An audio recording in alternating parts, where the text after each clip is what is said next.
Alrighty then, my apologies. I was in an important phone call, so my apologies for the delay. Let me close this and switch to this one. Um, First things first, I'm not feeling that well, so I will not be talking much. At least that's the plan. And we're just gonna continue where we left off. We're gonna do as much as possible. I'm basically gonna force myself to do as much as possible. So yeah, but before we start, I'm gonna do a 10 poll and hopefully we get a new one. The question is, who will I choose? Will I get the new one? Or will I get this one? Because I really want her, but I kind of want her as well. Because I don't have that many nature yet. And I do have a couple of fire, but I don't have that many bow users that are actually interesting to use. And I really like that character. It's just that this one is pretty new, and I doubt that she will be back anytime soon. So I think I'll go for this one, and I build up pretty much, so there's a high chance I may get this character, but we'll see.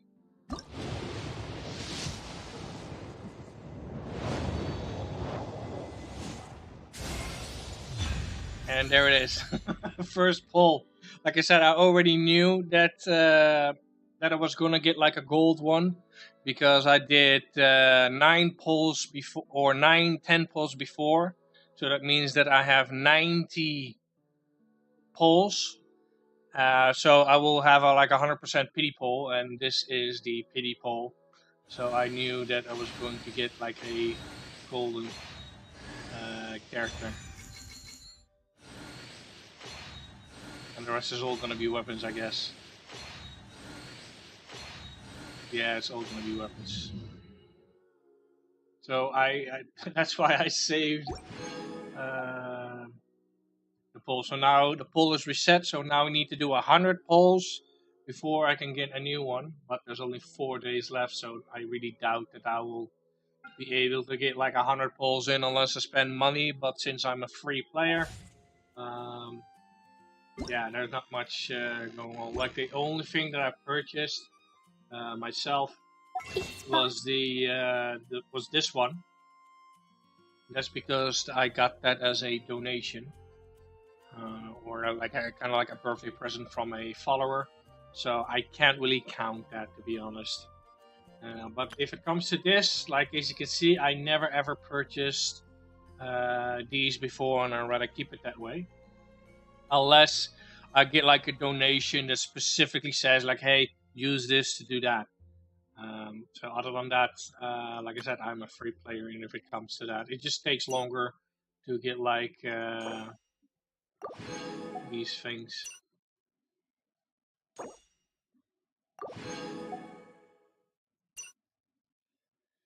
So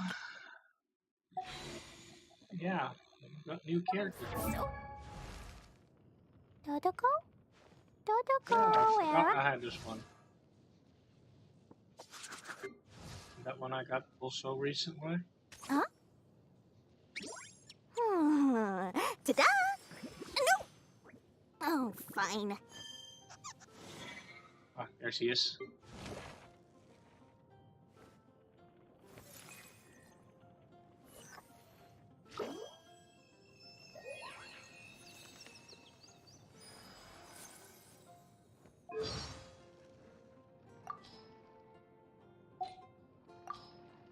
Nice to meet you.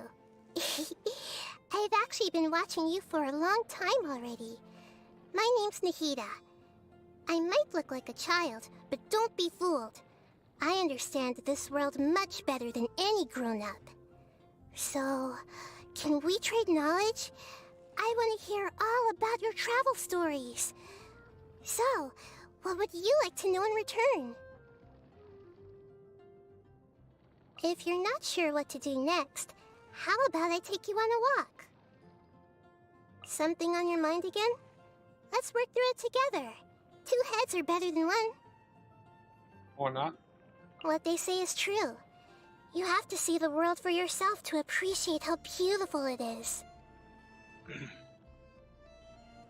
Quick, let's find shelter, where mushrooms will start growing on our heads.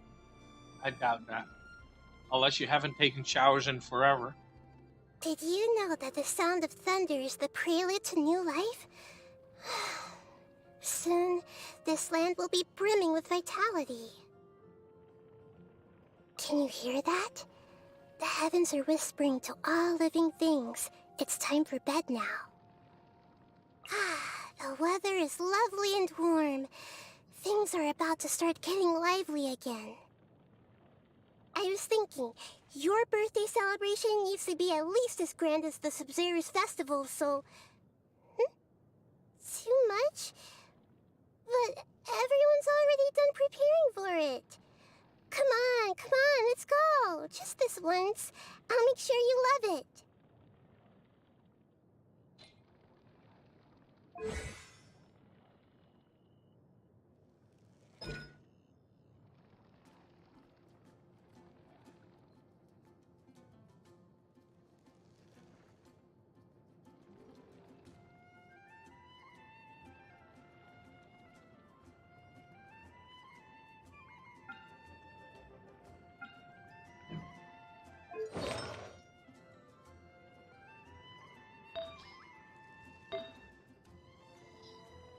Nature.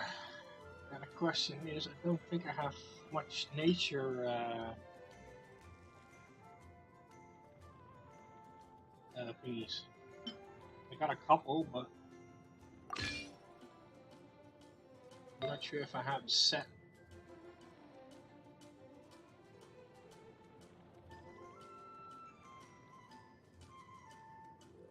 It's air.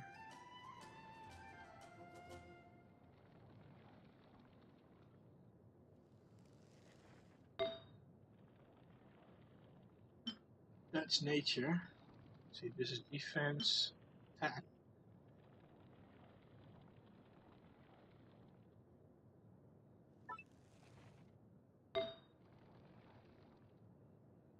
That's nature.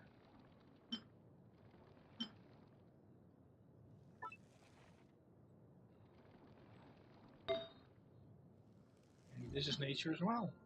We actually have a set. Healing bonus. Yeah, I'm not sure if she heals.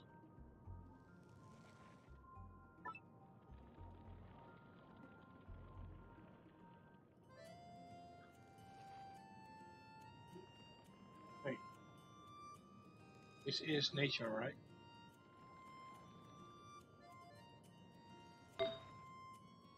Why do I have...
Like, I will only do this one because I need the additional HP.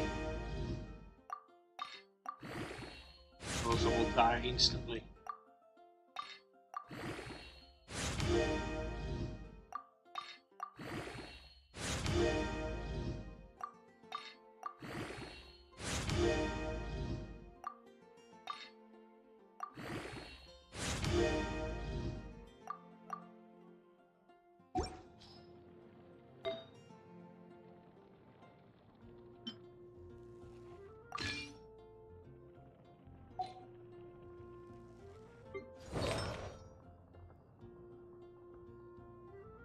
Oh, let's see. One.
see, do we have a better one?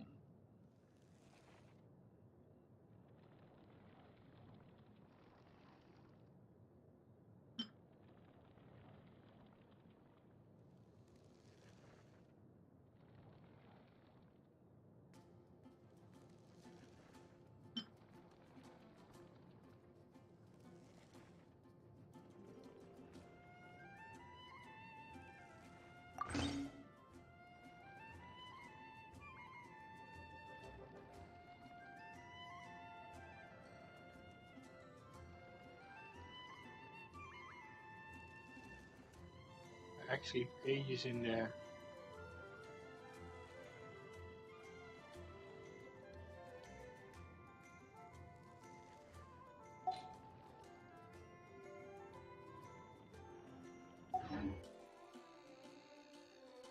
Heavy.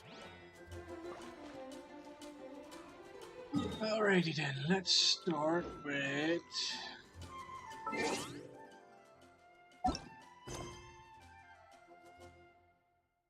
this one.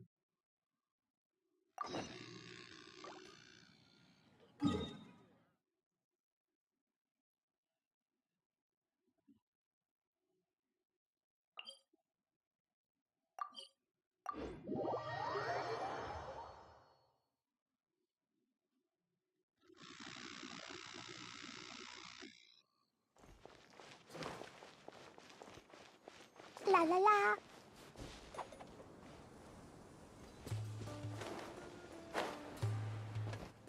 Candace, we're here! Has everyone arrived?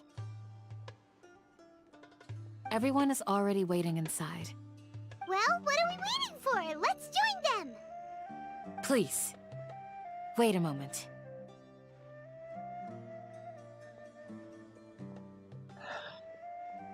Before attending the meeting, I hope you can promise me one thing. What do you need? Promise me that you won't commit to anything too reckless. What do you think? Okay.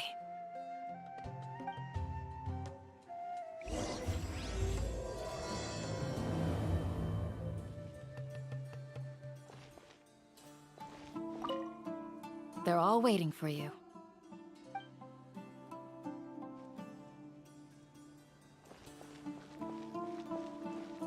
Oh, of course not. It's all a bunch of nonsense. Grandma? Is King Deshret really gonna come back from the dead? Da da da. La la la.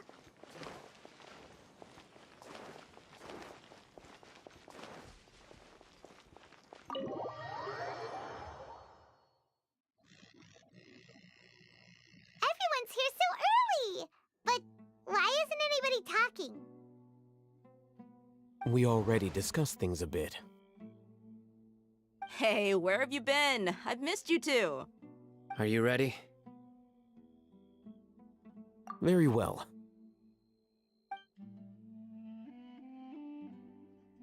Are you sure this is gonna work?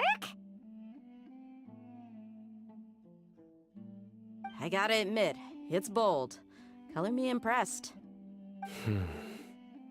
It's worth a try.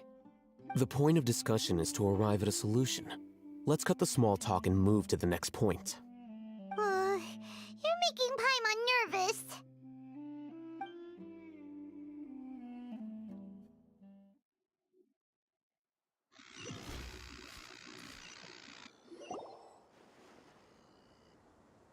You're finally done. I have some other stuff to take care of. Catch you all later. Come on, don't give me that face. I know what you're going to say. I'll be careful. That's what I wanted to hear. Take care. Well, Traveler, Paimon, judging from your expressions, the meeting must have been quite productive. You can tell? I'm not that good at scheming or strategy, but I can sense people's emotions. And based on your reaction, things must have gone quite well. Paimon's a little worried. Hopefully nothing will go wrong. To be honest, I feel the same. But you're already some of the most capable people I know. So you have my trust. Candace gave us a compliment. Your deeds speak for themselves. Candace, we stayed behind to tell you that, although you won't be coming with us, we'll be sure to remember your words. I'm very glad to hear that. I've said the same thing to everyone here today as I said to you when you arrived. Your safety is the most important thing. Only when you're safe can the plan be successful. So please, take care. You're welcome. And thank you for taking my advice. Good luck with everything. I'll be here in the village praying for you.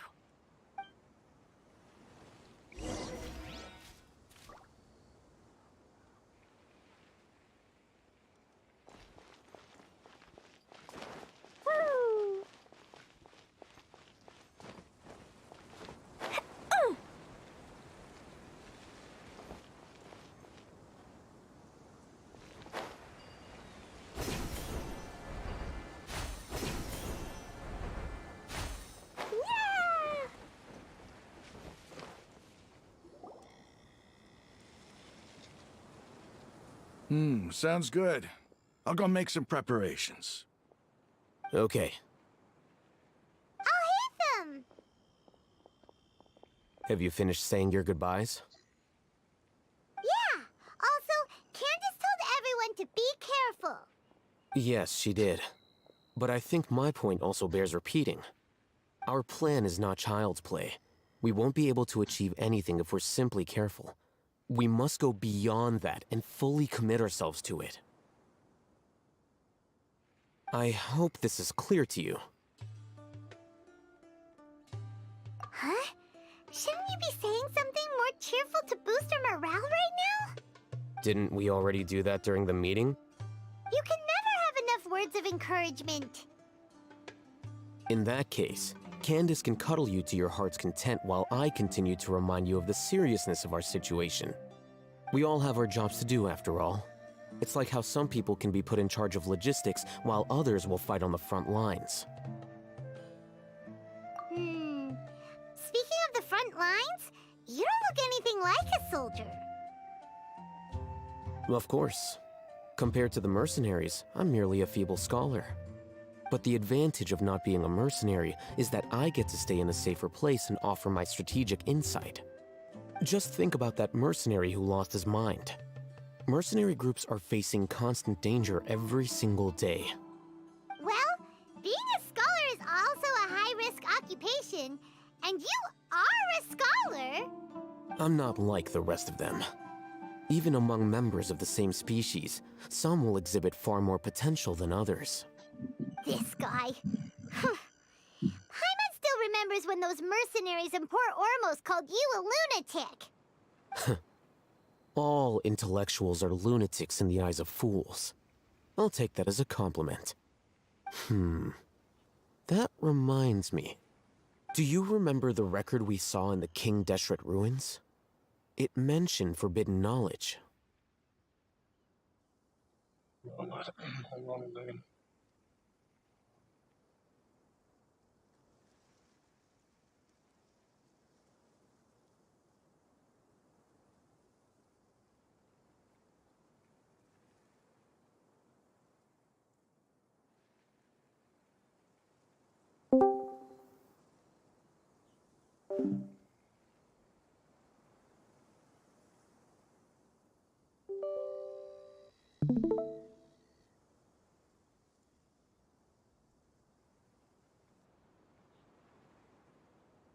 You have a good memory.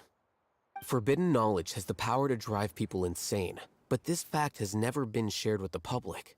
Even I, who has worked in the academia for some time, was never once informed of this. I think those mad scholars and mercenaries we encountered may have all fallen victim to the corrupting qualities of forbidden knowledge. But the academia has always held a different view. They have always believed that symptoms of madness are a side effect of human contact with divine knowledge as mere mortals. Come to think of it, perhaps the academia has also never understood the true nature of forbidden knowledge, and thus always approached the issue from the wrong direction. The Withering, Elazar, and the sandstorms.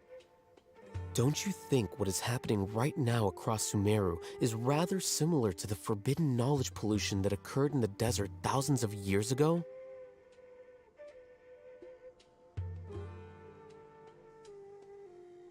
Yeah. Yes. Well.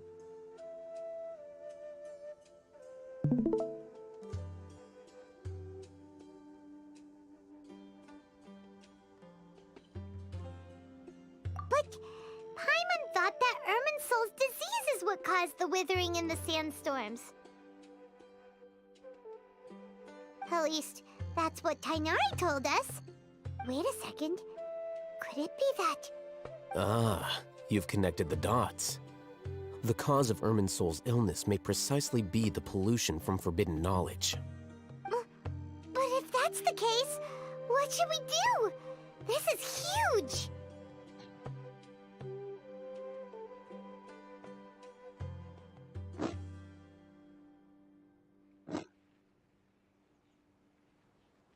Wait. Why do you think Lesser Lord Kusanali would have a solution to this situation?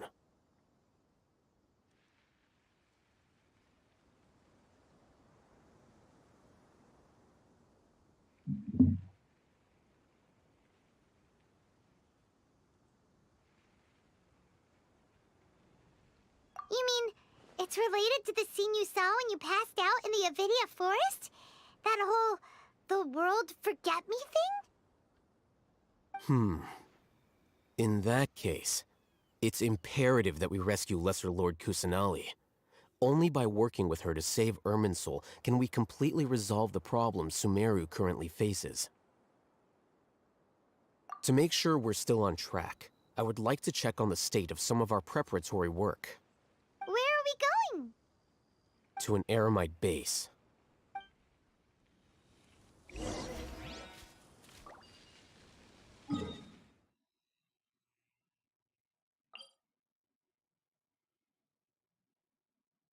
Let's do this one first.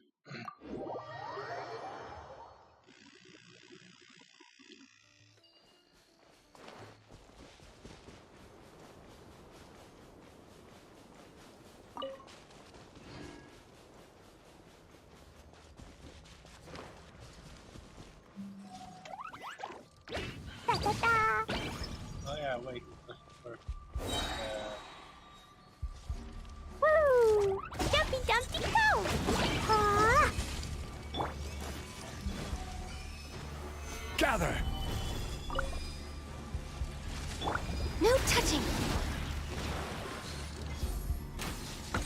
We're way behind schedule. Born of ice and frost. We're way behind schedule.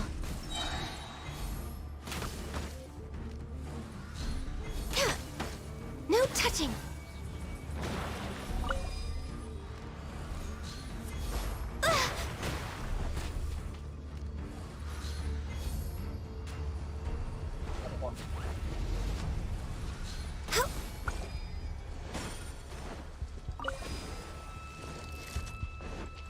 This is long overdue.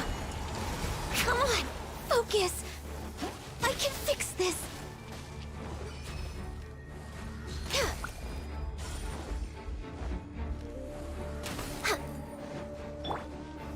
Stabilize!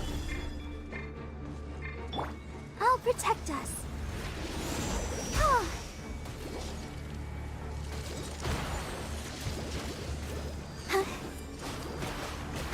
Hi.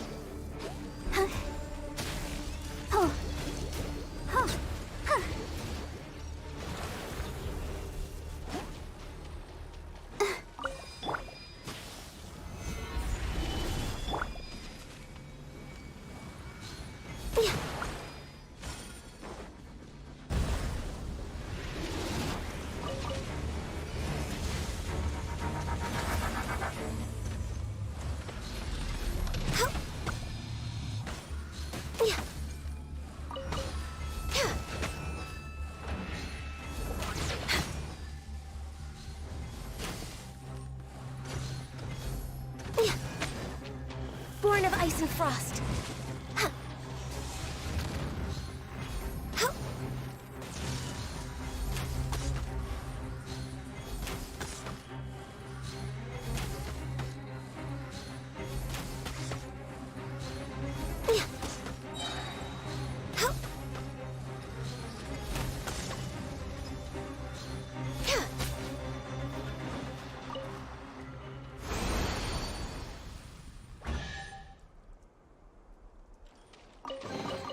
There's nothing wrong with reaping a reward every now and then. Next on the agenda...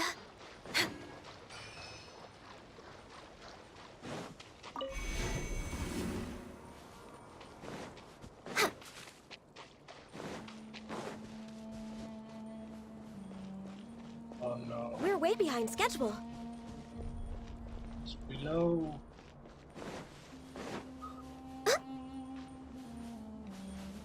Now it's up here.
Put your back into it! Use this first. Time to fulfill my duty!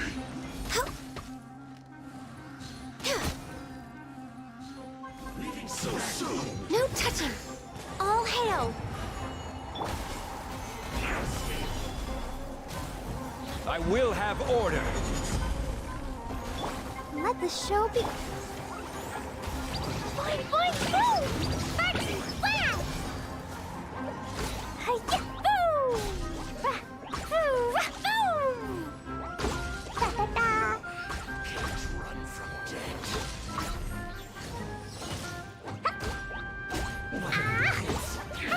Hi-ya! Dumpty, dumpty, boom! Ah! Boom! Rah! Hoo! Rah! Boom! Solidify. This is order. I'll protect us. Access denied. Let me amuse myself a little. We're way behind schedule. The more, the merrier. Assistance. Shine. No longer. Come on! Focus! You need to hurry up. This one's well done. An unfortunate fault.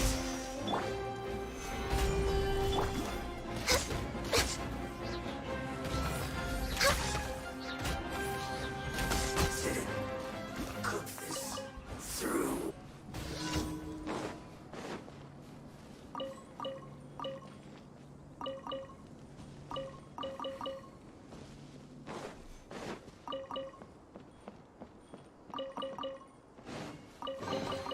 There's nothing wrong with reaping a reward every now and then.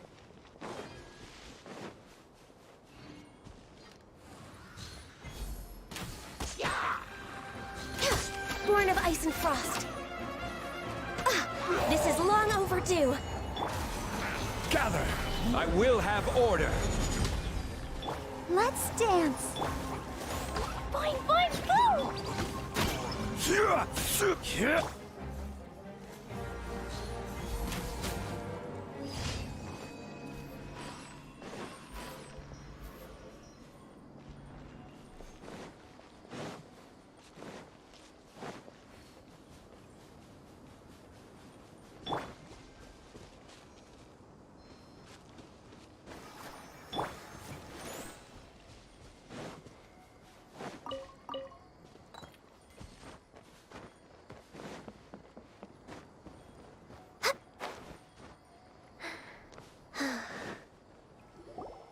Oh, you made it.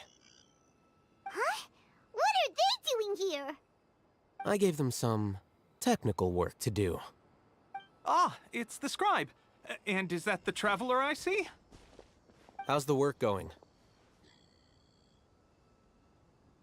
Ah, yes! We have fixed the devices according to your instructions. One of them is already ready for use, while the others are still under repair. Aren't those devices for can knowledge extraction? What are you doing with those? Look here. Huh? More can knowledge? Are you going to put more weird stuff into his head again? What's that look on your face? Are you scared? Paimon's a little scared, but very, very furious! That's an interesting response. Anyway, we're not going to use this just yet. As I mentioned during the meeting, this knowledge capsule contains a decree I drew up in the past. The academia should also have their own copy. And according to the plan we just came up with, Traveler, I want you to record something into this capsule. Do you believe we can save Lesser Lord Kusanali? Good. Conviction is the most important part of all of this. Now, please get ready and put on this device. You want us to record our conviction into the knowledge capsule? Yes. Paimon is still really worried. I understand, but trust me, Paimon, this is something we have to do. It's best if you can do as I say. Because, to achieve this impossible task, it sounds like you'll need to fool your own heart first. Although it may feel like a trick, self-encouragement may be the most important tool we have. Paimon can see the point you're trying to make. Imagine this. We have orchestrated our plan and successfully rescued Lesser Lord Kusanali.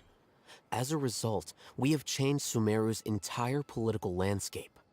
Everything went without a hitch, and everyone recognizes and praises our achievements. Now, open your eyes. Here. What's this? Read it out loud.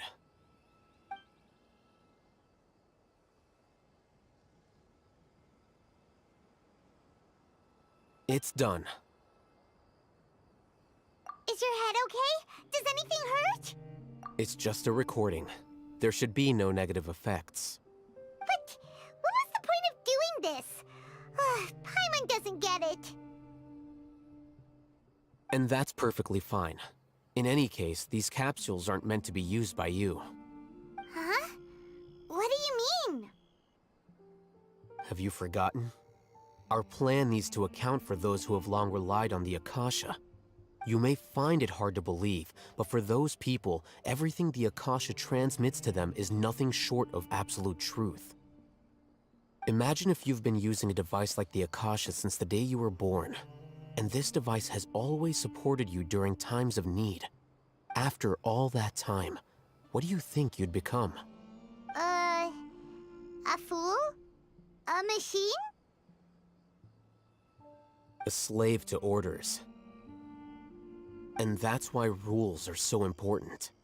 In addition, those who understand the rules can delineate boundaries and identify gray areas. But why would you need to identify the gray areas? You could say that those kinds of ambiguous zones can be very interesting. One might even say they're advantageous in the right hands. The things you're interested in are really out there.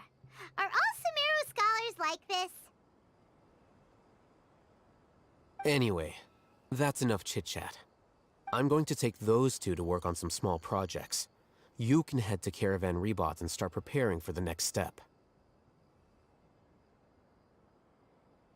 Small projects? We're going to tinker with the Akasha terminal and make a few modifications.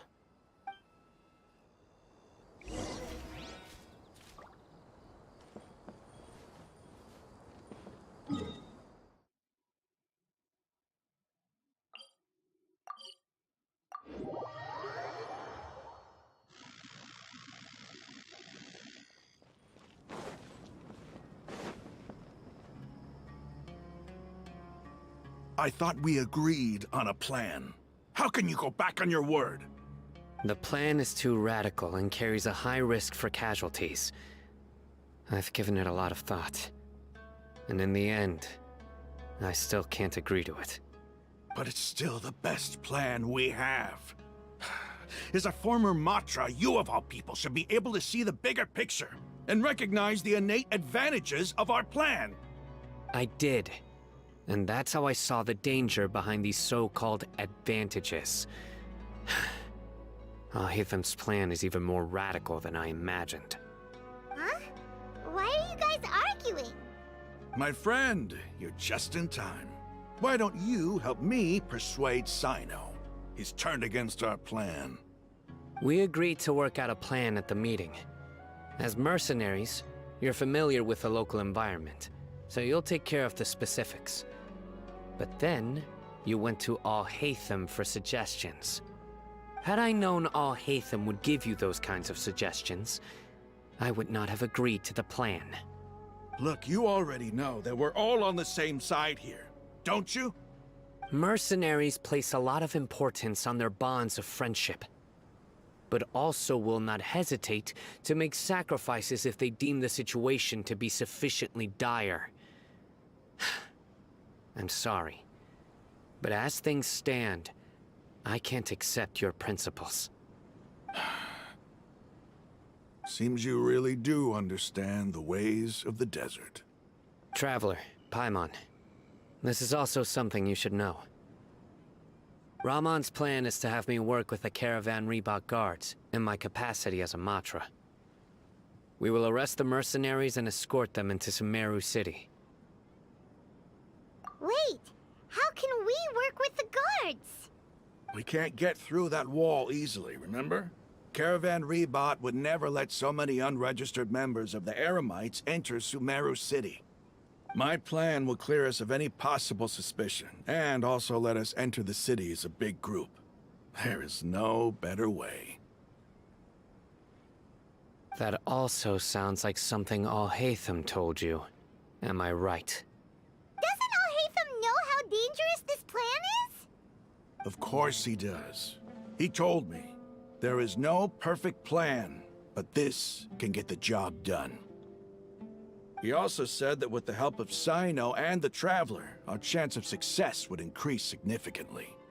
I never blindly trust anyone, and I've always had a good eye for people. I think he made a number of valid points. It's my own choice to trust you. If I make the arrests alone, I can control myself and prevent you from getting hurt. But I can't guarantee that kind of discipline from the guards. To make the whole thing more convincing, you'll need to resist to some degree. Casualties are inevitable once push comes to shove. I'm okay with the deaths of enemies. But now that we're allies, I'm against the meaningless loss of our own. I can't believe a Matra would actually care about us. I've lived a hard life, and I can say that people like you are hard to come by. I've always treated my allies with honesty and respect. They have the right to know important things like this. Now you're making this hard for me. Hey, is there something we can do to help?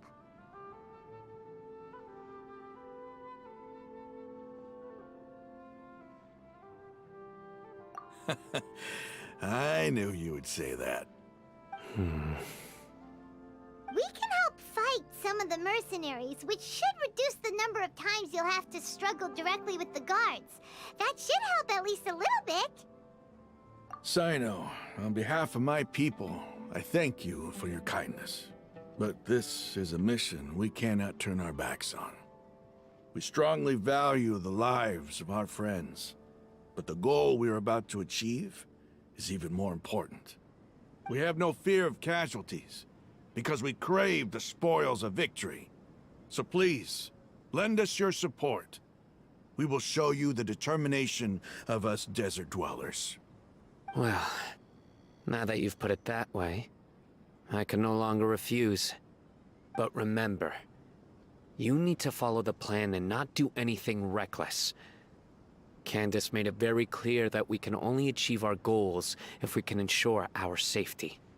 Since you and I both recognize the significance of this operation, there should be no more animosity between the followers of the Dendro Archon and those of King Deshret.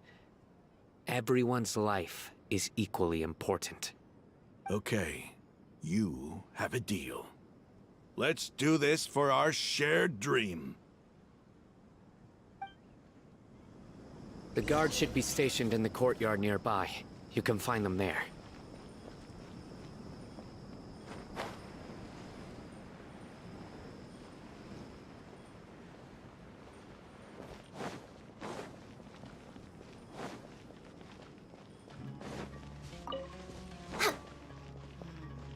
I'd give this person an 8 out of 10.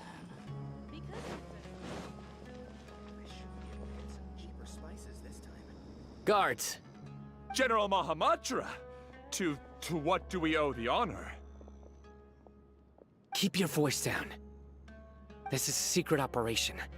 I'm going to arrest a large criminal gang near this location. According to the Academia's Guide and Regulations on Secret Operations, I have the right to ask for the cooperation of Caravan Rebot. Ah, of course, of course. Mahamatra Sino's order is the Academia's order. Just let us know what you need. But who exactly are you planning to arrest, and how many people are you expecting? Depending on the scale of this operation, we may need to report it to our superiors. They're a squad of Eremites whose number is comparable to Ain El Akhmar in Port Ormos. They're involved in the theft and resale of supplies from the Academia. As many as Ain Al Akhmar? This should definitely be classified as a joint operation. Then I suggest that you report this to your superiors as soon as possible, and treat it as a top priority desert operation. I will need personnel. Got it. Please wait a moment. I'll contact them immediately.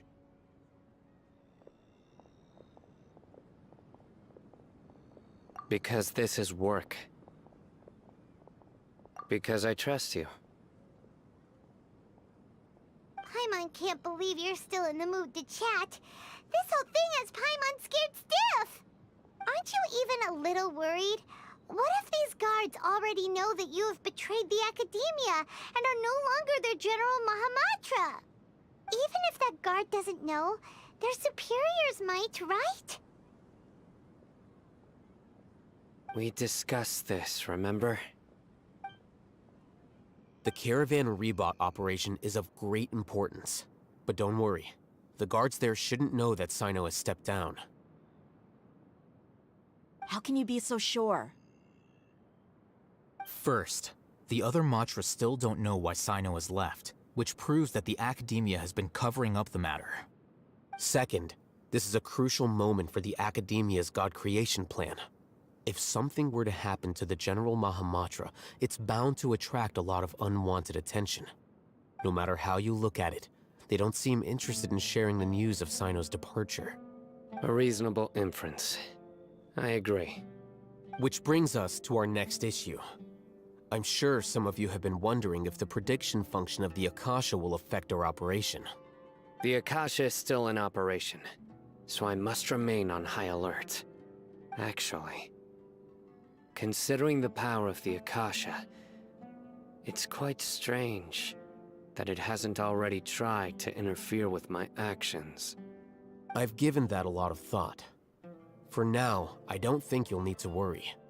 If you remember, when you first came to Aru Village, all your actions and routes were predicted by the Akasha. It even gave that information to those who kidnapped the village keepers. But things like that never happened again after we met up with the Traveler. That's true. But why? Look at it from a different angle. Why do you think the Akasha will predict your actions? Because my personal data has been entered into the Akasha. That's true, but the key to this question is, how well can the Akasha make predictions about a person? Haven't you ever thought about it? Just how can it do this in the first place? Because the Akasha controls the entirety of Sumeru. The Academia firmly believes that all human actions can be explained through logic. By sorting and analyzing entered data, the Akasha can derive behavioral logic and predict the actions of those who fit an existing logic model.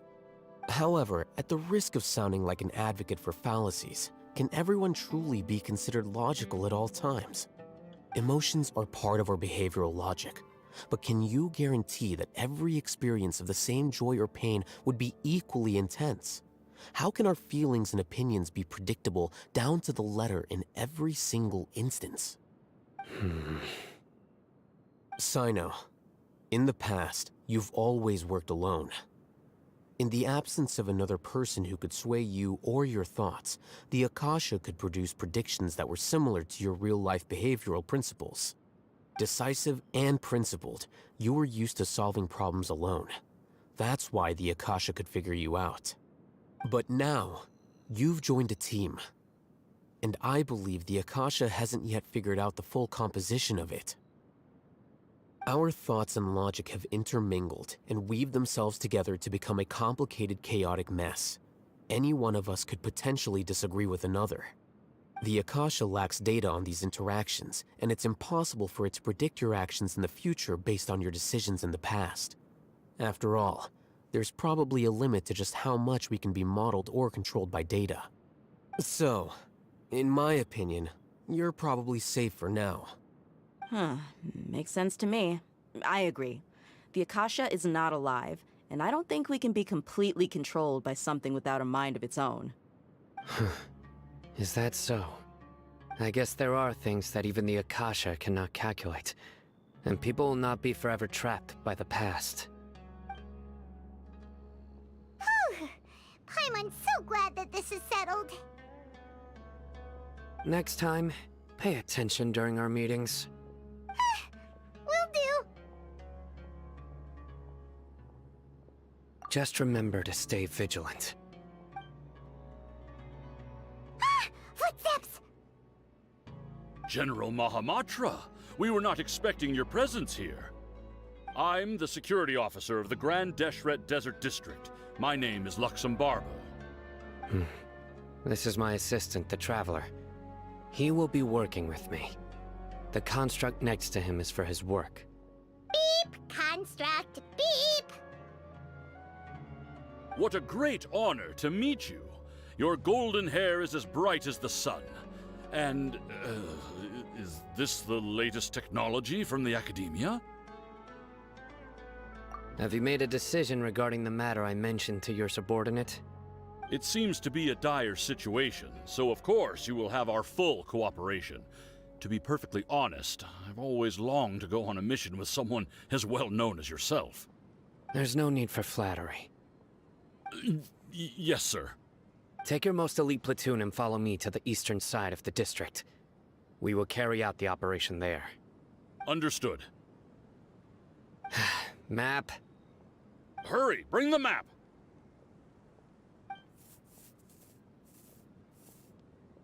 In 2 days, we will engage Rahman's Eremites and capture all of them.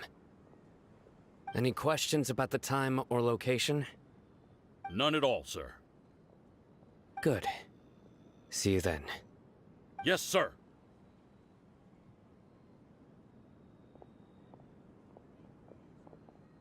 Maybe hanging around the General Mahamatra isn't so bad after all. Everyone's so respectful towards us. This is all due to the absolute authority of the Academia.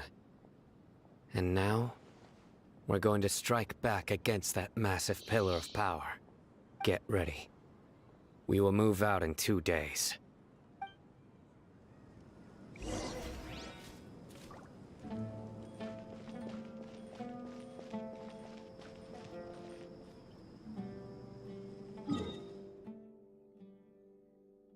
Well, since I need to wait 2 days.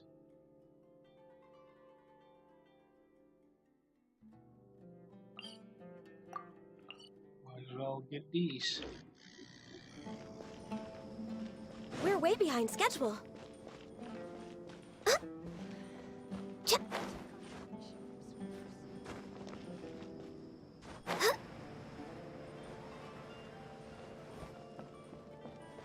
Next on the agenda, we're We're way behind schedule.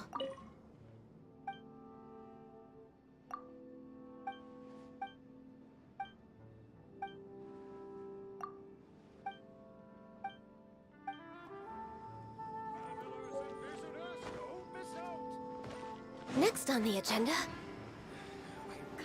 Would recommend going there. Opportunity.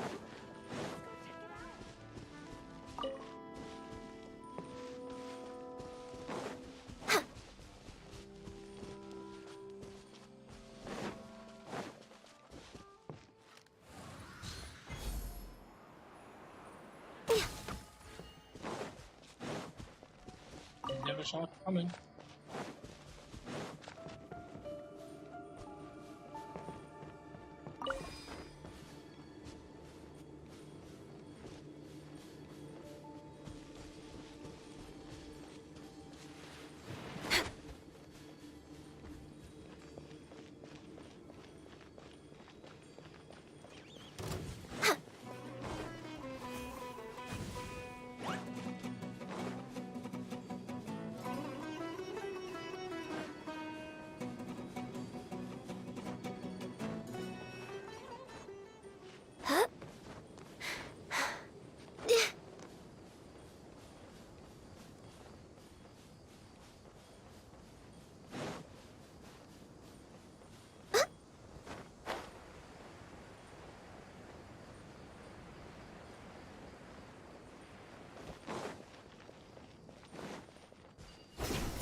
We're way behind schedule.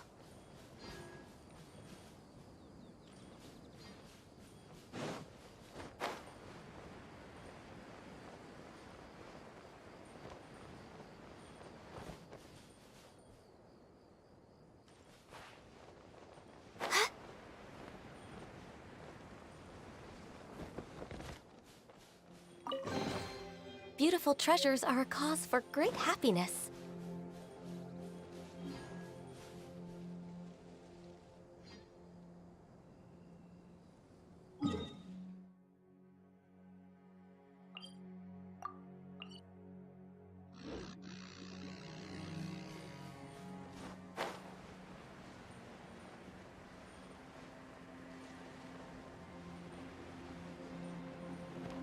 Invisible wall.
good to me.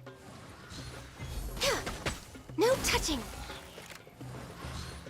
The hunter becomes the hunted. How heartless. Right in the butt.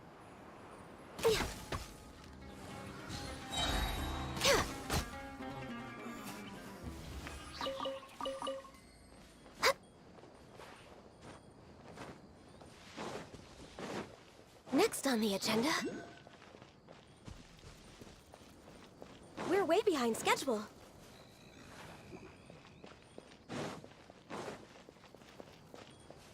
We're way behind schedule.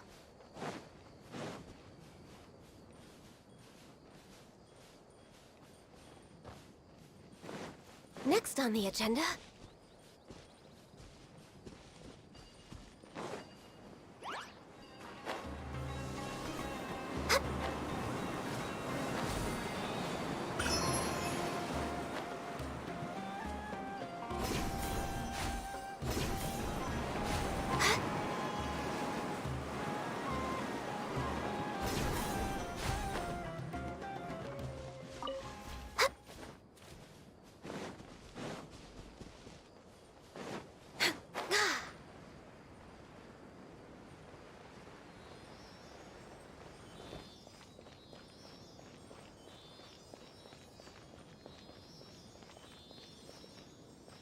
We're way behind schedule.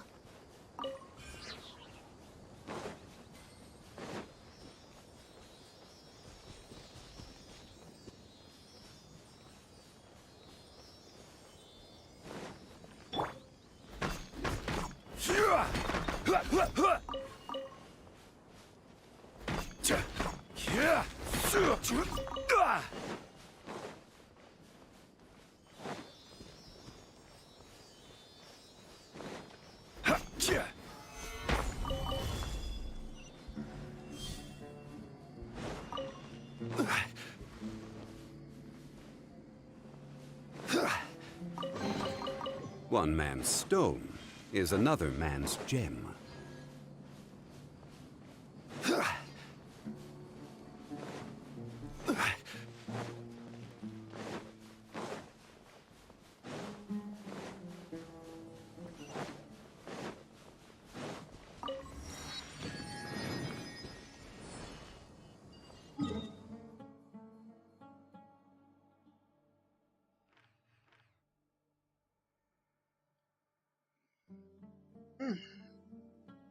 Alrighty then. Let's see what's on Beyond the Darkness.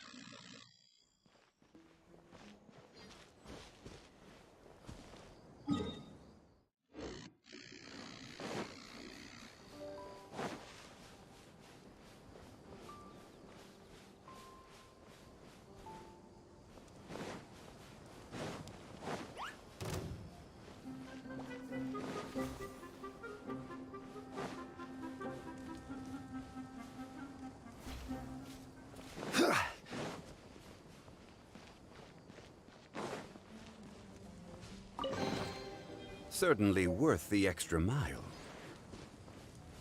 Quake!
Solidify!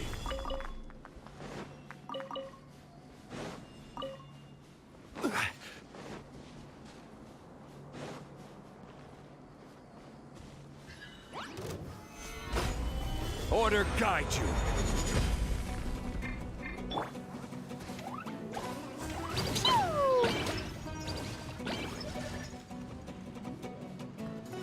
Blazing delight!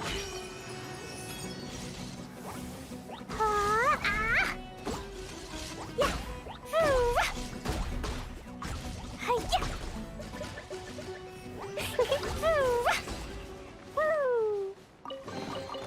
Maybe there's even more buried below! Da-da-da!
La la la.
Stabilize!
Beautiful treasures are a cause for great happiness.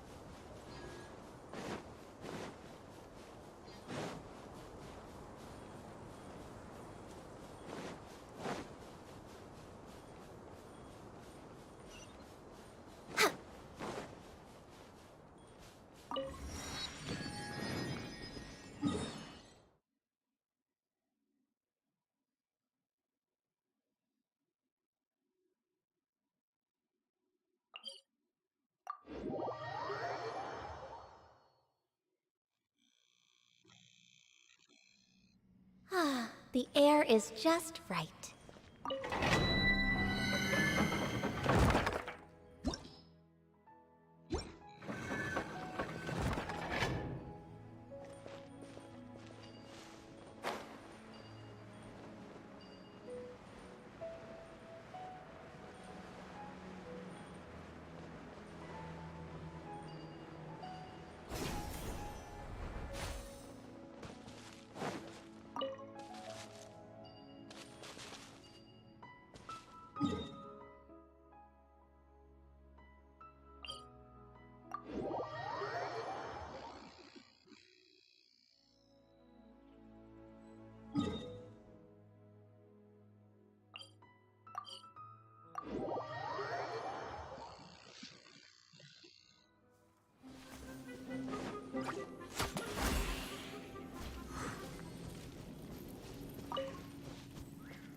Next on the agenda...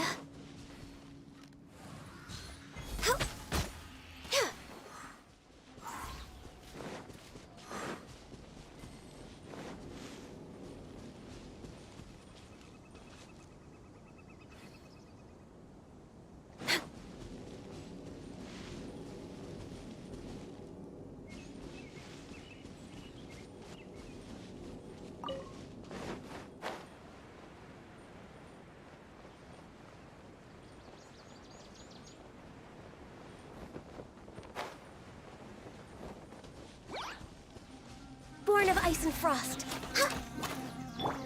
Jumpy Dumpty go! Pew! Hi! Ha! Ha! Hoo! Yeah! Hi-ya! Boom! Gather! I'll protect us.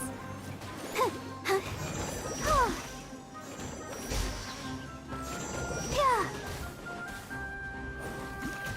Hi. Dumpy Dumpty go! Yeah. Hoo! Da da da.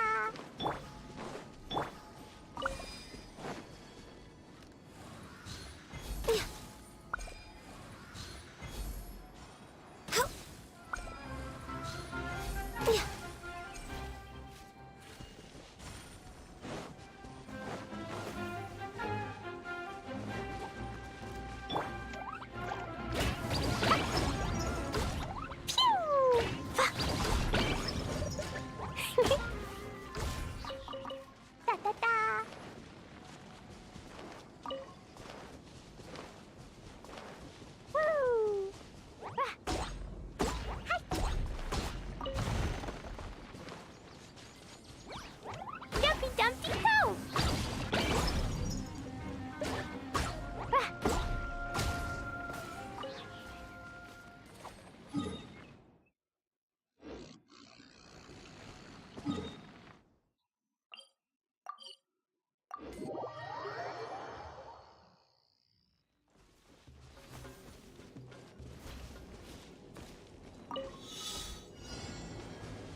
Death from above.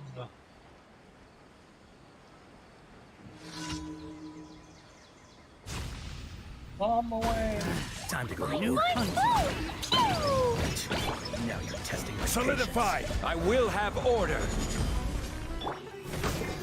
Glaze over. Access denied. Let the show be... Let's end this now. Da-da-da. Hi-ya.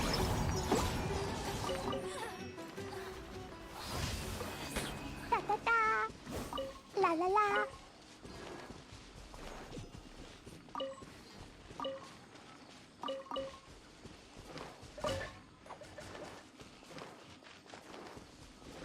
Chinese. Stabilize.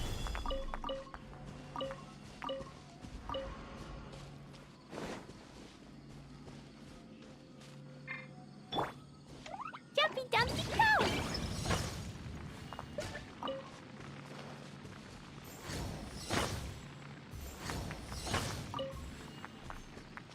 Woo! Da-da-da.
La la la.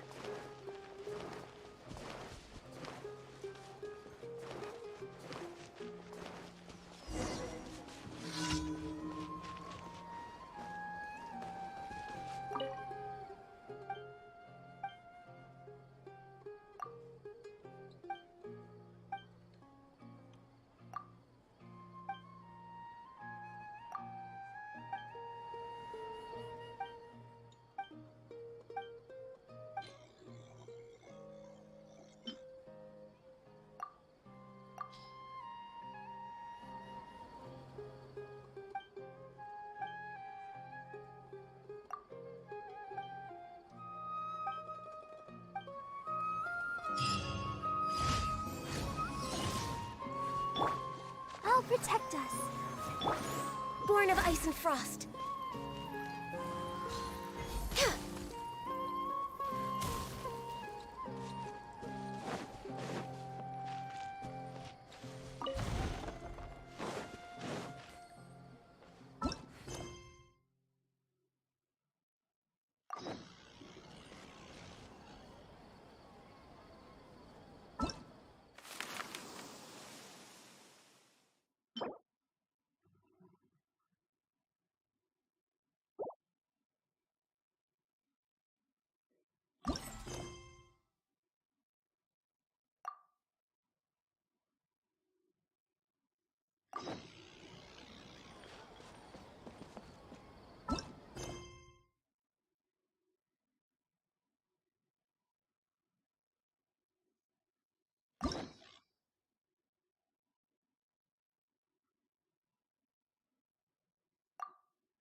haven't even done.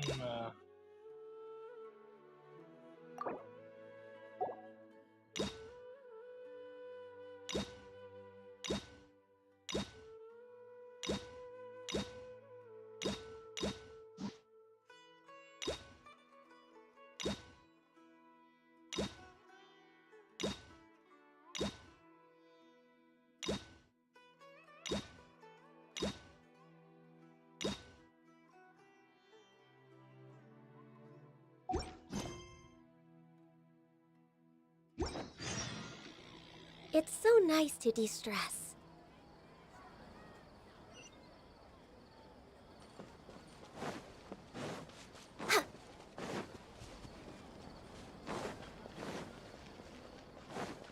We're way behind schedule. Oh wait, this is.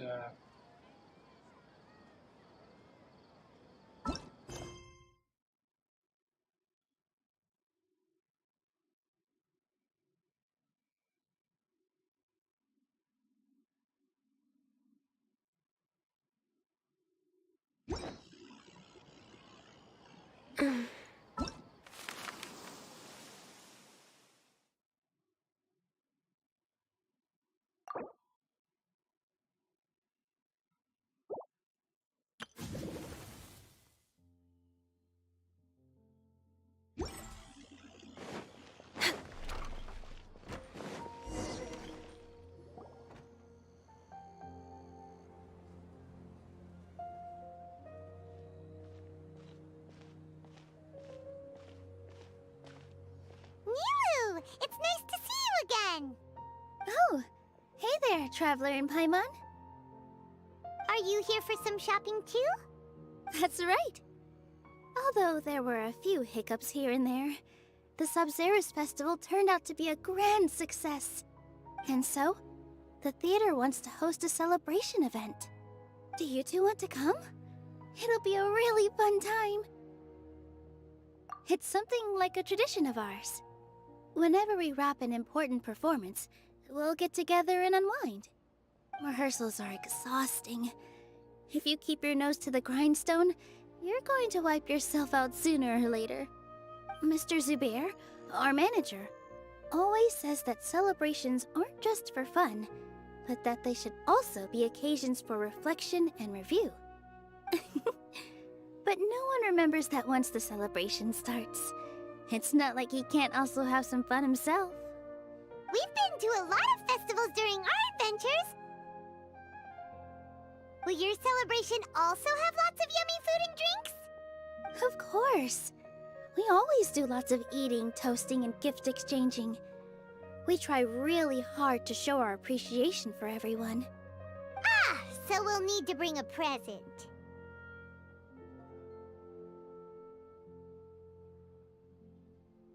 Hey! Paimon's gonna put you in a box first! It's fine. No need to stress, Paimon. You can come, present or not.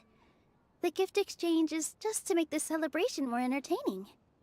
You two being there would be the best gift of all. It'll also be a good time to introduce you to the rest of the theater.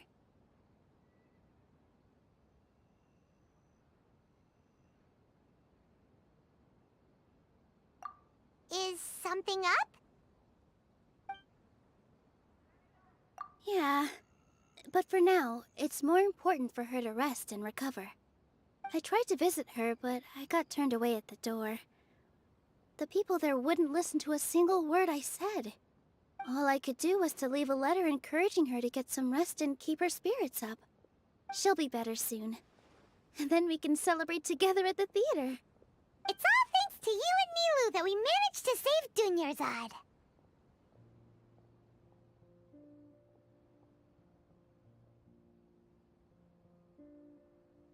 You're way too modest. Just now, I actually felt really self-conscious when Paimon talked about us in the same breath. Compared to you, I really didn't do much at all. Anyway, all that aside, are you thinking about coming to our event? Paimon thinks it'll be a great time! What do you think, Traveler?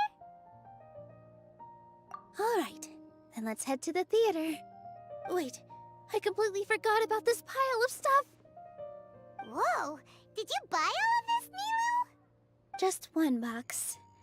The rest were given to me. I really don't know how it came to this much. That's way too many freebies! Many vendors give out samples for free, but Paimon's never seen this much. All I know is that whenever I start chatting with people, my hands would get more and more full until I can't hold everything anymore. This seems to happen every time. I was planning on making a few trips to bring everything back before continuing on with my shopping, but I don't think I'll have the time. So this isn't even all of it? Are you sure? Of course! Carrying stuff is a piece of cake for him, right, Traveler? I'm so sorry to trouble you like this. I meant to invite you to our celebration, but now you're helping me instead. Well, let's hurry up and grab the last few things, so we can get back to the theater.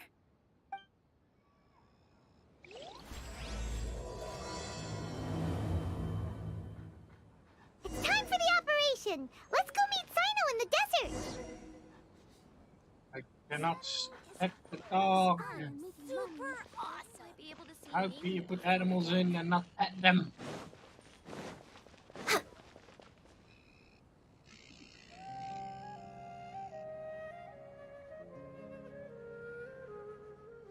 Oh, well if it isn't Nilu. Greetings, Mr. Jute. Do you still have any food that's ready to go? Of course I do. I've heard that Zubair Theater is hosting a celebration event, so I reserved some food for you in advance. Although, it looks like you're gonna need 2 more portions. Please allow me to introduce them. This is the Traveler, a very experienced adventurer. And this is Paimon, his super reliable guide and helper. No, Paimon is... hold on. She got it completely right. Look, Traveler! She introduced Paimon correctly!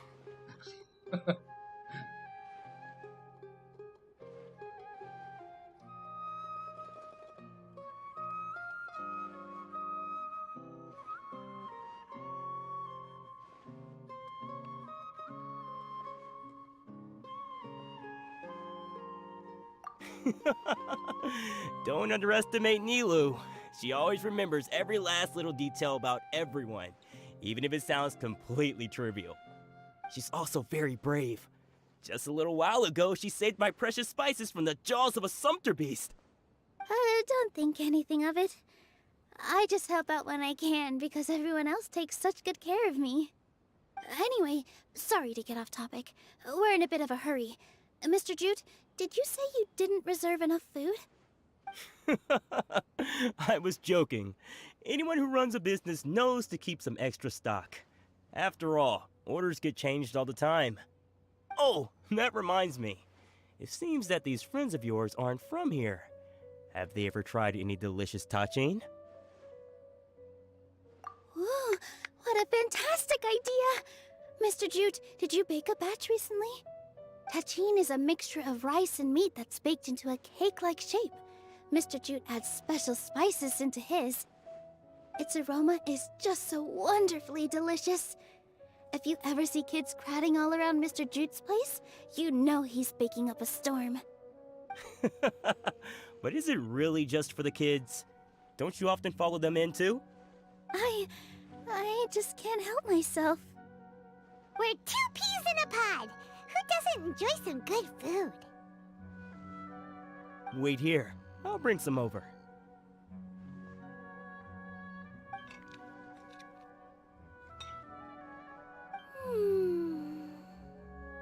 Whoa, what a dish! It's sweet and sour and full of deliciousness! Paimon can't eat it fast enough!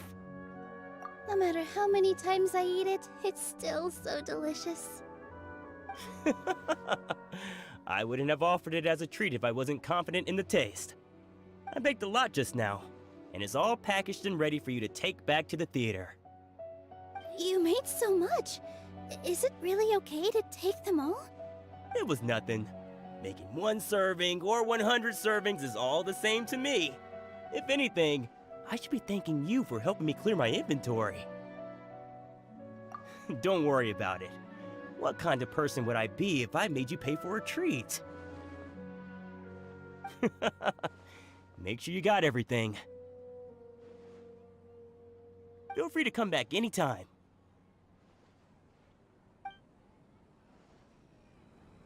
I'm starting to understand how you got so many things.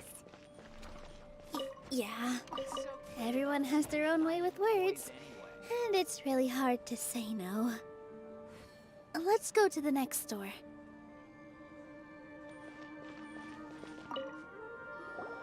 Nilu, good timing. I have the textiles you ordered. If you took any longer, the Sumpter beasts might have gobbled them up. You and your jokes. Sumpter beasts won't eat those kinds of things, Mr. Offsheen. Jude said that some Sumpter beasts ate as spices. Were they yours? Oh, yeah, really sorry about that. Nilu, if it weren't for you, I would have lost half of my profits that month. Trying to pull anything out of a Sumpter beast's mouth is like playing a game of tug-of-war. So they really do eat anything, huh?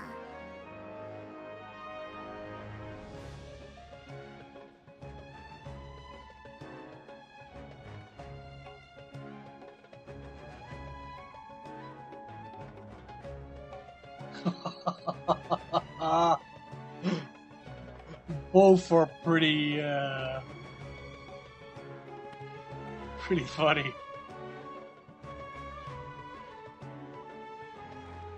I just don't know which one to pick. Both are pretty good. What's that supposed to mean? Come now.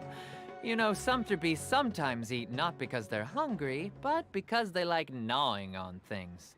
The textiles you ordered are highly durable and woven from the finest thread. So even if a Sumpter beast got snacky, it'd still have to chomp on it for a full day. You've tested this before? But of course! How else could I be so trustworthy? Well, that one time was an accident. I wouldn't dare experiment with such a precious product. True. It does sound like some good fabric. Ho ho! Have I piqued your interest? If you want to buy some, now's a good time. Buy 2 bolts and get 20% off. Ooh, that's a pretty good discount. What do you think, Traveler? No thanks, Mr. Offsheen. You can't use that kind of tactic on her. Look, you've already sucked her in. Tactic? So you mean everything he just said to Paimon was a lie? I wouldn't go that far. It's just that Mr. Offsheen is really good at spinning stories. A word from him, and you'll find yourself buying things you don't actually need. Mr. Zubair gave me a huge lecture the last time I bought too many things. Come on, don't look at me like that. All she got was a talking to from Zubair, while I was nearly fed head first to the Sumpter beasts. My philosophy is that stories give value to merchandise. That's why my business started with such a boom. Our Nilu here is an extraordinarily good listener. Back then, she believed anything I said. After a while, I began to feel guilty selling things to her because of how happy she looked. Though she enjoyed the stories and I the Mora, I knew she didn't need to buy that much. Anyway, since then, I've come to realize 2 things. 1, that stories should just be a means instead of an end.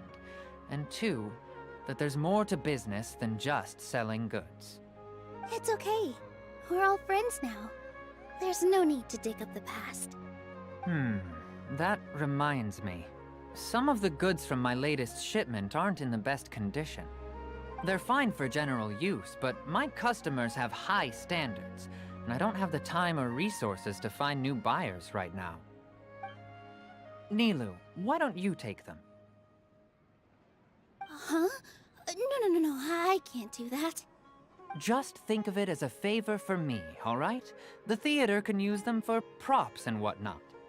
It costs me Mora to store or ship, so I'm just losing money every day continuing to hold on to them. Even so, let me buy them at market value. Nah, these goods are hard movers. Besides, if I let you pay, wouldn't it mean that I'm just using stories to sell my goods again? Just take them. If you really feel that bad about it, give me some theater tickets later. Oh, yeah, you should also take some while you're at it. Adventurers are always in need of materials, right? Wow, even we get a share of this? Hurry and take it. Just looking at it all is giving me a headache. Thanks for the huge favor. There's still one more store. Are you alright holding on to that much stuff? Paimon, why don't you lend a hand? He must be tired. If Paimon were to refuse, would you then think less of Paimon than even a sumpter beast? Yes. About time, Nilu. Farhad here was snooping around your props. Please, I was only looking at them to get a better idea of what your new show may be about. Wouldn't spoiling yourself just ruin all the fun? Yeah, please wait for our official performance. These two look familiar. I think I've seen them before. Ah, weren't they at the Sub-Zerus festival? Yeah, and they're coming to today's celebration too. Oh, the more folks the merrier. I was actually just talking to Farhad about also stopping by tonight. Oh yes, please do. I'm sure Miss Raykar and Miss Nadja would also love to have a chat with the two of you. We even prepared a small gift. Let me show it to you. Ta-da! It's a flower wreath. I really think we should wear some of these to give the event a more celebratory feel. Wow, it's beautiful. Did you make it? Farhad did most of the work. What a surprise, huh? He actually knows a lot about crafts. That is pretty surprising. Hey, why can't I have a little side hobby? I worked really hard on that. I know. I watched you make it. I wasn't making fun of you. All right. Why don't you also try some on? We've got some wreaths in your size.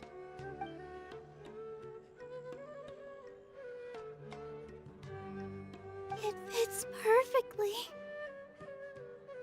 They're so pretty! Is there one that Paimon can wear? Unfortunately, we already gave out all the child-sized ones. I wasn't expecting the theater to invite such a fascinating guest. Fascinating? Huh. That sounds kind of weird, but Paimon will let it slide. Oh, you all sure got a lot of stuff there. Let me help you carry some. I'm a porter by trade, so this is what I'm best at. That'd be great! Please and thank you.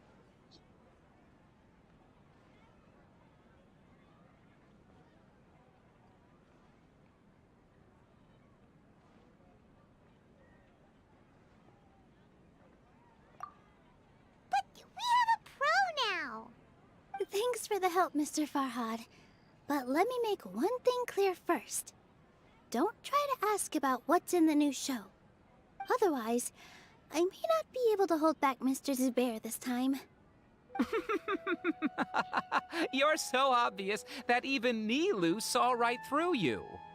Shut it. Fine. It's not like I want to get on his bad side either. Including Hushang's things, though. We'll each need to carry a box if we want to move everything in one trip. Even my strength has its limits. Paimon looks like she doesn't want to, so I'll carry a little extra. Although I may not appear super strong at first glance, I actually do a lot of strength training on the regular.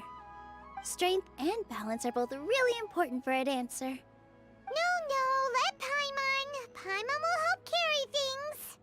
The Traveler's right. Paimon shouldn't freeload. It's a miracle! Paimon can't fly anymore! Are you okay, Paimon? Now walk. Paimon's good to keep going, but But Paimon now understands when people say there's no such thing as a free lunch. It's about time Paimon did something. Oh, that sure was a lot of stuff. Oh, looking forward to the event later. Thank you, Mr. Farhad. Wasn't that far. Thank you, Sumter Man.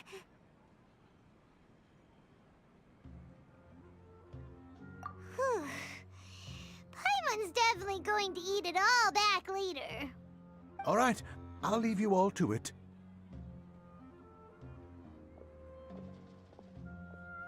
See ya. Good thing we had Mr. Farhad with us, or else that would have taken way longer.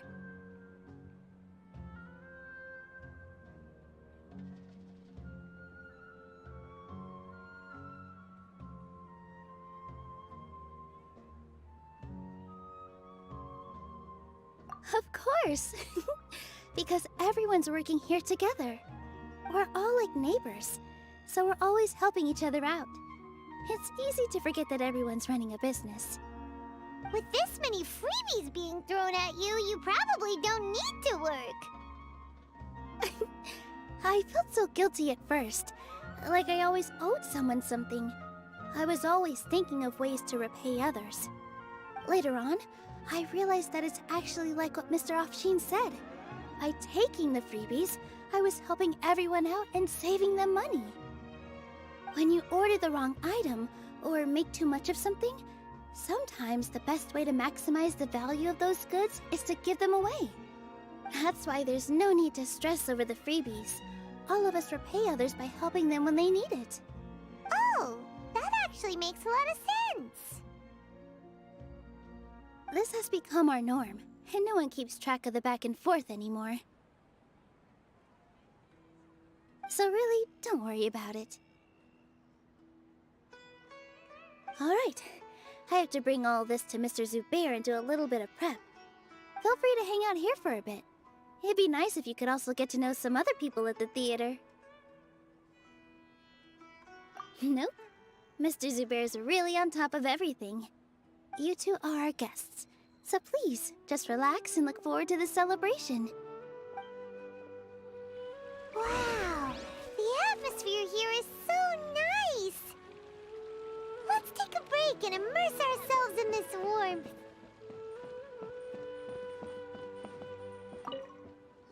Hello. What? Who are you? You can't just go on the stage as you please. Ah, I see. Sorry for my overreaction. I'm just, making a prop. No time for chit-chat. Is that embroidery?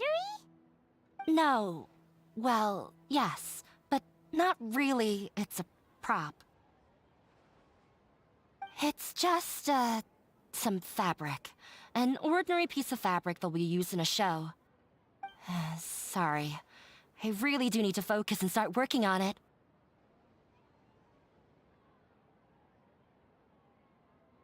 What an oddball.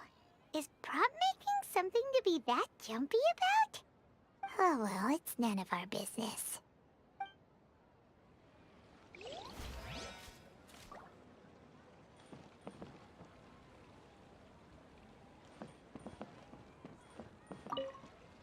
Hey there! Ah, a newcomer. Doesn't look too bright. Hey! Talk about judging a book by its cover! You, on the other hand, you're a special one. How would you describe the concept of art?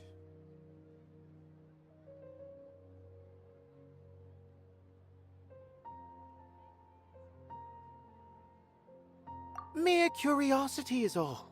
It makes no difference whether you answer or not.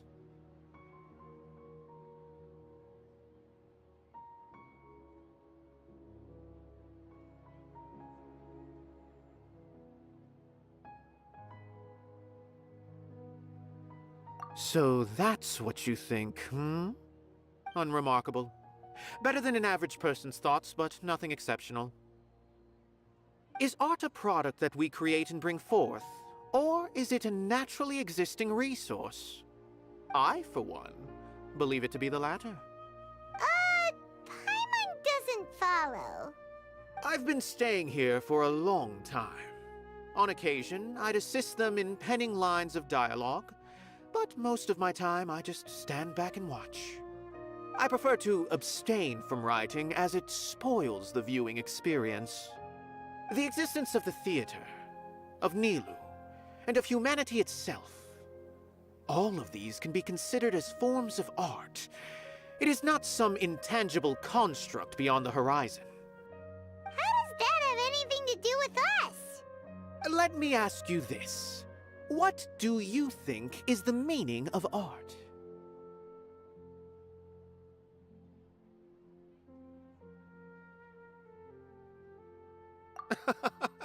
I suppose that question was a little too difficult for you. To chance upon a spark of inspiration. I have been closely observing you, the players on the stage, and those watching in the audience. Art is already all around us.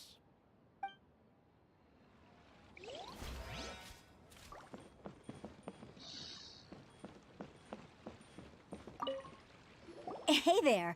I saw you two helping Nilu move some stuff. Are you two also here for the celebration event? You got it! My name is Raykar. Nadia and I are this theater's prop engineers.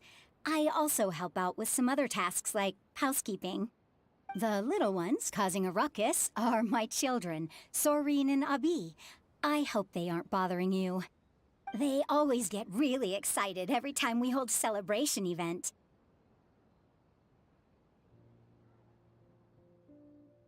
Yes, they are. Everyone here takes great care of them.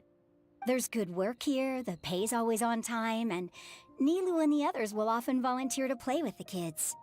I'm quite content with this current way of life. Do you mean your life wasn't nearly as good before? It's all right. It's all water under the bridge now. My husband and I were both adventurers, but he passed away from an accident. Material struggles can always be overcome, but ever since then, I haven't been able to spend much of my energy on anything else. But I still consider myself lucky. Mr. Zubair has helped me a lot, and the atmosphere here is tolerant and kind. Sorry for bringing up such sad memories. Oh, it's all right. I don't mind. Once the event starts, you'll be able to see for yourself the kind of atmosphere I was talking about. Look! Nilu's back! Let's meet up with her. The event's probably about to start.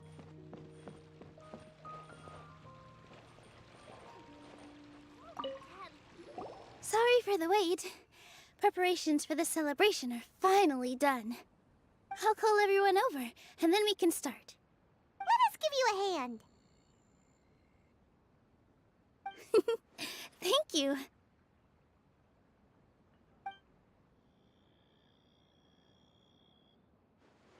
Maybe we really should have prepared a gift. Then we could also be a part of the exchange. As it is, all we can do is wait and watch. Maybe we shouldn't do this after all. I didn't do that great of a job, and who would even like it? Oh, don't think like that. Remember our promise? We're going to give everyone a pleasant surprise. And besides, you've never attended a celebration event before, so this will be a great opportunity. Everyone will love you. I'm still not really sure about this. There's nothing to be worried about.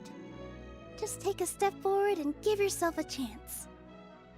There aren't any scary people here, right? Right. Huh. All right. Maybe this will help. Everyone, over here! Inaya has something great to tell you all. Wait! I've already said that I'm not ready yet. What should I say? Take it easy and relax. Deep breath, in and out. Once you've taken a long exhale, calmly tell everyone what you want to say. If you don't say anything, then all the hard work we put into embroidery practice would have gone to waste. Using it as a gift, though? It really isn't that good. So when Inaya was talking about making a prop, she was actually preparing a present.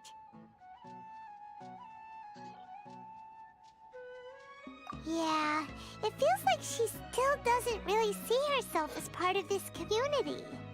But it looks like Nilu's trying to ease her through. Actually, Inaya had prepared a special present for everyone before the celebration kicked off.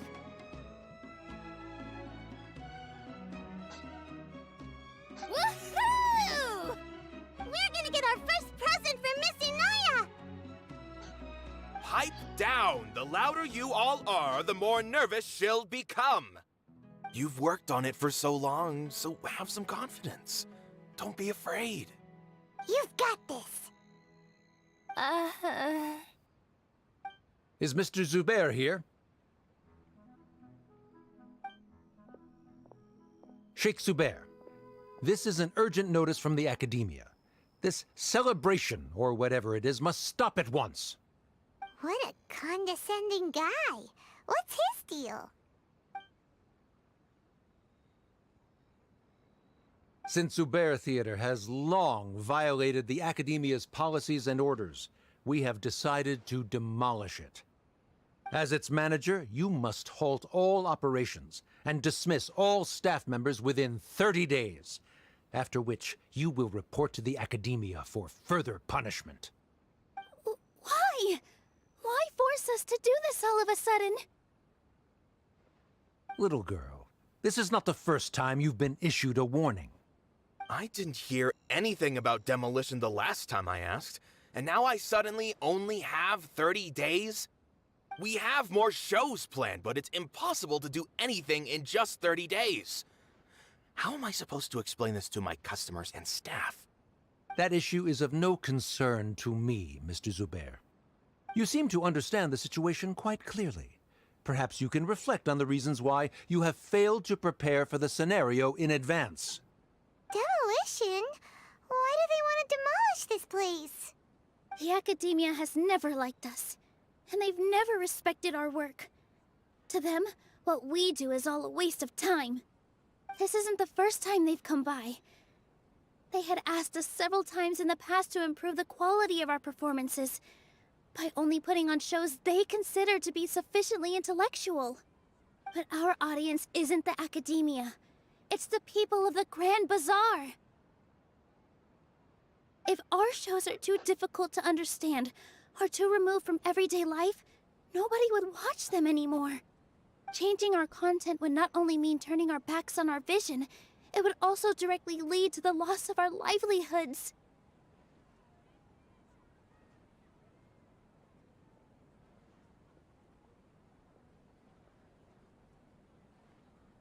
Yeah, the theater is very important to each and every one of us. The way they're doing things is so scummy. But I also don't know how we can stop them. I do not wish to explain everything again from the beginning. Time is of the essence, so you should act with haste instead of asking frivolous questions. But none of us plan to accept this. Such an abrupt notice is contrary to established policy. Ask whoever you will. The answer will remain the same. We have already given you sufficient notice. Enough! Does your audacity know no limits, Father? Huh? Father? Their family? What's academia? This is all because you don't like Zubair Theater. You're just using the Academia's name to threaten us. Let me tell you, even if you manage to tear down this place, nothing is going to change. You've always been awful. But even I never thought my father would sink this low. This is strictly business. It has nothing to do with where you are, what you do, or what you think. I hope you all have not been irrevocably blinded by folly. I will not waste more time on pointless arguments. Wrap everything up, and make preparations to shut down at once. Ah.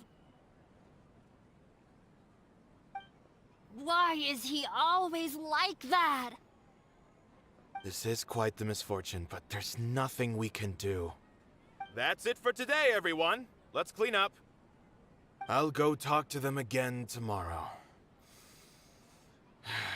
The storms that come out of the blue are always the hardest to deal with.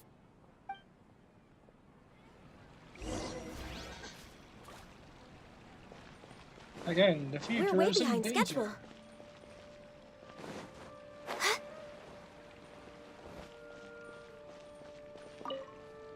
Sorry. I invited you thinking this was going to be a happy occasion. I didn't know that things would turn out like this. There's no need to apologize, Nilu. No one could have seen this coming. Paimon just wishes she could have at least gotten to the food. Is what that guy said true? The Academia has already given you many warnings? Yeah, I guess you could say that. They've always seen us as being meaningless. Knowledge is king in Sumeru, and their pursuit of it leaves no room for the arts. But if that's all it is, there's also no reason to go so far as to demolish the theater. After Inaya ran away from home, I brought her here to Zubair Theater. She rarely talks about her family. All I know is that she didn't get along with them. I never expected it to blow up like this. If you did nothing wrong, then there's no reason to listen to the Academia, right? Who cares? Let's just take him in a fight.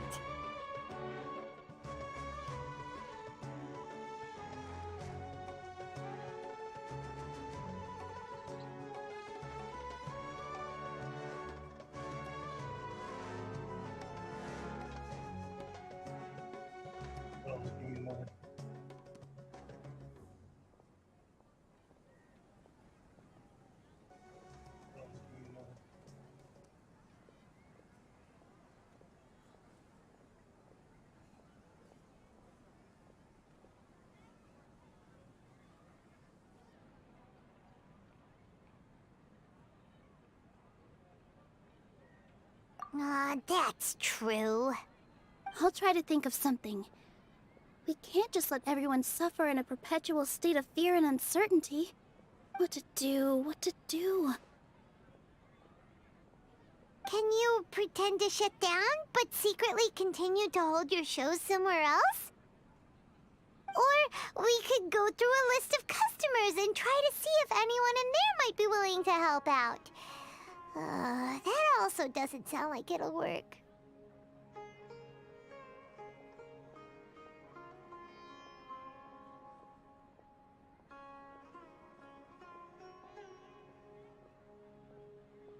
A debate? Huh.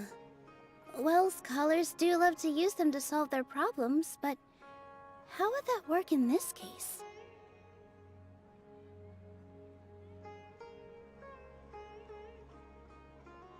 Oh! If we can prove to Inaya's father that the Academia's position doesn't hold water, then they won't have a reason to demolish the theater! I see. Defeating him in a debate.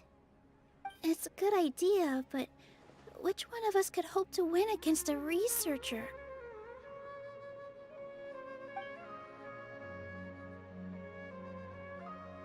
Huh? Me? No. I'm the literal worst at arguments. I can't debate.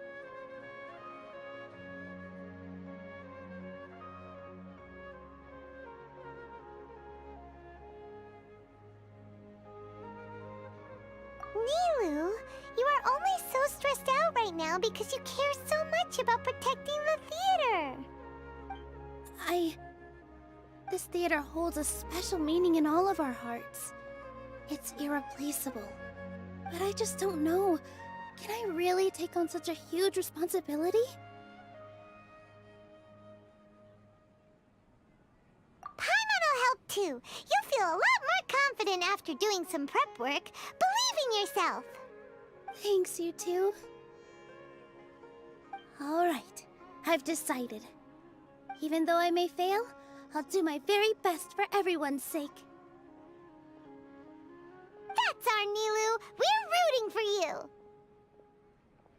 Okay, let's head back and tell everyone what we came up with.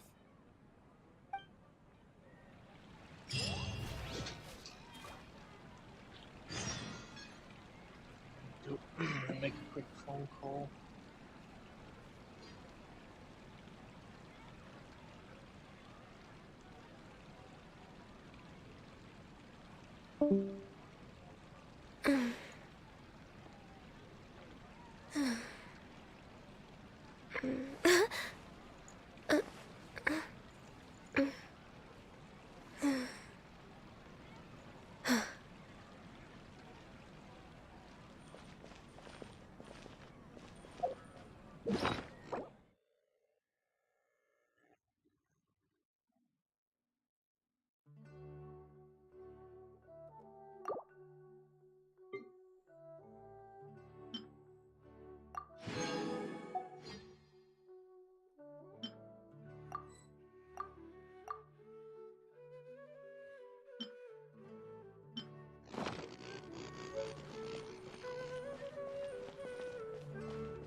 Next on the agenda...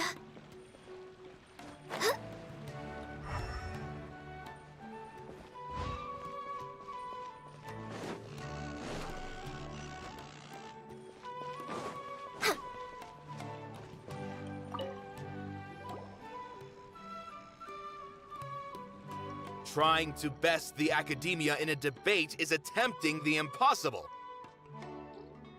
If you really want to try, I won't stop you. It's not like our situation can get any worse.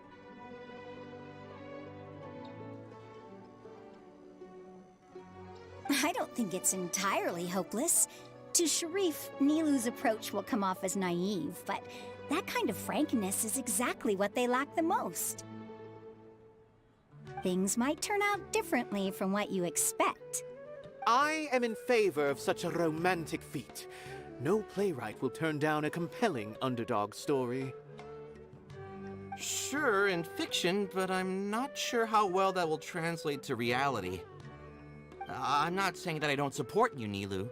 If you need my help, just say the word. Anything is better than just standing aside and watching the theater get demolished. I'm also pitching in. Let's show the academia that we have some fight in us. Thank you, everyone. I feel a lot less nervous with your support. Not to rain on your parade, but my father is a real hard guy to deal with. He's erudite, meticulous, demanding, and exceedingly familiar with rigorous logic. It'll be extremely difficult to beat him in a debate. You all already knew that. But you just didn't want to hurt Nilou's feelings. When all's said and done, aren't you hurting her just the same? That's enough, Inaya!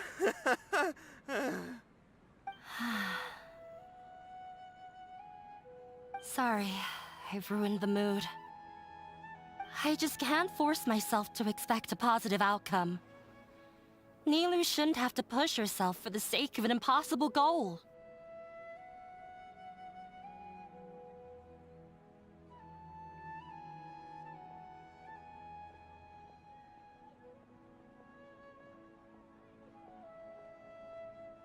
Yeah, it's way too early to give up. You're right, Inaya. We're up against the academia.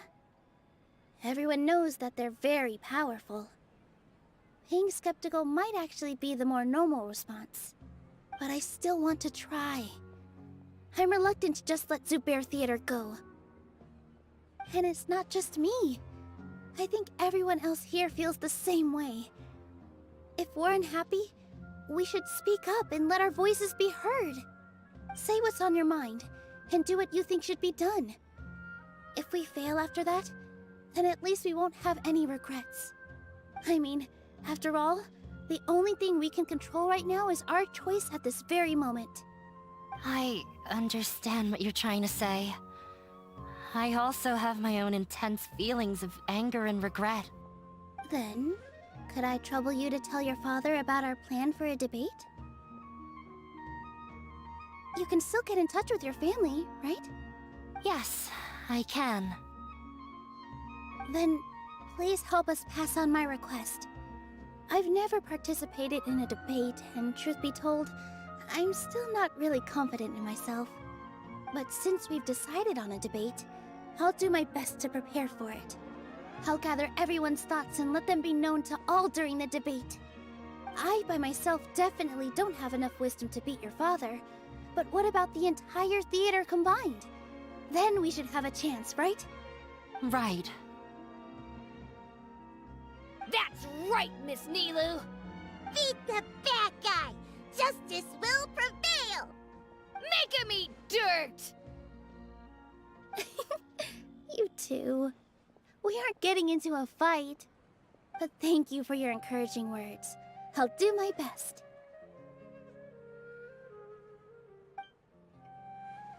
Well said back there, Nilu. I felt that I might have said a bit too much. Anyway, we better start preparing now. First, let's see what everyone thinks about the situation. All right, time to pull everyone's thoughts.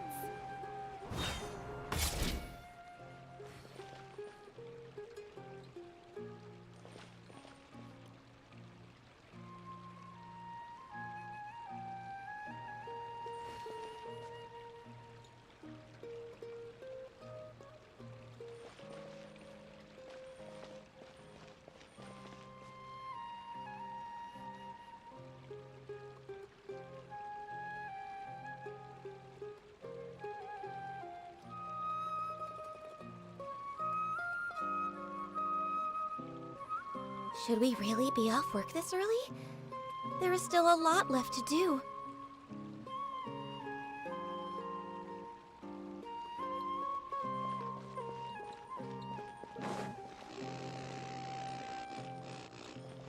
This just came out of no... Beats me. Everyone else...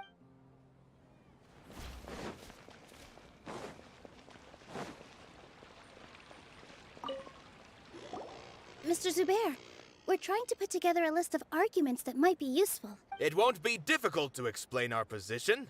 They're in the wrong, and they know it. I have meticulously managed this theater's affairs for years, and I have abided by every procedure and obtained every permit. I did all of that to protect ourselves if something like this were to occur. I didn't expect them to disregard the rules altogether. Yes, I know. But anyone who's staying at the theater is one of us. If I can't even protect the members of the theater from outside pressure, then I have failed in my duty as a manager.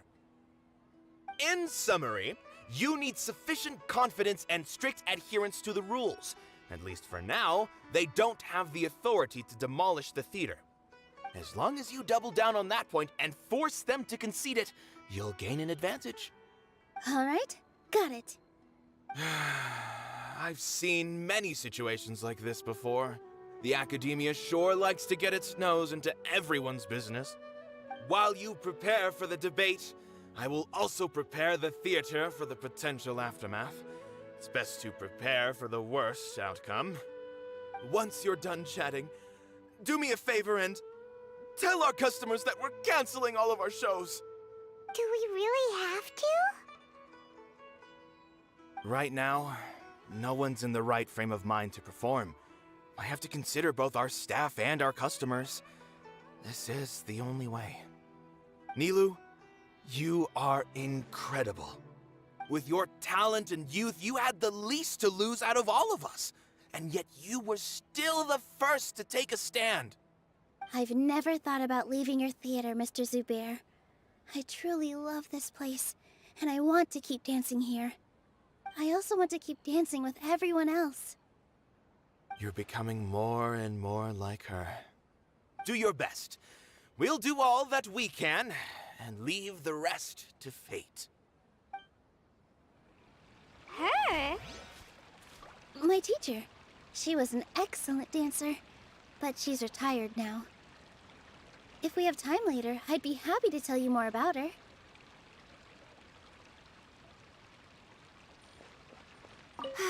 I've gained a whole new level of respect for you. Inaya was right. It's true that I couldn't bear to bring down Nilou. It wasn't out of pity or anything, though. I just felt like I didn't have the right to say anything. After all, Nilou was the one who bravely stepped up and proposed to fight back. I didn't have that kind of courage or initiative. I'd be a terrible person if I spoke badly of Nilou without doing anything to help. She knows better than any of us how difficult this path will be.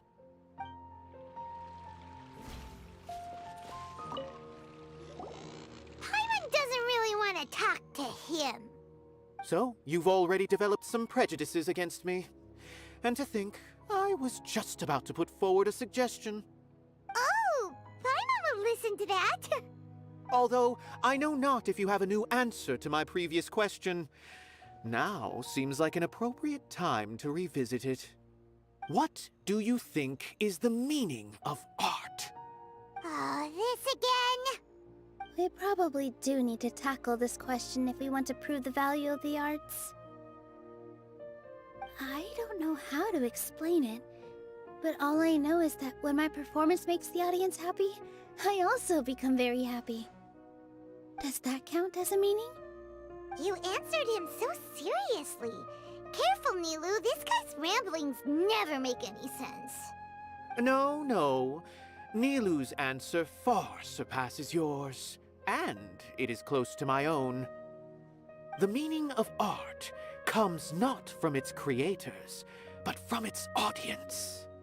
In other words, only art that can be appreciated by others will impart its essence and value upon the minds of its audience. This is something that the academia can never understand.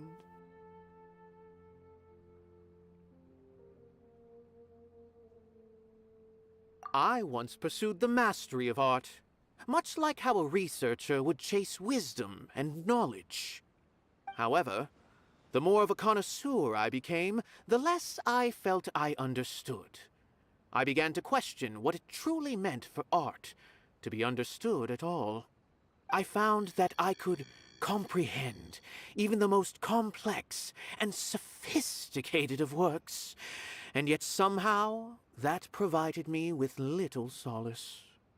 I remained even perplexed about this conundrum until I visited this theater and watched one of Nilou's performances.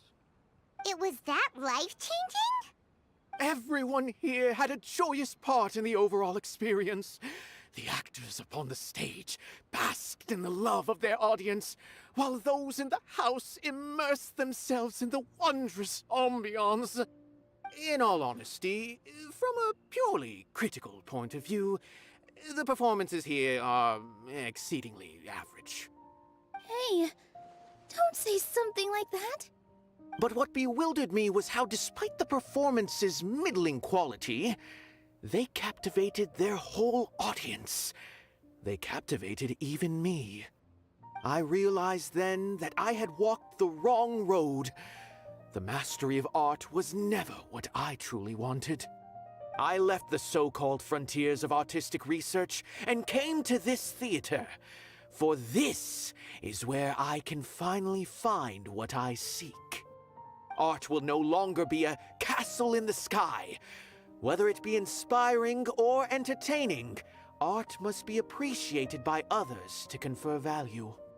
If art cannot accomplish that, then it is meaningless. When you put it that way... Mr. Zubair and I refused to follow the Academia's orders to change our shows for a similar reason. To put it simply, we were afraid that our shows would lose their meaning if people couldn't understand them.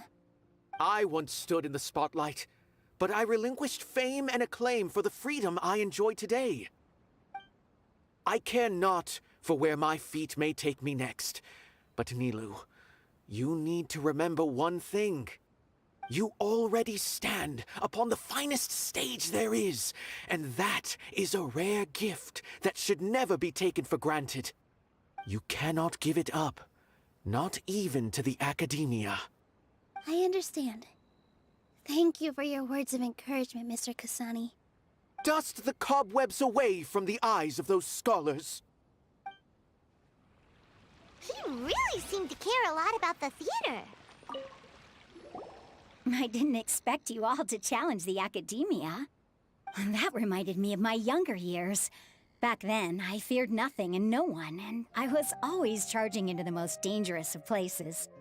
I can't do things like that anymore, but those were some of the best times of my life. Sorry. If the theater really ends up getting demolished, then you, Soren, and Abi will all... It's all right. There's no need to think such heavy thoughts. Even if the building gets demolished, its people will still all be here. Have faith in the resilience of an adventurer. We can always figure something out. But won't you have regrets if things just come to an abrupt end? It'd be like when you were forced to stop adventuring. Ah, so that's what you were worrying about. Relax. I've had a lot of experience with regret. Things are painful at first, but as they say, time heals all wounds. Look at us now. Serene and Abi are happy. And Serene has also just passed his theater exam. He can start acting soon. He was thrilled because he can soon perform on the same stage as you. We wouldn't be here if it weren't for our past struggles. And would Serene have become a happier person?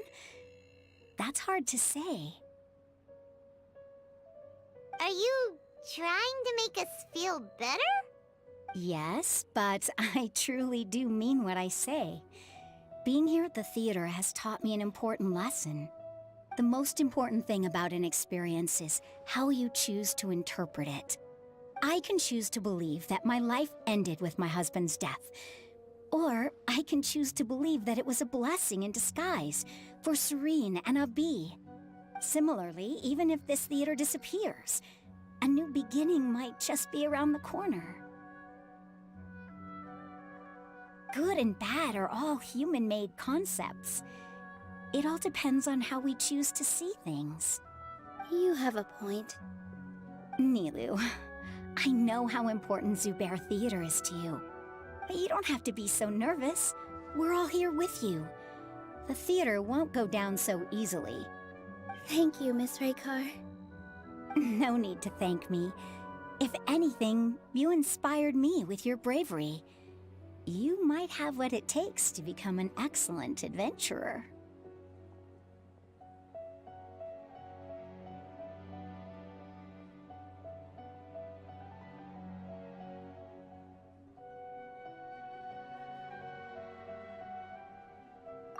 You're too kind.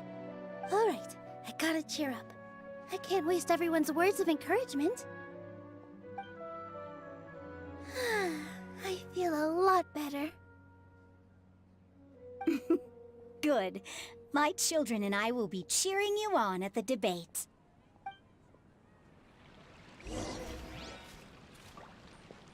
When the day comes, I'll get my... If anything goes wrong, I can't...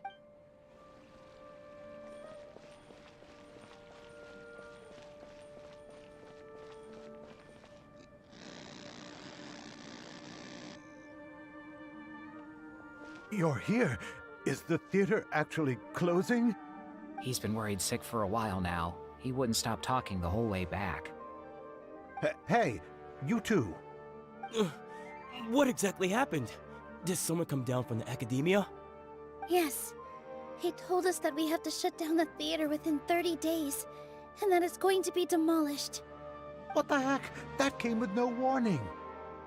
They're messing with us again. Don't tell me you'll have to listen to him. Come on. You know the answer to that. Yeah, it is a direct order from the Academia. There's no need to worry, though. I'm preparing for a public debate with the Academia. If I win, we might be able to overturn things and change their minds. Really? That's terrific. You have my full support, no doubt about that. Mine too! So what was their excuse anyway? They still not a fan of the theater's programs? Yeah, something like that. Good thing they have the power to make rash decisions about things they don't even understand, huh? Yeah, they need to touch more grass, not books. Exactly. They want to look down on us? Ha! We'll look down on them first. Don't worry. Everyone here has your back. The Academia's recklessness won't get them any praise. Right. They might think that some forms of knowledge are more valuable than others, but everyone can equally appreciate art. If they don't believe that, send them my way. I got them beat on this subject. Maybe you can prepare some questions on the details of dance performance to make things harder for them at the debate. Sounds like a good idea. Maybe that's something I should do. Ignore him. He's joking. Just do things your way. No matter what, we will always support you. Thank you all so much. Your understanding and support make me feel a lot better. There are always more solutions than problems. If you need help during the debate, just shout and the entire Grand Bazaar will be at your beck and call. Gotta show them who has the people's support.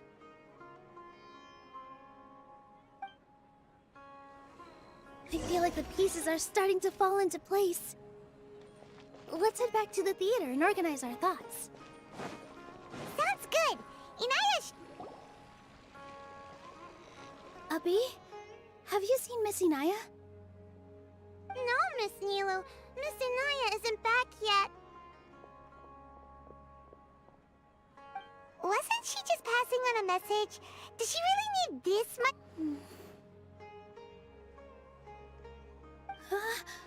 Oh no. Traveler, Paimon, I think I've messed up big time. What if Inaya never planned to come back? What?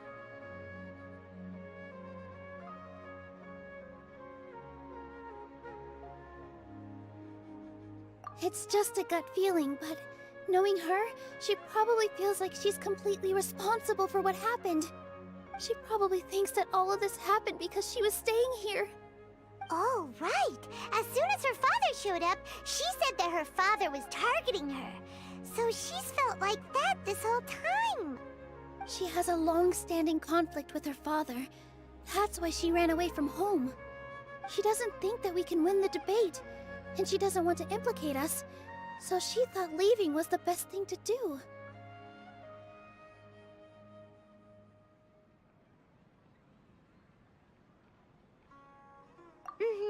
And then she just quietly left afterward. Exactly. She's being too pessimistic. How will you know if you don't try? Anyway, first things first. We have to get her back. But where should we start? Sumeru is huge! I think I might know. Let's start by looking outside the city. Before I brought her to Zubair Theater, she was staying at a remote campsite. She got a fever from drinking unclean water, so I carried her back. If she has nowhere else to go after leaving the theater, she might go back and strike out on her own again. Then let's go take a look. Yes, let's hurry.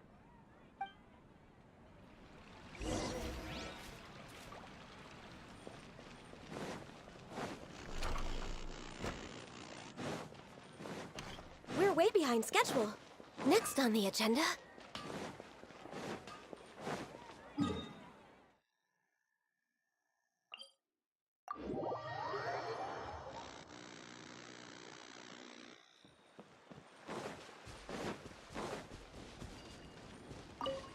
We're way behind schedule.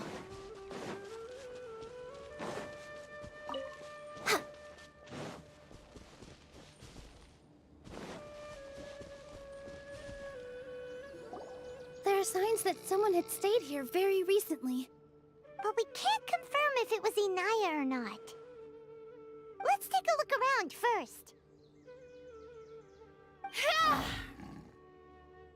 Did you hear that? I heard it too. Let's investigate.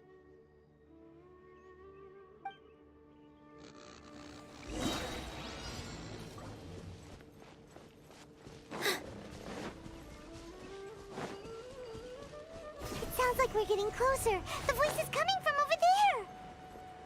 Yes, we're almost there. Stay back! It's Inaya! She's being attacked by wild animals!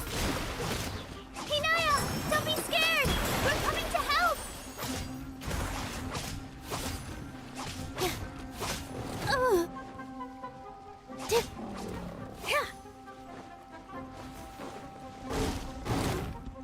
Yeah! With all my strength! Yeah!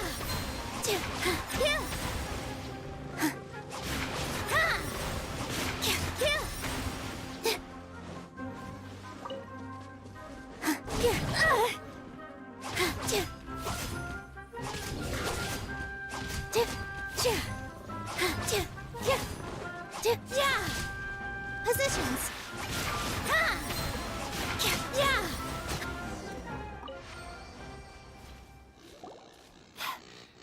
Thank you. There weren't so many big animals in this area before. They chased after me for a long time. Sorry. I'm causing trouble for you again. Why did you leave by yourself? You really don't think we have a chance at winning the debate? No. I just thought it would take too much effort. Everything happened because of me. Yeah! Everyone's working together towards a happier ending. No one should be singled out for blame. It's all right if it's me. As long as the theater won't get demolished. You guys are the kindest people I've ever met. You shouldn't suffer so much because of me. Listen to me, Inaya. Even if you were the reason that all of this happened, no one would blame you. Mr. Zubair said that you're one of us, so that means we will protect you. No matter what happens, we'll stand as one.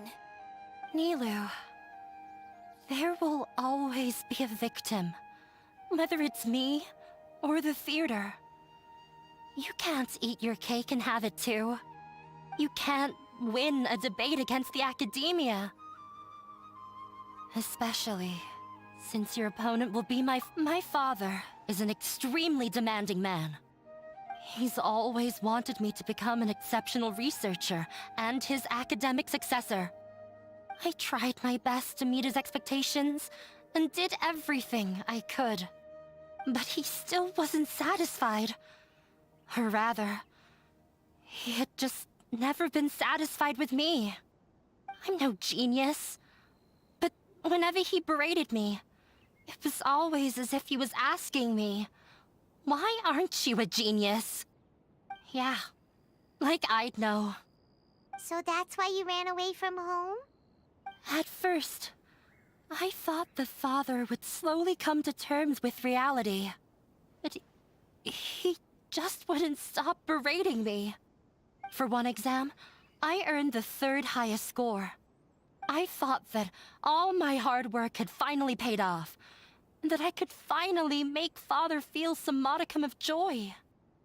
I even used the embroidery skills I learned at school to make a commemorative gift for him.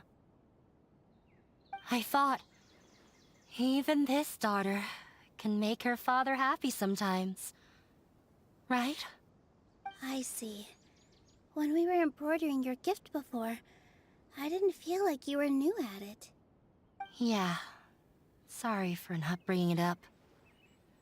These are not pleasant memories for me. I was tired of him yelling at me every day. All I wanted was to see him smile at me. But he was more angry than ever before once I'd given him my embroidery and told him my score. He flung my present to the side. You think you should be proud of 3rd place? Reflect on why you weren't first. I forgot how long I'd cried for. I only remember my parents arguing. My mother also thought he went overboard. They argued for such a long time. My father eventually stormed out and slammed the door behind him.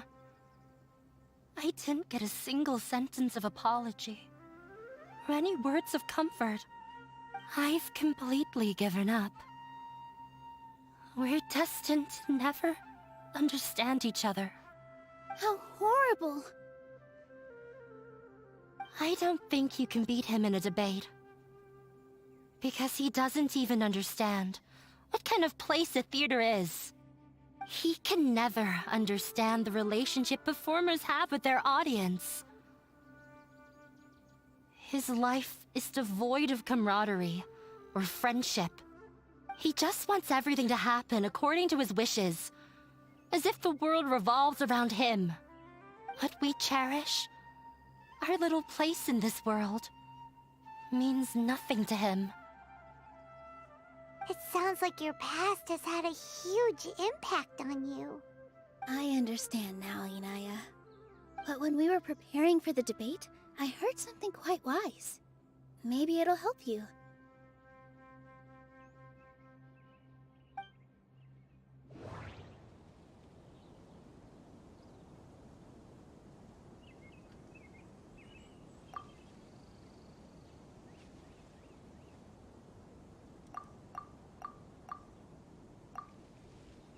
Art must first be appreciated by others to confer value.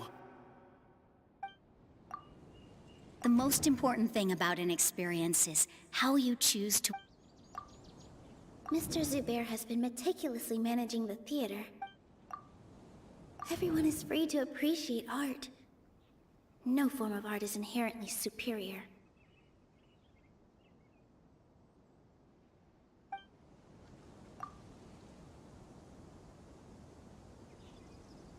The most important thing about an experience is how you choose to interpret it.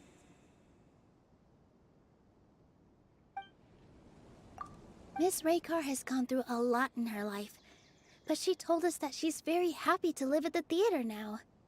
Although she ran into misfortune, it led her down a new path in life. She sees that as a blessing. She told me that the most important thing about an experience is how you choose to interpret it. Interpret it? I can sympathize with your unhappiness at home, but after you ran away, you ended up at the theater and became one of us. Those unhappy experiences allowed you to really cherish your bonds with everyone, and also gave you the opportunity to become friends with us. Don't let your past suffering keep you from the new life that you've worked so hard to find. Oh. Let the past stay in the past.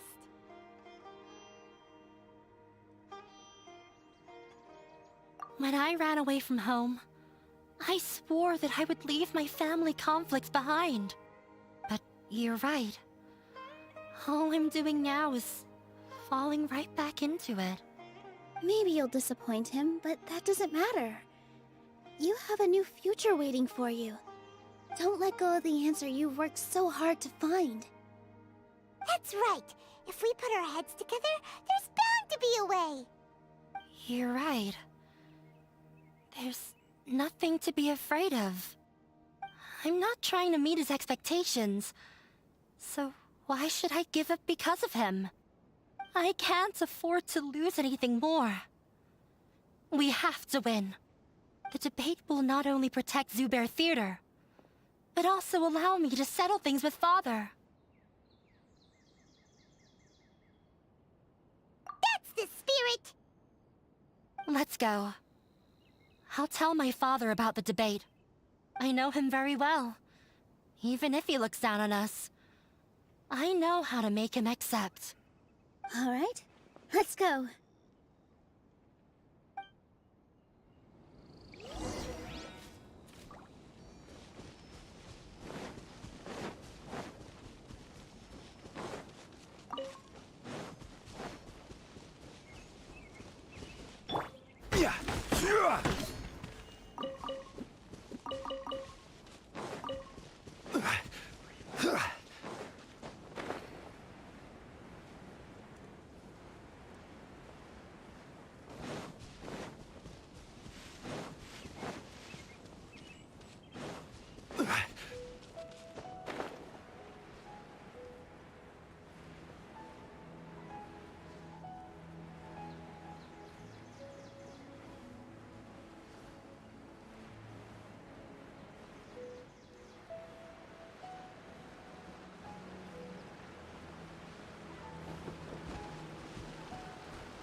Boing, boing, boom! Boom! Yeah! Da, da, da! Hi-ya!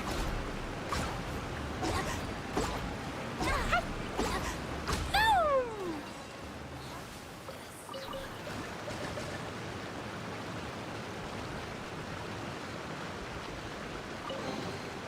Yee, shiny! Woo! Da, da, da!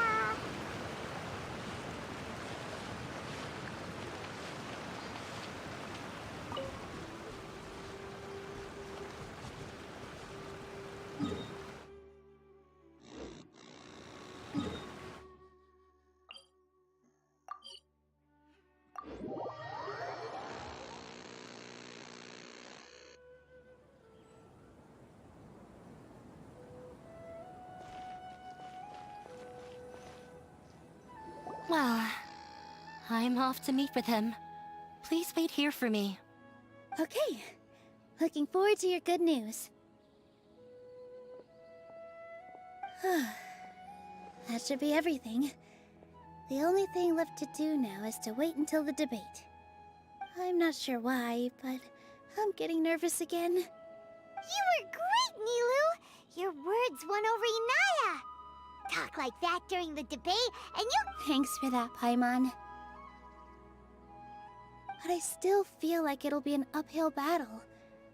I need to be calmer, cooler, and more collected. Yeah.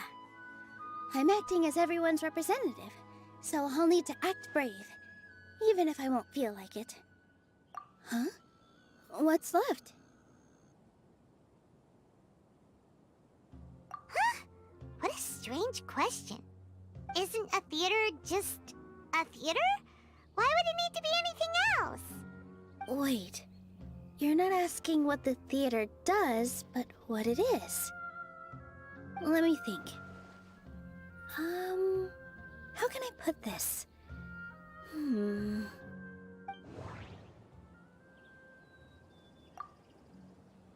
The most important thing about an experience is how you choose to interpret it. Art must first be Mr. Zubair has been meticulously managing the theater. Mr. Zubair has been Everyone is free to appreciate art. Inaya really wants to win. She doesn't want to lose anything else.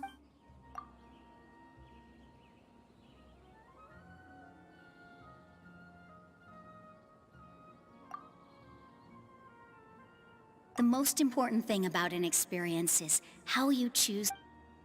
Not quite right, but... Ah! Got it! When we were trying to find a way to save the theater, we heard many stories not of the theater, but of the people whose lives have been touched by it. Zubair Theater is our reason for coming together. It connects us all in unique ways. In other words, it's like a bond. A bond? The theater provides money for Miss Raykar and her children, inspiration for Mr. Kasani, and enjoyment for the people of the Great Bazaar. It also gives Inaya shelter from her family. It has brought us together after taking care of every single one of us. And its story won't end here. In the future, many more people will come to the theater and receive its blessing, and we'll all be there for them. Our warm, welcoming community will show them the same kindness we were shown in the past. Aside from the delivery of performances, isn't this another reason for Zubair Theater's continued existence? Yeah, that makes sense. We definitely felt that warmth during the preparations for the event. But Paimon doesn't see how this will help in the debate. Oh, gotcha! No matter how strong an opponent is, they'll have to go on the defensive if pressed on a weak point. I feel like that's another prong in our attack. Thank you so much. also feels a lot more relieved. Let's show him what we got! Sorry for the wait. I'm back. Things went a lot more smoothly than I expected. It didn't take long for him to accept the debate. It is set for 2 days from now. Why are you all smiling so much? Did something good happen? We realized that your dad might not be as scary as we had thought. We just finished our prep. Rest easy. It will all turn out well. We have to win. No, we will win, Inaya. Fingers crossed.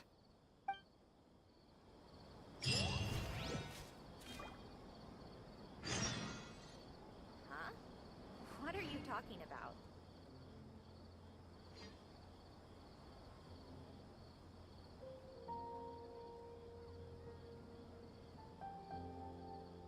Dodoko? Dodoko, where are you? The evening breeze is like a melody.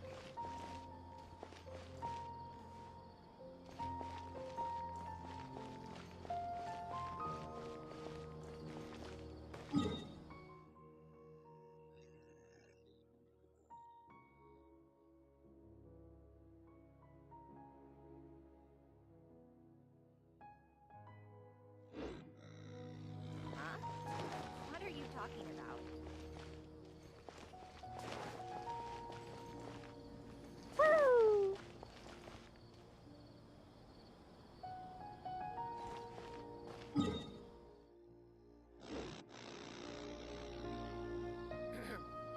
The evening breeze.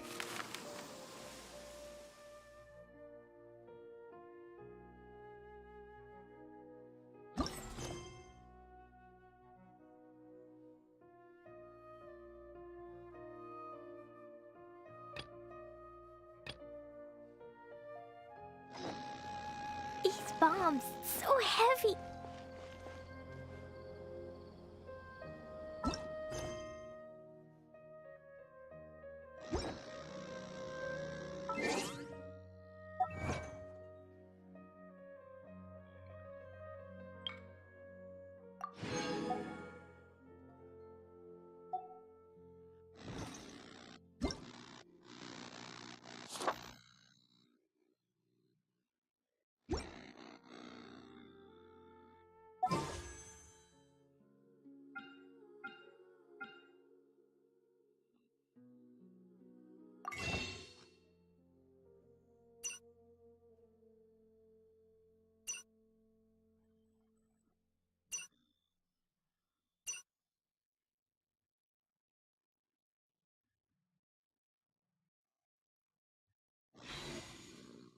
Clean.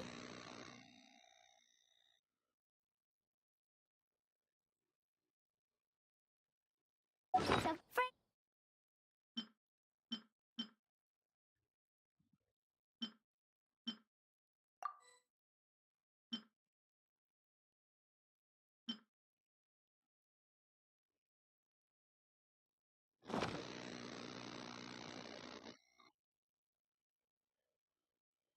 Girl.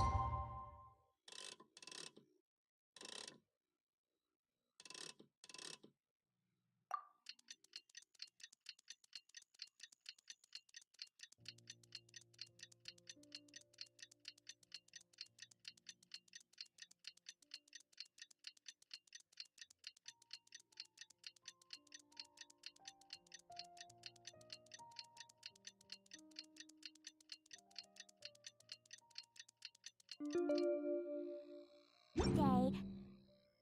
I found in the blink of an eye. It's already debate time. Want to show it to you?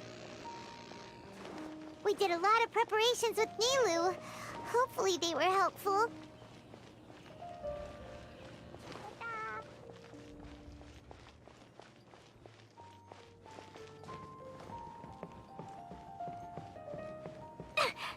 Woo!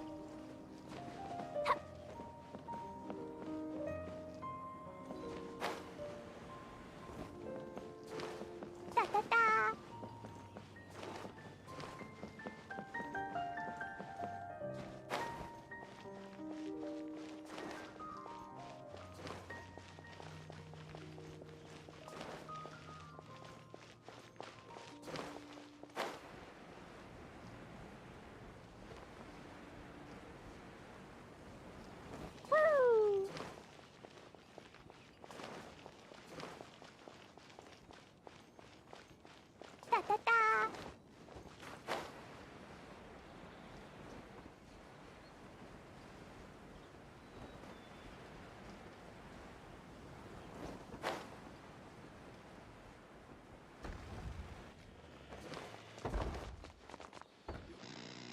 What should I do now? If only Sino was still around. Excuse us. Has something happened? Oh, I appreciate the concern, but who are you? Ah, friends of Sino. Well, I suppose it's not a secret or anything. Since you two are interested, I'll just lay it out for you. My name is Nabil. I'm a Matra in the Academia. A case involving the smuggling of canned knowledge has come to our attention recently, but unfortunately, we don't have the people to handle it at the moment. Huh? You mean the Academia is short on Matra right now? Well, not exactly. I suppose the main problem is that the case suddenly came up after General Mahamatra Sino left to go somewhere. It would be a real headache for us to tackle the case ourselves. Given the large scope of the issue, we talked things over internally and decided that we should find further assistance from outside the Matra. If you two have some time, would you lend us your strength? Alright, since you asked so nicely, we'll help. Yes, large amounts of canned knowledge from unknown origins have been appearing on the market recently. We suspect there's a secret route being used to move the capsules. According to some research, using large amounts of canned knowledge could lead to some serious consequences. And unfortunately, most people have yet to realize that. Rumors also have it that some particularly dangerous canned knowledge has made its way into the market. Regardless of whether the rumors are true or not, this case calls for urgent action. According to our current leads, it's highly likely that there are dealers selling canned knowledge outside the city, even as we speak. If you two could, please help us investigate the area. You can count on us! Let's go!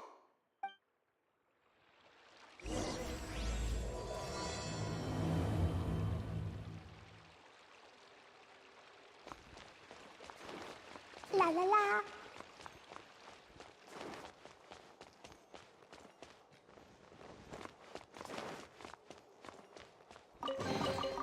Yay, shiny!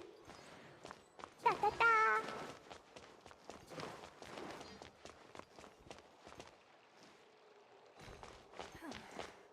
Is it possible to install a vision on a mechanical frame?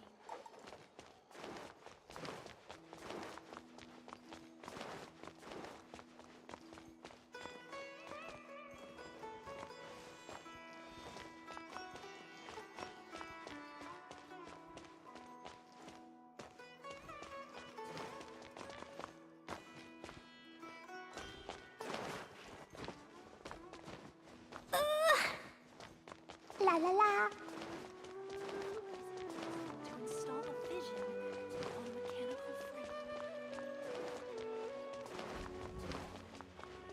Woo!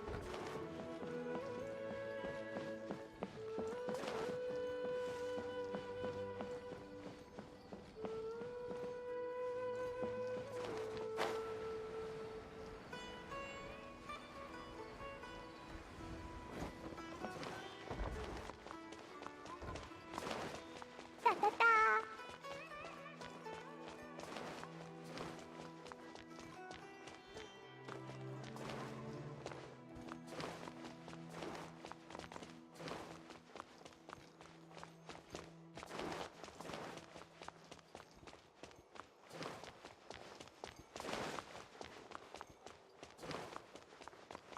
La la la. Da da da.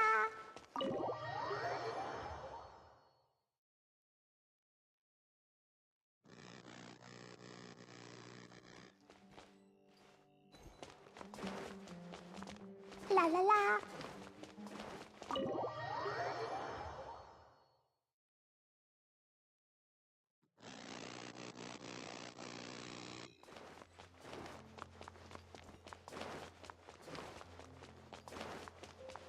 Da da da. Woo! La la la. Woo!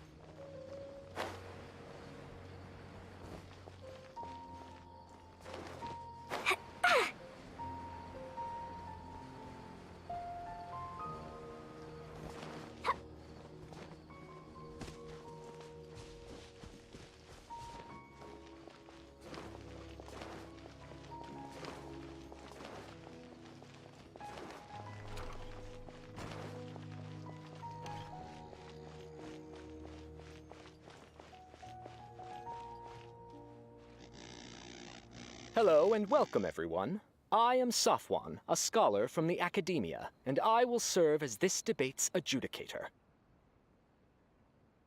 I swear to judge both parties with the utmost wisdom and impartiality. I will neither interfere with the proceedings nor demonstrate bias. I ask for both parties to stand. May the Dendro Archon also serve as a witness to this duel of wits.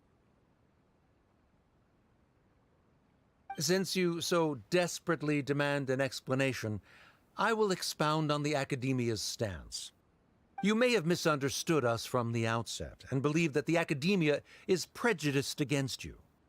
However, the truth is that the Academia wishes for every resident of Sumeru to be afforded opportunities to grow and cultivate their wisdom. Therefore, the works they consume should also possess enlightening qualities and intellectual value. We have failed to identify these qualities in the shows performed at Zubair Theater. In other words, instead of struggling against the Academia in pointless confrontations, if you had spent your time reflecting on improving the quality of your shows and enlightening your audience, Zubair Theater would not be today facing such a tragic fate. Aggressive from the get-go. He's really putting on the pressure. Can Nilu stand her ground? Calm down, Nilu. First, carefully analyze what he said. He said that we were shut down not because the Academia looks down on the arts, but rather because our shows aren't up to their standards.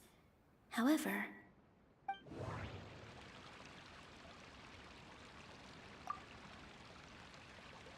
the most important thing about an experience is how you choose to interpret it. Art must first be appreciated by others to confer value. Mr. Zubair has been meticulously managing the theater. Everything checks out. Mr. Zubair has been meticulous. Everyone is free to appreciate art. No form of art is inherently superior. Inaya really wants to win. She doesn't want to lose anything else because of her painful past. The theater carries everyone's feelings and serves as the bond that connects us all. I wasn't paying attention. The theater carries everyone's feelings and serves as the bond that connects us all.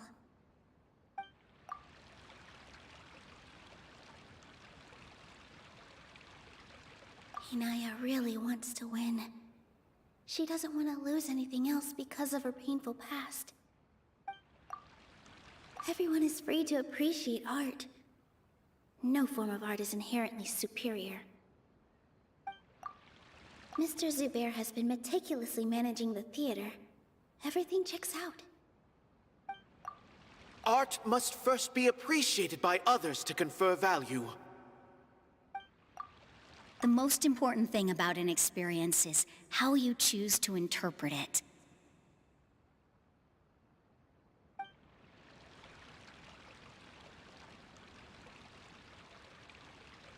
Don't think that would make for a good rebuttal. Don't think that would make for... In your eyes, our shows can't meet the Academia's expectations. Shouldn't it be the audience who decides if a show is intellectual or enlightening? Why is someone from the Academia judging that?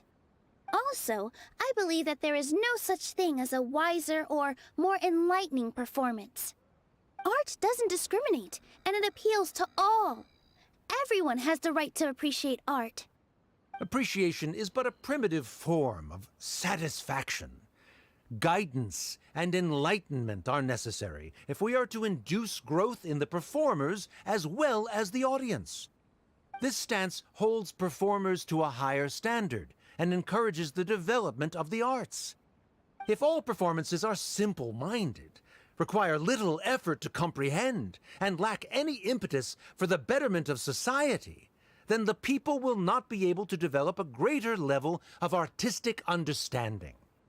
Nurturing the populace's understanding requires a long and arduous process, and guiding this process is the Academia's true goal. He changed the topic without batting an eye. Good thing I'm prepared. If I remember correctly, what I should say here is... The theater carries everyone's feelings, and serves as the bond that connects us all. Inaya really wants to win. Everyone is free to... Mr. Zubair has been Art must first... The most important... No. Can't do that. No. No.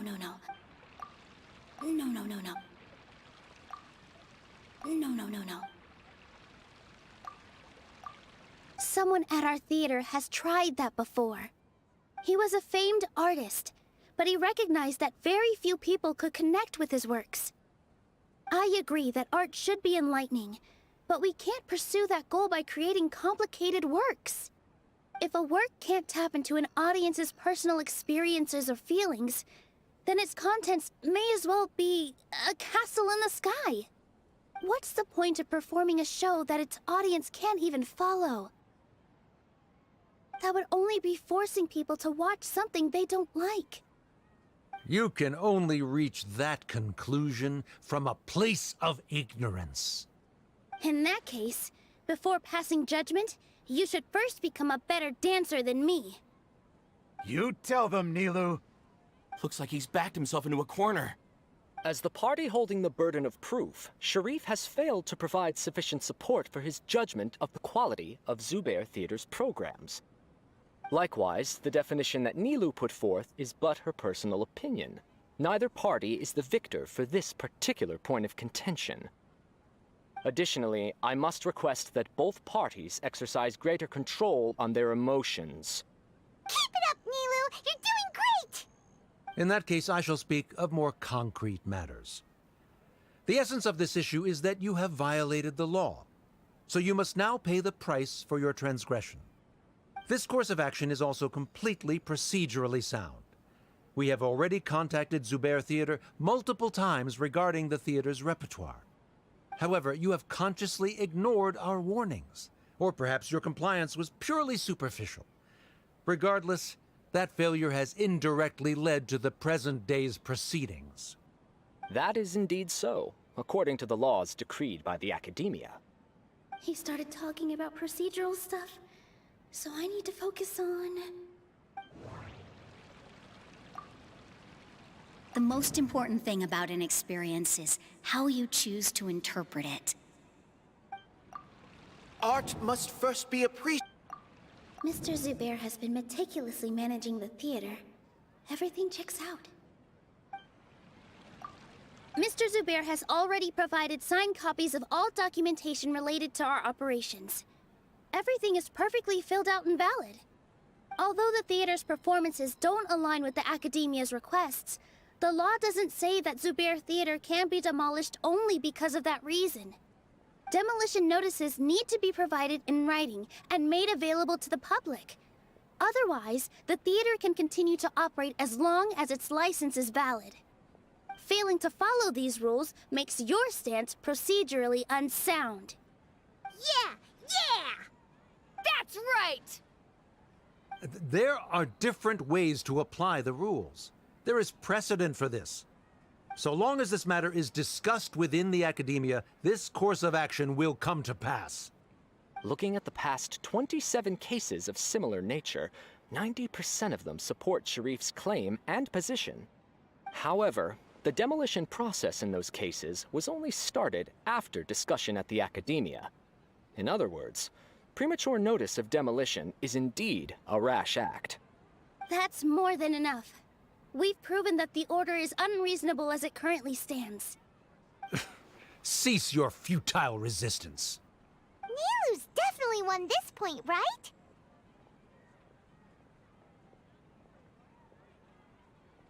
You're right. Stay focused, Nilu. Even if permission for demolition has yet to be obtained, it is a fact that your performances violated the Academia's policies on numerous occasions. Based on that fact, we can permanently revoke your right to perform in Sumeru. Under the current system, it is indeed possible to immediately revoke Zubair Theater's performing rights. That's a thing?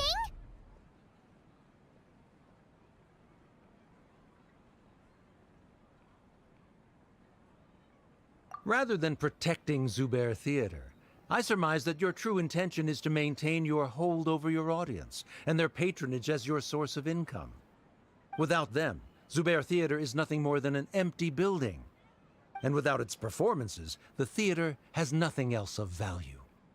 What you said isn't true at all. Keep it cool,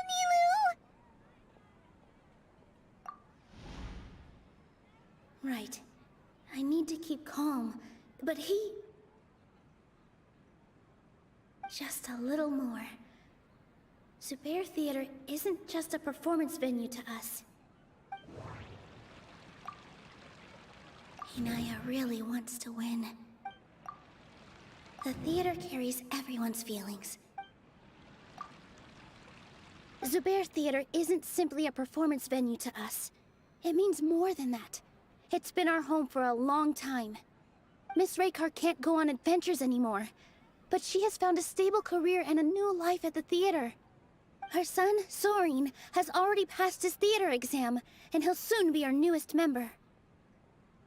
Mr. Kasani found a new way to look at art. He decided to stay at the theater to watch us grow. Mr. Farhad and Mr. Hushang visit even when there isn't a show going on, and they always tell us lots of entertaining stories. Even Inaya wants to stay with us, and she's starting to look forward to a new future. Zubair Theater exists for them, for every single one of us. Perhaps Zubair Theater has provided you with a multitude of positive emotions and experiences. However, you have misconstrued something, young miss. The interpersonal relationships you speak of were established upon normal theater operations. Sheikh Zubair operates the theater for his livelihood. His employees work for their wages, and the audience comes to enjoy performances. Relationships are merely a byproduct in this exchange of interests. They may be pleasant and captivating, but they can only ever be secondary. When scholars collaborate to solve difficult problems, we freely share our knowledge and resources with one another as if we were all kin. However, this collaboration ends after the results of our work are published. The reason is simple. We are scholars, and there are new projects that await our attention. He really doesn't think much of relationships. Paimon also thinks he did a lot of prep. He's been solid as a rock. Sharif's argument is currently the more persuasive of the two for this point of contention. The continuance of the interpersonal relationships Nilu spoke of remains hypothetical before the theater's demolition, whereas the situation that Sharif described has been well documented at the Academia. The Academia has made significant academic contributions, in no small part due to its researchers' efficiency and ability to compartmentalize. Oh no! What should we do? Things are going in the opposite direction! A setup? So Nilu's got him? Good. He said what he said. The next argument could decide this debate. But is this really the best thing to do? It might be too cruel to Inaya. Inaya really wants to win. She already agreed to this. She wants to win, no matter what. Me too.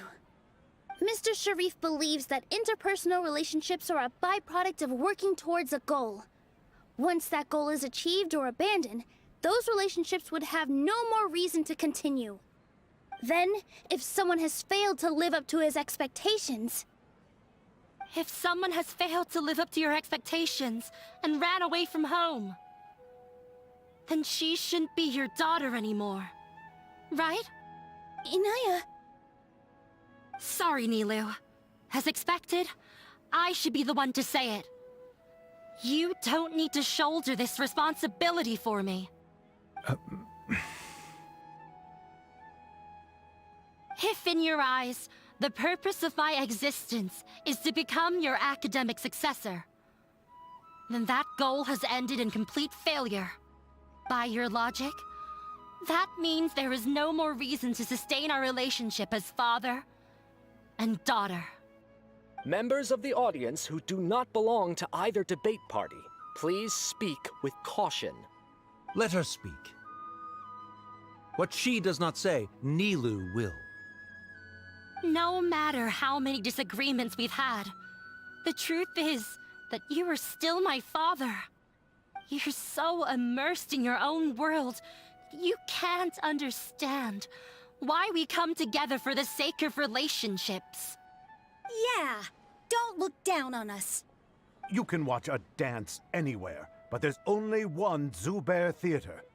I'm almost starting to feel sorry for this guy, what with the idiotic things he said. Order! Order! Members of the audience, do not interrupt debate proceedings. I confess that this is the final argument we had prepared.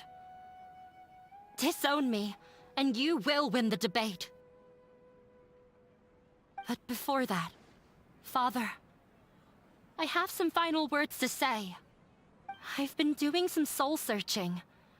Not about whether I should have run away from home, but whether there was any point to my personal rebellion against you.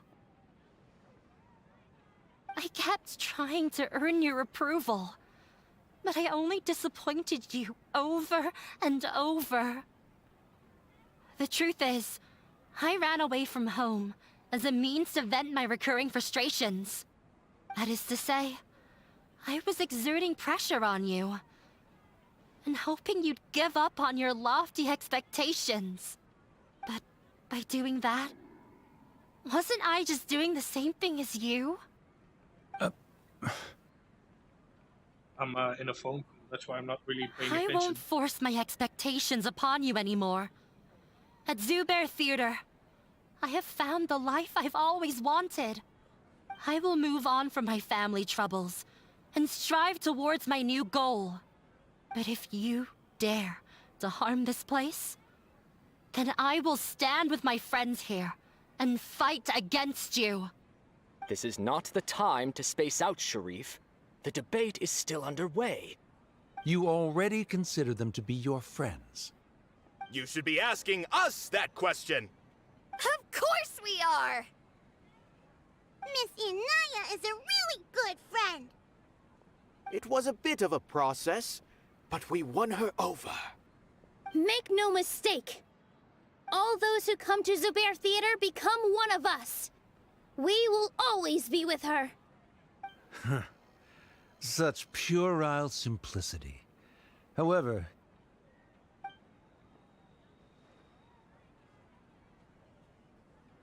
it is surprisingly a relief. Wait, what are you... never mind. They left? Does that mean we've won?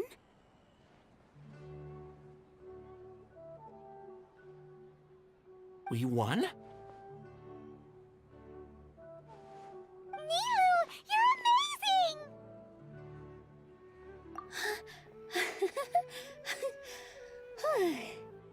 I relaxed for a moment and I feel a little faint. It looks like he still has a place for her in his heart. Terrific work, Nilou and Anaya. They likely won't cause any more trouble for us. Didn't know you could get so fierce. I have a lot of newfound respect for you two. This really took a lot out of me, though. I don't ever want to do this again. Both Miss Nilou and Miss Inaya were so cool! Should we throw a second round of celebrations?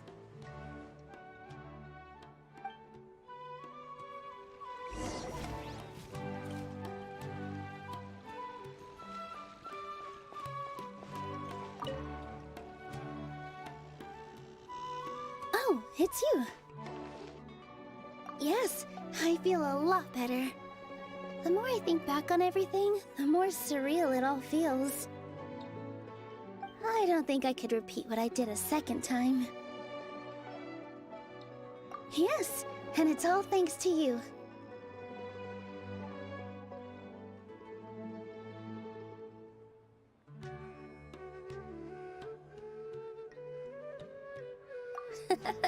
I see.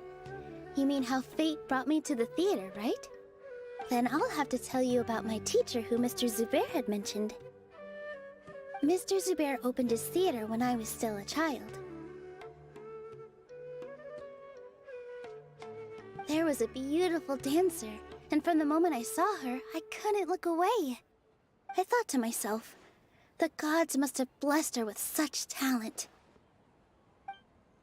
But later on, she would actually smile down at me and say, just the opposite, in fact. Yeah. She said, dance is an art born from toil. It isn't a gift from the gods, but a creation by our own hands. It is a beautiful thing born from our life experiences. Whenever there is joy or something to be celebrated, people will dance. In other words, any place where people can effortlessly begin a dance will for sure be filled with the blessings of everyone's happiness. She wasn't looking for flowers and applause. All she wanted was to see her audience smile.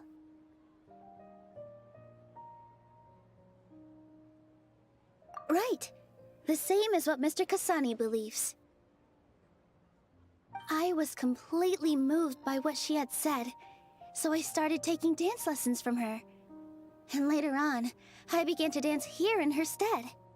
Before she retired, she told me, for as long as you live, never forget what dance means to others. This is why Mr. Zubair and I never intended to listen to the academia. Even though it ended up causing everyone a whole lot of trouble, thankfully, everything worked out in the end. Although, I do have a small regret. Yeah, even though she has already decided to stop fighting with her father, they never managed to have a real conversation with each other. Before he left, Mr. Sharif looked like he had a lot on his mind. He probably has a lot of things he wants to say, but will now perhaps never get a chance to. Yeah, but I still hope that things can change. It never hurts to have hope. You and Paimon are more than welcome to keep attending our shows. Who knows? Next time, you might see Inaya on the stage. Are you still worried about Inaya? Let's be sure to come back often. Who knows? Maybe things will have worked out for her. I'm sorry that I wasn't paying attention. I was in a phone call, and I'm technically still in a phone call. So that's why I haven't really been paying attention to the story. So my apologies for that. But at least you guys can follow along. So.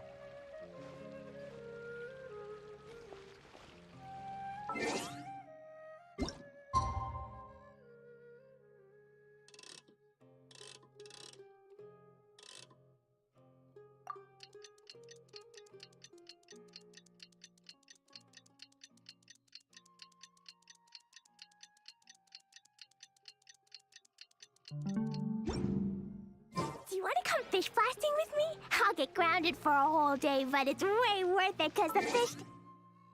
So...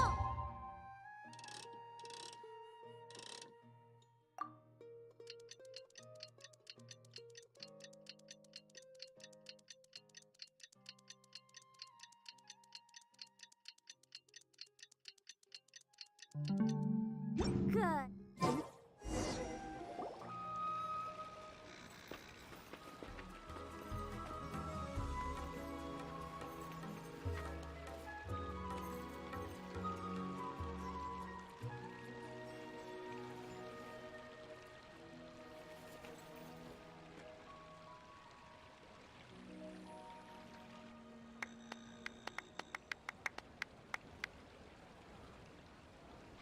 Everyone, I'd like to introduce you to our newest member, Hinaya.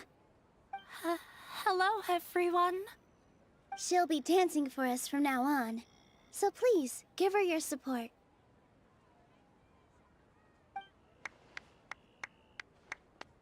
Inaya's taken her place on the stage! Oh, Paimon wonders how she'll look when she starts dancing. When you stop and think about it, happy endings like this sure aren't easy to come by. Nilou's efforts, everyone's wisdom, Inaya's determination. Huh? What do you mean by that? You do have a point there. The whole demolition thing was going overboard, but he really could have banned Nilou and the others from dancing. If he really wanted to be ruthless, he could have done some real damage, even without winning the debate. Oh well, it's not like we can understand how people like him think. Huh? Wait, look who the cat dragged in! Isn't that Inaya's father?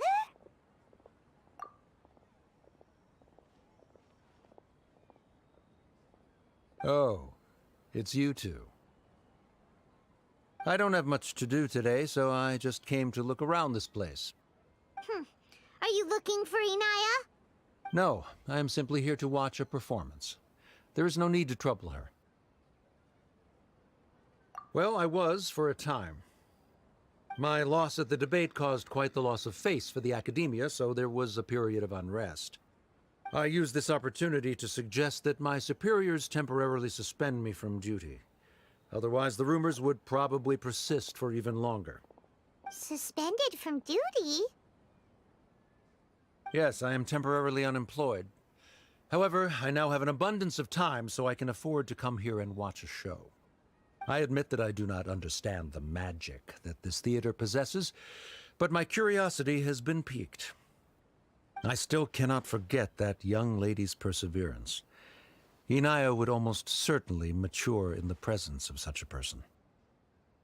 There are no parents who do not worry about their children.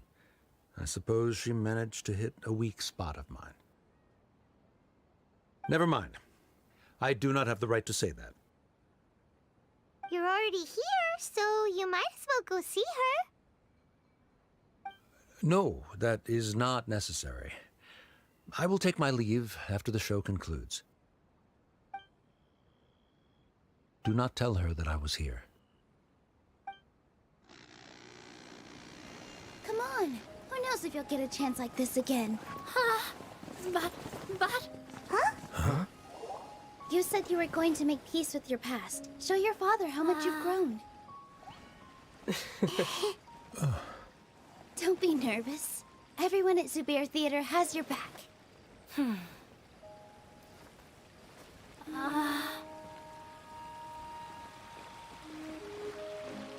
Hey, let's go somewhere else.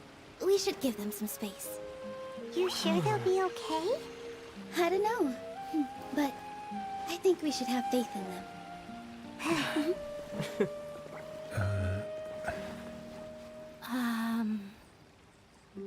Yes, Inaya. I have something for you. I'm still learning. It's hardly a masterpiece, but it's yours, if you'll take it. Huh? You don't have to take it. It's fine. Never mind.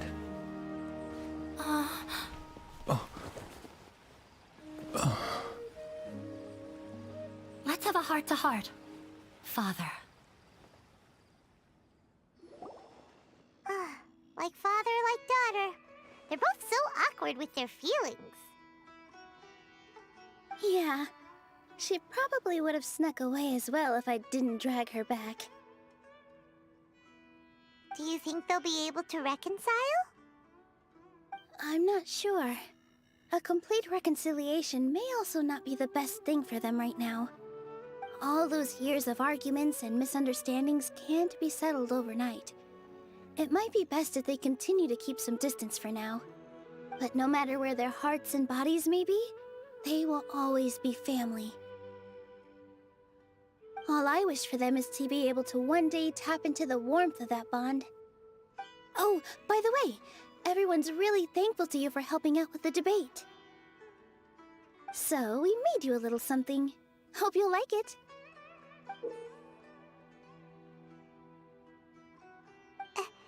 Isn't this Zubair Theater? Whoa! This is amazing! It's so detailed and polished! We've also never made anything this complicated before. Mr. Zubair and Mr. Kasani took charge of the design, while Inaya and I made all the little pieces with the help of others. Miss Raykar and Miss Nadia made and assembled the centerpiece. As adventurers, you two will doubtlessly travel to many more lands and see many more things. That's why we hope that your time at Zubair Theater will become a fond memory of your journey. You two are welcome back anytime. We'll come back and watch you dance whenever we get the chance. You're welcome. And there's no need to be so polite. You learned fast. Come on, take it. This is the story of you and me. It's a tale that I'll never, ever forget.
Let's hurry over! Wait a moment. Ah! Oh, it's you! You're my assistant, remember? Being my assistant, you must stay with me. Now let's head over there. It's General Mahamatra and his assistants. We meet again. Huh. You're here early. It's to show how important we think the operation is. Since this is a big case for the Academia, we are prepared to give it our best. I'm glad to hear your sense of resolve. Remember, we must capture them alive. They are our only leads for the case. If they die, we will be unable to continue the investigation. Understood. Everyone! The Eremites are approaching from the west! Make preparations and be ready for combat.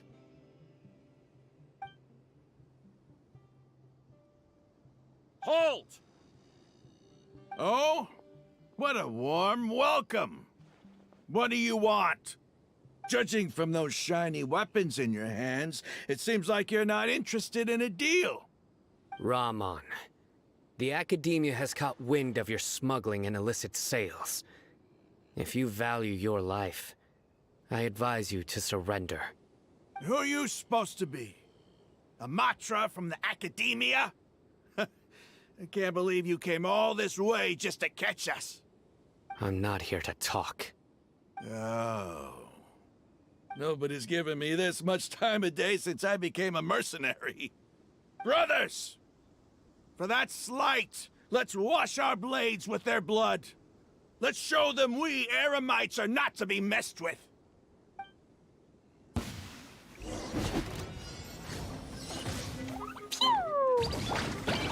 Gather! Order guide you! Let the show begin.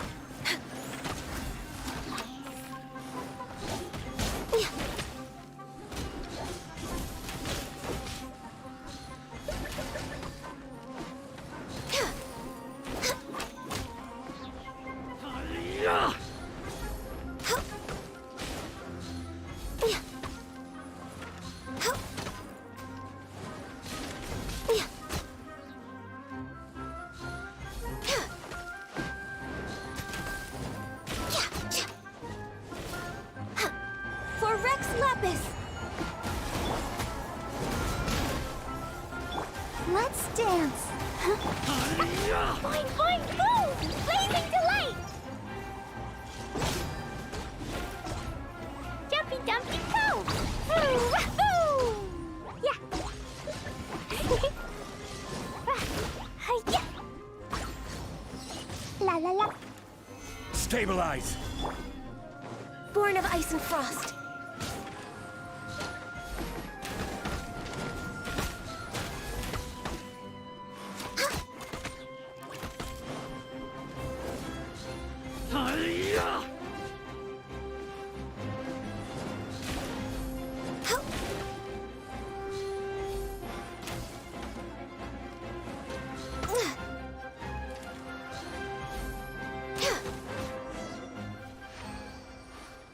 It's over.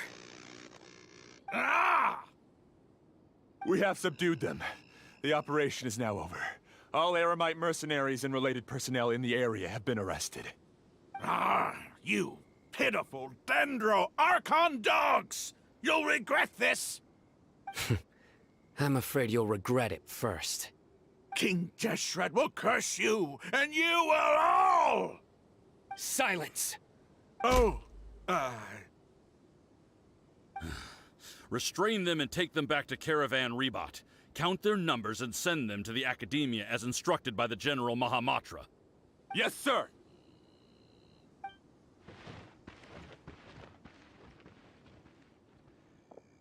Mahamatra Sino, I will now take my leave. If you need further assistance, please come to Caravan Rebot and ask for me. Understood. You are dismissed. There they go. Let's talk elsewhere.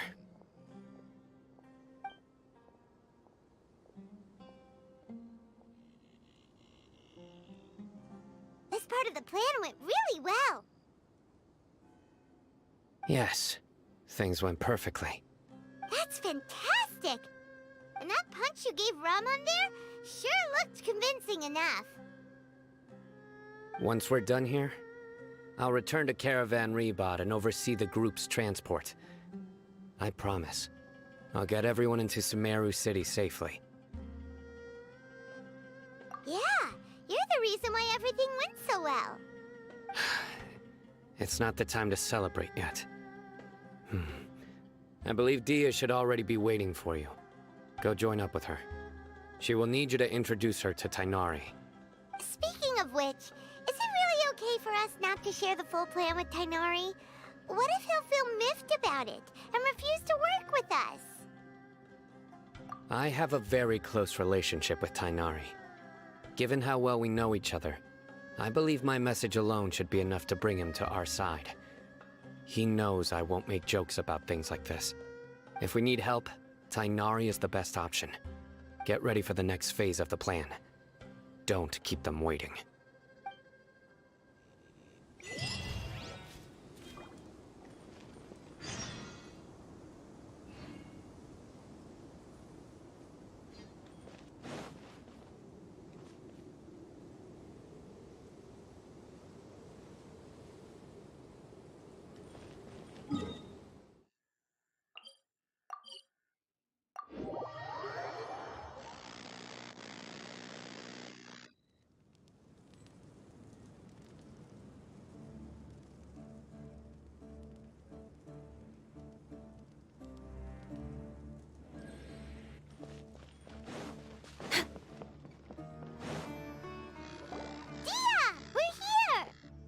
It's about time. Didn't you say our part of the plan is the most important of all? And here you come rolling in late. In the time it took you to get here, I already did 5 laps around the place, downed 7 drinks, and even did some clothes shopping. Sorry. We didn't mean to keep you waiting. I just wanted to fix your attitude and rub it in a little. After all, you took your sweet time getting here, and we've got important stuff to take care of. I just like seeing that serious look on your face. All right, I'll stop. All joking aside, I'm glad you're here. Let's get moving and take care of this as soon as possible. But where should we start? Our responsibility is to get a status update on the Fatui Harbinger known as the Doctor. We need to make sure he won't get in our way when we rescue Lesser Lord Kusanali. Dealing with an institution that controls all of Sumeru is already hard enough. If the doctor were to crash the party, it would be next to impossible for us to achieve our goals. Yeah, we sure don't want him showing up. Ooh, he really gives Paimon the creeps. Right? Hearing his name just reminds me of those stuffy old geezers in the academia. I'd rather not have to deal with someone like that. According to the plan, we should first go to Pardis DI and ask for Forest Watcher Tainari. If all Hatham and Sino's sources are solid, then we can be sure that Tainari still has the Academia's trust. So, we'll find Tainari and convince him to get us the latest intel on the doctor. Then, depending on what we learn, we'll make any necessary adjustments to our plan. The sages have placed spies everywhere on the other side of the wall. I'll follow you as a bodyguard.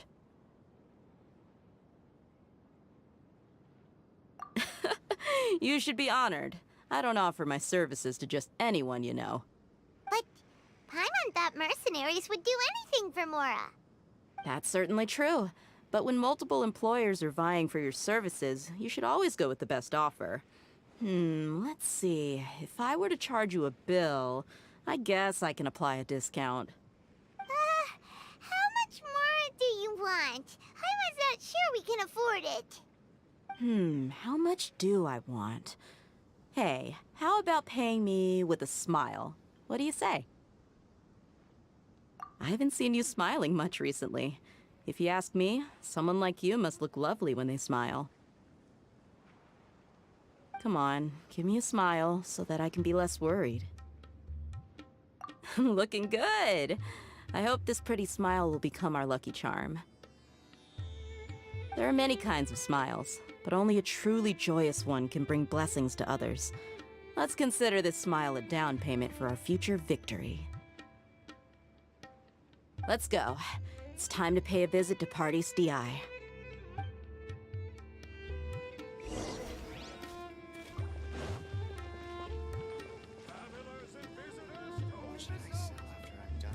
I should start preparing for the next on-site investigation.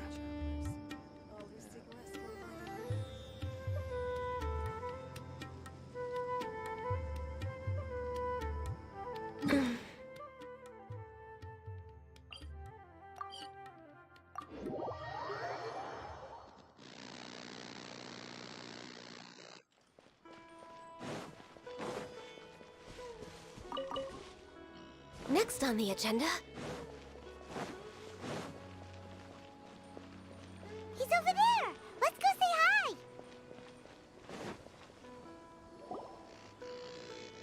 Tainari! Ah, Traveler, Paimon. And you are? Hey there. This is our friend Dia. She's an Aramite mercenary. A mercenary? You must have some big news for me.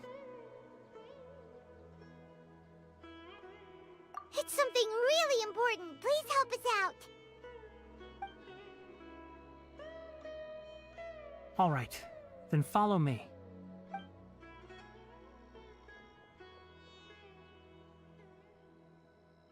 This place is better. We won't be disturbed by any passerby. Okay, what is this important thing you want to ask me?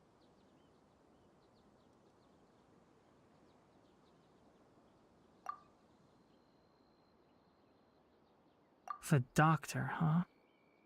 He's that strange-looking Fatui Harbinger with the mask. Paimon thinks he has blue hair. Yes, I know him. Actually, he left Pardis DI just a little while ago. He left already? Yeah, he came looking for me. Can I ask what it was about? Sorry to ask you like this after having just met, but your answer is very important to us. For now, all we can share with you is that your friend Sino is working with us. Sino, you say?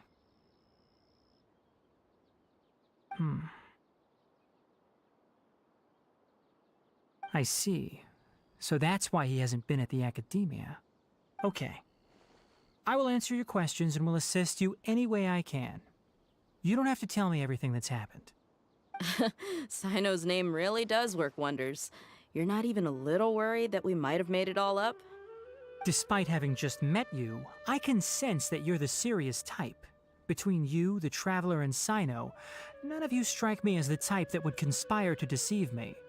You don't need to tell me anything you don't want to. I'll also get straight to the point. The Harbinger you mentioned came to me because he wanted to take the scholar Hypatia away with him. Hypatia? Why would he want her? And what do you mean by take away? Is he planning to leave Sumeru? Yes. He told me his return to Snezhnaya is imminent.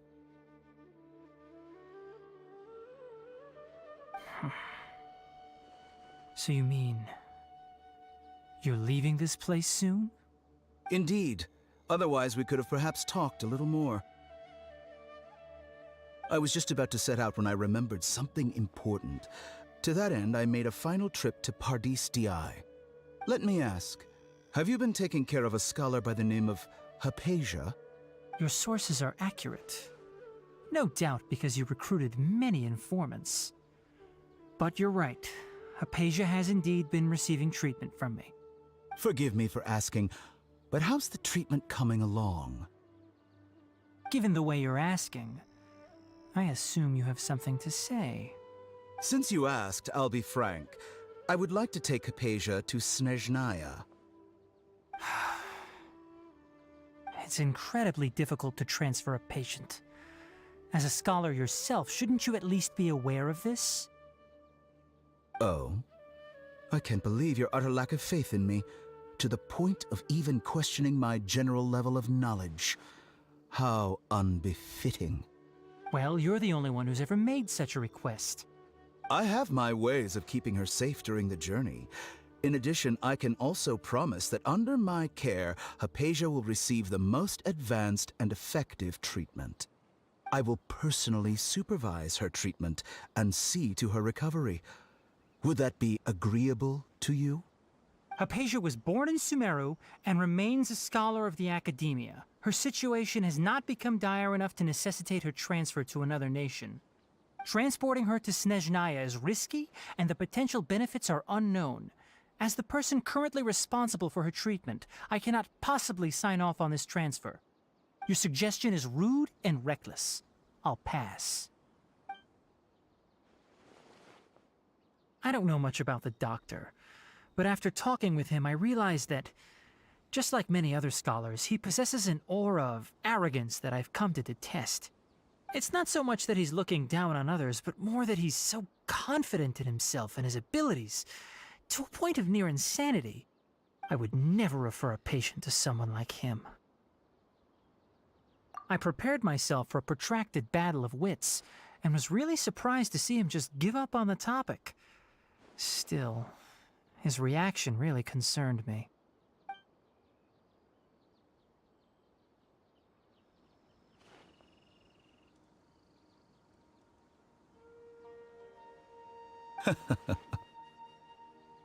I see, I see. Of course, your opinion makes perfect sense. You're still young, but already quite stubborn. I must say, you are not like what I had expected. Under normal circumstances, I wouldn't just let you off the hook like this. But unfortunately, I'm in a hurry today, what with Her Most Noble Majesty the Tsaritsa calling for our return. Luckily, there is still some time left for me to take care of everything before I leave. It's just as the Academia said, you're a responsible and gifted scholar. Sadly, even with all of that, you're still lacking a bit of shrewdness. And that's also why people like you can never realize that sooner or later, everyone must pay the price for what they've learned.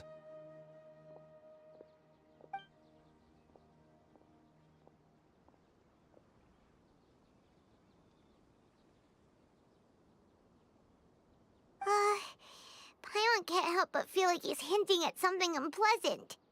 He asked a question, yet didn't care for my answer. Perhaps I'm nothing but a talking rock in his eyes. He never came off as malicious, but an utter lack of compassion permeated throughout our conversation. From his tone, I can sense that he's always looked down on others. I can barely believe it myself. But if that's true, the situation will be in our favor. I don't think I missed any details. Frankly speaking, I don't want you to do anything too risky. Now that you know a little more, it should be easier for you to stay safe. Sorry we can't tell you everything. We appreciate that you helped us anyway. I won't forget your kindness. It's okay. I have an obligation to do so. To be perfectly honest, all of this may have started because of me.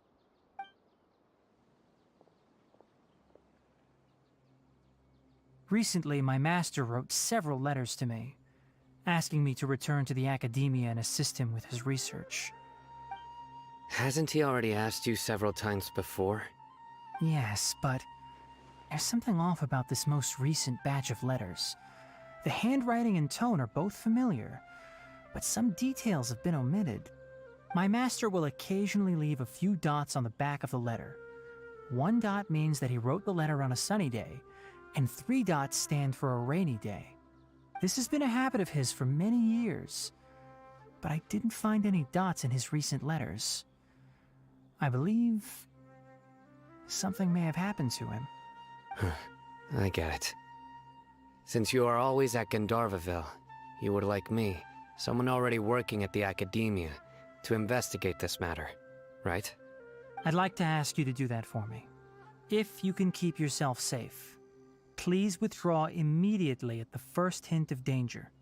I can do that, but I have a feeling it won't be that simple. The academia has been working on a big project. I'm not quite sure what it is, but your master might be involved with it. If the higher-ups really are hiding something, then it will be difficult to remove myself from the situation once the investigation starts. If the situation becomes critical, I'll leave the academia. If you don't see me there for an extended period, that's your cue. All right, we've got a plan. I'll stay at Gandharvaville to support you. If that scenario comes to pass, you must be extra vigilant. And be wary of any messages or direct requests from the academia. I must say, I didn't expect a warning like this from the General Mahamatra. Being loyal to the academia doesn't mean blindly doing whatever the sages say. I know what I'm doing. On that note, aren't you also being quite distrustful of your alma mater? The academia, yes, but my master is a man of integrity. Even when I was a student, I was worried he'd get in trouble for sticking to his beliefs. I suppose he's lucky to have lasted so long. But in the end, it still caught up to him.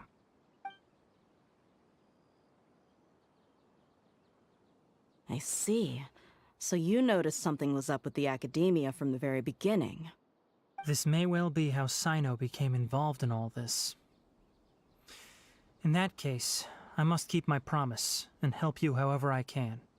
Also, if you run into Sino again, please help me pass on a message to him. Trust your own senses and experiences. I think this may be something he needs to hear right now. Okay, we'll find a chance to tell him. Thanks. Right. Now let's go hunt down this Harbinger. Oh, by the way, which way did the doctor go when he left Pardis Di? That way.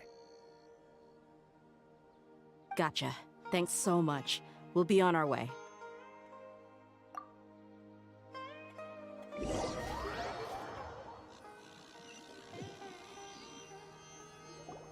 According to Tainari, the doctor is leaving Sumeru soon. I want to check if the doctor was actually telling the truth. He also said that he'll take care of everything before he leaves. What did he mean by that?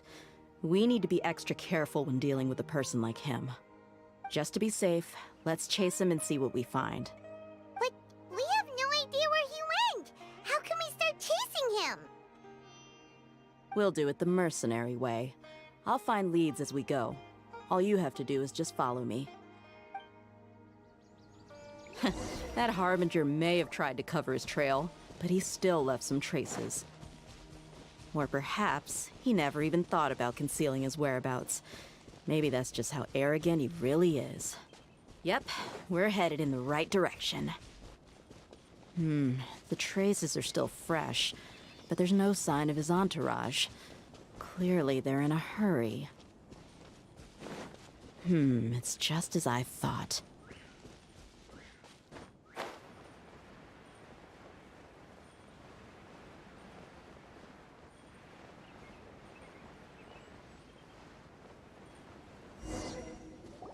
We can stop here. I think I know where the doctor went. To the south of here is Port Ormos, which seems to be where they're headed. Port Ormos? They're going to leave by boat? That's right. Let's go to the port and have a look for ourselves.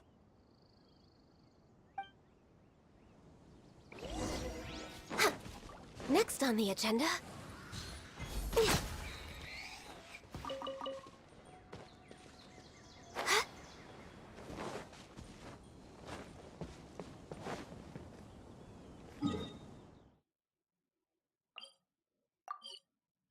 Teleport.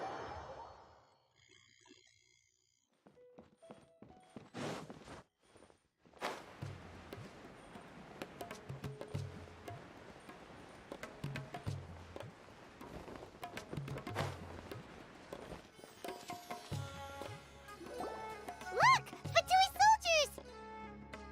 Thanks to Dia's tracking skills, seems we found the right place. Shh! Don't draw their attention. The port is crawling with Fatui soldiers. Let's keep going and see what we can find. Now this is a proper farewell ceremony for a Snezhnayan Harbinger. The Lord Harbinger is leaving. I've still only seen him once or twice. I used to hold a position in our homeland, and back then, the doctor spoke in a very different way from the way he speaks now. Maybe the way people talk in Sumeru has rubbed off on him? It's always like that when you spend too long away from home. When he gets back to Snezhnaya, perhaps it will also take him some time to get used to the life there again. Huh? But, sir, that can't be right. No, I remember it like it was yesterday. Both his expressions and tones are now very different. Also, for some reason, he seems like he's all smiles now. You must be mistaken. Nobody's supposed to look happy when they're on a business trip.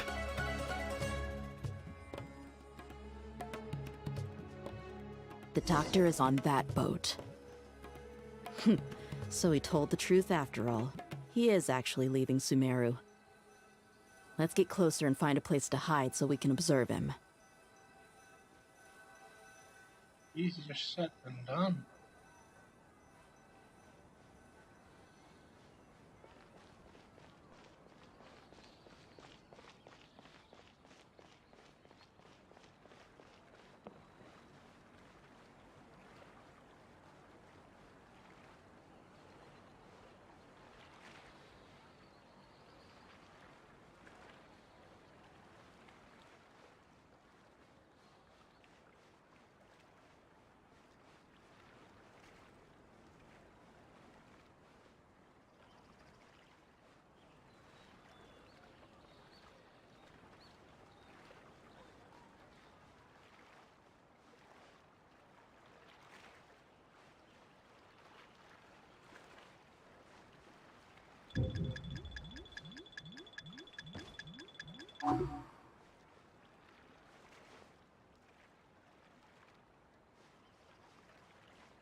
Okay, let me pull in.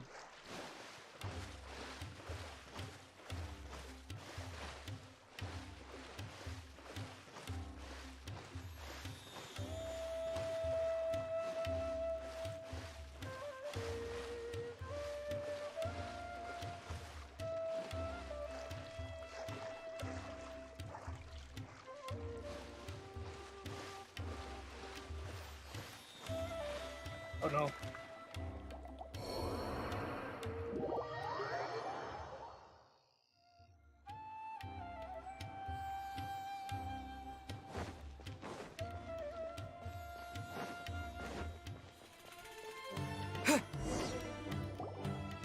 This place will do. We can hide here while we keep an eye on the boat. Uh-oh. He saw us.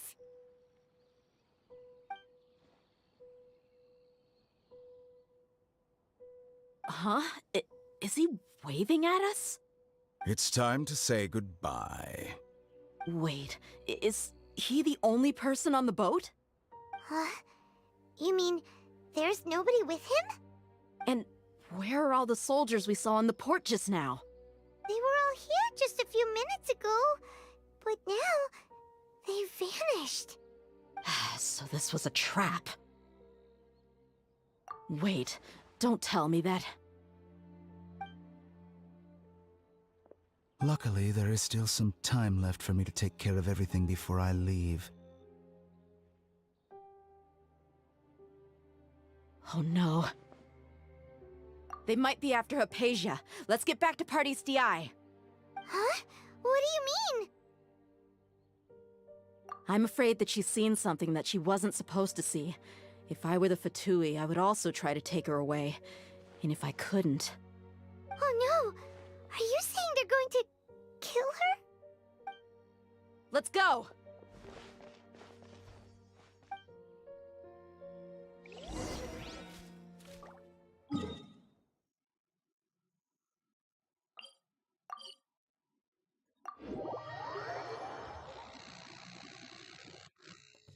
Pardis Di is not a place you Fatui can just show up and do as you please. I believe we've already made ourselves quite clear. Our superior gave us permission to search for and collect medicinal herbs in Pardis Di for research purposes. But you've been in Sumeru for some time already. I find it coincidental that you chose to only come here today. Even the Grand Sage himself may not have the right to question our research, much less an ordinary scholar like yourself. I've done my duty to inform you. Don't make things difficult for yourself. It would seem that my words have fallen on deaf ears. You can keep trying to deny it, but coming to Pardis Di now? I'm pretty sure you're not just looking for herbs. With all due respect, your baseless speculations will only lead to unnecessary trouble. Well, you only have your Harbinger to blame. He knows nothing about keeping a low profile. I may be staying at Pardis Di as a scholar, but that doesn't mean I'm no longer a forest watcher. It is still my duty to protect the peace and safety of the scholars who have contributed so much to Sumeru. Then it seems our conversation has hit an impasse. No one will lay a hand on you, Hypatia. Not on my watch. Tighnari! Are you alright? I'm fine. These Fatui have really crossed the line. Time to teach them a lesson. Death comes. Access denied.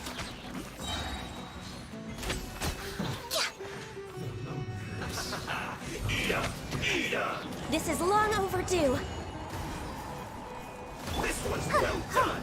Huh? Yeah, I'll protect us. An unfortunate fall. Yeah. Oh. Huh. There's no use resisting. Give us Hypatia. Keep dreaming. Yeah, Tighnari, beat him up! Woo! This isn't good. Hi. Born of ice and frost. Let's move. Detoxifying heat. We're waiting. You need to hurry up. Oh my god. He has like Doctor's one orders HP. are absolute. Yeah? You've been someone's lapdog for so long that you don't know anything else now. Order guide you. Somebody!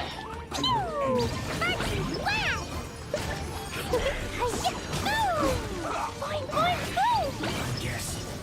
This is it. La la la. We're not getting anywhere. Traveler, Paimon, please go to Hypatia.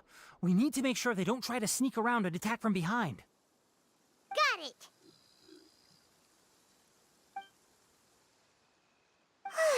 Hypatia's still here. Doesn't look like anyone's broken in.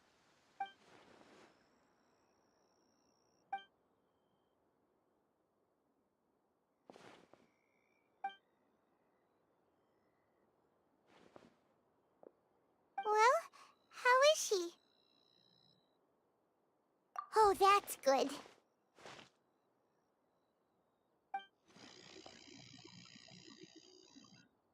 So, you think this is over? Oh. Damn.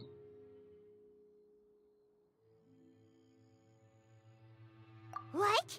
The Balladeer is here?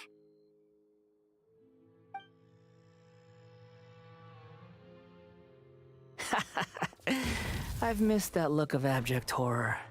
You've given me that look every time we meet. But, where is he?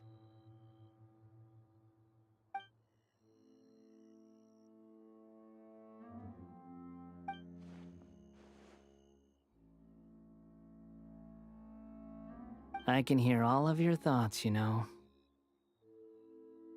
Don't you remember? I already saw you the first time you came to Parties DI and made contact with Hypatia. I didn't need to do anything. It is her honor to be able to connect her consciousness with me. Who are you talking to? It can't be the Balladeer, right? That's impossible. I know you must be curious. I might as well tell you that I decided to enter Hypatia's consciousness the moment I sensed your touch. I wanted to observe you on a fool's errand. Hey, Traveler! What are you doing? My deification is nearly complete. All that's left now are just some final details. Do you understand? Even if you manage to rescue Lesser Lord Kusanali, it will be impossible for you to defeat a bona fide god like me. Is it wise to force that childlike god into a divine battle against me?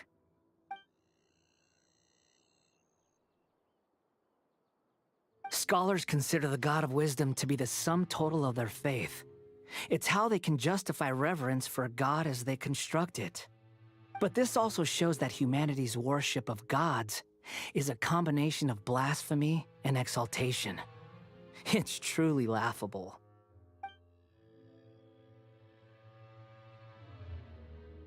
Yes. What is it?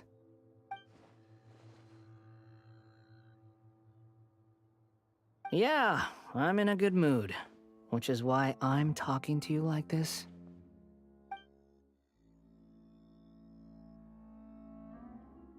What do you mean?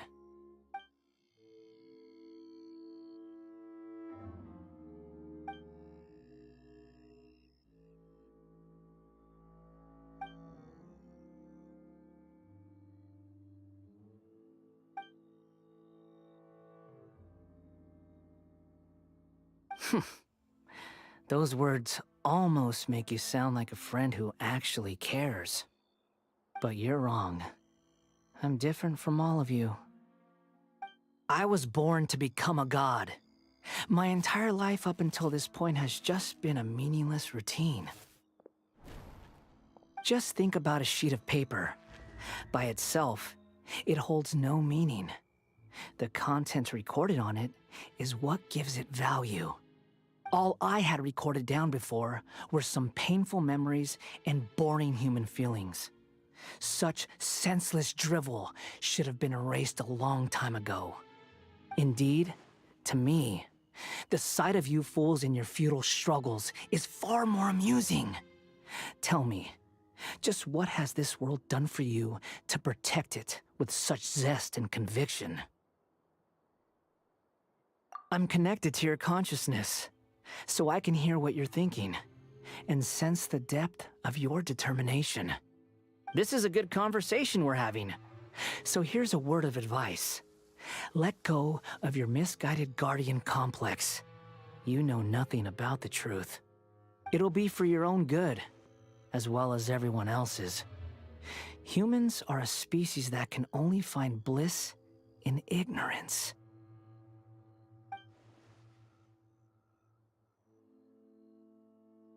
Ah, you've seen my affection for her. If you were in my position, I think you'd feel the same way. She peered into my consciousness and saw my past, Someone like that is qualified to become my first follower. All gods need followers. So Hypatia has been chosen. Her appearance heralds my imminent arrival at the throne of divinity, while her worship shall become my glory.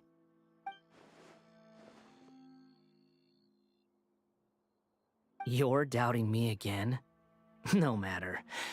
Soon, you'll know what kind of authority you're challenging.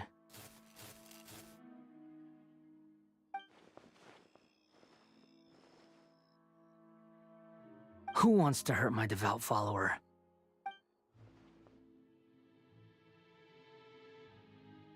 The doctor wants to hurt my first follower?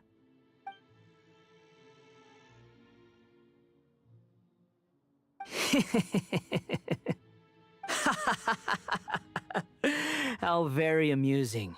Has anyone ever told you that you're not good at sowing discord? The doctor has never known his place. Even now, the puny human thinks himself capable of interfering in the business of the new god. You're still too naive if you think a few words will be enough to convince me to destroy the doctor. But I'm willing to give you a gift, just like my expression of affection towards Hypatia.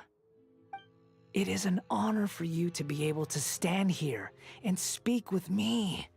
As my listener, you will be rewarded.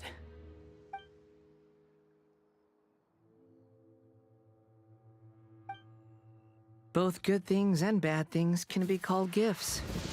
After all, gods have never needed to be reasonable. Ah! Paimonier's thunder!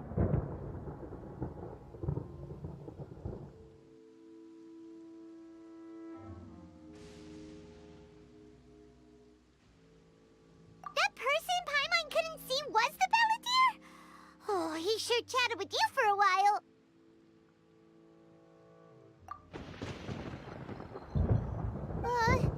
Where is the storm headed? That means anyone outside is in danger! Let's go! Tainari and Dia still must be fighting!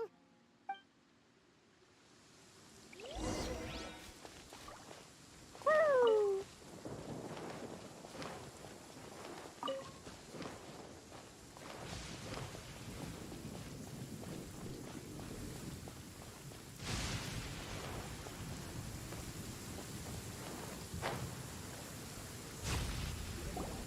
Oh! Have the Fatui retreated? He's sparkling. Hey! What happened to you? He's hurt. I'm fine. Don't move. I've seen eremites get struck by lightning before. You need to rest. Struck by lightning? We were fighting, and just as things started looking grim, the weather suddenly became extremely strange. Lightning started attacking everyone, almost as if it were alive. Luckily, there were only two of us, and both of us were nimble enough to dodge most of the strikes. There were a lot of Fatui, though, and they were being torn to shreds by the bolts of lightning. With that, all the Fatui soldiers were forced to retreat.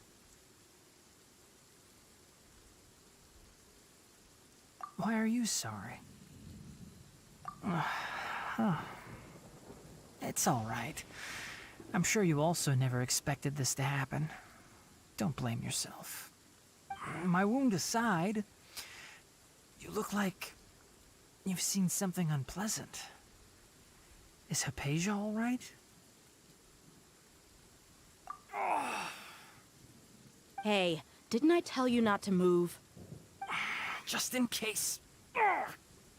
Let's go to Hypatia's place and talk about things there.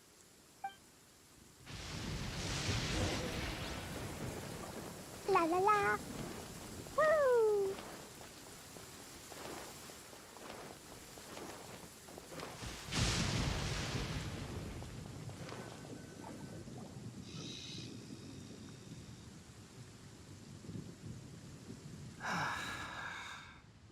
Thank goodness she's fine. Hey, how about taking care of yourself first? I understand my condition. The wound is not fatal. I'll be all right. Ugh. The more you understand medicine, the worse of a patient you become. I know. They always think they can push through the pain. Oh, he sat down. Let me rest for a bit. Sorry, Traveler. Now you may start.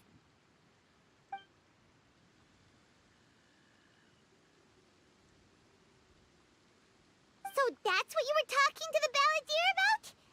Oh, Paimon can't believe what he's thinking.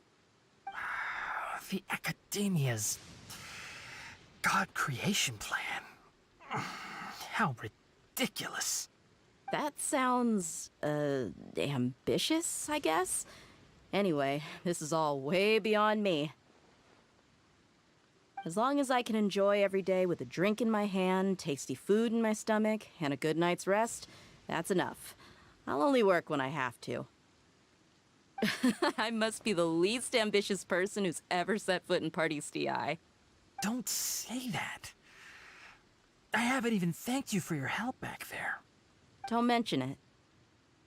Well, if nothing else, all this proves that the doctor really did have some urgent matter to attend to and left Sumeru in a hurry.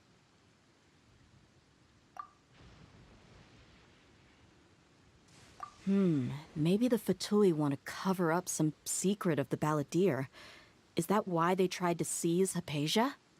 You said the balladeer claimed that Hypatia has seen his past. So, what could be there? Have you noticed? The balladeer is not happy with the doctor's actions. He thinks the doctor has no right to consider himself as his equal. So, if the doctor was to show up again, would the balladeer zap him with lightning? Based on what the Traveler has said, I think he would. Having the doctor gone benefits him as well as us. In other words, we've successfully completed this stage of the plan. The doctor is out of the picture now. Yay! That's a big accomplishment! I'm also happy for you. Thank you for the help, Tainari. Make sure you rest up for now. Yeah. All right. Okay, that wraps things up for us here at Party's DI. Traveler, it's about time we rendezvous with the others at the Grand Bazaar. Let's continue to keep a low profile. You can head there once you're ready.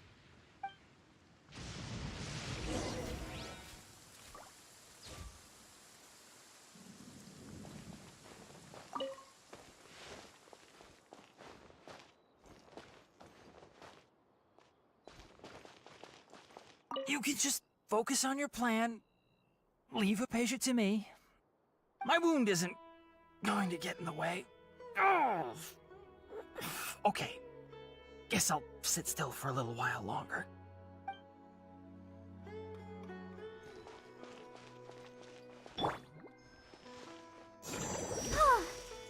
Let the show begin. Yeah.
All right, everyone is here. How did everything go? Any luck with your missions? Let's report back one by one. I'll start first. We've made the necessary modifications to the Akasha terminal. In addition, the props required are also ready. I'll go next. The Traveler and I went to Party's DI. The situation was a bit complicated, but we found Tainari. Unfortunately, he was wounded during a fight. Who is behind it? Well, that's the tough part. What should I say, Traveler? The Fatui or the Balladeer?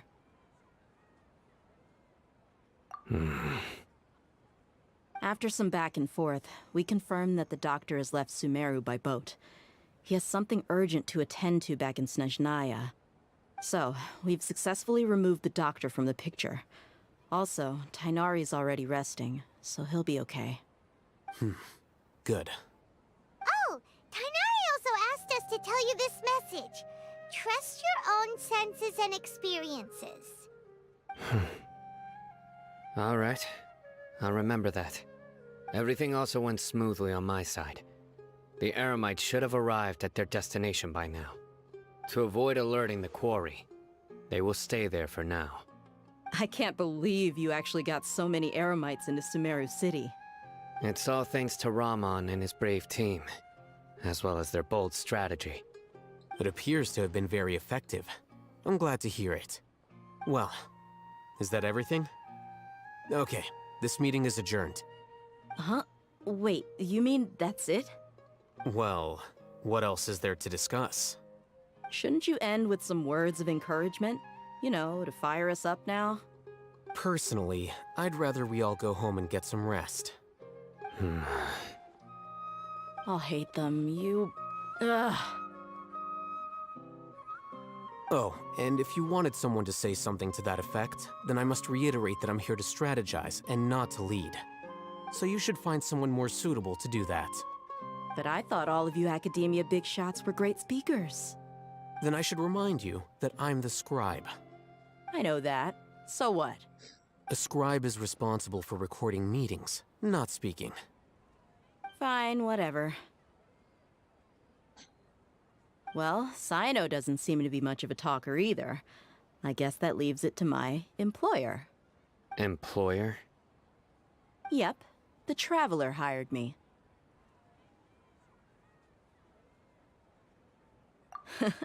That's right. So come on, boss. What do you have to say for the team? Yeah, say something to boost morale. Huh? What are you all doing here? Oh, it's Nilu! Hey, everyone. I'm not disturbing you, am I? Not at all. I was actually just about to go find you. Judging from the group and all your serious faces, you were discussing something important, weren't you? But you also look like you're up to no good. Seems pretty interesting. Welcome, Nilu. Would you like to join us? Huh? Join you? You mean, you also want to discuss something important with me? Yes. Something very important. Nilu, are there any breaks in your performance schedule in the upcoming days? Huh? Wait, you're seriously inviting me?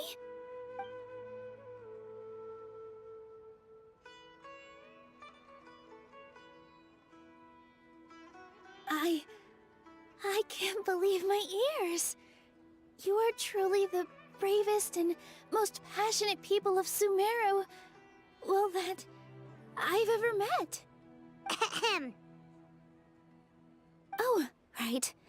The Traveler and Paimon are not from Sumeru, but you are awesome as well. That's right. I must admit that I'm a little scared, but I'll try my best for Lesser Lord Kusanali. If I can somehow use my abilities to help you, then count me in. Remember, believe in yourself. Okay, I'll get my friends at the Grand Bazaar to help us tomorrow. Just remember not to say too much. Be discreet. Yep, you got it. All the preparations are done. Now, can we finally conclude this meeting? So, have you thought up what you'd like to say, boss?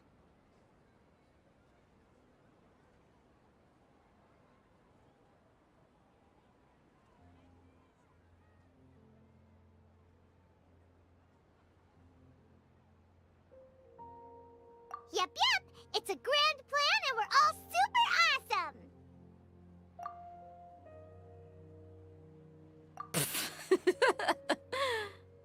Well said.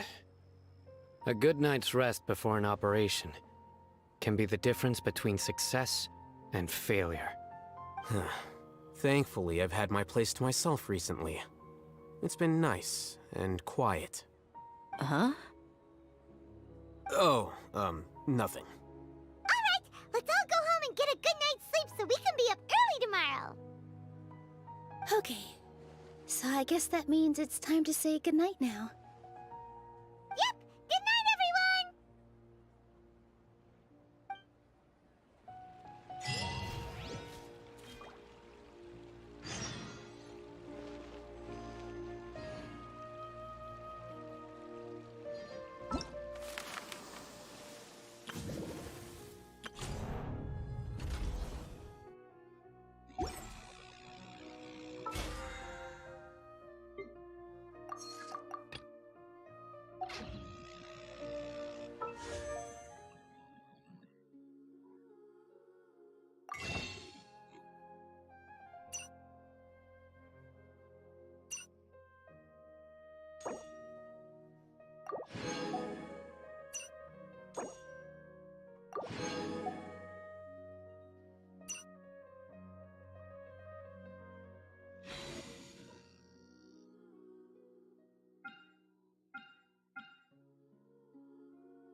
All the standing around is making me so sleepy.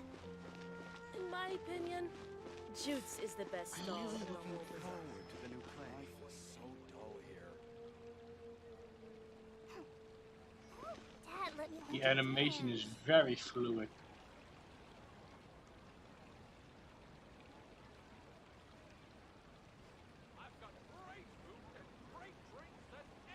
It must have had a full body tracking suit for that one. I'm really looking forward. It's way too smooth. Is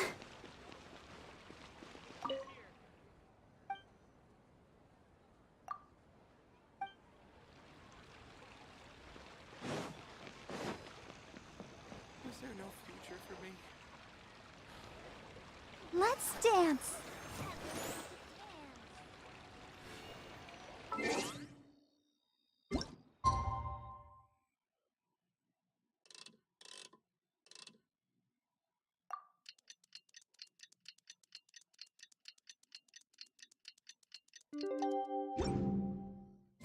Today is the Academia's Nia Garbaha Day. We can finally put our plan into action. Alhaitham should be waiting for us. Let's go to the Academia and find him.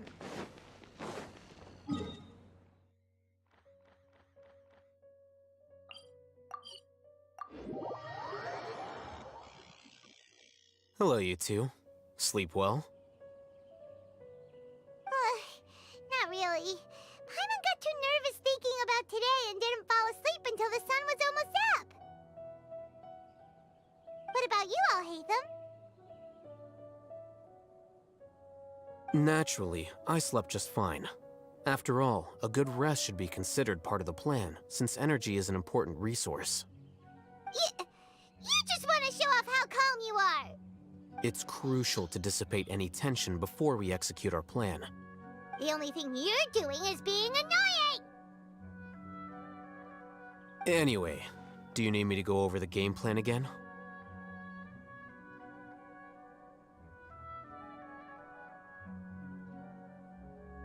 Our target is Grand Sage Azar's office. Everyone in the Academia knows that's where the Grand Sage's console is. Only they can operate it.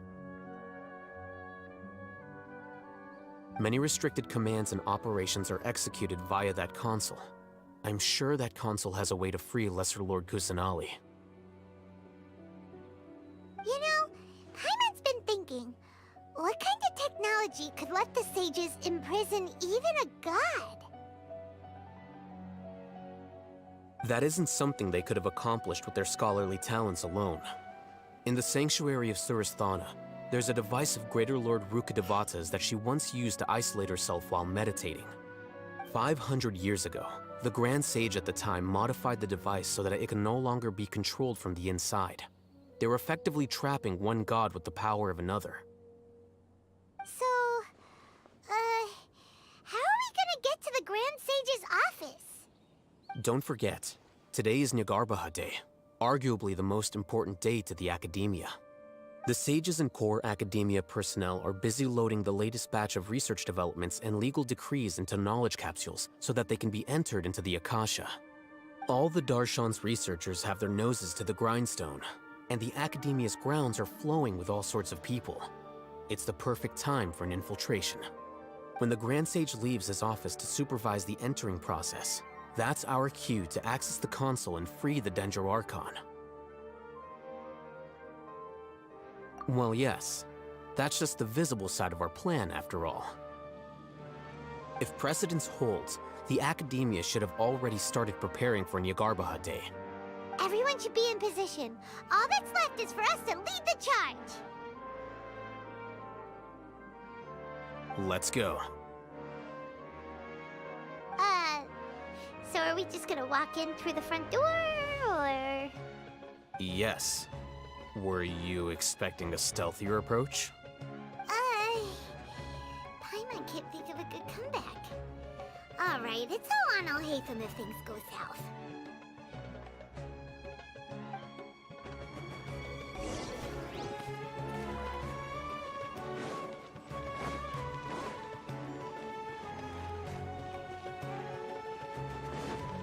Let the show begin.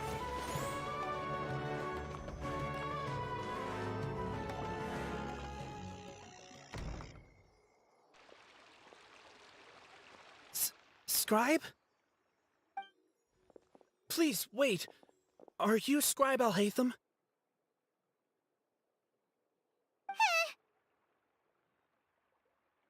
That's me. Is something the matter? I'm in a hurry. No. I was just surprised to see you here. I had heard that the sages were looking for you not long ago, but I didn't know what for. And, also, please don't bring outside guests into the Academia.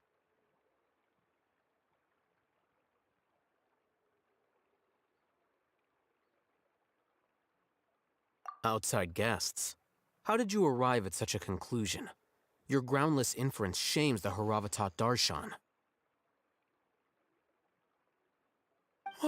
What did you say? I'm the top student in Haravatat, and I earned 3rd place at the last Inter-Darshan debate. Don't look down on me! That wasn't my intention. As your Haravatat senior, I just assumed that you possessed a greater aptitude for critical thinking. Look, based on what you already know, the purpose of my return and the reason they're here should be obvious. Is that so? Wait a moment. Let me think. Don't tell me the answer. The sages search for you. A blonde-haired traveler. Outside guests. So, from the start, the sages weren't looking for you, but this traveler? And you were gone from the Academia for so long because... Hey, shh. Yes, you've proven yourself as the top student in Haravatat. I surmise you've arrived at the correct conclusion. As I expected. Please, forgive me. I wasn't thinking clearly just now. Thank you for getting me back on track. It's nothing. We'll be on our way then. All right. Thank you for your contributions to the Academia, Scribe.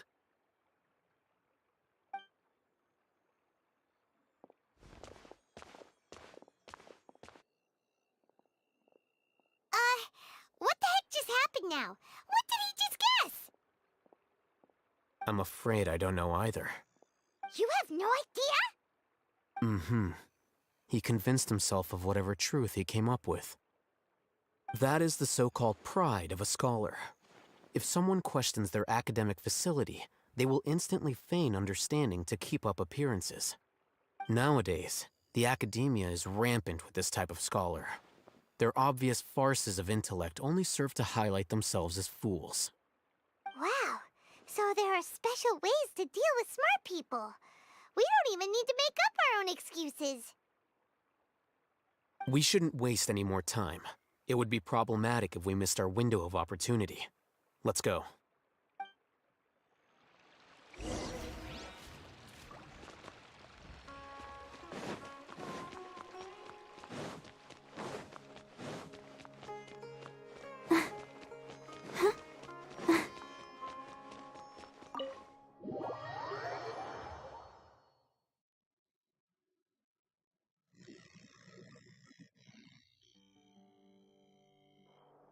Is this the Academia's library?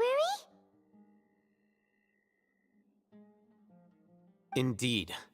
Known as the House of Dana, it is quite possibly the most extensive special collections library in Teyvat. There are a lot of students going through here.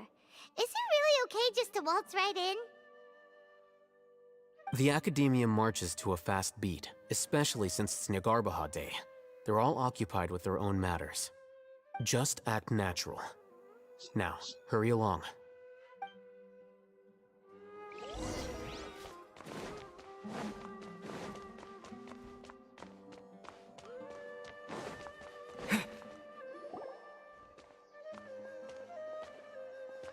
What's this platform for? It's a lift that Academia personnel use to access higher floors. Are we gonna take it then? The Grand Sage's office is up there somewhere. No, not right now. We can't guarantee that we won't run into the Great Sage. Let's step back and observe for now.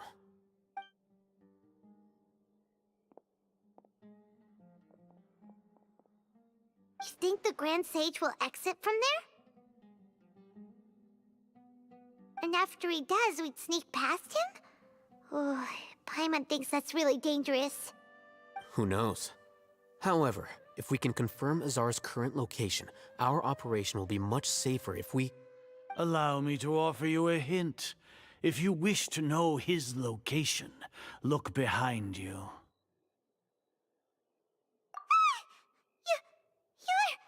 What's Grand Sage Azar doing here?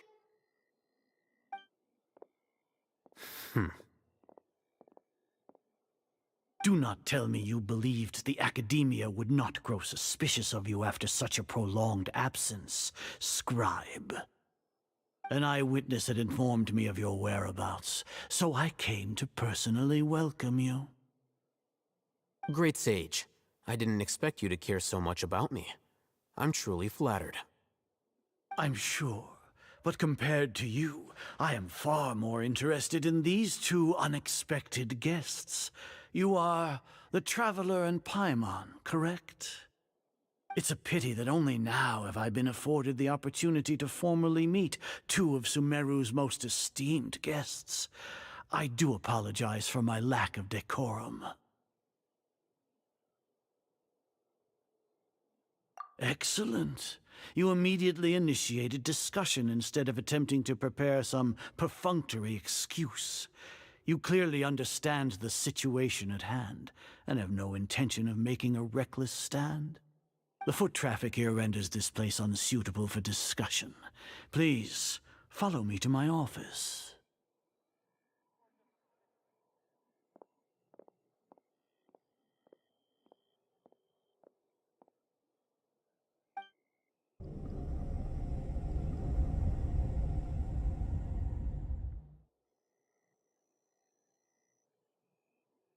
This place is crawling with guards. There's no way out for us. All right then, Traveler. What did you wish to discuss with me? Today is Nyargarbaha Day, so I still have many responsibilities to attend to. There is little time for idle chit-chat before I detain you all.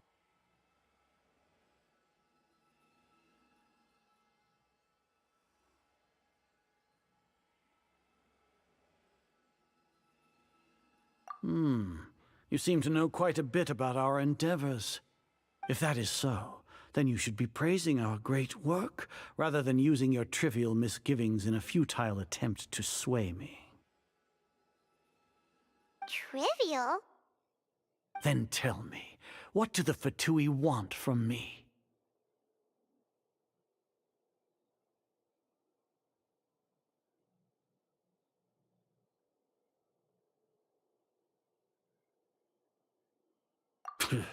Worthless. Those are all completely worthless. Benefits, divine power. These materialistic words do nothing but debase our great work. Creating a god. Yes, we are using human wisdom to create a god. If humanity cannot attain omniscience and omnipotence, then we shall create a god to reveal them. This is the pinnacle of human wisdom. We shall regain a god's guidance at long last. No longer will we flounder in the interminable void of consciousness and knowledge. Even Ermin's soul will be freed from its plight. For our nation of scholars, this is the ultimate aspiration. No cost is too great to realize it.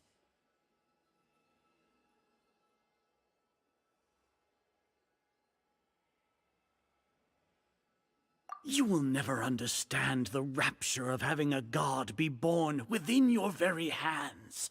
With your degree of knowledge, you cannot even comprehend such an emotion. Gods exist on a plane that far eclipses humanity's. Lesser Lord Kusanali, what can she even do? Care for the people? Fend off sandstorms? Fabricate silly fairy tales? These are but child's play for the academia.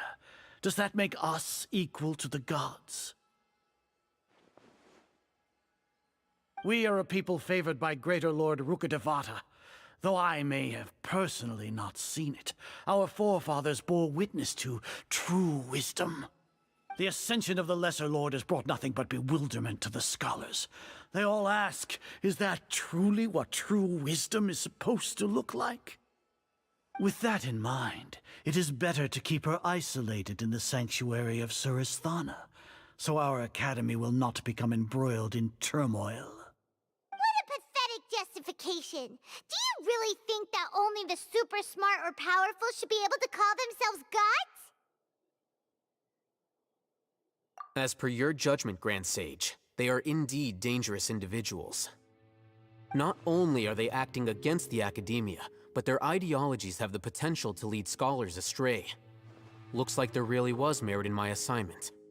Alhaitham? Are you talking about us? Anyway, I've brought them to the academia as ordered, but it took some time and trouble. Oh, that reminds me. Here's the investigation report you had requested. It's a summary of my time spent with the Traveler, an array of information about him ready for your perusal. Alhaitham?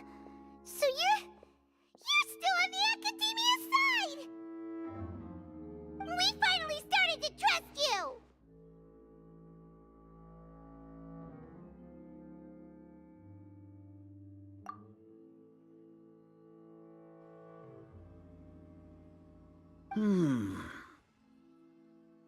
Excellent. Detailed contents with no errors. I would expect nothing less than an immaculate report from the scribe. As it is Niagarbaha Day, I'll enter the information on you into the Akasha.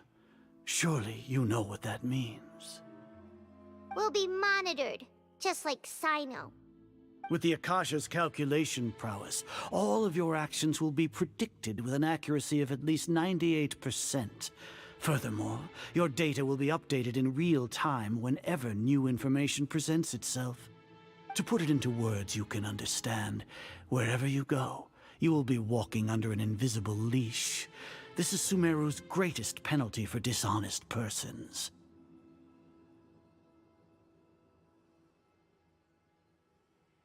Are you not familiar with the concept that great responsibility begets an equally great suspicion?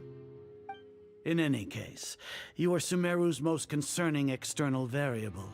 Locking you down will greatly decrease the chance of any undesirable outcomes coming to pass. You're despicable! Despicable? Perhaps from your perspective, but I suppose you had mentally prepared yourselves for this, no? Your ploy was to sacrifice the traveler here, was it not? Lord Azar, I know what you're trying to say, but I've been following your plan this entire time. Why are you doubting me at this juncture? Must I delineate your entire plan? Very well, I will spell things out. First off, I received an eyewitness report that you were spotted with the traveler at Caravan Ribat. However, you immediately departed for the desert and escaped surveillance range. Judging by the time, you all likely encountered the truant General Mahamatra in the desert. Am I correct?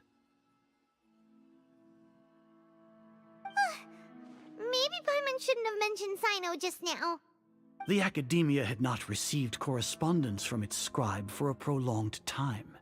You were also in the company of the Traveler, a close associate of Lesser Lord Kusanali and General Mahamatra Sino, who had defected from the Academia. With their instigation, what was the probability that you would betray the Academia? Rationally speaking, 50%? 70%? What do you think? Regardless, that's only a guess. The facts are that I've brought the Traveler right before you, and I gave you my report. Indeed, your boldness deserves praise. To think that despite status as an outlander, the Traveler is still willing to sacrifice for the sake of your plan. If I'm correct, you have a contingency plan to save Lesser Lord Kusanali and ruin our great work.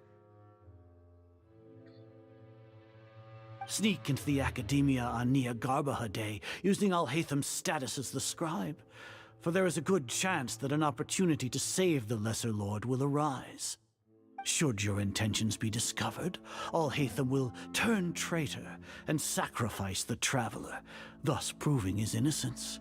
He can then stay inside the Academia and continue searching for a way to proceed forward. As for Sino, according to the Akasha's calculations, he will soon return to the Academia and confront me in person. I suppose this is also a part of your plan?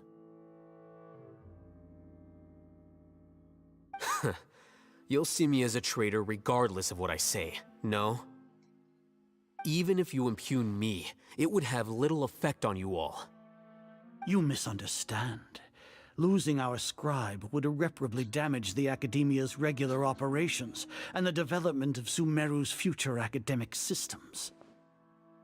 However, under the current circumstances, even that is trivial compared to what we stand to gain from our great work.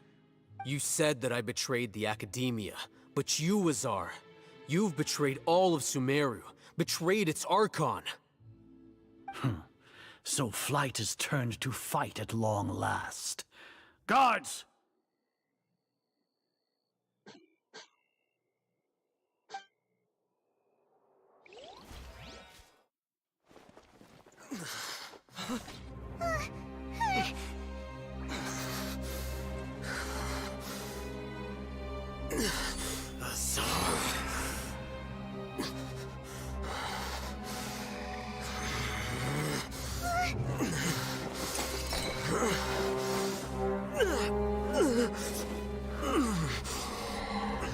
Well, what do we have here?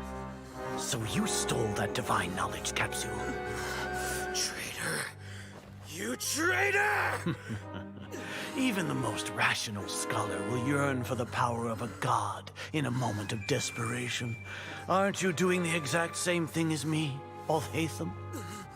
Unfortunately for you, no god will lend you their power. Azar!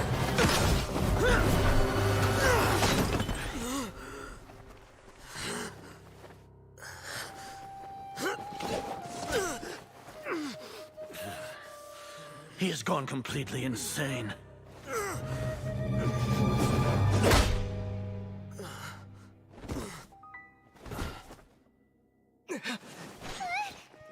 Take him to the Matra and exile him to Aru village.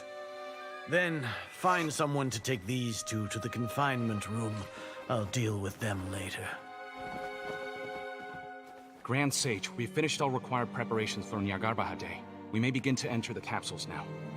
Excellent. You may begin.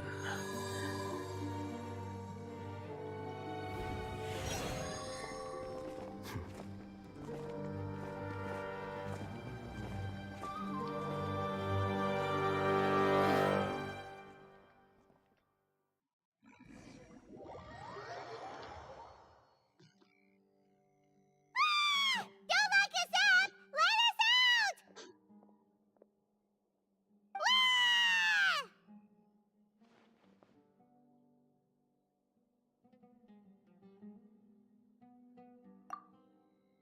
Oh, yeah. Paimon got a bit carried away there. How was Paimon acting just now? Great, huh?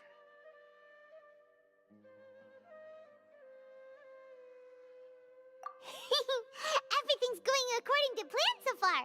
We made it into confinement, and Alhaitham's probably done with his part too.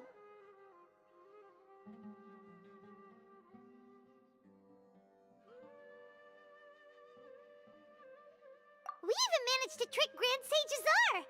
Alhaitham sure knows how to cook up a plan. What are we doing next? Paimon has trouble remembering things when she's worked up. Right, right!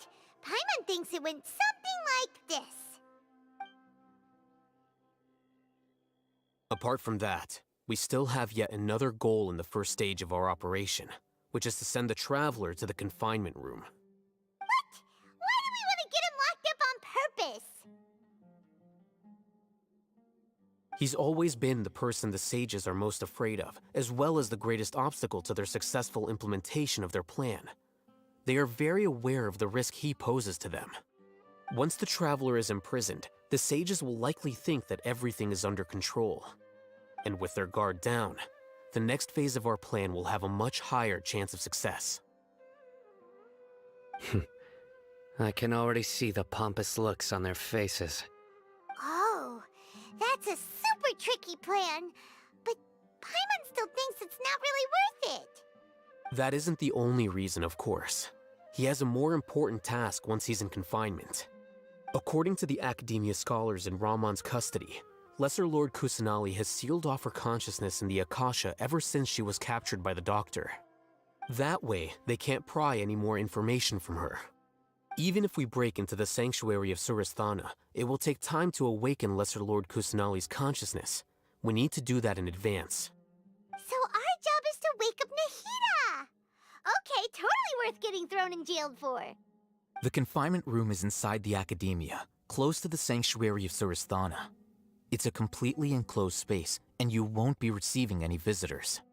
I'll work with Ramon's scholars to make some modifications to your Akasha terminal.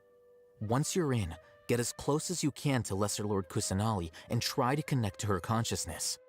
However, as for whether she'll actually wake up, that will depend on our luck.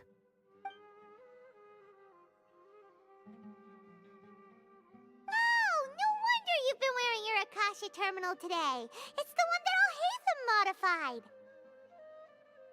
Paimon thought they'd take our Akasha terminals when they locked us up in here. Were they being careless?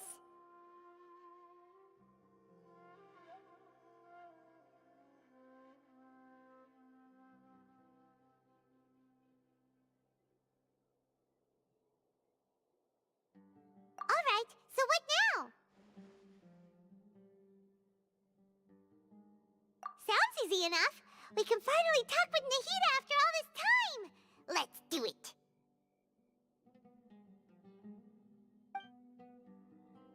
There's a light flashing on your Akasha terminal. It's almost like... the faster it blinks, the better the signal. Propagate!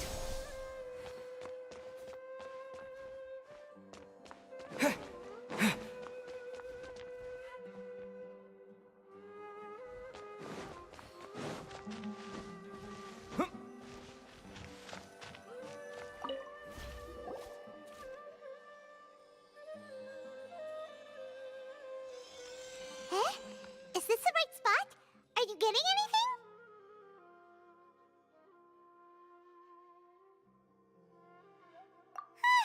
Please work.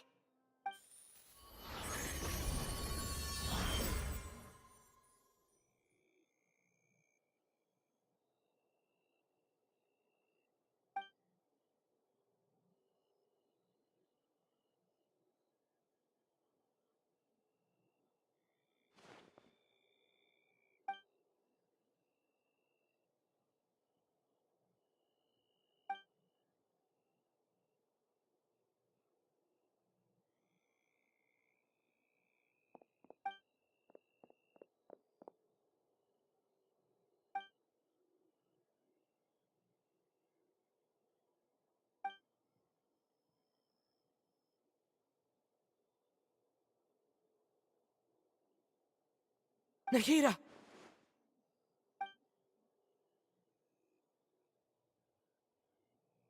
Hey, Nahida!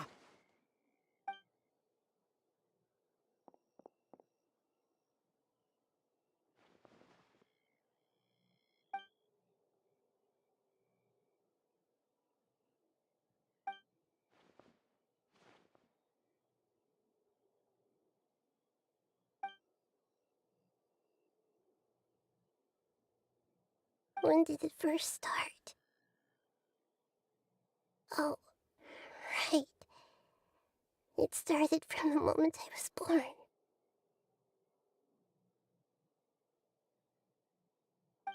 I want to become a worthy Archon.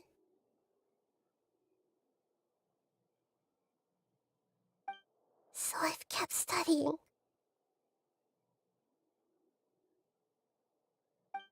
Kept listening to my people and their hearts. Kept looking for a way to save Irminsul. So I can catch up. Catch up to Greater Lord Rukkhadevata. But I'm stuck in the sanctuary of Surasthana. The sages are creating a god to replace me. And I'm forced to lock my consciousness in this boundless darkness. Nahida!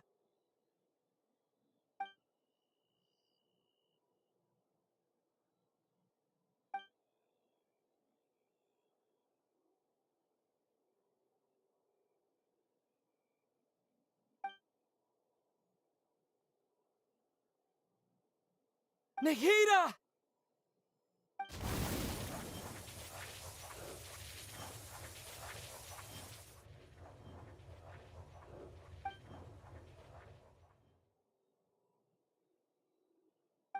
It's so quiet here. Now that I think of it, I don't think I've ever actually listened to my own inner voice. Do Archons have them? Should Archons have them? Have I been doing the right thing? Am I really not needed? How do I really feel about all of this?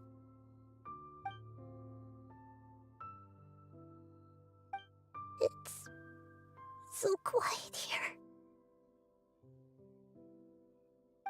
Since you're the god of wisdom, you've known the answers to all these questions since the very beginning, haven't you? Who are you? Whose voice is that? It sounds familiar.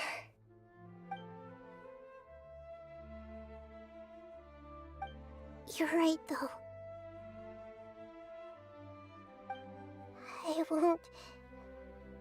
I won't ignore my own voice anymore.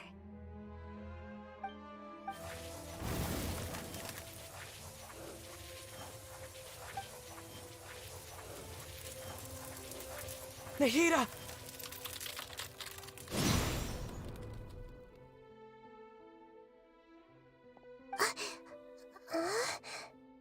Nahida? Did you wake me up? Thank you. Why are you here? We're here to rescue you. Are you alright? I'm fine. It's just... when I think of everything that's happened to me, I feel really angry now.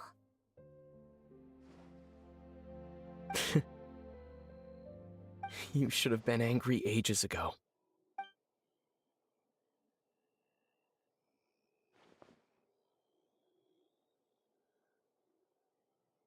Huh? Oh, you're back! How's everything?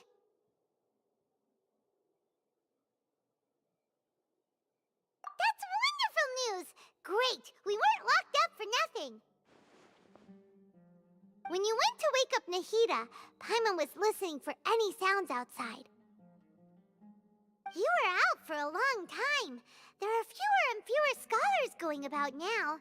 You think everyone's done with their Nyagarbha Day stuff? Yep, so that means our next act is Nilou's performance!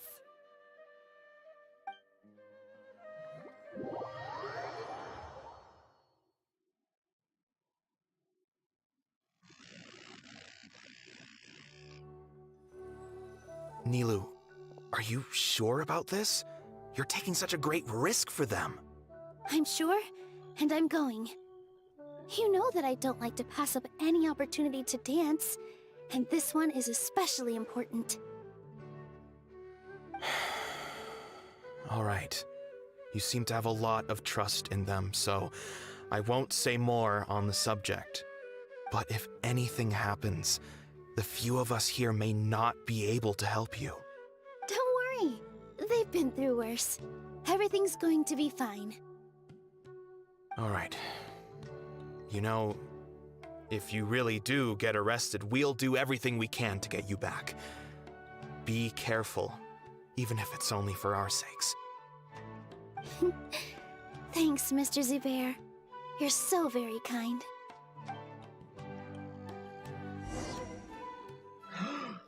Oh my god! Can I actually go outside of this area? I'm not able to teleport.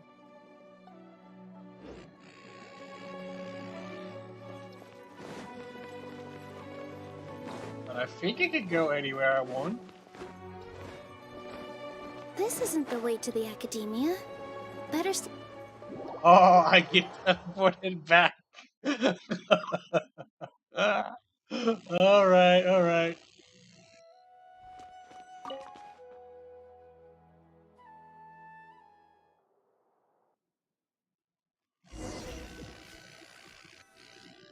Nilou, are you sure about this? Oh my god. I'm sure. But if anything... Don't worry. All right. Thanks, Mr. Zubair. You're so very kind. Alright, alright.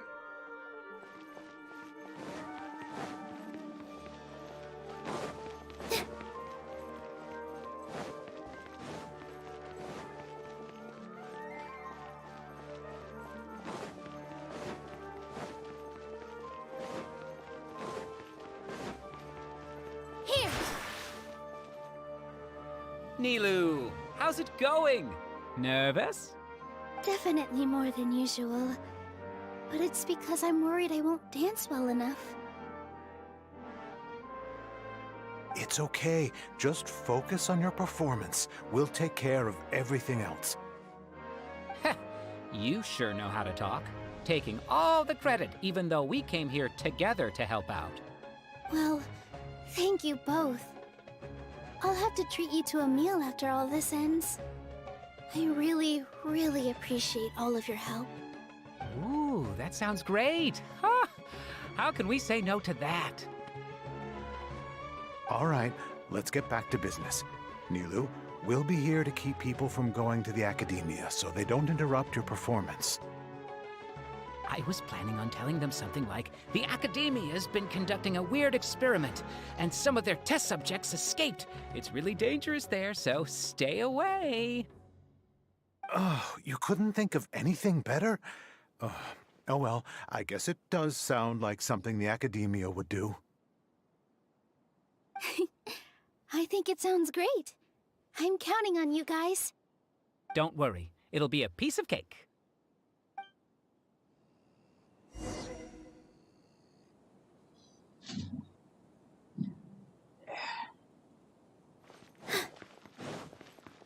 With all my strength. Hey, Nilu! Sorry, it's great to see you, but I'm really busy right now. Our bait people away with Yalda candies plan is working beautifully. Do you want some candy? We have more than we can give out. Vihar, thank you so much for doing all of this. And even dressed up as the Knight of Flowers, no less. I'll pass on the candy, though. I cut back on sweets in the period leading up to a performance, and I'm about to start one. You have a point. The stage is cleared and everything's ready, so you can start your performance at any time. Yeah, thanks to you. I'm really grateful. All right, time to hit the stage. You're welcome. The honor's all mine, since I'll have such a great view of the show.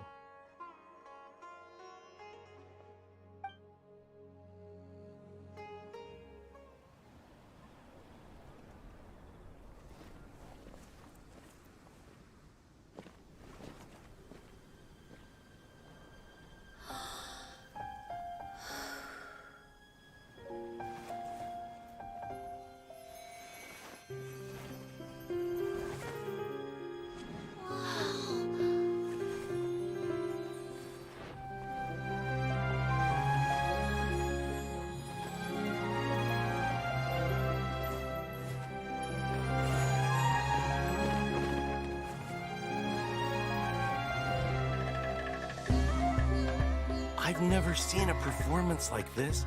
This is incredible. Yeah, but I heard that public performances like these have been banned. I can't believe she's doing this here.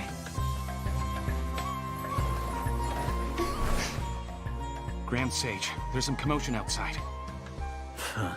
How uninteresting. Issue the new Prohibition Act from the Akasha to the guards. They'll know what to do. Do you think we should, stop her? Let's just watch for a little bit longer.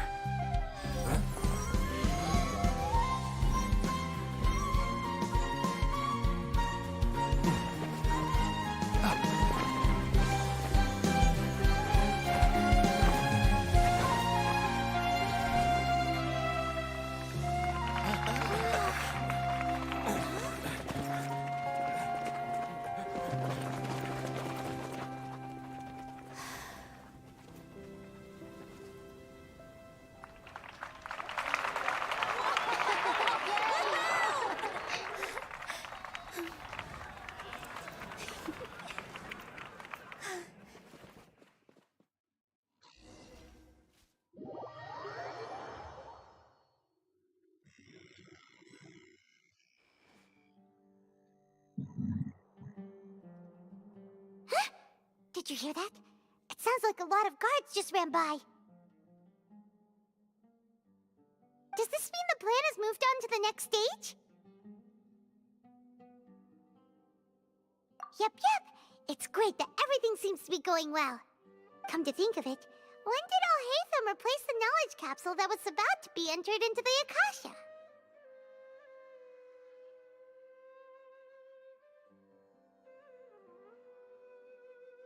Oh, so that's when he did it! Paimon was too nervous to notice. Speaking of, didn't Alhaitham also yoink the divine knowledge capsule from that mercenary leader in Port Ormos when everyone else was distracted? It's a time-tested trick of his. Why are we complimenting him? Yeah, he's smart and all, but he still makes Paimon's blood boil. Let's review our plan for this stage again. It's not like we have anything else to do right now anyway, and it'll help us feel more confident. Paimon remembers that Nilu's task was supposed to go a bit like this. Now that Lesser Lord Kusanali's consciousness has been forcefully sealed, The core figures of the academia and their guards have started to wear their Akasha terminals again. With the doctor's technological support, they think they have nothing to fear. How despicable of them to rely on such a person. But this is also our chance. I was originally asked to draft the knowledge capsule for the Artistic Performances Prohibition Act when I was still at the academia. It should be on the Grand Sage's desk right now, and will be entered into the Akasha during the next Nyagarbha Day. Are they really going to stop all artistic performances? That's horrible! I'll make an identical knowledge capsule, but this time, I'll smuggle some misleading information into it. We only need to find an opportunity to switch the capsules. Once it's been entered into the Akasha on Nyagarbha Day, if someone were to be seen performing in public, the sages would definitely use that opportunity to announce the ban, and so the misleading information will be disseminated amongst the guards. Sure sounds complicated, but it seems like if everything goes well, we'll be able to get rid of all the guards in the academia without any effort. That's pretty clever, getting right into their heads. I just have one question. Even if we manage to get the misleading info out to the guards, how can we be sure that they'll believe it? People who are used to relying on the Akasha become less inquisitive, and their ability to distinguish truth from misinformation is significantly reduced. They will view everything the Akasha releases to them as the unequivocal truth. The Akasha will turn humans into machines. I've seen it happen many times. Yikes. Good thing I didn't wear it for long when I was working in Sumeru City. At first, I thought it was a good thing too. By the way, this plan still requires a performer, right? Do you have someone in mind? Nilu of Zubair Theater. I know her really well. We can trust her. I'm kinda hesitant to ask her to participate in a dangerous plan like this, but we can ask her in person. All right. After the guards in the academia are gone, then it'll be time for me and my stowaway brothers to shine.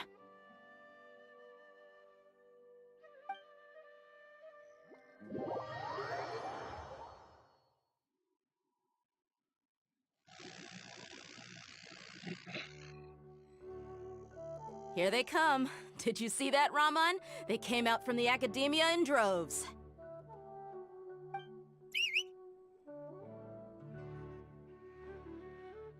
After laying low in the city for so long, this is the moment we've been waiting for. My brothers have already sprung into action. We couldn't do anything to them inside their coop, but outside the academia, this is our hunting ground. With a lioness like you, the prey sure won't be able to run far. We still need to eliminate the guards as soon as possible. If we give the sages enough time to realize what's happening, the plan's doomed. All they've done is to sit on their cushy salaries and twiddle their thumbs all day while we fought and struggled every day in the desert. The only advantage they might have is their numbers. Speaking of which, most of the guards who report directly to the Six Sages belong to the Corps of 30, but they have a completely different reputation. Following those blasted sages every whim, throwing away all the principles of being a mercenary. As someone in the same profession, I'm obligated to teach them a good lesson today. Indeed, the trap has been set. All we need to do is lead them there. All right, let's each take a road and herd those scattered guards back into one place. Make sure to attract their attention. Isak will be the key. You gave such an important task to that child. Will he be okay? It'll be fine. Isak was so determined to help, so let's put our faith in him. Besides, even if he's caught, the guards would be too scared to do anything to him. They've never seen Lesser Lord Kusanali in person, after all. You've got a point. Anyway, I think I see them coming. Let's head out. Good luck.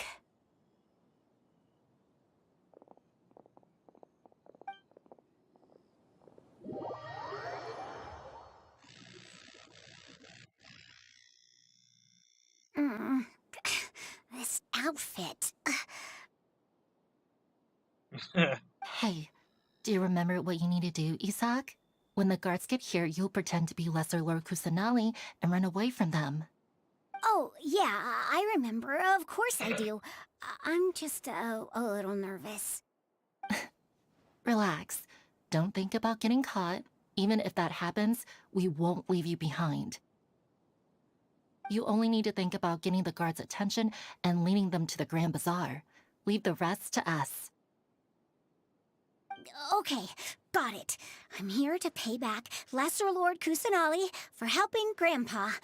I won't get cold feet. Hey, they're here. I can see the Academia guard.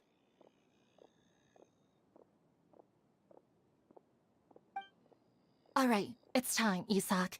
Take a deep breath and go. You can do this.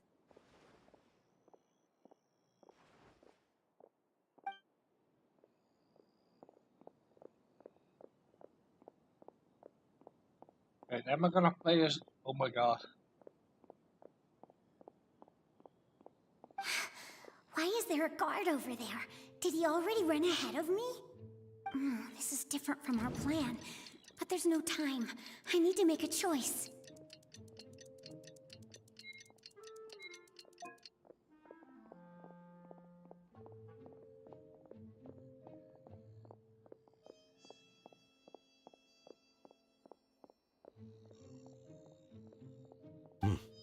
Let's have a look behind the house. What should I do next? Huh. Looks like nothing's here. A wasted time. Luckily, he didn't check behind the tree. What should I do next? The guard looks alert. What should I do next? Hey, stop! I saw you. Don't try to run.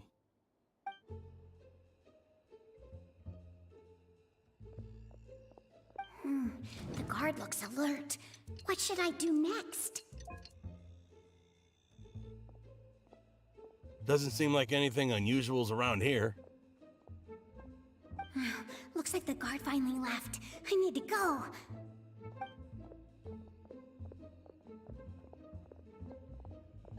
Interesting.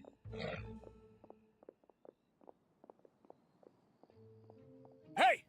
Lesser Lord Kusanali is over there! Stop! What? Lesser Lord Kusanali? How did I not notice that? They found me. This is bad. Where should I go?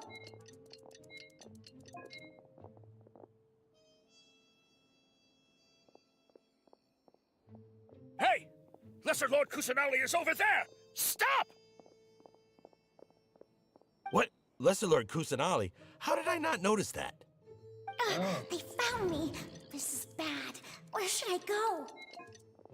The target suspected to be Lesser Lord Kusanali has escaped into the Grand Bazaar. Assemble and arrest her!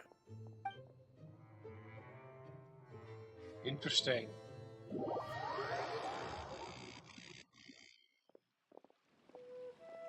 Where did she go? How did she disappear? Did we lose her?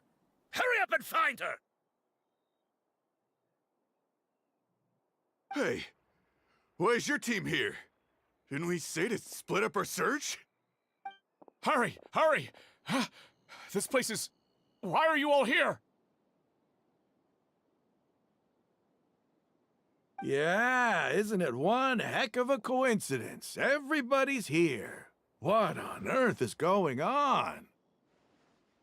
I suppose that's all of you? Who are you? Did you set us up? What are you planning?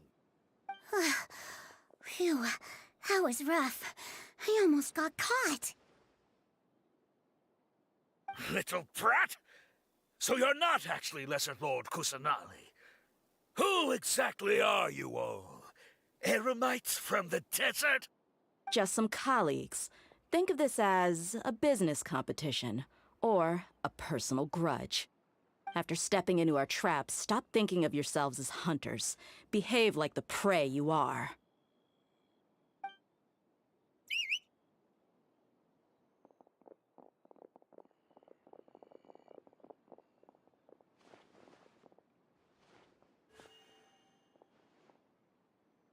An ambush? How's that possible? This is Sumeru City, but mercenaries from the desert somehow ambushed us! You've spent all your time hiding away in the academia. This place has long since become our hunting ground. Brace yourselves!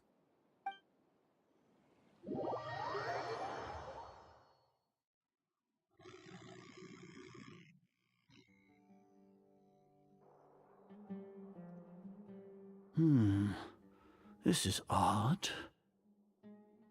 The academia has quieted down after the conclusion of the Niagarbaha Day ceremonies, but it's much quieter than usual. Where are the guards? Why have I not seen a single one? Guards? Guards! Grand Sage, how may I be of assistance? I called for the guards. Why did you come? My apologies, Grand Sage. Right now, all Academia guards have entered the city to perform the ordered arrest. I thought you knew. Arrest? Who is there to arrest? I have an ominous feeling. Arrest Lesser Lord Kusanali, right? Is that not what the order was? Lesser Lord Kusanali? You mean she has disappeared? Yes. I wouldn't dare make up something like that. Right now, everyone is in a panic, and many are saying that Lesser Lord Kusanali will take revenge on us. What happened? Just what is going on? Lesser Lord Kusanali somehow escaped? Was it Alhaitham and his party that freed her? That's impossible. The Academia is heavily guarded today, and any order to release Lesser Lord Kusanali would be strictly confidential. Besides, Alhaitham and the Traveler are already in our hands. What manner of trickery did they employ? How could Lesser Lord Kusanali disappear into thin air? Disappear? Wait. How was the arrest order distributed to the guards? It was issued by the Akasha earlier today. Only you have the authority to send messages like that, so I thought it was your order.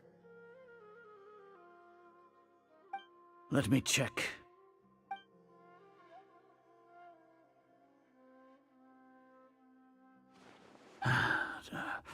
Here.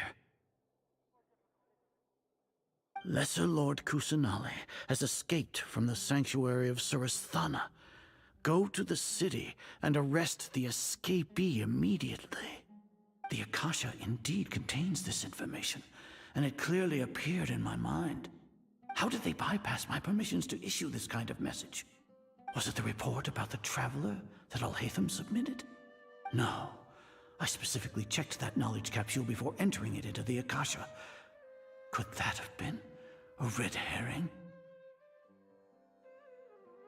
Well, even if I figure it out now, it won't make any difference. The important thing now is to confirm Lesser Lord Kusanali's status. Have you been to the sanctuary of Surasthana to confirm that Lesser Lord Kusanali has indeed escaped? Confirm? No, I haven't. It may be a bit offensive to say this, but Grand Sage, what you're saying doesn't make any sense. How can the information in the Akasha be inaccurate? What the Akasha decrees is fact. That is common knowledge to all of us. If we have to confirm the information and knowledge from the Akasha ourselves, then how is that any different from us learning that information ourselves? Wouldn't Greater Lord Rukkhadevata's legacy lose its meaning that way? In the beginning, it was I who asked you to believe in the Akasha, to believe in the legacy left by Greater Lord Rukkhadevata. Are you trying to use my words against me? No, Grand Sage. I'm merely confused because I believe in you. I never meant to refute you. Stay here and see if there are any suspicious people around. I'll go to the sanctuary of Surasthana on my own. Yes, Grand Sage.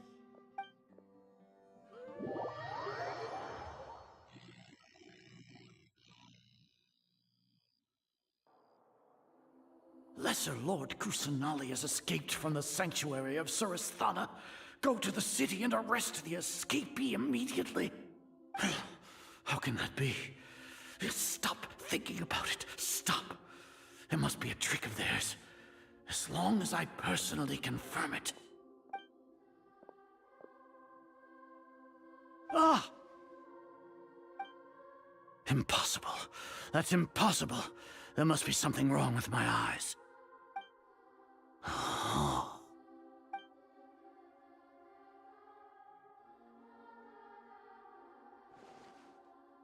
What a comical sight, Azar.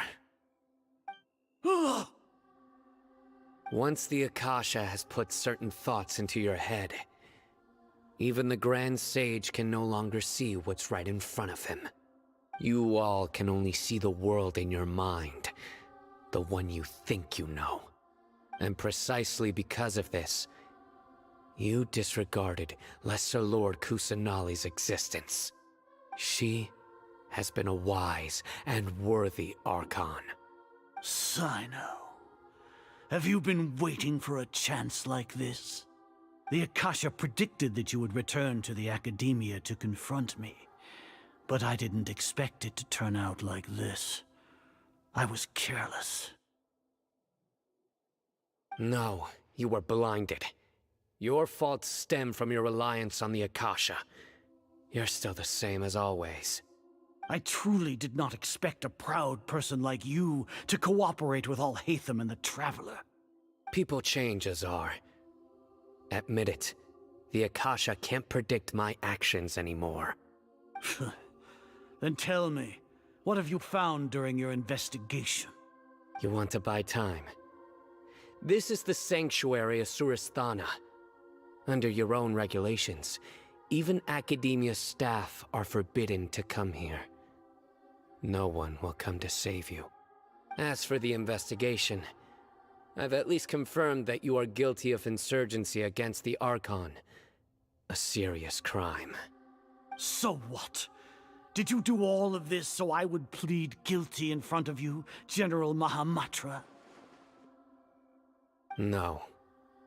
I want you to plead guilty in front of the Archon herself. You once said that I had no standing to judge you. So now, how about judgment in the name of a god?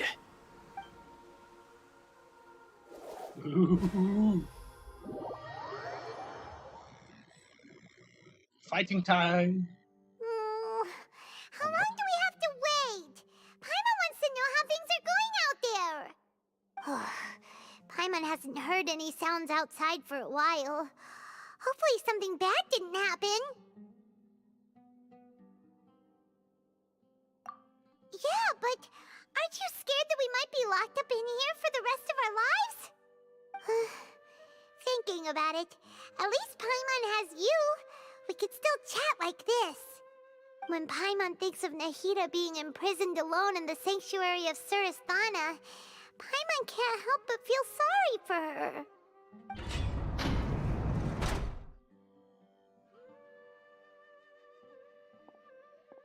Here comes your savior. Dia! Paimon just knew you would come to rescue us! You two really owe me some big thanks. I had to search through who knows how many guards to find the key here. It felt even more tiring than whacking them. I'm exhausted. Thanks a lot. Need Paimon to rub your shoulders? No, that's, I'll pass. What are you afraid of? Oh, are you ticklish? Now isn't the time to talk about being ticklish.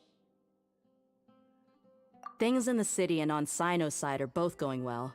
The guards that stormed out of the Academia are all taken care of. The Corps of 30 is in charge of the city's defenses, but we already talked to Asfand. They've been fed up with the sages bossing them around. As long as it doesn't break their employment contracts, they'll turn a blind eye. That's probably because you've been super great friends with them for a long time. So, how's Sino doing? The Grand Sage is in his custody. Even I know how terrible it is to fall into Sino's hands, so he probably does too. Sino forced him to release Lesser Lord Kusanali. He has no choice but to obey. So, hurry to the sanctuary of Surasthana. Assuming nothing weird happened, we should have already rescued our Archon.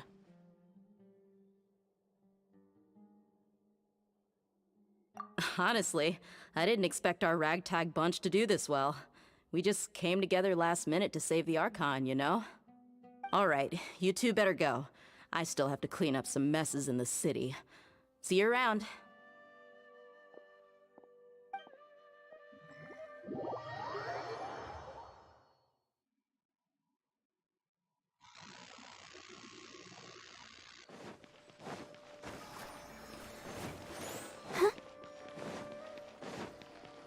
Join the fight, come on!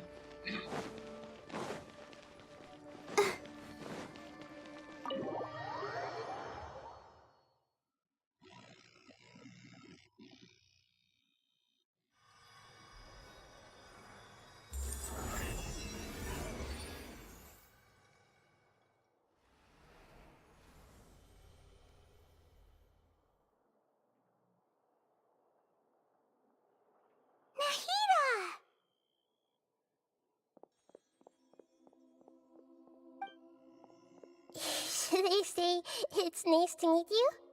This is the first time we've met in real life. Before, we've only met in dreams, consciousness, or when I was in someone else's body. Thank you so much for coming to rescue me, but I also need to apologize.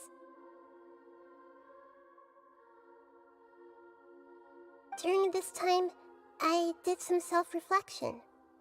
My sense of inferiority and yielding to the academia led to all of this, and created so much trouble for you all.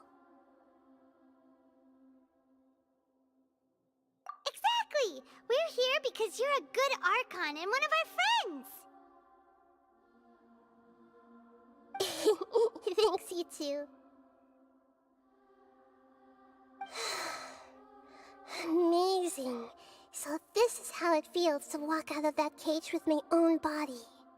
It's like I just had an endlessly long dream.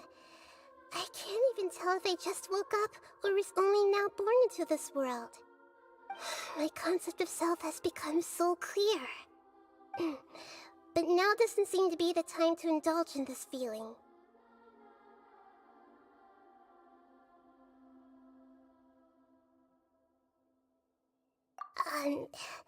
This is really embarrassing. You all just rescued an Archon, and now she needs your help to save her country, and even the entire world. It's okay. With you here, Paimon's sure that everything will work out. There's one more thing. What is it? For all the things the Academia did to me, and for all the folly it committed in the name of wisdom, as their Archon, I will make them pay. Ah! Wow! That's the spirit! You're finally standing up for yourself and not letting people walk all over you! I understand now. To be a better Archon, I first need to better myself. If you haven't even figured out how to be a caterpillar, how can you be a butterfly? Yes, true. That reminds me. I wonder how far along the Academia is with their god creation plan. We need to hurry and prevent the birth of that false god. I need to make some preparations. Since I'm now free, I can establish a direct link to the Akasha and control it. First things first, I need to remove the restrictions that the doctor put on me in the Akasha. After that, I'll make some adjustments and revoke the sage's permissions. The Akasha will then be like how it originally was, only operable by the Archon. After all, the Academia betrayed Greater Lord Rukkhadevata's trust. This might take some time. In the meantime, you should also work on your own preparations. If we don't stop the god creation plan in time, we'll be in for a tough fight.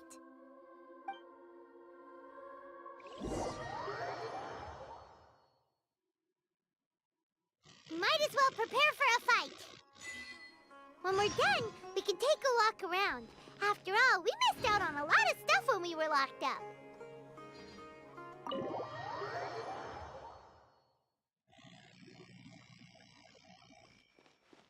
This place is huge.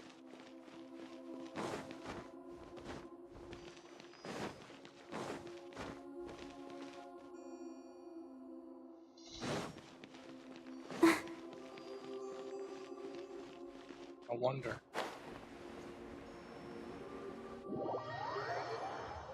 Okay, that answers that.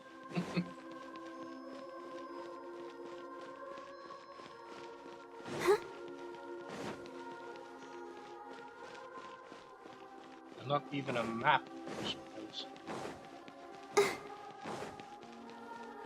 Go, Barbara, go!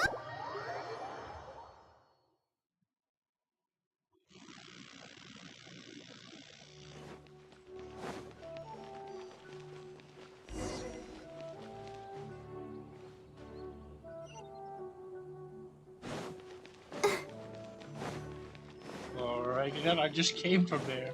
I guess it's that kind.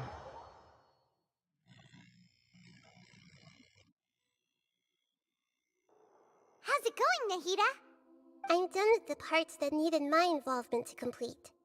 Although it's my first time working with the Akasha like this, its internal structure and operation procedures are easy for me to understand. Greater Lord Rukkhadevata's design is truly brilliant. Oh, also, this is for you. Huh? What's this little floaty thingy? It's a small device I put together just now. You can think of it as an upgraded Akasha terminal. You may not need it right now, but it should be helpful in certain situations. Wait! This thing has the same characteristics as Paimon! They're both small things that float! All the things that make Paimon special got copied! When Paimon appears with the Traveler from now on, people won't remember Paimon because she isn't unique anymore! It's alright, Paimon. It can't replace you. It's only a flying device, but you're the Traveler's irreplaceable friend. You're so good at comforting people, Nahida. If only the Traveler was as smart as you. Holy shit. I was simply telling you what I feel to be the truth. I wasn't trying to comfort you. Nahida, you're natural at this. What you just said made Paimon even happier. By the way, there's something I need to confess. Even though I'm the Archon and in control of myself again, I'm not very good at fighting. You may have heard that an Archon's power is derived from their people's faith. However, I'm not as well loved as Greater Lord Rukkhadevata. If we get into a situation where combat is our only option, I'll have to count on you, and I'll do my best to provide support.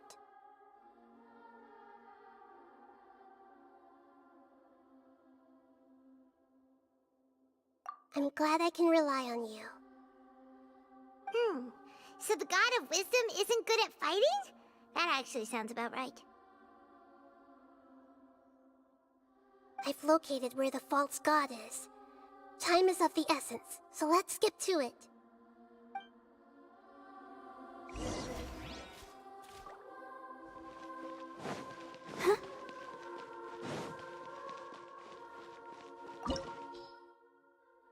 Oh, it's a dungeon? Interesting. Yeah, I might as well use this team.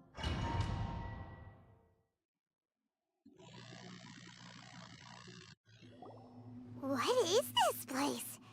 Is this really the way we need to go? Wow. Who would have thought there'd be a place like this hidden right slap bang in the middle of the city? The sages wanted to realize their god creation plan without being discovered. The safest and most convenient way would be to build within the academia itself. That's true. They were already hiding one god, so why not two? Judging from the structure here, the project is a huge undertaking. The sages really saw the god creation plan as their ultimate goal. But this place doesn't look like it could have been constructed by the academia alone. The Fatui under the doctor sure didn't hold back. They provided a lot of technological support. Yeah, or else they wouldn't have been that generous. Is that it, though? I've always felt that this doctor is different from the academia sages. He doesn't seem to share their sense of urgency. Instead of being interested in the end product, it's like he's enjoying the experimental process. The Fatui Harbingers are all such weirdos. So, the doctor being weird is actually normal. So, this Fatui that they're trying to turn into a god is called the Balladeer? We had previously come into contact with his consciousness. He harbors particularly strong obsessions. One is the desire for a gnosis, since he was created to be the vessel for one. The other obsession is probably related to his past. I can't quite explain it. Paimon knows that he was a prototype puppet for the Raiden Shogun before he became a Fatui Harbinger. That's why he wants a gnosis so badly. There's no way he'd willingly be a test subject. Not with that temper and ego of his. It sounds like you know the Balladeer quite well. I see. Tell me more about him and what he's like. The more we know now, the better we can plan for and react to any future situation.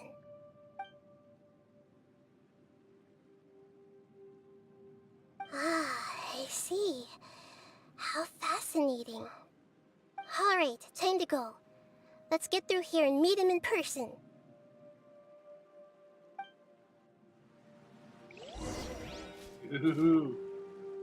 Let's dance.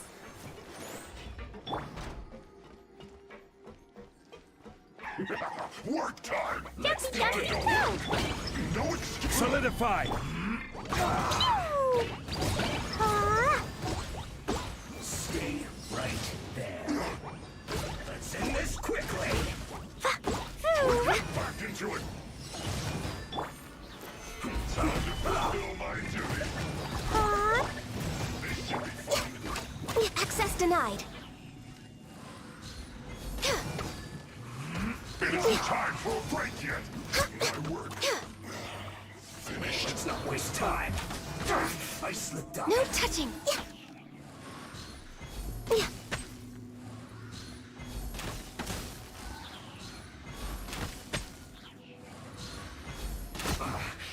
I guess this is it.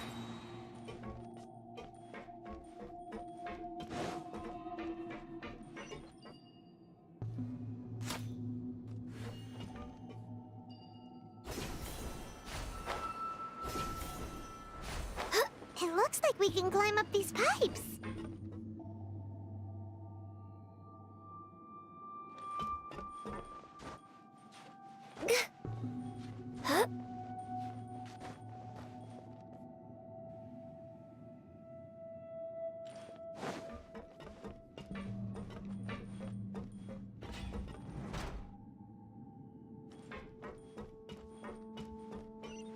Oh, is this what I think it is? Next on the agenda, we're way behind schedule. The pattern on the ground seems all messed up. Let's go around and see if there's a way to fix it.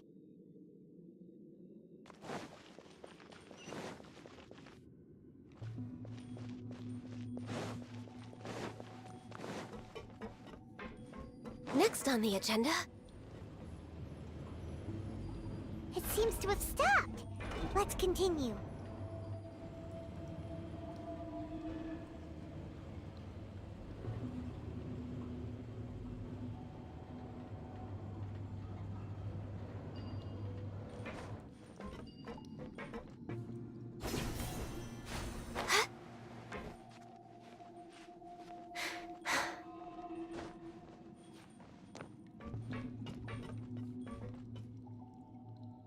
Born of ice and frost.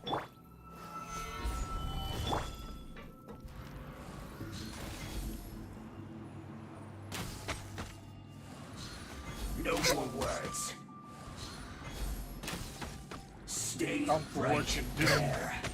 Almost. This is bad.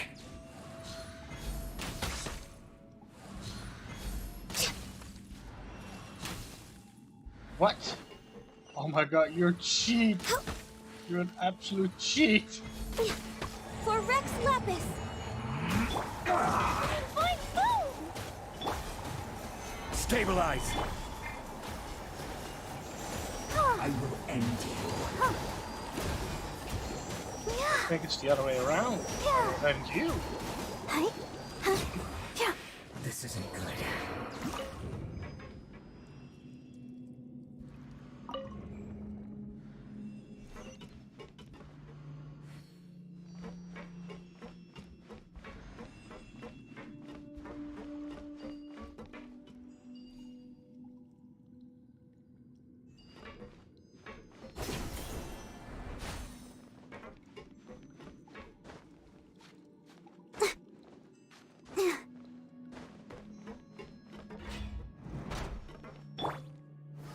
Gather!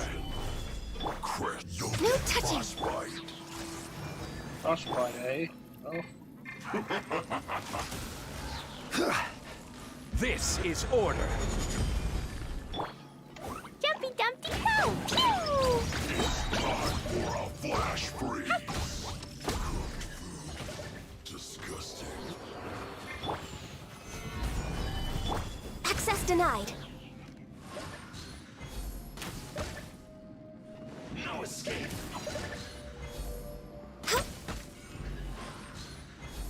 Leaving so soon. No touching. Prepare yourself.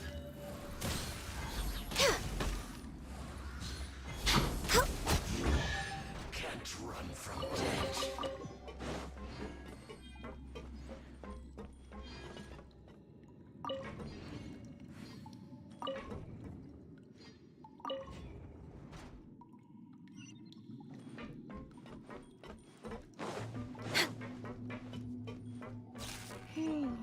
The cart is stuck.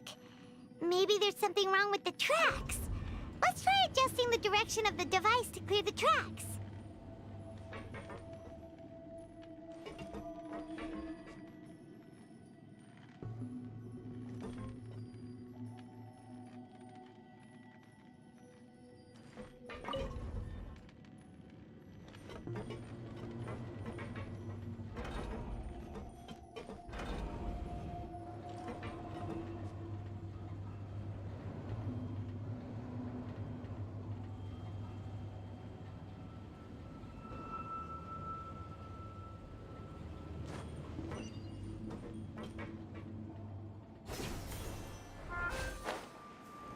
Would you have a load of this?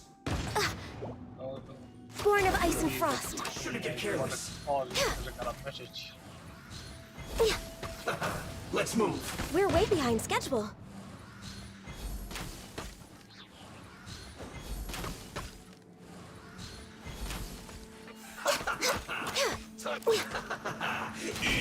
Again. All hail. Hurry up. Stabilize. Well done.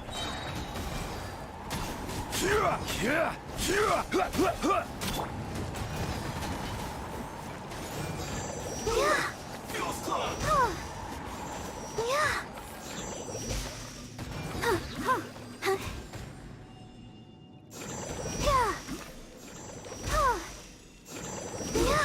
Shouldn't get careless. Fine, boom! La la la. Let me maybe check some.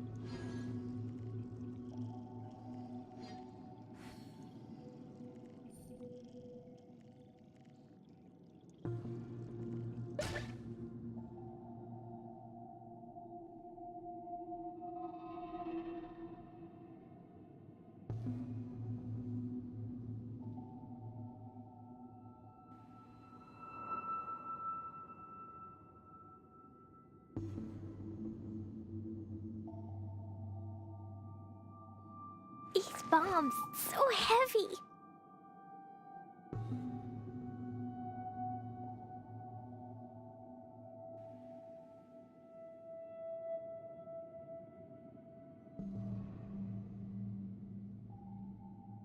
Explosion inside city wall. Grounded be thy woe.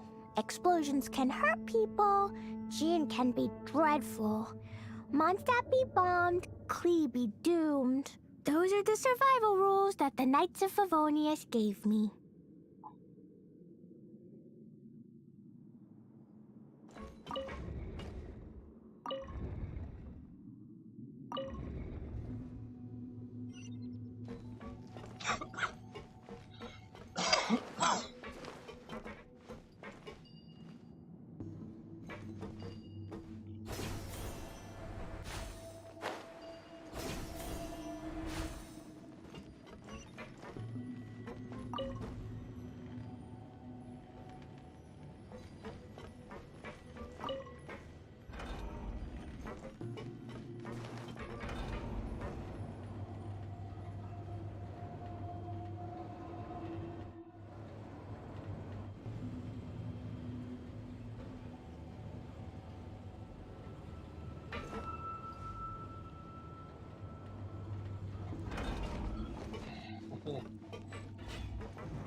Solidify! I will have order! Jumpy Dumpty Go! Blazing to light! Boing boing boom! Ooh, wahoo! Ah, yeah. Ooh, ah, yeah.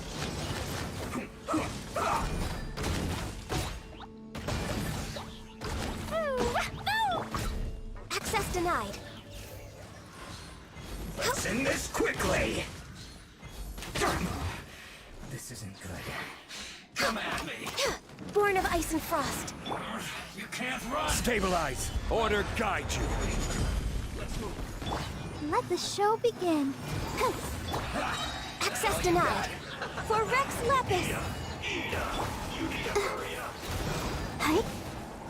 Yeah. Don't be a killjoy! We've only just begun! Hi. Yeah. Miscalculated. An unfortunate fault. Gather! Show your real firepower.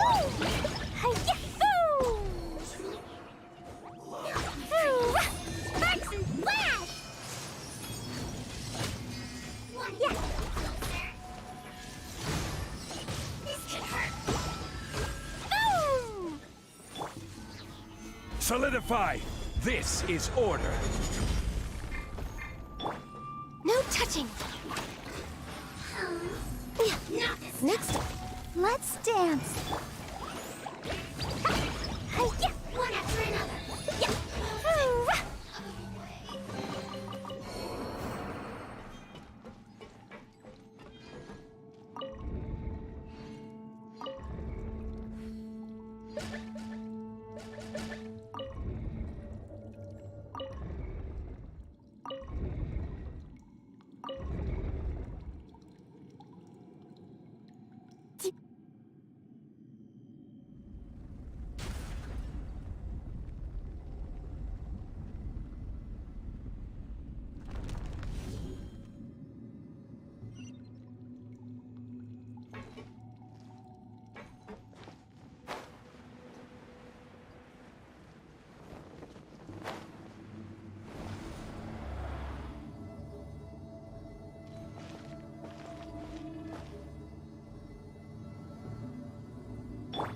I'll protect us.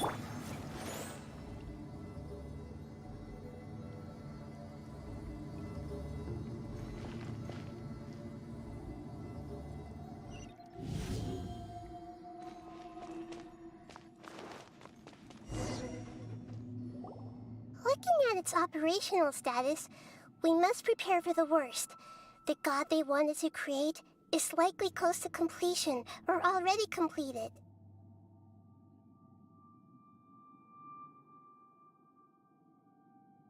Oh no, what should we do? Paimon can't imagine how hard hard it would be to fight against a Fatui Harbinger with a Gnosis. Are you nervous, Paimon? If you really want to know, of course Paimon's nervous. Aren't you too, Nahida? Yes, I am. This is probably the first time I faced with a calamity of this degree since my birth. I feel not just nervous, but curious as well. Curious? Curious about what? Curious about our fate. To me, everything we perceive in this world, everything we learn, and everything that happens to us is considered knowledge. And if it's a form of knowledge, then it can be understood. However, only fate is about that which has yet to occur, so it has always drawn my curiosity. So to me, fate is the ultimate knowledge. That's also why I love observing humans and all the things that happen to them. It all brings me great satisfaction. And now, at long last, I'm not just an observer anymore. I will personally experience my own fate with you by my side. Isn't this such a wonderfully exciting thing? Ah, so that's what you mean. Paimon thinks she understands what you're feeling. Agreed. Okay, let's continue on. I can sense his aura from here.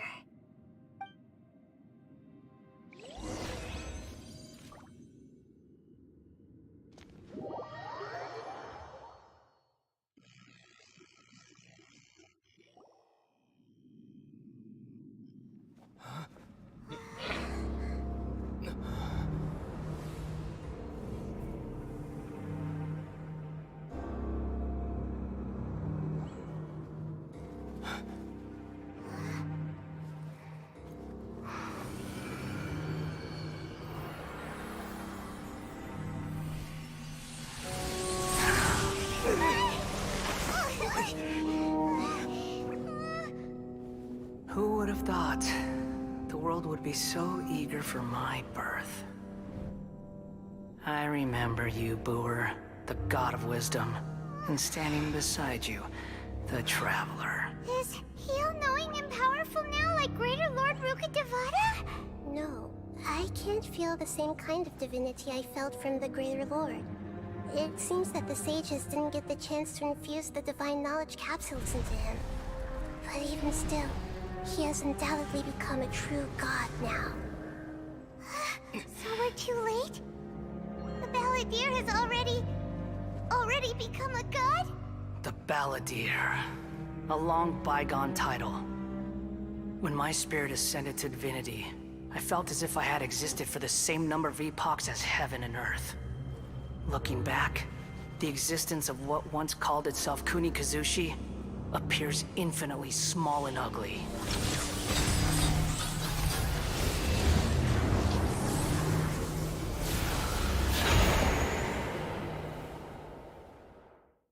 This imposing aura, it really feels like the gods! A body that capitalizes on the Balladeer's original construction as a mechanical puppet, with the Gnosis serving as a constant power supply. How much effort and resources did the sages put into this? From a purely technological perspective, it's a commendable achievement indeed. It's no exaggeration to say, this is the culmination of human wisdom. You sure are something! Dishing out compliments at a time like this? But I don't think he's reached the spiritual height of a god.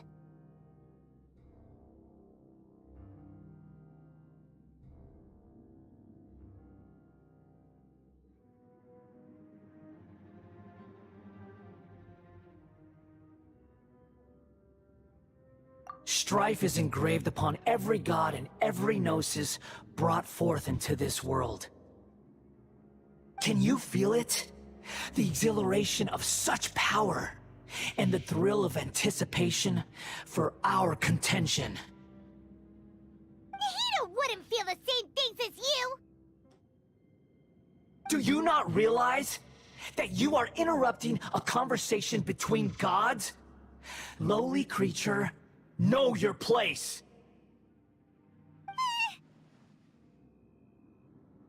The strife engraved upon a gnosis. You're talking about the Archon War. Tevat's current peace was not easily won. I didn't personally participate in the Archon War, but the way I see it, all those losses were meaningless, driven by the demands of the laws. There's no point in bringing it up again. Is that so? Yet I am deeply disappointed that I was never allowed the fortuity to personally participate in the Archon War. This is a first. Encountering a god in this world who does not crave power. No wonder your own people have abandoned you, God of Wisdom.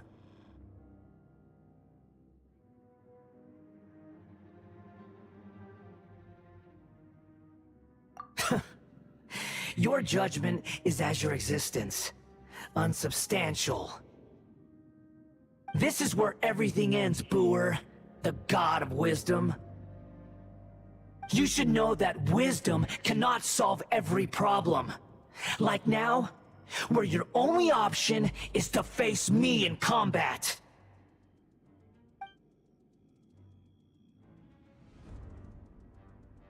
Come! Let us reenact a scene of the Archon War. Come and inaugurate my birth as a god. Alrighty then.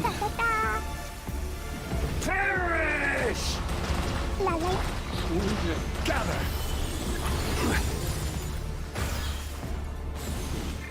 Insignificant pest! Born of ice and frost.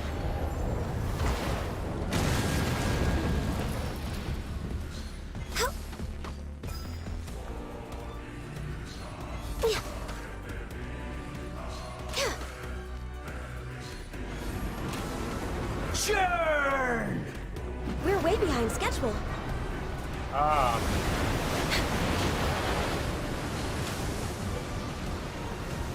Blaze over. I'll show you what tomato. My endless cycle begins! Whoa! Holy crap! Holy crap! Holy crap!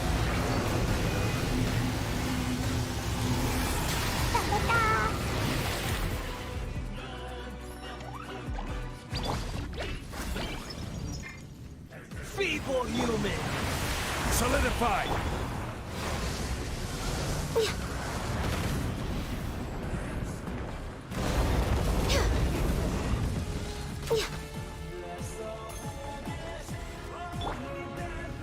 Gather! Insignificant pest! La la la. Boing, boing, boom! Blow them all up. Boom!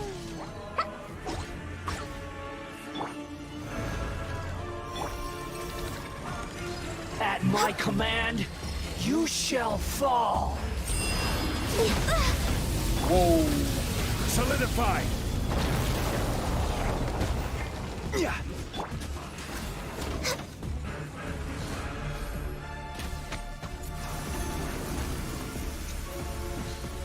Perish! Stabilize! Order, Order, have guide a good god. Me. Feeble human!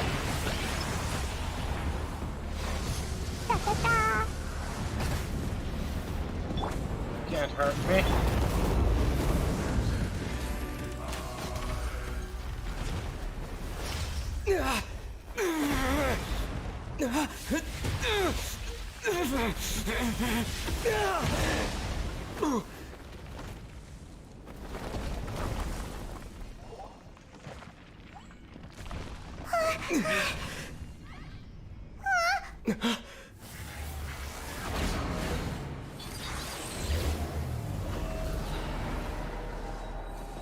Oh shit.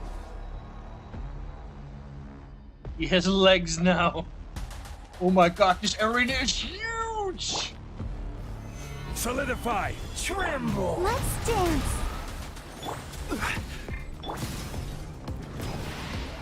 Burn to oblivion! We're way behind schedule. What are these things? I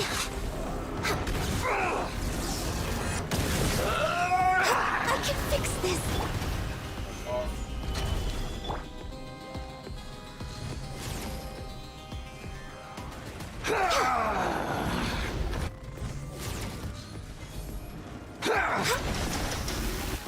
Next. Oh my god, this fight is amazing. Kneel!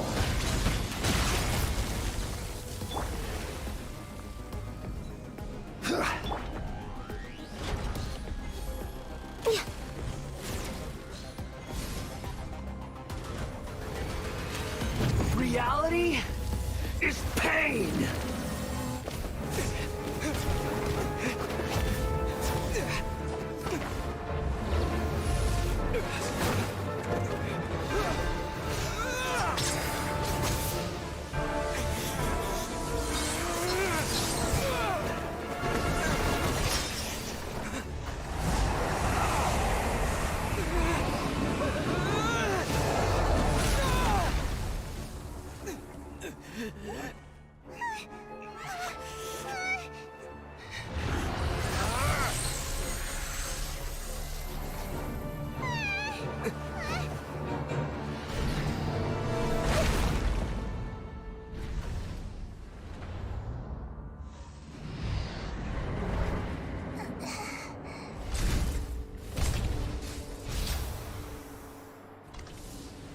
This is supposed to be a battle between gods, yet you choose to hide behind a mortal.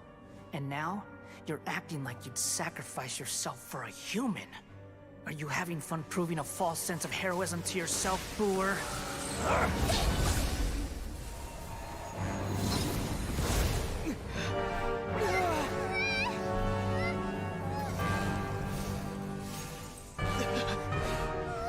The data collection is almost complete. Do you even know how many times you've tried to take my gnosis from me?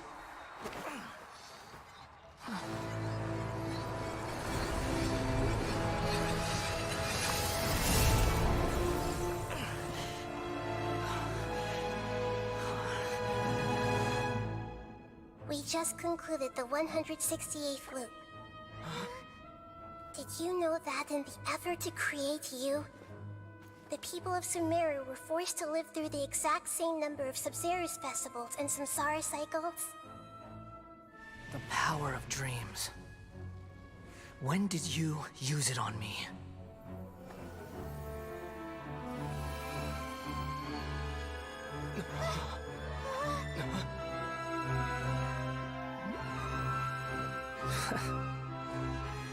You can't even defeat me in a dream. What do you hope to achieve with this little trick? Come, Traveler. Just like before. Allow me to awaken the memories in your dreams. All that battle experience! It's more than that. Compile everyone's wisdom in the name of the Archon. That is the original function of the Akasha. I've sent everything that happened just now to the people of Sumeru in the form of knowledge. I've asked them to help you find a way to defeat the false god.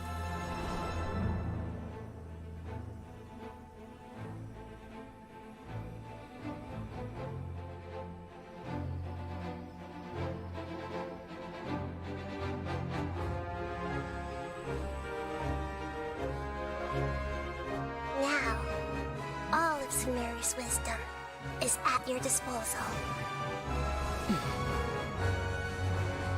Meaningless tricks won't save you.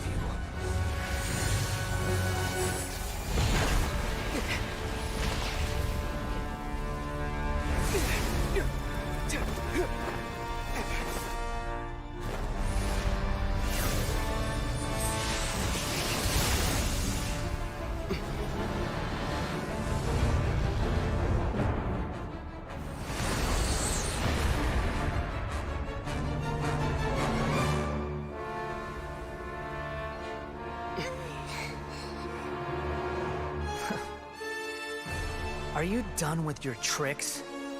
Can I finally take this as a real battle between gods? I'll leave this to you. The first sage of Lure.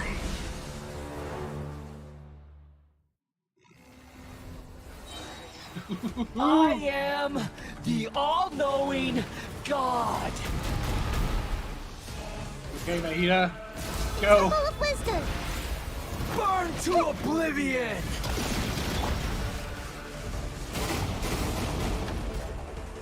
It doesn't even fit.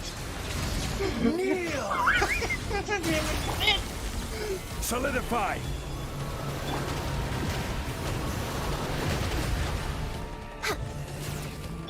This is so weird. I will have order.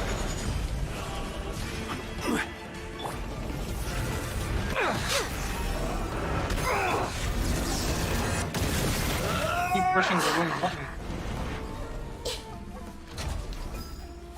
I see everything. Reality is pain.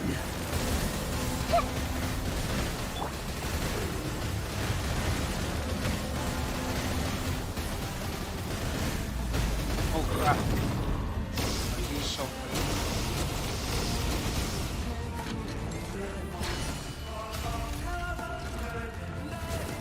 Gather! Good riddance, cruel world.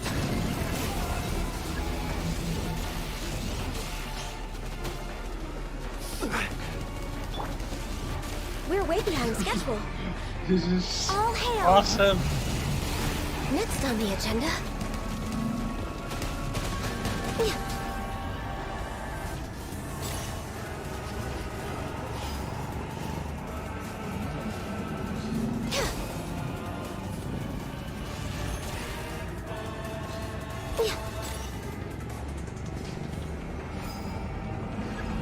It's charged.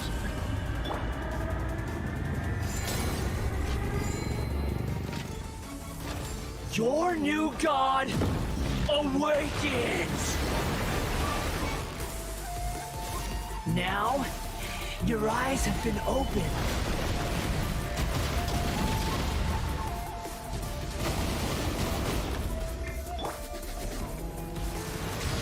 Kneel! Hard to aim. There's so much going on.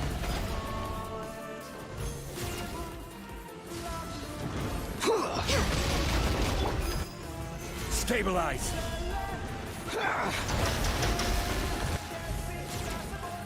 I know where to aim, but I just can't hit it. Tremble!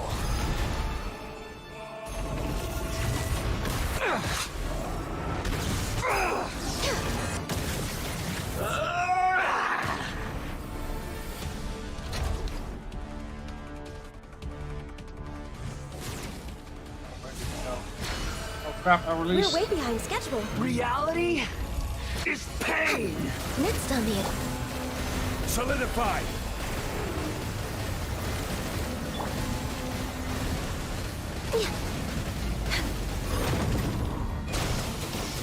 We're way behind schedule.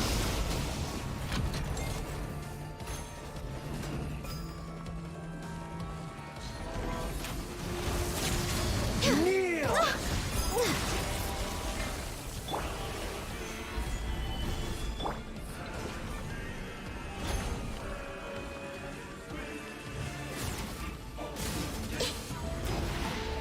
Burn to oblivion!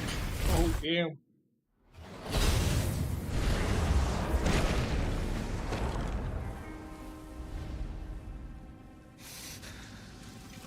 Humans. Filthy humans.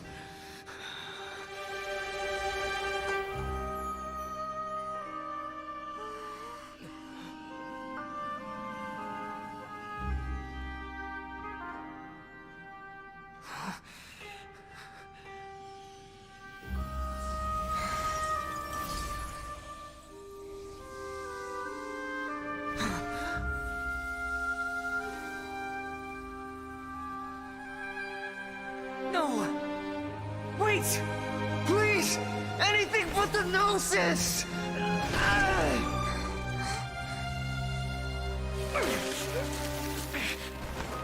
That's mine!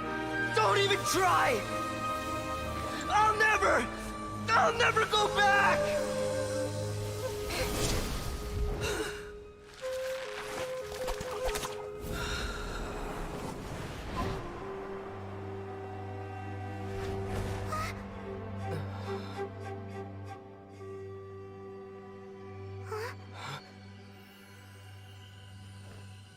We haven't yet found the answer to the most important mystery. Irminsul is still waiting to be saved. With the power of another Gnosis, we may now finally understand the last memory of Greater Lord Rukkhadevata.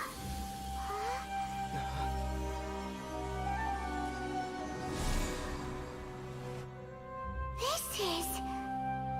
That's right. This is the last memory of my predecessor.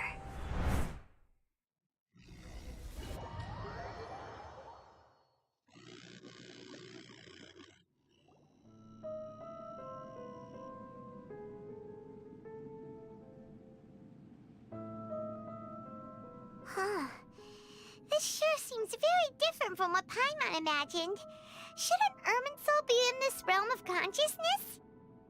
Yes, that is our destination. But I didn't expect the remaining consciousness of Greater Lord Rukkhadevata to be as polluted as this.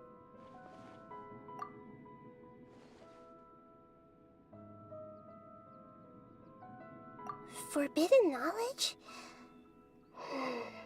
It seems you know about a concept that even I don't completely understand. Could you tell me what you know?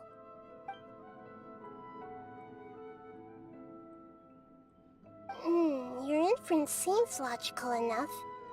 Forbidden knowledge once polluted the desert thousands of years ago, but was successfully repelled thanks to King Deshret's self-sacrifice, and Greater Lord Rukkhadevata nearly exhausting her power. Then, a second instance of forbidden knowledge pollution occurred during the Conria Cataclysm 500 years ago. But I'm afraid it is much more serious this time, with Irminsul itself already in danger. So, if we're in the remaining consciousness of Greater Lord Rukkhadevata, and it's also been affected by forbidden knowledge pollution, then does that mean, in order to save us, Greater Lord Rukkhadevata? Yes. It's very possible that she sacrificed her life in the fight against forbidden knowledge. She didn't completely eradicate forbidden knowledge, but if it weren't for her actions, the pollution would have been far more rampant over these past 500 years. The way that everyone, including me, has forgotten everything about forbidden knowledge may very well be due to her restoration of Irminsul. Aww. Do you feel sad, Nahida? I'm just sharing her pain. The pollution of her consciousness here is severe. There is madness, chaos, and pain all around us. Did she fight to resist the forbidden knowledge pollution in such terrible conditions, all the way up to her last breath? She even used her last remnant of lucid consciousness to leave a clue for us to follow.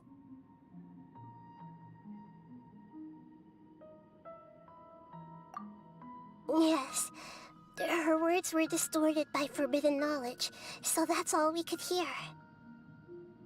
But now, we have a chance to find the answer to this mystery.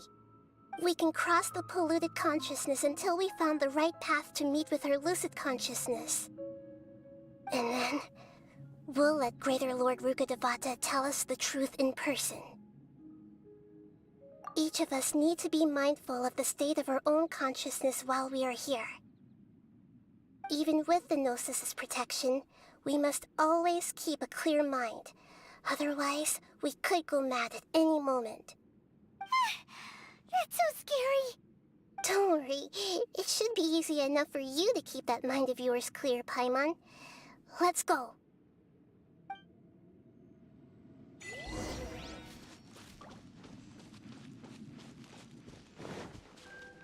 Are we in the air? And why is there a huge boat? That That's the boat of consciousness, which symbolizes reason here. Its course is the direction our consciousness is traveling towards. If we lose control over our consciousness, we will fall into madness. So let's make sure the boat stays on course.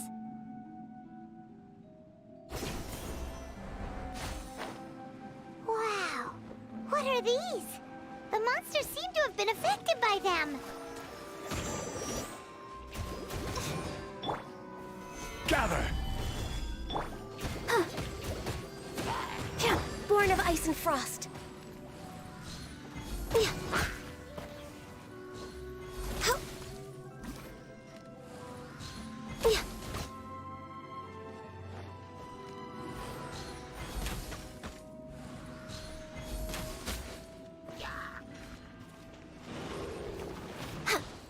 Access denied. Stabilize! Let's dance.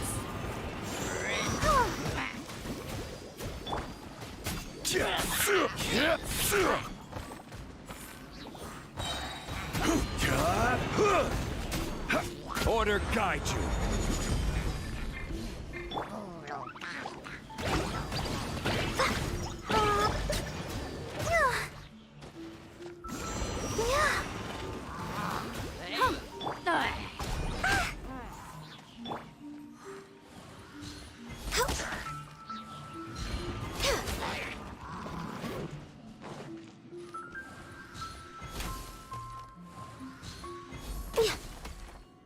For Rex Lapis!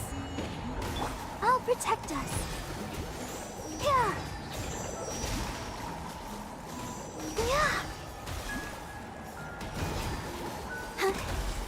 Oh.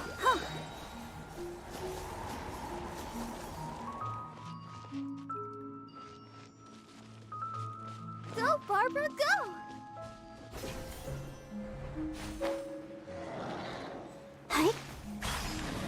Oh no. Gather! These have bleeding effect. Born of ice and frost.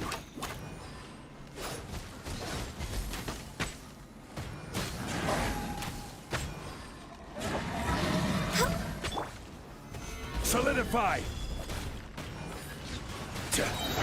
I will have order!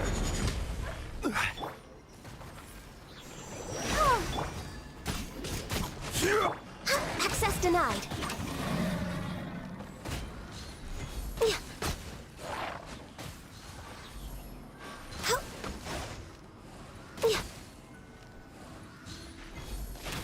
Born of ice and frost.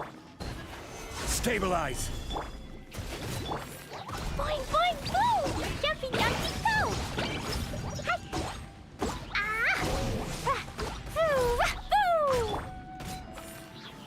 Solidify! Yeah! Sparks and flash! Boom! Yeah! Yeah! Pew! Look! A four-leaf sigil has appeared in the sky!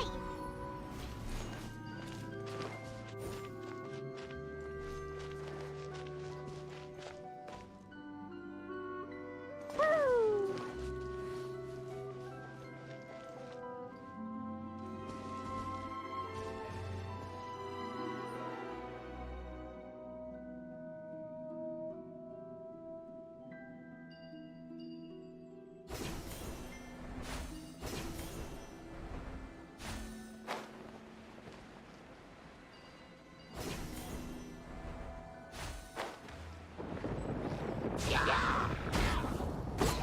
Boing, boing, boom!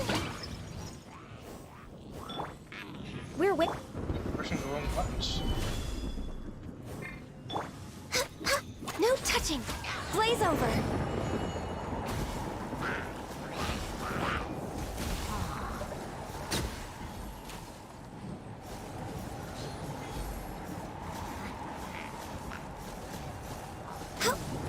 Like here, but I couldn't see him. He's literally hiding on the edge. Goodbye.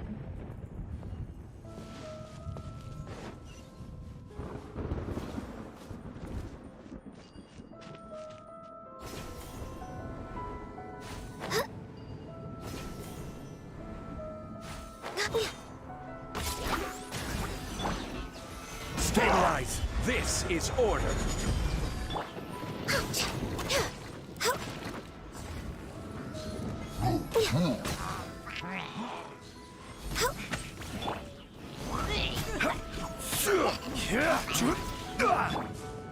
Dumpy Dumpty Go! Phew! Solidify! Blazing Delight!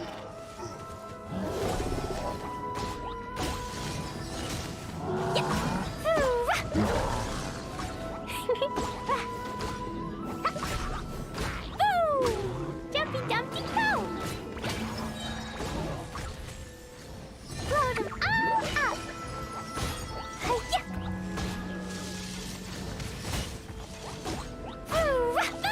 To control the boat of consciousness, we need to find the helm first.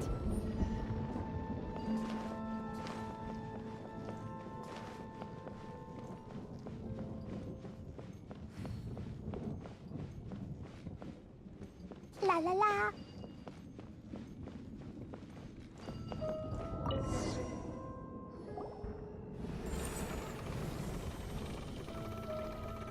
We changed direction. Are we still going the right way, Nahida? Mm-hmm. Judging from the current route, the boat of consciousness will soon take us out of here.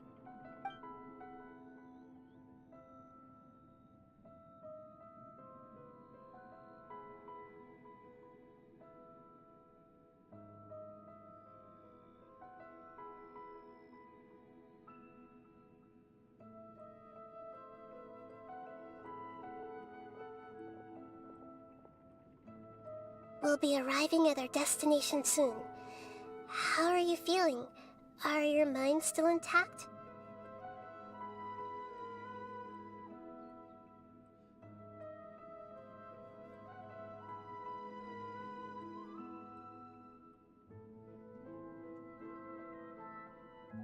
Huh? But everything's been completely normal for Paimon. Hopefully there won't be any more interruptions. This time, we should be able to meet Greater Lord Rukkhadevata. Are you saying you've never met Greater Lord Rukkhadevata before? No, it seems that my birth and her death took place at the same time. Otherwise, I think she would have given me a little more guidance, and I could have done a better job. Hey, you've done a great job, Nahida. Let's get out of this creepy place and go meet her.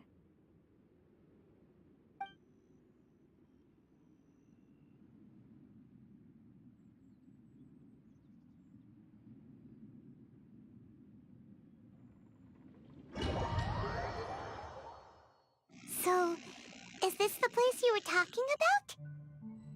The base of Irminsul?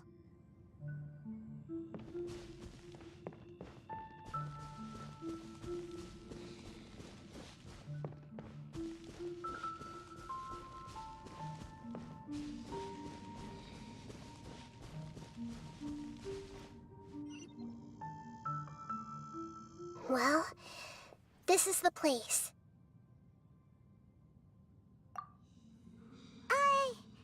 We're here to find Greater Lord Rukkhadevata, right? But the one standing over there is... Is that... me? She looks exactly like me. Are you Greater Lord Rukkhadevata? Yes, that's me. Are you surprised by my appearance? Irminsul and the surrounding lands have been reproduced here as they were years ago. But this is just a realm of consciousness. We are manifestations of the same nature.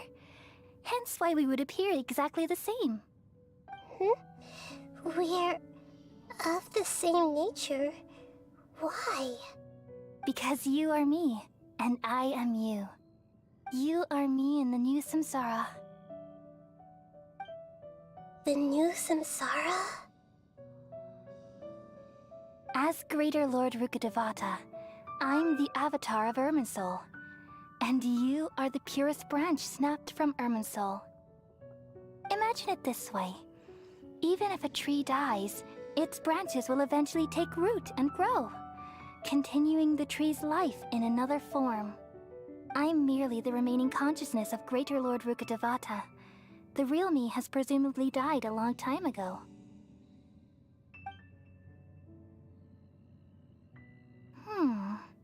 Judging from your appearance, I've probably been dead for 500 years. But you're finally here.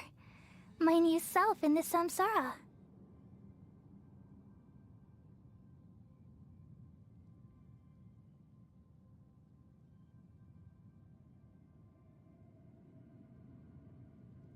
If this is true, then am I going to be a great Archon like you someday? Though we share the same nature, our fates are bound to be different. All things have their own fate. When a branch grows into a mature tree, it won't be the same as the original tree. That's why fate is the ultimate knowledge, isn't it? That's a great insight. Yes, very good. It's also precisely why you won't become like me.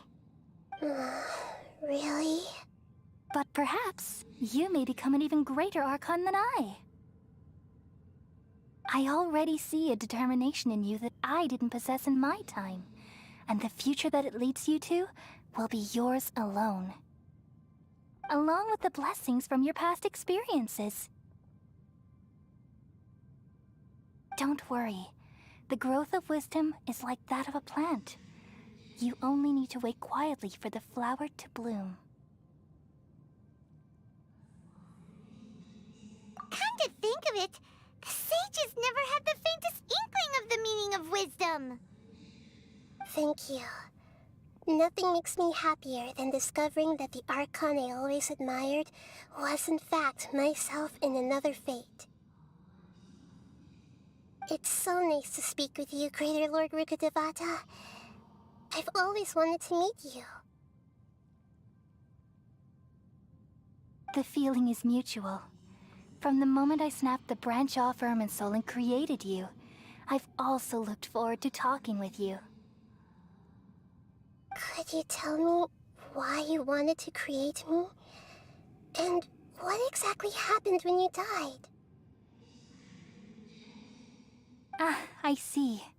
You're here seeking answers, right? Everything that day, even the sky itself, changed into a color like this. At that time, the seven were all summoned to the nation of Conria. Except for me. I had a more important task to attend to. I had to protect Irminsul. The disaster occurred together with the pollution of forbidden knowledge. At that very moment, with my consciousness connected to Irminsul, I sensed something was wrong. The pain started to torment my mind.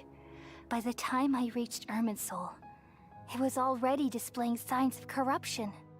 Had I not repelled the pollution of forbidden knowledge with King Deshret thousands of years ago, I might have felt even more hopeless and lost.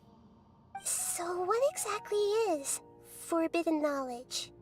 It's a kind of knowledge that doesn't belong to this world, and a form of truth that can't be understood. It came from the very bottom of the abyss. Even I could never understand it. The world is constantly rejecting it, leading to all kinds of bad phenomena. If we allow forbidden knowledge to pollute Irminsul, I'm afraid the entirety of Tevat could fall apart. So, there's knowledge that even the God of wisdom can't understand? At that time, I knew I couldn't repel the forbidden knowledge with my strength alone. Which is why I created a device that compiled human wisdom and named it the Akasha. It's truly the world's most amazing invention. Thank you. For a long time, I thought dreams were the fruit of human wisdom. Though it was selfish to do so, I borrowed people's dreams using the Akasha. Then I compiled their wisdom and all of my own power. Well, Did it work? Thanks to the wisdom of the people of Sumeru, almost all the forbidden knowledge was cleared from Irminsul. But things didn't go as smoothly as I thought. I had a terrible headache, which gave me an uneasy feeling. And then I remembered that my consciousness was also connected with Irminsul. It brought me knowledge and wisdom, but vile corruption as well. From the very beginning, my existence had been polluted by the forbidden knowledge. Oh no. How could that happen? I've experienced that pain in your consciousness. It must have been a horrible experience. Yes, but my feelings weren't important. The important thing was that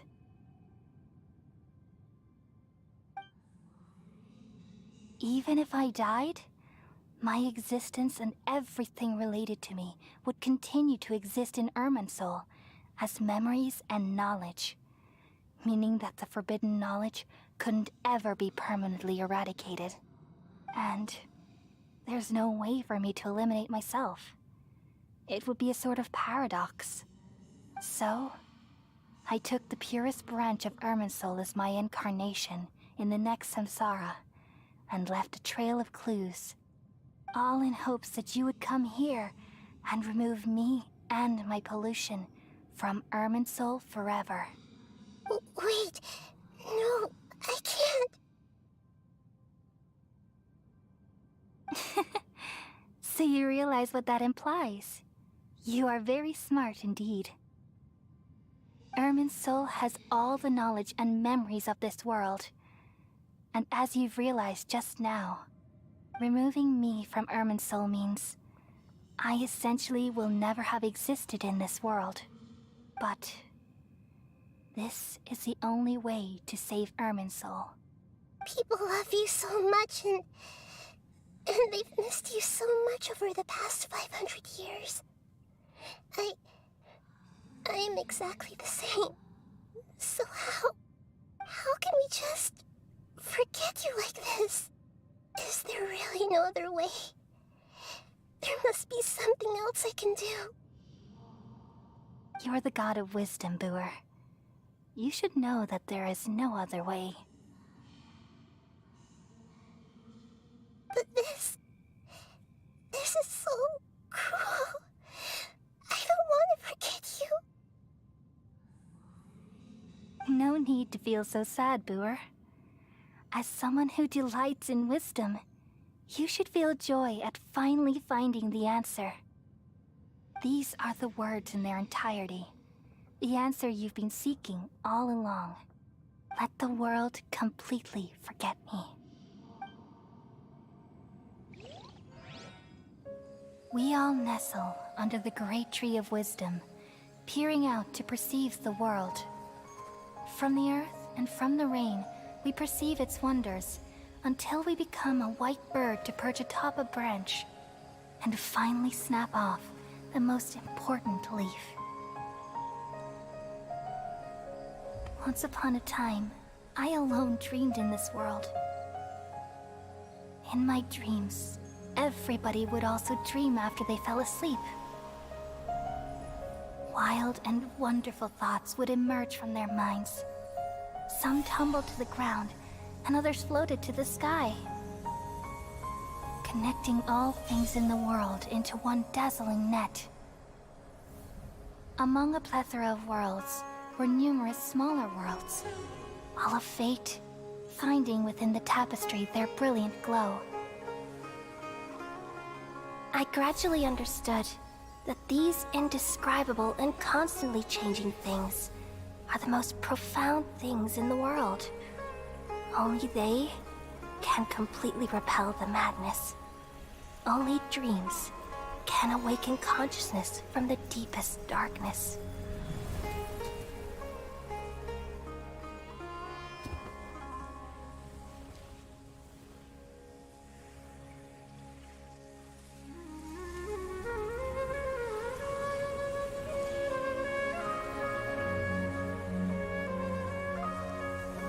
I'm the one who posed this question.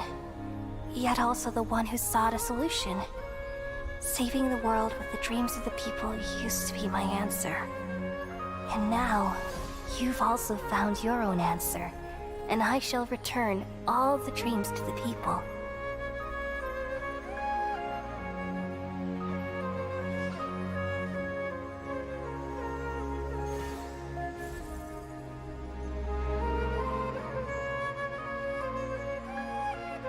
Goodbye, people of Sumeru. May you be blessed tonight with the sweetest of dreams.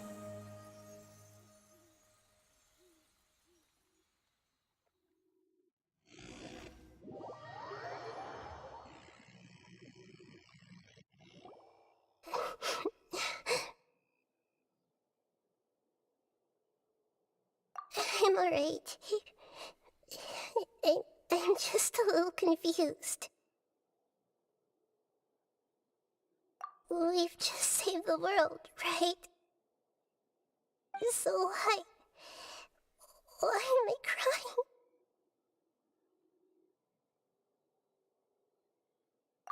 I don't know where this feeling inside of me is coming from, but I feel very sad.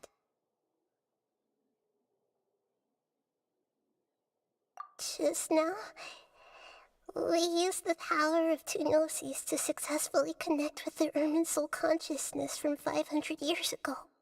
Then, we removed the remaining pollution from Merman soul.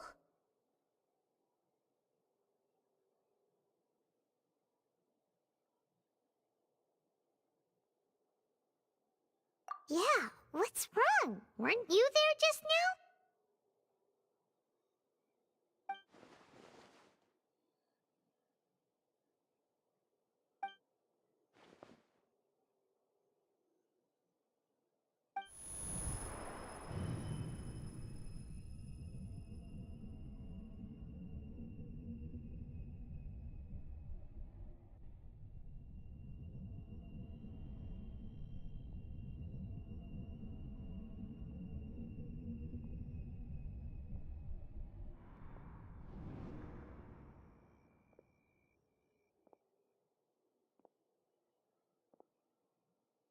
Huh?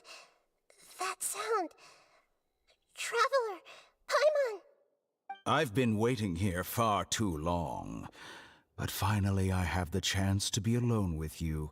All the precious time I wasted has finally paid off. The doctor! What have you done? Just a type of sound wave that can quickly put defenseless people into a dream. As I expected, it doesn't have any effect on gods. This is the only thing of interest I found among the sage's research. I thought I'd take it for a little spin. Don't worry. I know you would never forgive me if I actually killed them. I'm here to negotiate with you. Naturally, I won't do anything dangerous that could potentially damage our relationship. Negotiate with me? I heard you had already left Sumeru. Why are you here again now?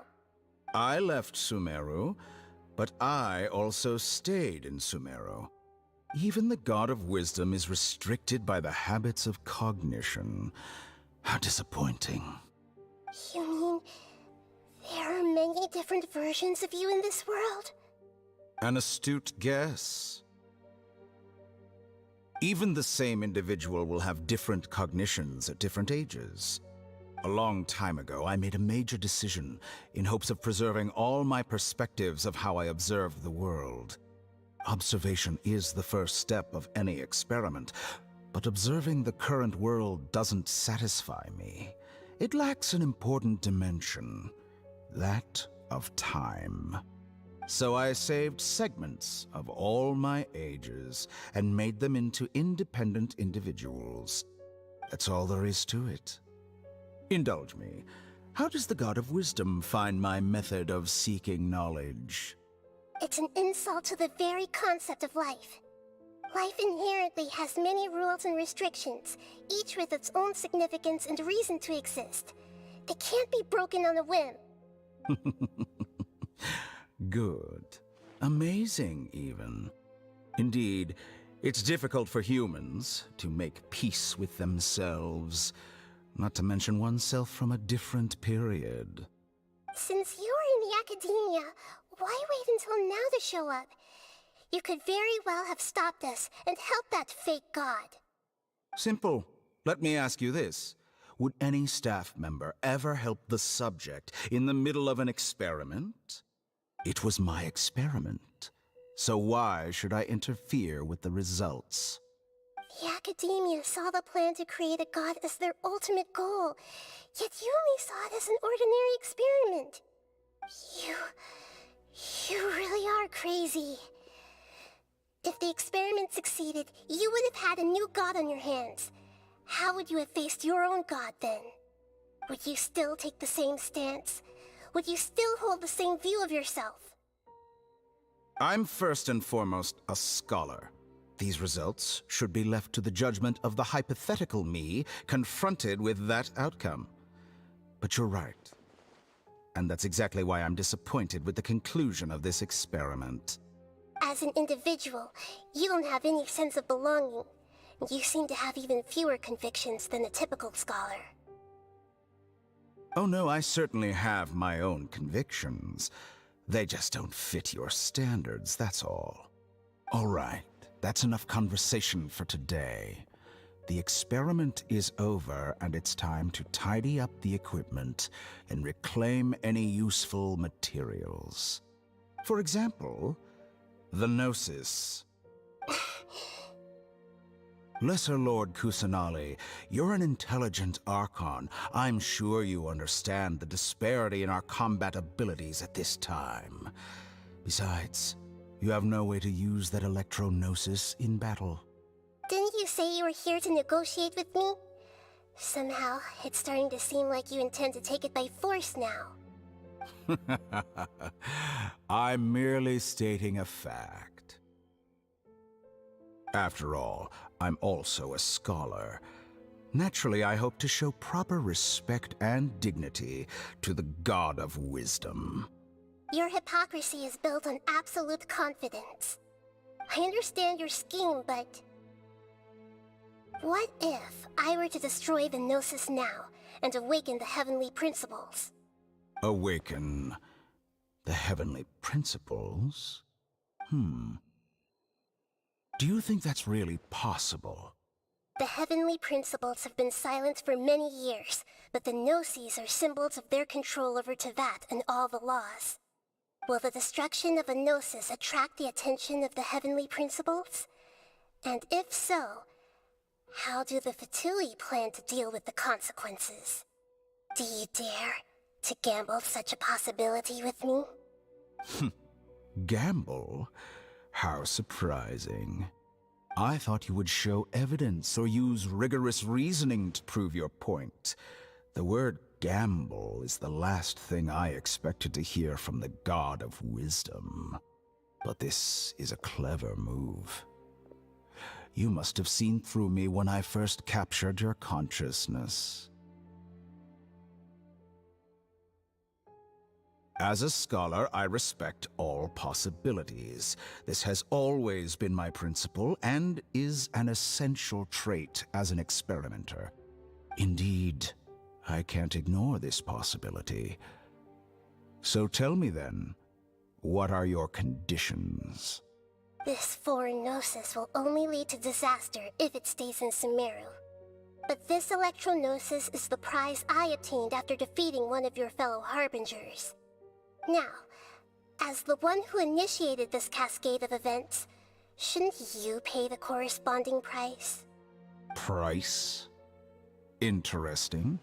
What price would you have me pay? How about erasing all your other segments? So this is how you wish to restrict me, the most threatening opponent of the Nation of Wisdom. What you request of me is like plucking out the eyes I have placed in the dimension of time. Segments are extraordinarily difficult to make. They require extremely rare resources and enormous amounts of time and effort. Requiring me to destroy them all here and now Bravo. A suitably wise decision on your part. Yes, how very interesting. Can I assume that you have long been wary of me? Among all the versions of me, this segment you see now is the most selfish.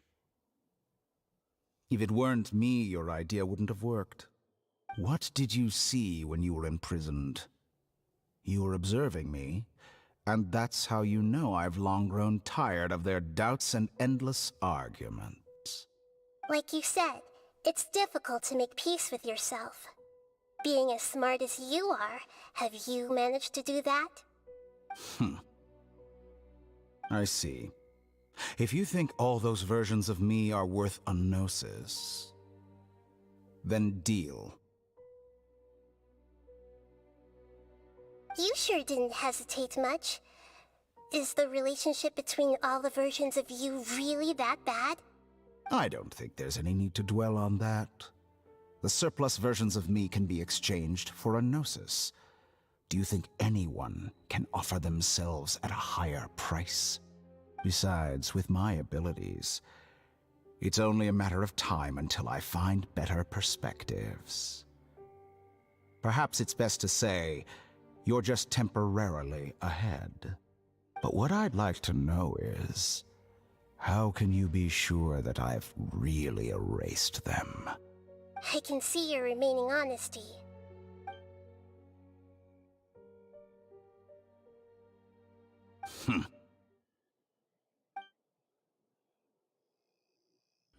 What a ridiculous decision! You can't be serious!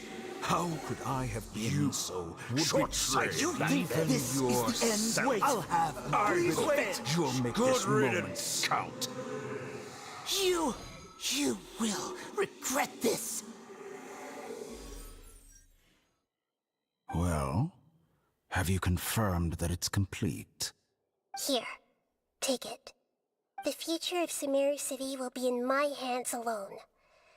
I will shut down the Akasha and let curiosity and the thirst for knowledge drive the realm of academics once again. There won't be any further gaps for you to exploit. It truly pains me that my academic achievements have never been appreciated in my homeland. Of course, I have no interest in being rejected by this city for a third time. Another chess piece. And where is your dendronosis? Don't be greedy, Harbinger of Snezhnaya. No, this is a different transaction. If you intend to turn off the Akasha anyway, then there's no further use for the Gnosis of Sumeru, is there? Besides, isn't it the Archon's duty to deliver what's desired of the Seeker? Oh, judging from your expression, you don't seem to find the idea very agreeable. Then let's think of it this way. Since you're the God of Wisdom, how about I exchange some knowledge with you? People exchanging knowledge with the God of Wisdom is the stuff of legends. Yet here you wish to exchange knowledge for the God of Wisdom's property. Arrogant as that is, it has piqued my interest. Let me ask you, have you in all your mighty knowledge ever heard the rumor that the skies of Tevat are fake? Huh?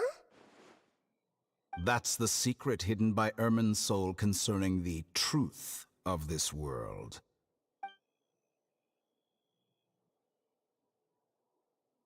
Once I finish telling you about this, it will be time for me to say goodbye.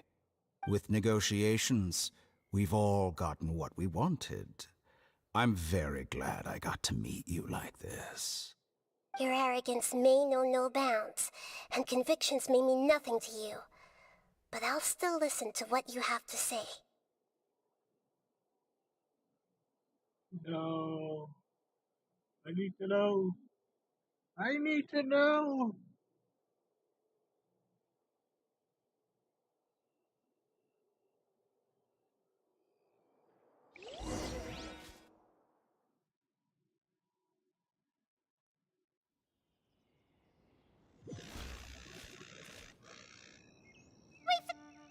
Together! Okay. Wake him up.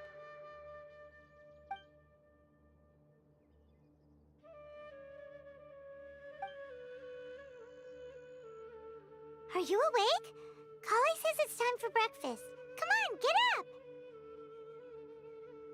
Good morning! How are you feeling today? Good to hear. It looks like we've recovered pretty well. Not even Tainari could stop us from going out now, right?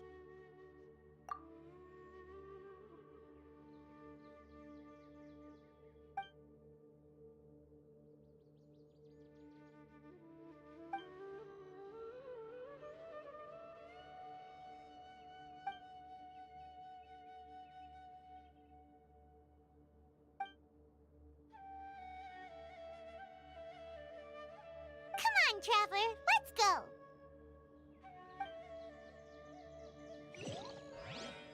What am I doing here?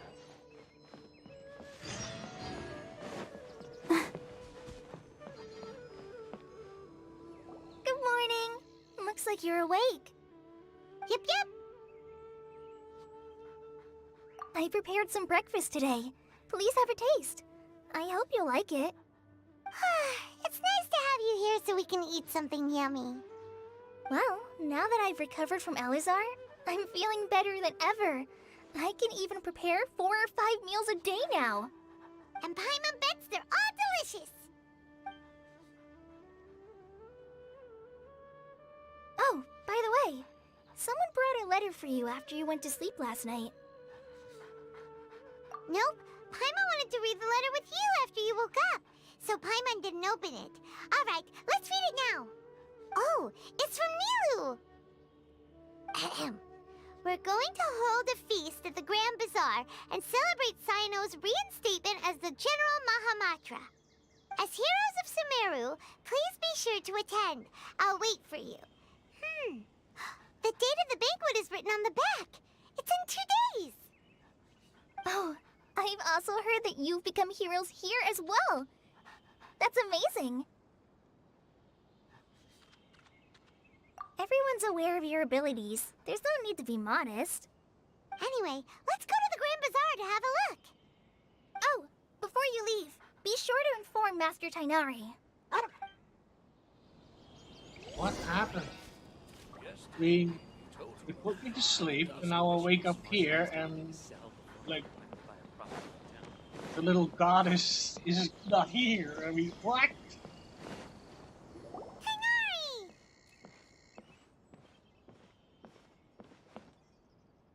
Good morning. How do you feel today? We feel much better. How about you? I'm recovering well. Thanks for asking. But from the looks of it, you seem to be already busy with work again. It's fine. I'm not that busy, really. The Elazar patients have recovered, as well as Hypatia. For now, I only need to tend to my Forest Watcher duties. It seems once Irminsul started getting better, everything else started to recover too. Yes, but there are still some residual effects. The Withering is one example. Though it won't spread anymore, the existing zones won't just disappear. We Forest Rangers will still need to do the work. By the way, we have some good news. Cyno got his position back. This news is hardly new. He had already mentioned it to me before. Huh? You mean he was already here? Why didn't he come to say hi to us? He visited once, but he was afraid of disturbing you while you were resting. He just asked me a few questions and left. Then you probably already know all about the celebration feast. Celebration feast? No, I haven't heard anything about that. Huh? But didn't Nilu say in her letter that they would celebrate Cyno? He didn't tell you? Perhaps, or alternatively, he doesn't know about it either. Come to think of it, Cyno doesn't seem like the type who'd enjoy a celebration feast. You and Kale are both Cyno's close friends. Why don't you come to the feast with us? Kala has taken over some of my tasks these days. I don't think she'll have time for it. Not to mention me.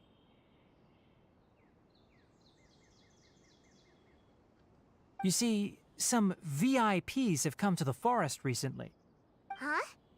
VIPs? Very important Paimons? Well, technically speaking, they are former VIPs. The sages involved in recent incidents have begun their training in the Avidya forest, and the people they had previously imprisoned have all been released. Huh? Yes, he's a little weak, but he isn't injured and his condition is stable. Lesser Lord Kusanali, in her boundless mercy, has decided to spare Azar and the other wrongdoers.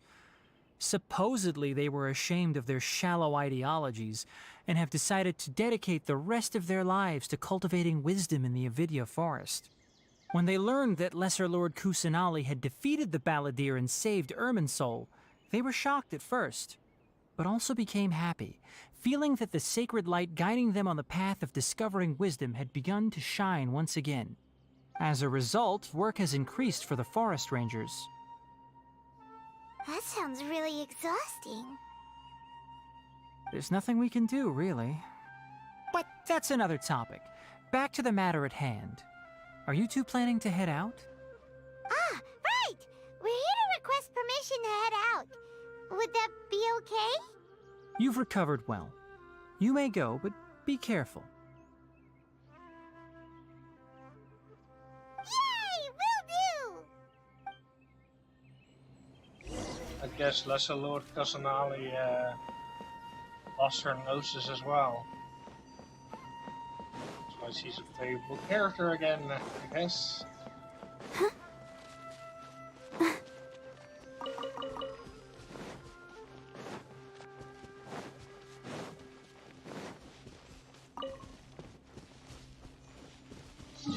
Oh well, might as well do a teleport.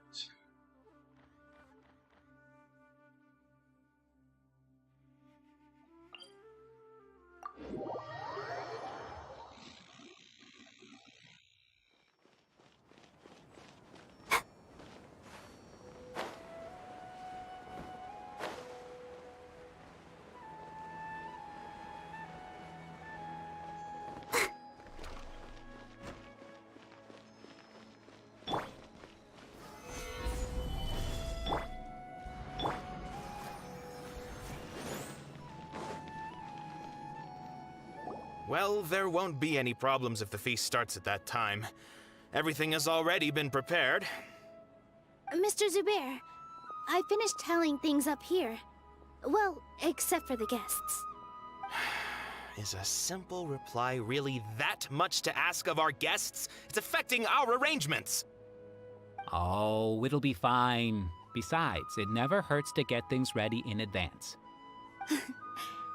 I was thinking the same thing. The feast will be held sooner or later, right? Hey, Nilu! Traveler, Paimon! We got your letter, so here we are! You're the best! The other guests haven't even replied yet. Huh? Are we the only ones that have arrived? Yeah, I had someone deliver letters to all of our guests. But maybe everyone is still busy with other things. Look, I get it. Sumeru is in an extremely important period of transition right now, but even if your friends are important figures, they shouldn't just ignore your request like this. Nilu is Sumeru's #1 celebrity, after all. You have no idea how happy I am to talk to people with good taste. If you consider enjoying Nilu's dances having good taste, then almost everybody has good taste. Because Paimon thinks everybody will love her performance. That's right. We all think she's amazing too. Nilu is an absolute favorite among those of us who frequent the Grand Bazaar. For Outlanders, you have a great eye. Master Zubair, let's have a vote for the most outstanding audience members next time. I think these two may win.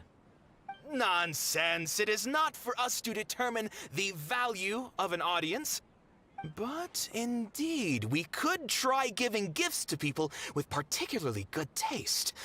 I heard there's a device in Fontaine called a camera that can record people's appearances as pictures.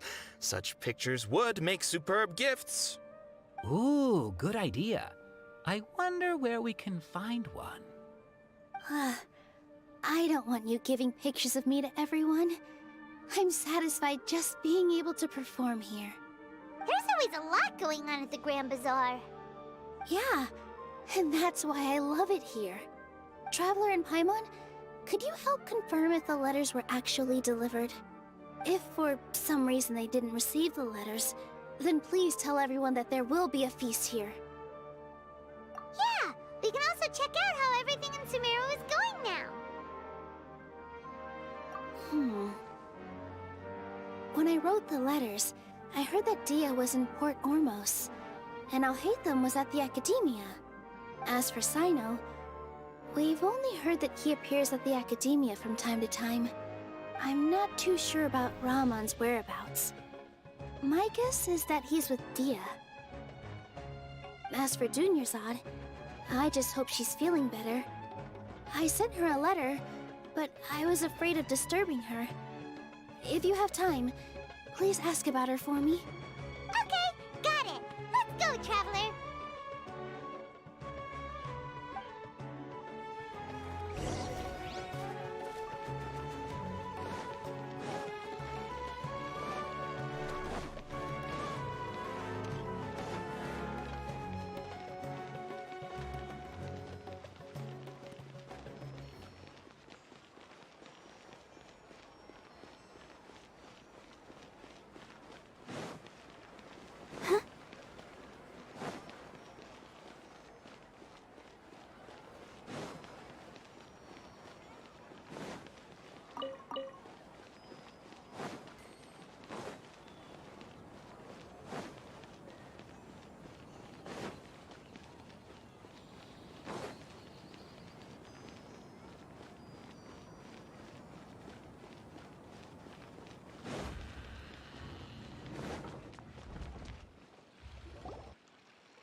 We haven't seen Alhaitham anywhere.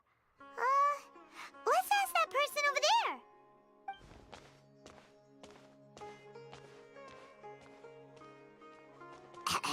Hey there, have you seen Alhaitham around? Yes, it seems Scribe Alhaitham has gone to the House of Dana. You should be able to find him there. But you're already the second group of people I've seen looking for him today. He must be quite the busy man. Oh? Who else was looking for him? Mr. Cavey was just here asking about him. You wouldn't believe how terrible their relationship is. And now you two are here. Don't tell me everyone's here looking for gossip about the sages. No way! We're strictly here on business. Ah, I see. Sorry, I thought maybe everyone's as interested in rumors about the sages as I am.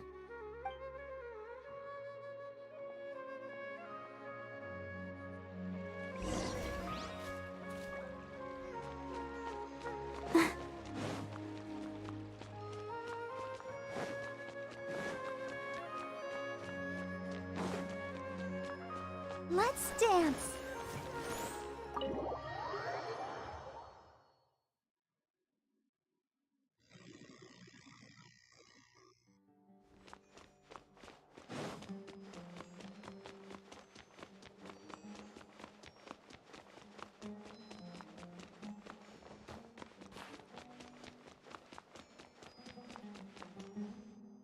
Alhaitham should be around here somewhere, right? Who's that? Oh, he's over there!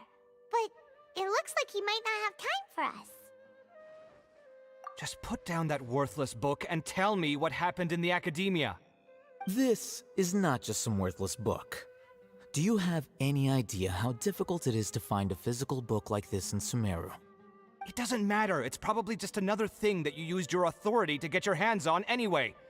Just put it aside. Listen, I came back today only to hear that the sages have disappeared. Oh? You sound surprised. I thought you would already know the inside story. Would I be here asking you if I knew? You're the scribe, not me. So just tell me what you know already. Well, I almost became a sage. Huh? Oh, don't sound too surprised now. You're the renowned Kaveh, light of the Ksharawar. Besides, as a master builder and craftsman, chances are you'll be appointed as a sage too. Why do I feel like you don't really mean it? Huh. What makes you say that? Why would you question my heartfelt sincerity? Maybe it's because you've never said anything good about me before. Yeah, well, I share a similar sentiment, and anyone who knows you as well as I do would surely do the same. Ah, you... See? This is why I hate discussing anything with you. Your ridiculous and arrogant attitude always gets in the way. It seems that you really can't stand my personality. Ha! What was your first clue? Well, then you might as well move out of my house. Are you threatening me? Stooping to a new low, I see. Ugh, and don't change the subject. You, a sage? What a joke. The academia might as well just close tomorrow. Are they having a fight? Forget what's going on with the academia. Haven't you been busy with your construction project? Tell me, when are you going to build yourself a mansion? Don't get me started. I get angry just thinking about it. So, what great building did our master architect work on this time? Like I need to tell you. Keep your nose out of my business. No, I think we deserve to know. Where were you when Sumeru needed you most? I was in the desert for a large project, but considering Haravatat's utter ignorance of architectural and aesthetic matters, you probably wouldn't understand. Which is truly unfortunate. I can only pity the man who doesn't understand the first thing about beauty and romance. Unlike a true... hold on, wait a second. What do you mean by when Sumeru needed me most? Well, while you were out fiddling around in the desert, many people came together to save Sumeru from a crisis. Ha! And you think I'd believe that? Look, all you really need to know is that Azar and all his accomplices have all been overthrown. Huh? What nonsense are you talking about? It's no skin off my nose if you don't believe me. It's not like my Darshan was the one trying to apply for funding from the Grand Sage. Yours, though, on the other hand... You know what? I'll ask around. I'm sure someone knows what's going on here. You're dead if I find out you're lying to me.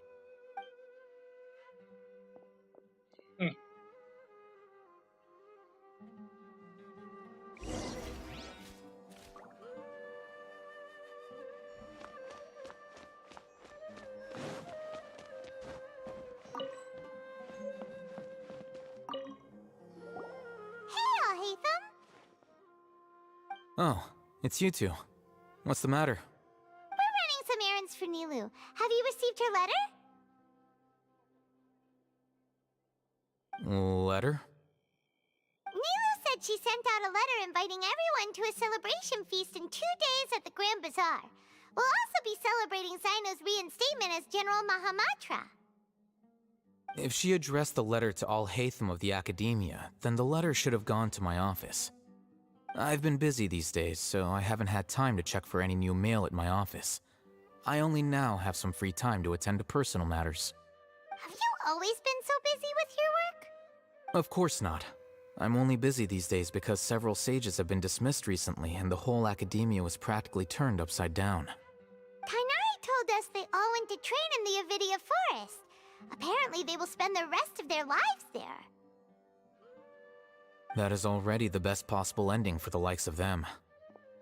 4 of the 6 great sages were possessed by their desire for power and attempted to create a new god. In order to pull it off, they even imprisoned the other 2 rational sages. To imagine such things could take place in the academia. I don't know where to begin. Yeah, you're right. Feels kind of strange to hear them called that after all this time. But then again, the 6 great schools sounded pretty impressive too. Yes, at least that's how they're supposed to sound. It's said that when the academia was first founded, the Dendro Archon herself established the 6 great schools, each representing one of the 6 different types of wisdom. Numerous Darshans have sprung up and faded. Only the 6 Darshans attaching themselves to the 6 great schools have stood the test of time and obtained permanent seats in the academia. Now, The 6 Darshans are nearly synonymous with the 6 great schools, and the leaders selected for the schools are the 6 great sages. Among the 6 great sages, there is one central leader, the Grand Sage. Unfortunately, only the sages from Vahumana and Amorta remain now. They were imprisoned for opposing Azar, and were only rescued after Azar's downfall. So who's managing things in the other 4 schools now? Do they need to find someone new? Yes. Normally, new sages are selected based on a strict set of criteria. Oh, didn't you just say something about becoming a sage? If they pick you, then we'd have a huge connection in Sumeru. Yes, about that. You didn't let me finish my sentence. The person in charge of personnel affairs nominated me to be the Grand Sage in place of Azar and help Lesser Lord Kusanali manage the academia. But I refused. Huh? But why? Ugh, can't you be a little more ambitious? I'm not even interested in being one of the 6 great sages. Like I said before, I don't like being a leader. Oh, all right. So are you busy these days trying to find others to take the job? That's not my job either.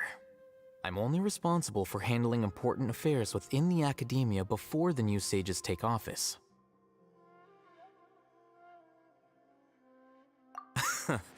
And the first thing I'll do is reject Kasharawar's application for funding. By the way, who was that other person just now? Is he your friend? Do we look like friends? Paimon doesn't know. That's why Paimon's asking. His name is Kaveh, my roommate. You could say he's the representative for Ksharawar scholars. Which is exactly why he always has so many problems. So everything that's happened recently must be a huge change for the people of Sumeru. Such is the work of the Academia Scribe. Well, anyway, no matter how busy you are, since you are our planner, remember to attend the celebration feast in 2 days. Alright, I'll see you there.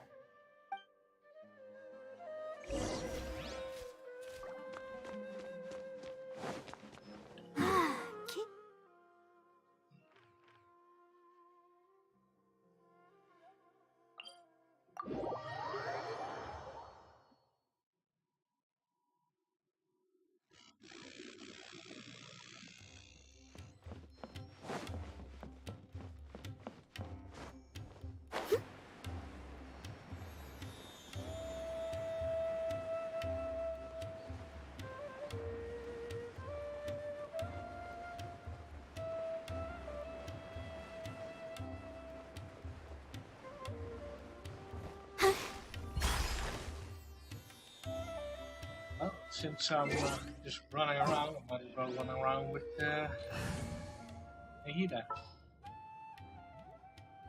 Find her. There she is. There are still so many places for us to explore.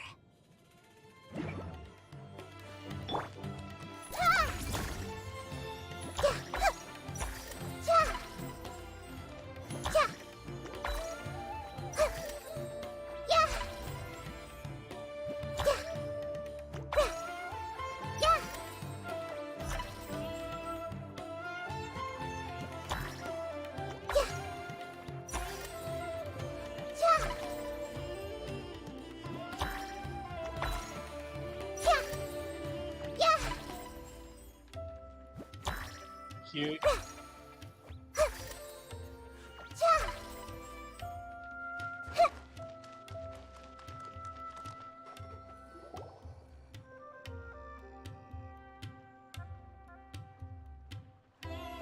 This is Port Ormos. Now where could you... Is that Paimon I hear? Huh? Oh, it's been a while. How are you doing? Dinyarzad! It's been so long since we've seen you! I'm doing well. I can go as far as saying I have never been happier in my entire life. I don't know if you've heard, but Elazar has completely disappeared, and all the patients have recovered. You kidding? Knowing them and the connections they've got, I'm sure they've heard about it. Yeah! That's right. My lady is feeling better now, so I'm accompanying her for a walk. Why do you still call me that, Dia? You've already informed my father of your resignation. I guess I'm just used to calling you my lady. Old habits die hard. Resignation? You mean you're quitting? Yeah, I might start losing my edge if I keep being a bodyguard for the Homayanis. You know that my parents and I are fond of you, and that we appreciate you very much. It wouldn't be a problem if you wish to continue to be our bodyguard. I'm not a woman that's easily persuaded. You should know that by now, my lady. When I took this job, I had already decided that I'd quit as soon as you'd recovered. It's time for me to get back out there and chase that horizon. So what are you gonna do now if you're not gonna be a bodyguard anymore? I want to take a risky job and put my body to the test again. Huh? But we literally just finished one of the most dangerous jobs ever! Are you getting bored already? I know. If I hadn't joined in that plan with you, I wouldn't have come up with this idea. I guess I still get fired up by that feeling of going all out in a fight. It made me realize that I'm still a mercenary through and through. Life is short, and I'm happy that I got to be a part of that operation. But the whole thing also made me realize that there are still many problems in Sumeru. And as a desert dweller, I'm still not completely ready to settle down on this side of the wall. Well, I remember a friend had someone bring you a message. You mean I'll hate them? I didn't expect him to still remember that. I thought he was joking. We just came from talking with Alhaitham at the Academia. Did he tell you that he suggested that I come work at the Academia? What? I heard that Azar and his cronies fell from power, and Alhaitham told me that now was a good time to find a job in the Academia, but only if I wanted to. Whoa. Paimon can't see you being anything other than a mercenary. Me neither. But I think Dia would look great dressed up as a scholar. Ugh, forget about it. I wouldn't last 10 seconds in there. Alhaitham probably just liked the way I worked and knew I'm good in a fight, so he suggested I find some work in the Academia. But you know, if you take him up on the offer, Sino might actually agree and let you become a Matra. Because you're super amazing! The Matra have all the talent they need as long as they have Sino. I prefer to be free to live however I choose. In fact, I chose this job from the very start because I knew it'd be right up my alley. Even if being a mercenary means facing all kinds of danger. A lion has to return to the wild sooner or later. If anything, being your bodyguard has been unfamiliar territory for me. I don't want to see you go, but I'll respect your decision. I'm glad to hear you say that. Come on, no need for the sad face. It's not like we'll never meet again. Once the whole Dendro Archon thing is settled, everything in Sumeru will take a turn for the better. That makes me happy too. But a peaceful society will probably mean less demand for mercenaries like me. Before long, we'll be a dying breed. So I'd better get to work while I still can. Huh? But wait a second! You make it sound like you're leaving now! Well, no, not yet at least. I promised my lady I'd stick around until next week. So, have you been in Port Ormos this entire time? We were wondering if you had received a letter from Nilu. Oh, did Nilu write to us? She heard that you were seen in Port Ormos, so she sent the letter here. Huh.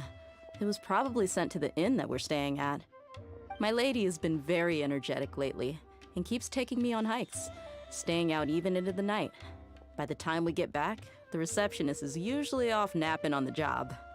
Right, and we tend to leave quite early in the morning, so the old man on duty is also usually dozing off. So what it really sounds like is that the person on duty is always asleep. I bet the letter's at the reception desk. I'll go check later. No wonder there wasn't a reply. You never received the letter. Good thing Nilu asked us to come and check on that. Sorry to make you two come all the way out here. It must be something important for Nilou to specifically write to us like that. Yes! She said they were preparing a victory feast in the Grand Bazaar, and will also be celebrating Sino's reinstatement as General Mahamatra. She was hoping you could come. Great! I'll be sure to attend. Count me in too. But is there some sort of dress code or anything for the feast? Can I just show up looking like this? Since it's being organized by Nilou, I don't think she'll be too picky about that. If anything, I think she wants to see us as our most natural selves. All right, then this is how I'll show up. The feast will be held in 2 days, so don't forget! Sure. Thank you so much for letting us know. We'll see you there. Oh, by the way, do you happen to know where Sino and Raman are? The General Mahamatra always comes and goes without a trace. Normally no one knows his whereabouts. Oh.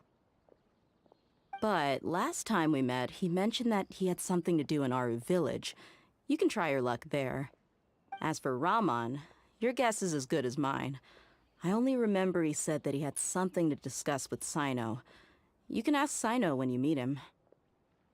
Don't mention it. You'd better get going. All right, on to our next stop.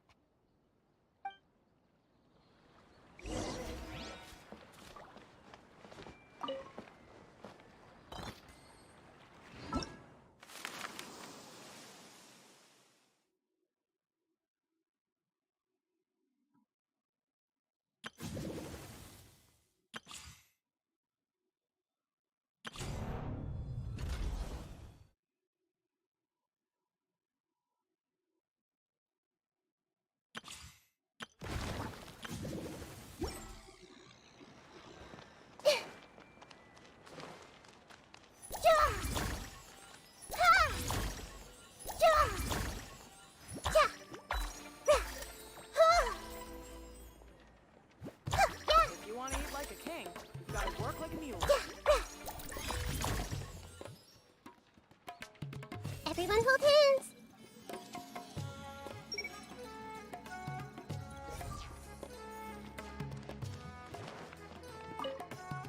After recovering from... Yeah. You need... I think I've heard... Is there any place you'd like to go? Fine by me. If we go to the desert, Let's... You can count...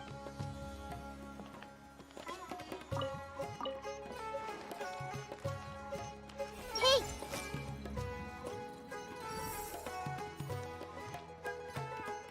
Ha! Everyone hold hands.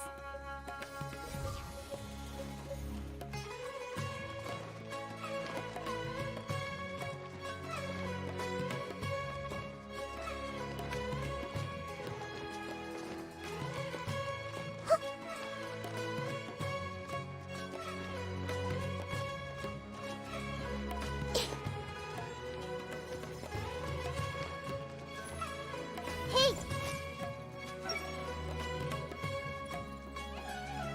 When doing business, it's good to leave some haggling room by starting at a higher price. Wait, what? Did I just read his mind? I see everything.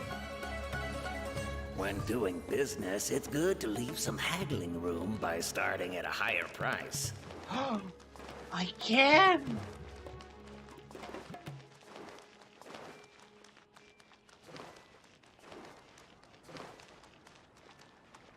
Everyone hold hands. Don't. Hey!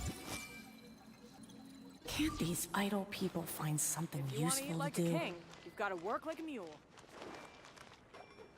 Everyone hold hands.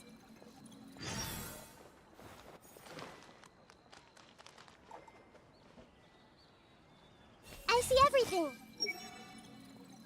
Can't these idle people find something useful to do? Everyone hold hands. Those who are greedy with small things will get into big trouble one day. I see everything. If you want to buy me out, you should offer at least twice as much as that. Controllers have ruined all of my precious ancient books.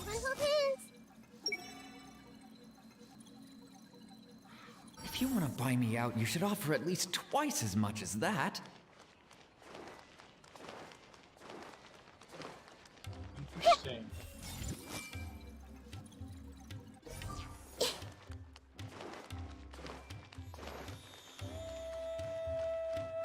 Hey!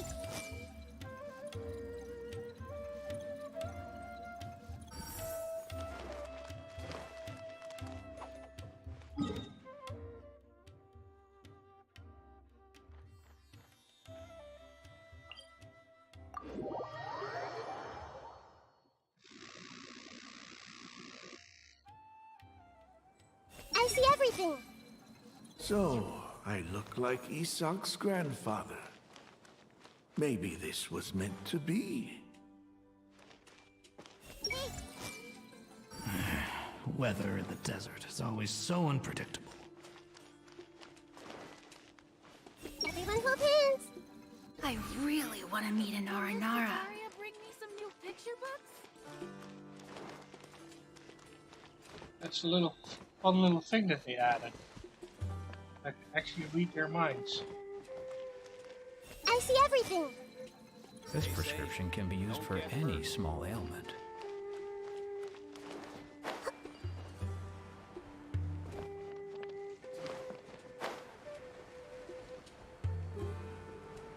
Yeah! Everyone hold hands! Okay, characters will just have to talk. It's been a while since we last visited Aru Village. Ah, there's Sino!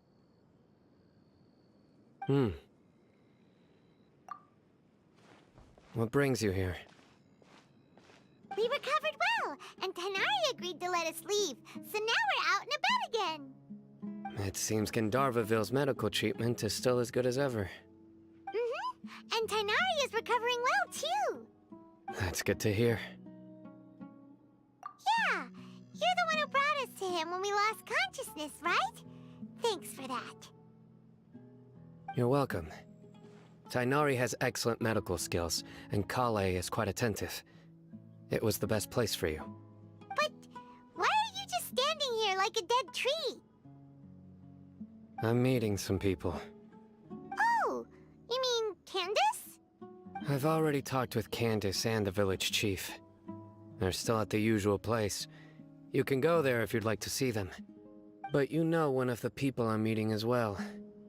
Oh, by King Deshret's blessing, my friend suddenly appears in the desert.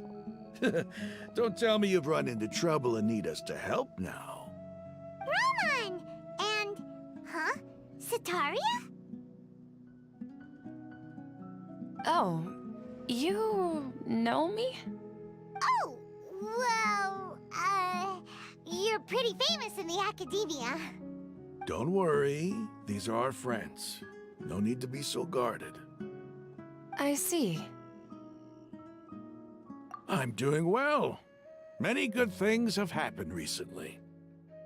Same here. Really, I feel that my whole life has started to shine after suddenly finding a new direction. Oh, tell us everything. Yeah, you go ahead. Alright, well, I suppose I should start by saying I've decided to leave the academia. What? It's not that I've given up on being a scholar. Instead, you could say I've found a new identity.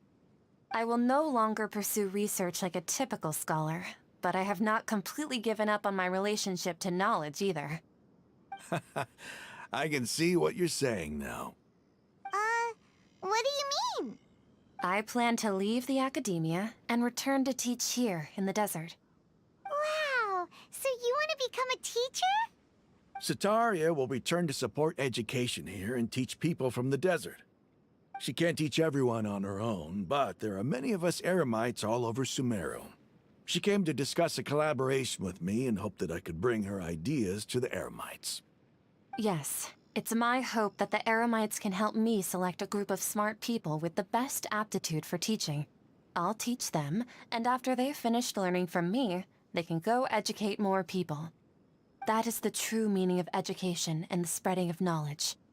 The people of King Deshret suffer from sandstorms, exile, and ignorance. Miss Ataria is more than welcome to come teach here. Her arrival is like a star shining in the desert night. The stars have always guided caravans, thieves, soldiers, and travelers who get lost in the night. They lead those in the dark out of trouble and back to safety. Oh, please. Where's all of this coming from? I'm starting to feel a little embarrassed. You deserve these compliments. Mercenaries are accustomed to danger and don't fear death, which is why we recognize extraordinary actions that common people would easily overlook. Sataria's idea will bring much good to many people.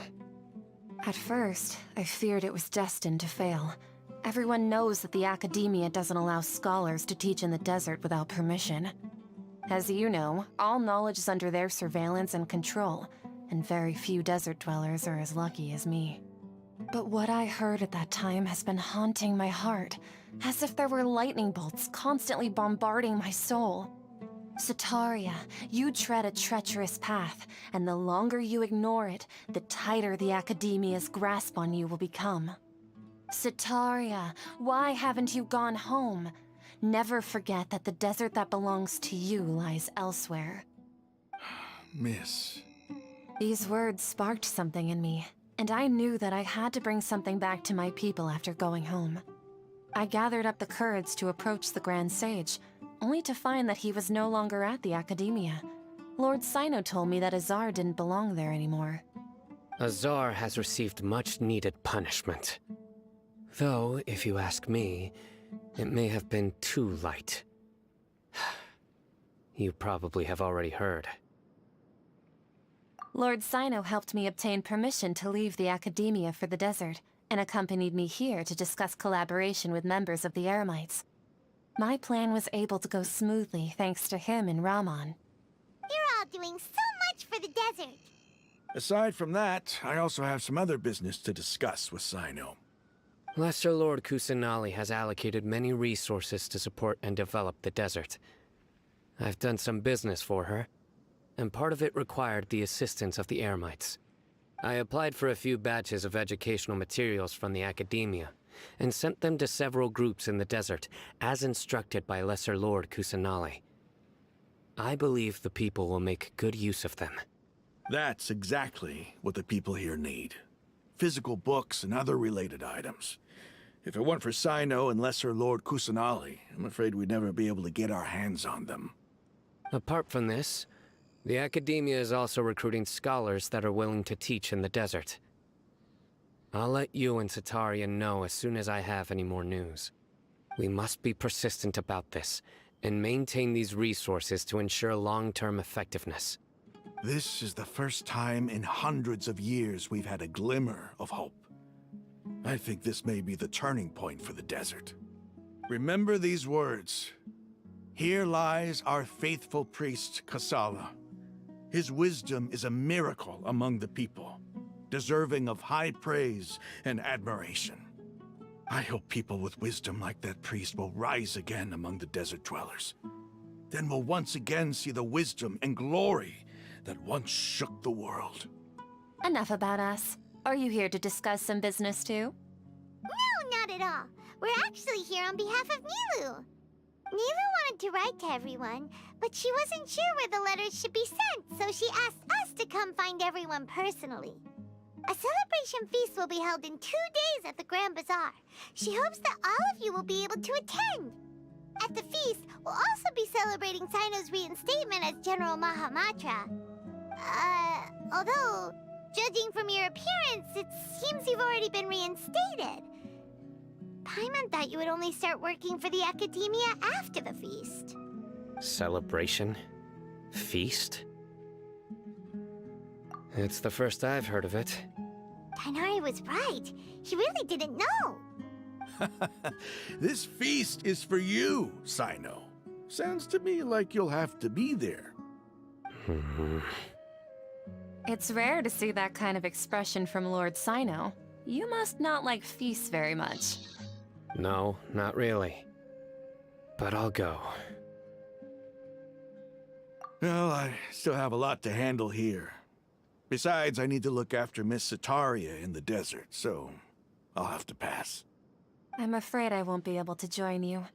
Although, if you'd be so kind, please give a message to Miss Nilu for me.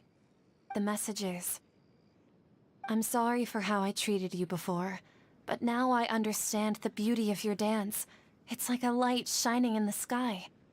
You and the art you symbolize are not only beautiful, but also lively and powerful, so much so that it was prohibited.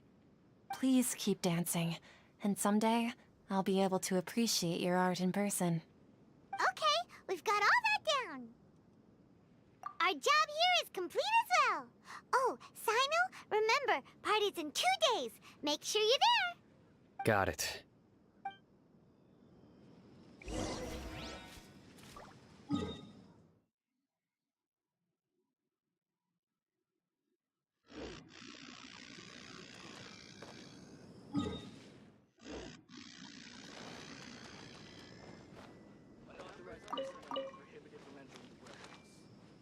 Hey!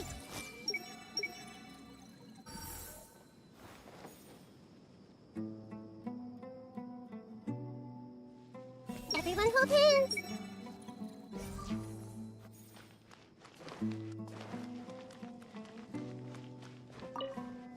I see everything!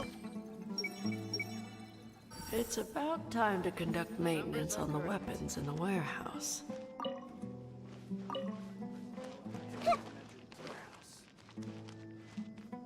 Hey! I hope those brats can stay put.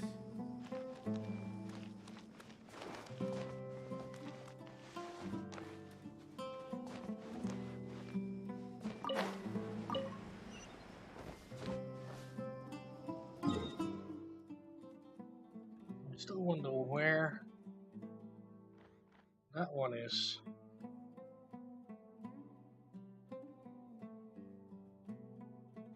It might be on the ground.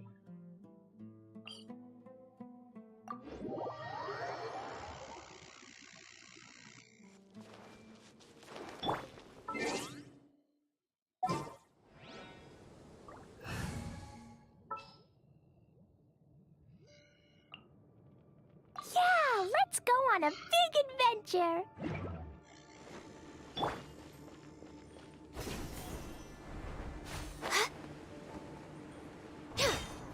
Yeah! Yeah!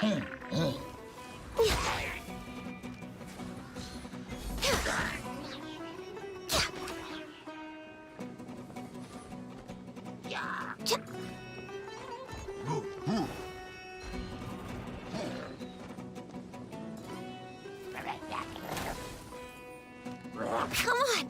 Access denied.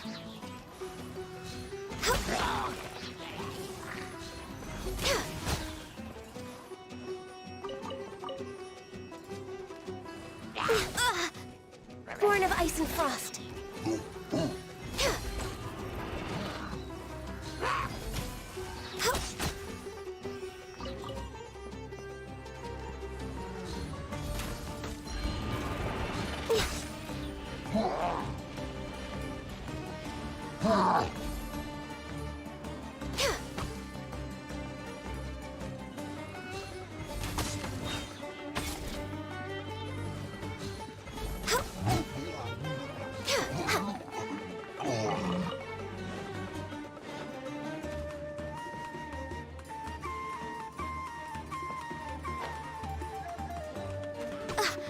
But you can hide.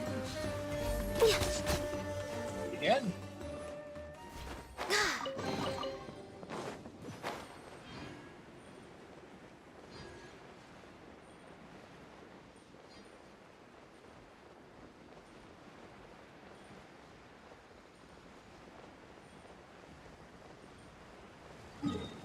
On the right way? No, I'm not.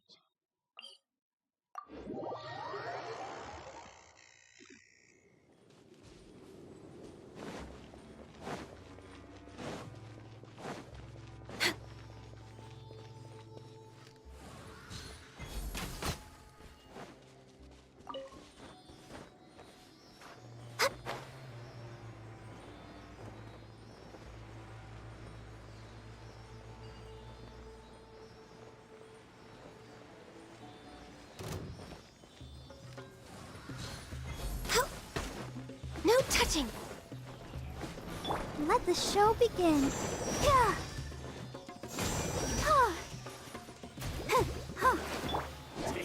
Gather!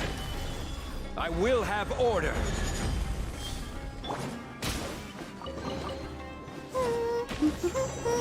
Things are going so...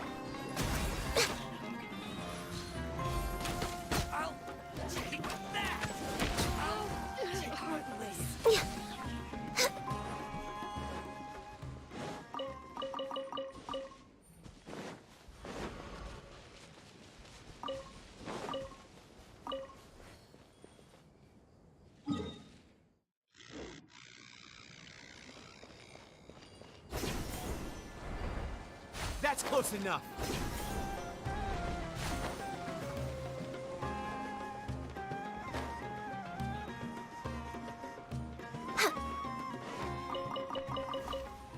We're way behind schedule.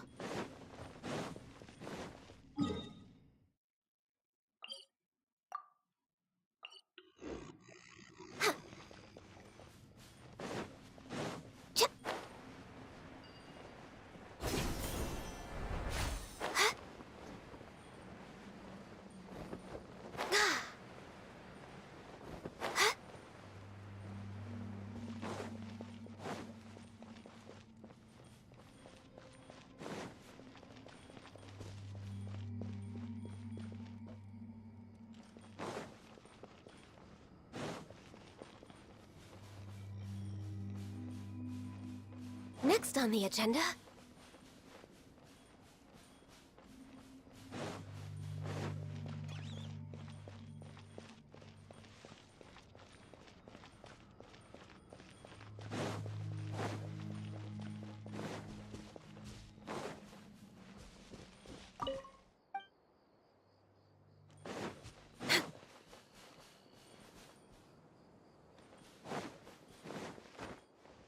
Next on the agenda...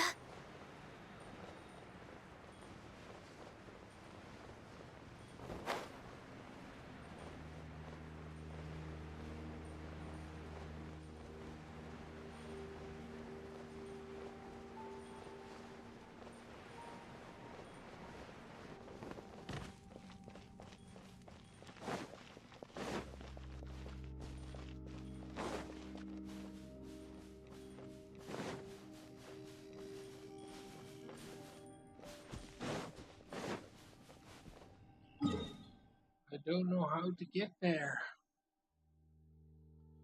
Make a wrong turn? Or is it through the door? We're way behind schedule.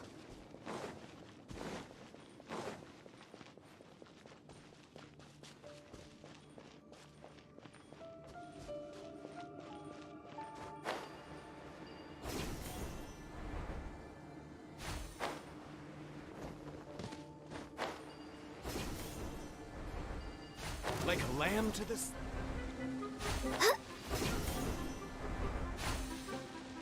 We're way behind schedule.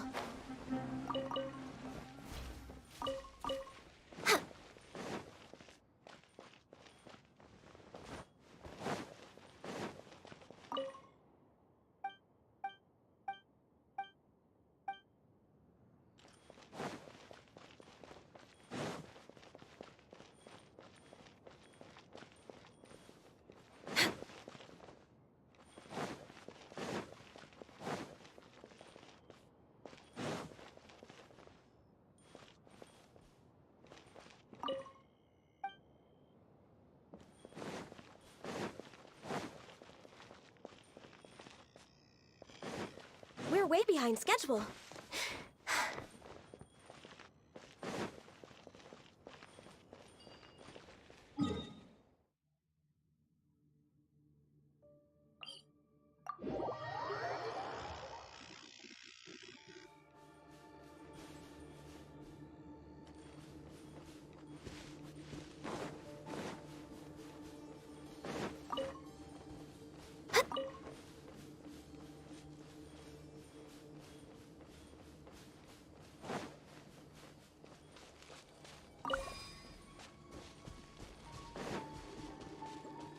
Next on the agenda...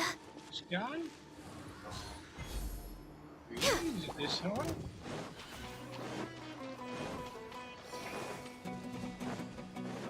This cannot be somewhere else.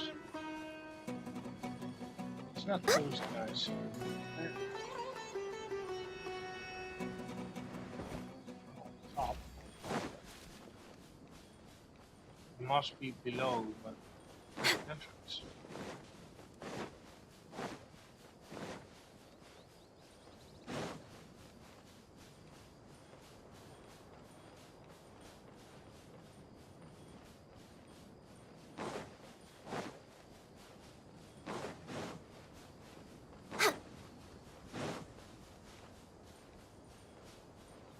Next on the agenda...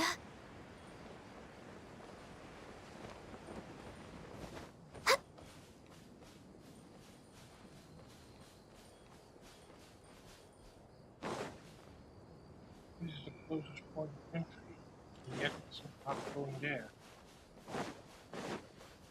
Was there a hidden wall that I didn't see?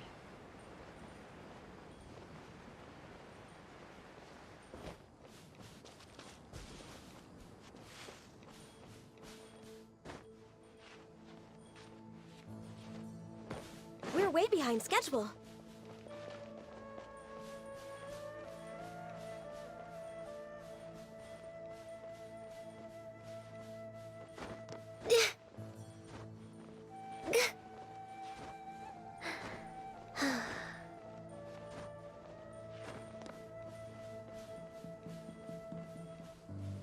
Next on the agenda... We're way behind schedule.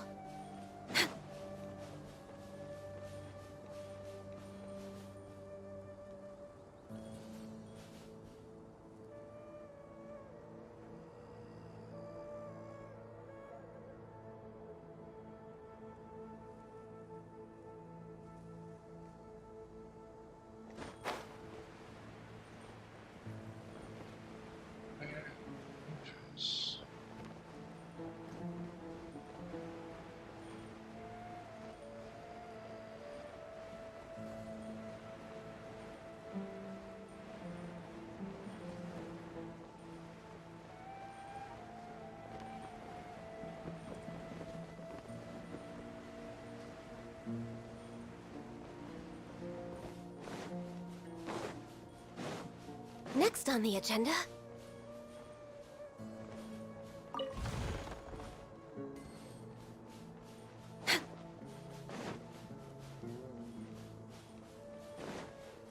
Next on the agenda...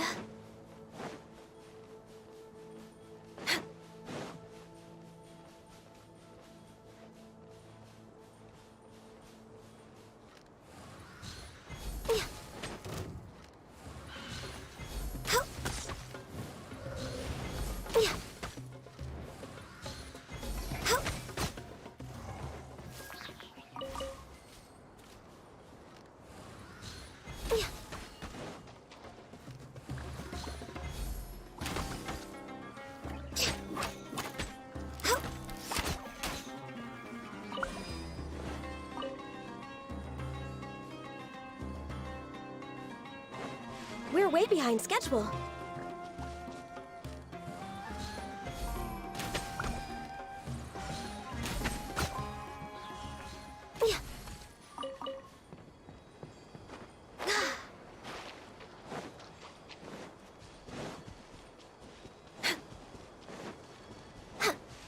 We're way behind schedule.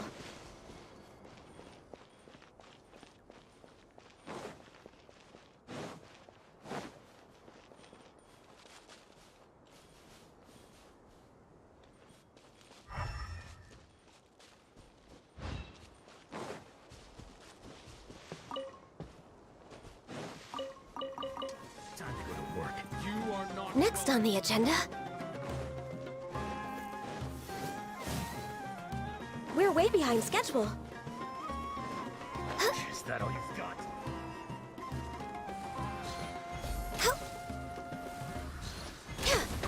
Access denied.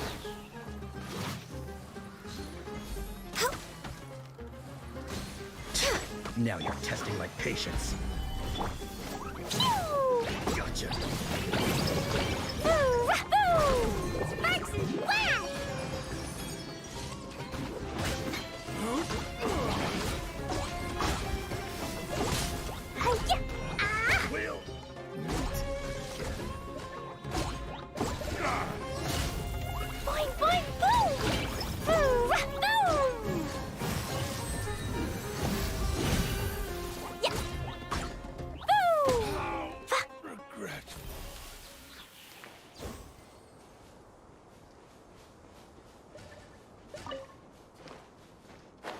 constantly leads me here?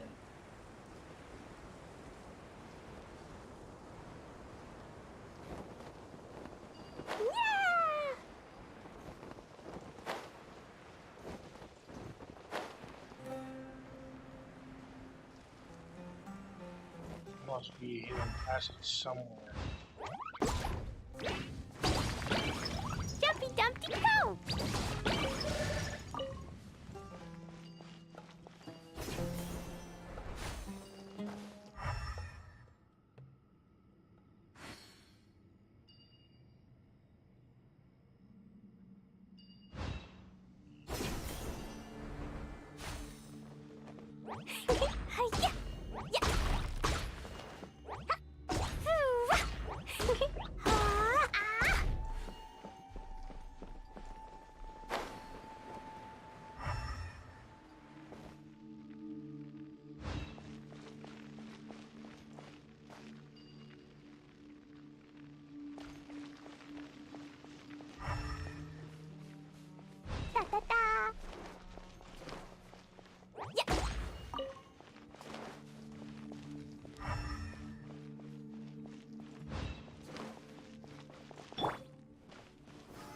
Solidify!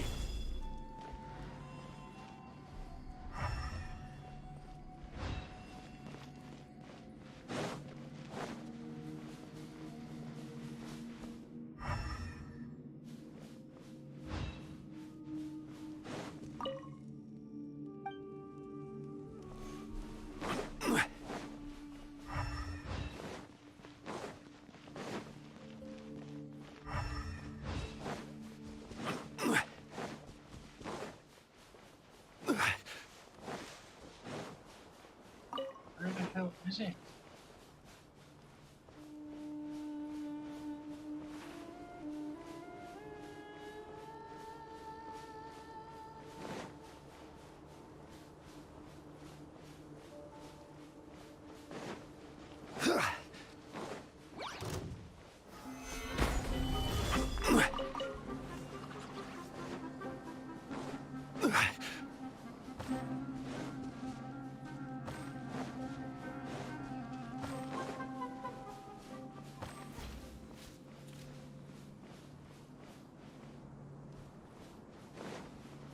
Literally the hole that I just came out of.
Let's dance. Yeah.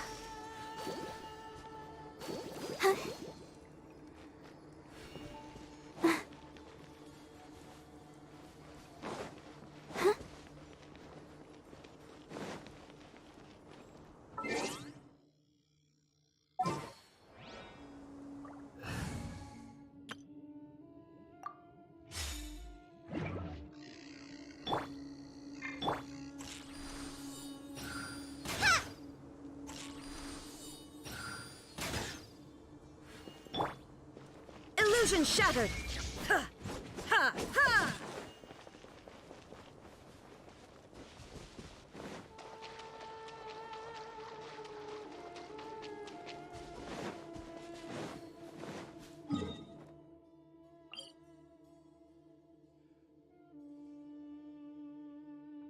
Okay, where the hell is it?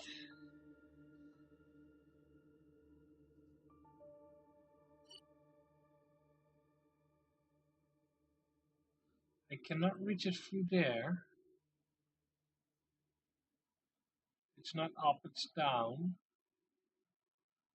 Where's the bloody entrance? And then once I finally found the entrance, it's like, oh, it's over there. Or it just only shows on the map, but not actually in game yet. That's also a possibility. Doubt it though, but it should be right here. So it must be below. So how do I get there?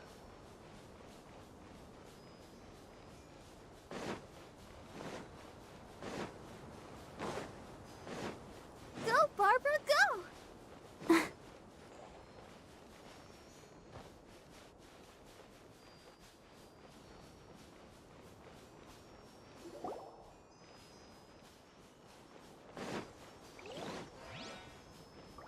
Go, Barbara, go!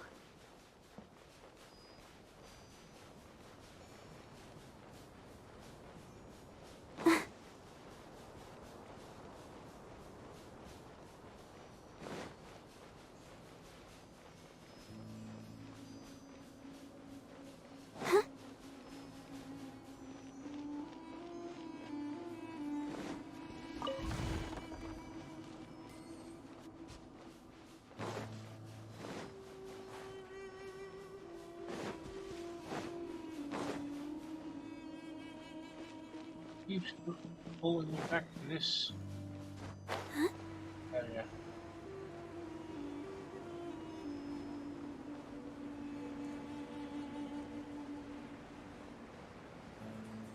But I've been through that hole.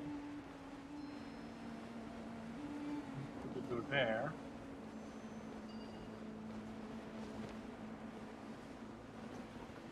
So how can I get to that?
Oh. Found it. Through the wrong bloody hole.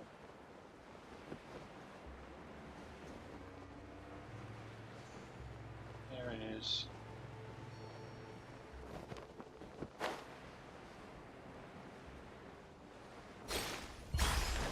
I'll protect us. Stabilize! Boing, boing, boom! Hi-ya! Blazing delight! Yeah! Woo! Woo! Ha! Boom! Hi-ya! Ah!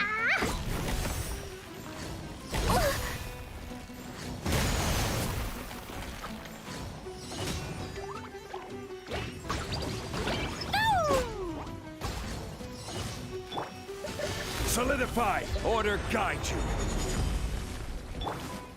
Let's dance. Pew! Yeah!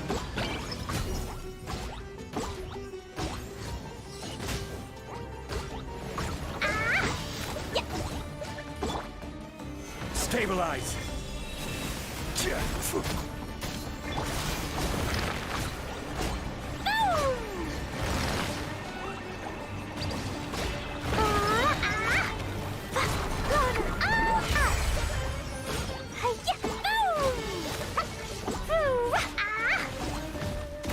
No touching.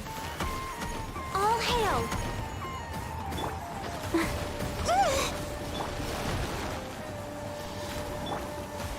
Gather! I'll protect us. Ready, steady, go! Boing, boing, boom! Boom! Hi-ya!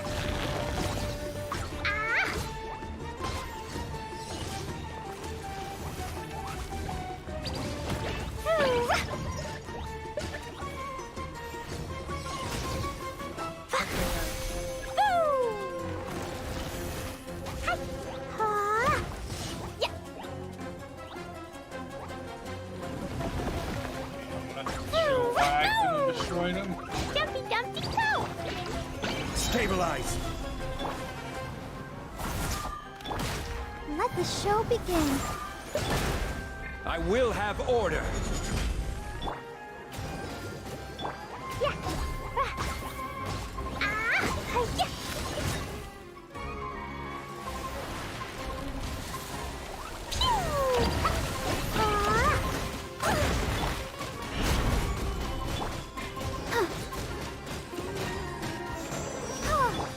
Access denied.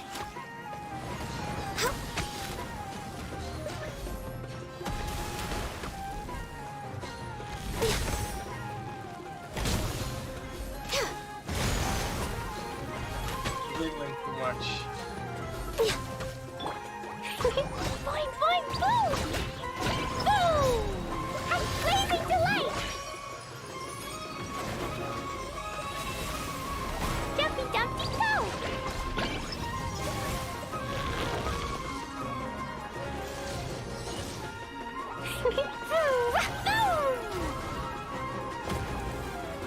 Why can't I hit it?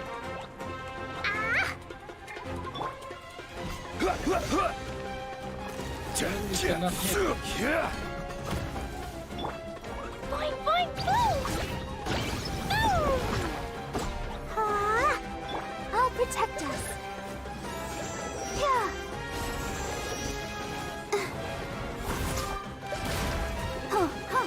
Hi. Yeah. Dumpy Dumpty Toe!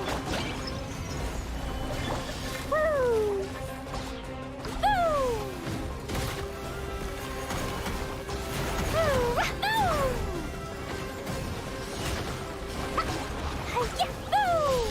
Boing, boing, boom!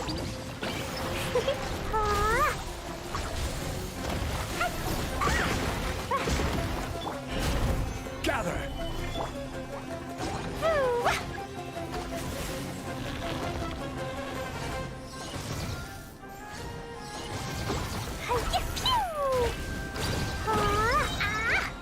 Blow them all up!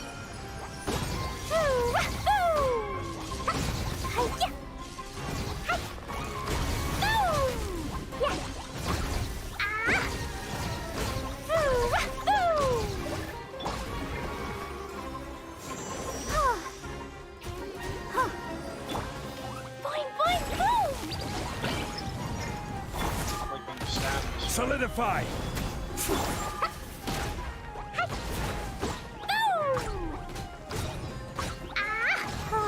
I'll just keep burning it. Dumpy Dumpty Toe!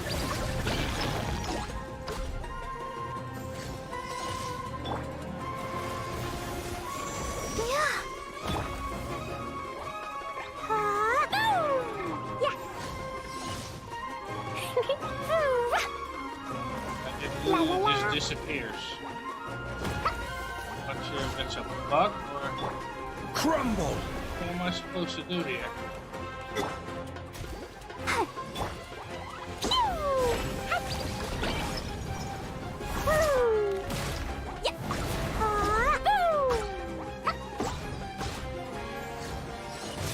Boing, boing, boom!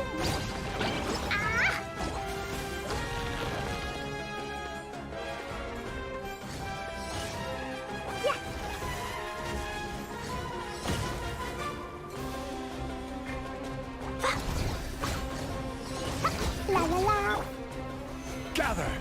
order guide you. Let the show begin.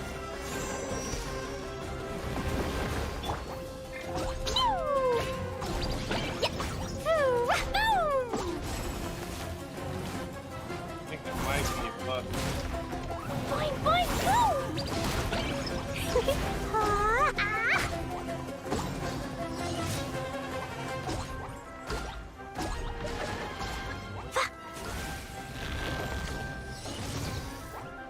Activate it or something. Let's dance. Quake! Born of ice and frost.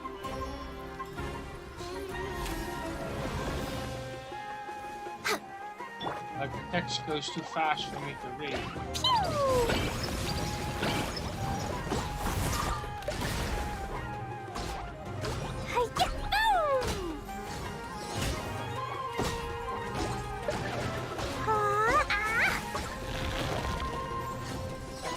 Restore.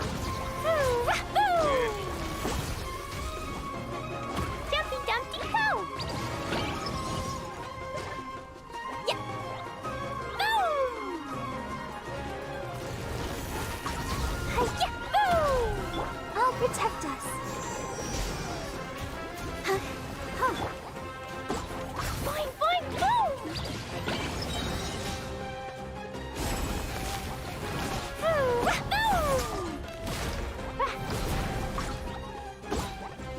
Hi-ya! Sparks and flash!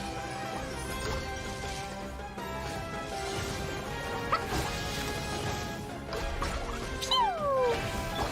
La la la la la. For Rex Lapis. Let's dance. Solidify!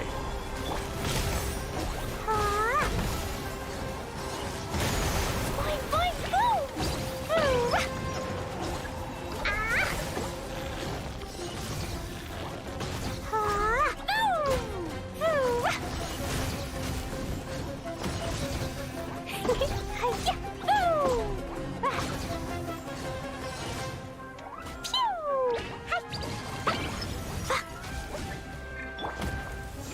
Boom! I'll protect us. Oh. Yeah. La la la, da da da. Boing boing boom. Yeah.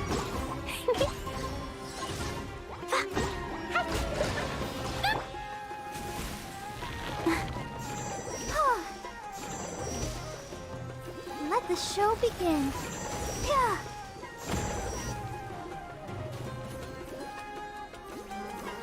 Huh? Huh? Hi? Huh? Yeah. Oh. Oh. I clearly have no idea what I'm doing. Stabilize! Jumpy, jumpy, go! Pew! Yeah. Yeah. La la la. But does he need to stand here or something?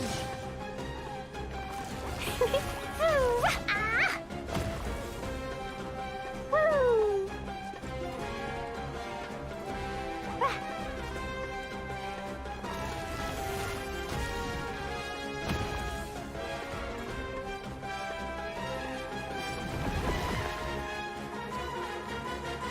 Let's dance.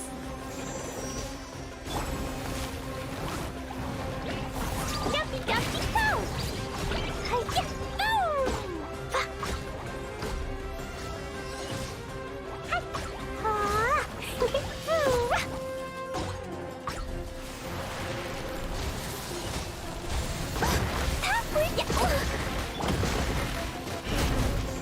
Yeah.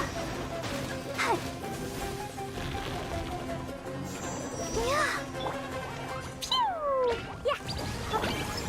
Oh. Hi. Hi. Yeah.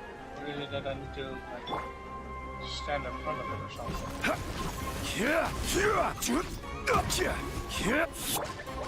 Boing, boing, boom! Ah! La la la! Let's check this.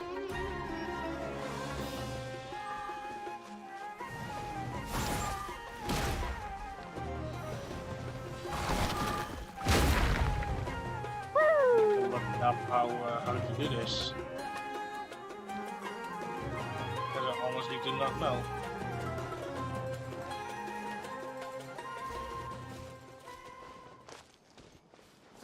Let's see, what's his name again? Oops.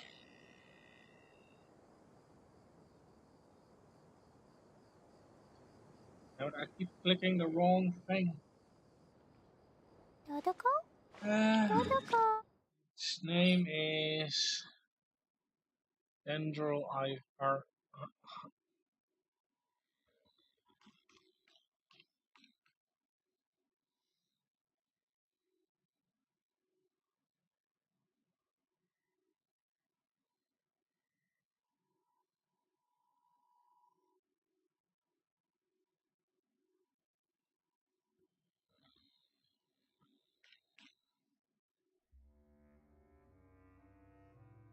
I actually need to look at this.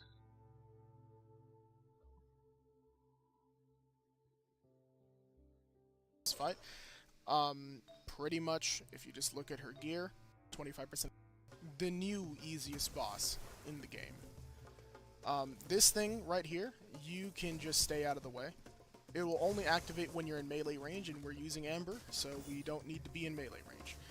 Also, a word of warning, if you are going to fight this thing melee, and you're going to use Pyro, it will spread to you, so you will burn yourself.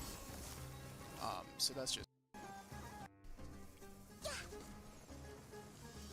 What we want to do here is we want to aim at this thing, hit it with Pyro so it burns the vines, and then just leave and stay far away. Pretty much it. The only other thing, one of these windows, and you want low. That's all you need to really do a whole lot. It pretty much only summons like 4 or 5 of those before it just stops attacking. Alright, so let's talk about Revive Phase. So Revive Phase will require the usage of a Dendro unit and an Electro unit. So we're going to be using it's going to spawn 3 different little pylons, hit the pylons with Kole, and then hit the pylons with Lisa. That's pretty much it. So hit it to revive the thing, and then we just hit it with Lisa, right? You can hit the boss, it doesn't do anything, so I just went Oh, okay, I understand now. I definitely need to change my party. God damn it, that's interesting that you're being forced to use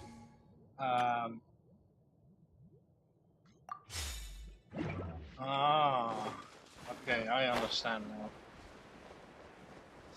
Interesting. Very interesting. I'll protect us.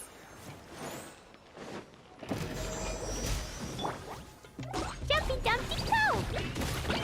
Blow them all up! Pew! La la la! Boom! Ha! Hi-ya! Ah! Boing boing boom! Boom! Ha! Hi-ya! Yeah! Ah! Easy though.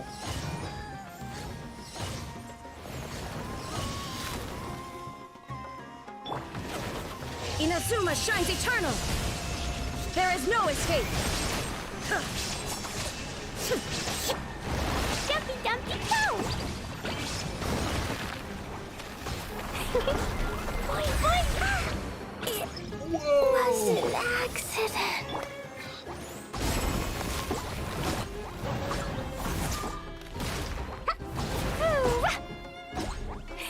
Ha!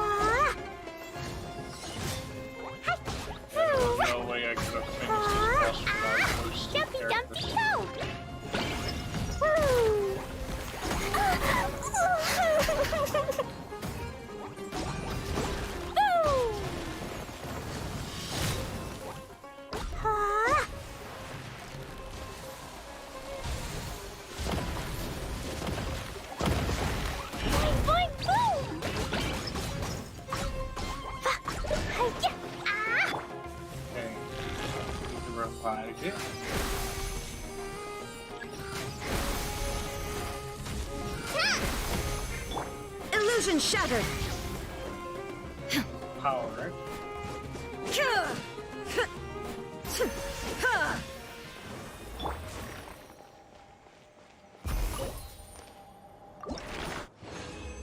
we go.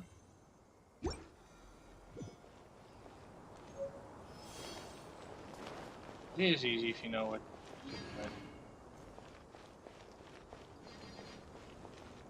I could have also used. Oh, what's her name again? Fischl. Fischl and her. To make it very easy.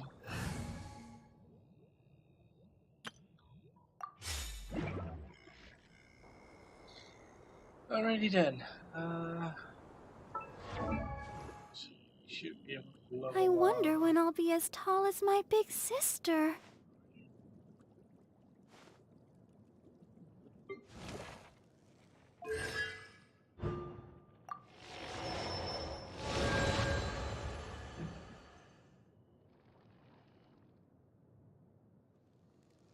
I said no. I can't even pronounce her name properly. Okay, where the hell is she? Ah, there she is.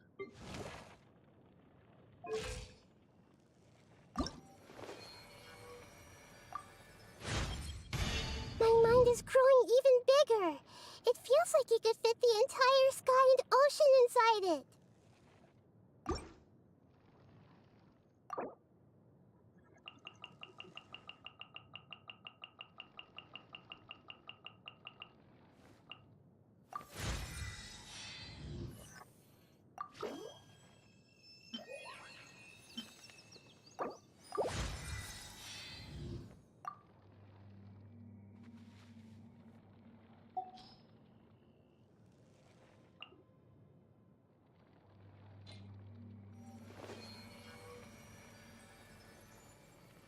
La da da da da.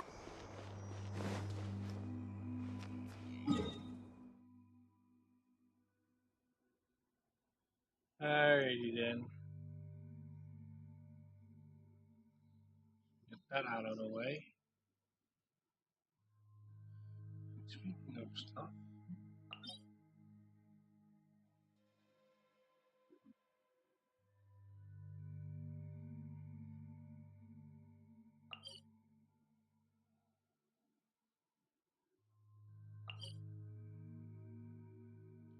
Really should unlock these dungeons.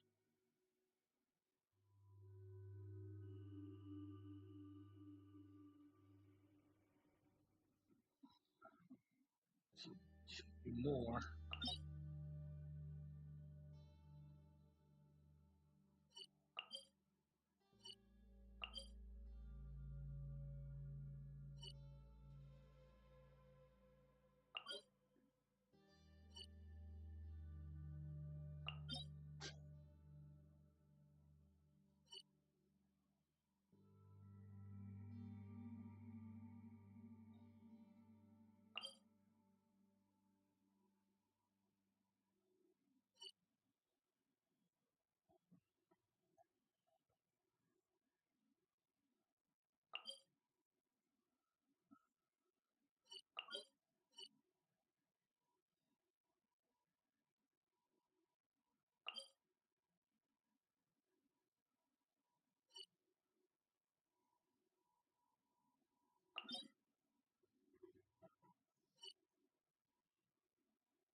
Oh,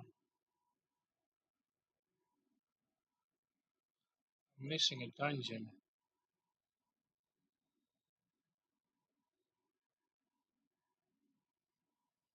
There should be a dungeon somewhere. Or I need to still unlock it. That provides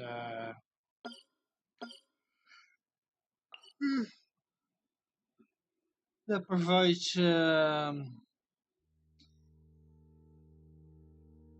like the green, like a nature gear. That's not it.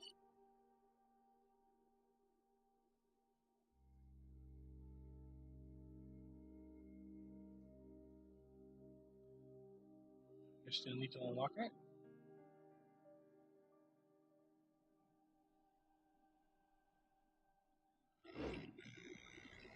Are you tired? Try my new...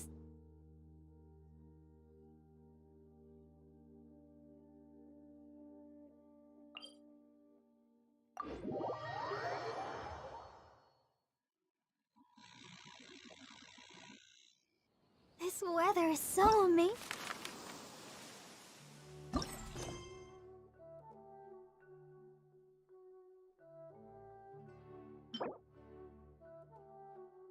West item. I could... burst in...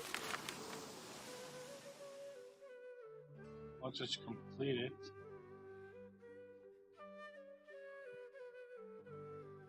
should get this one as well.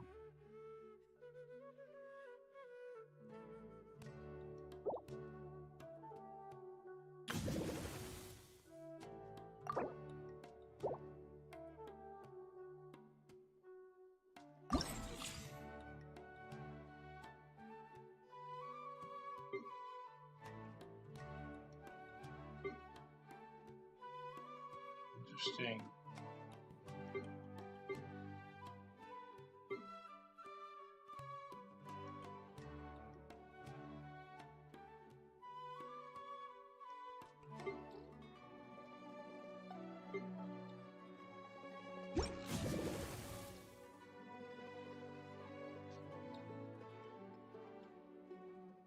God, it's almost been 9 hours. Holy crap.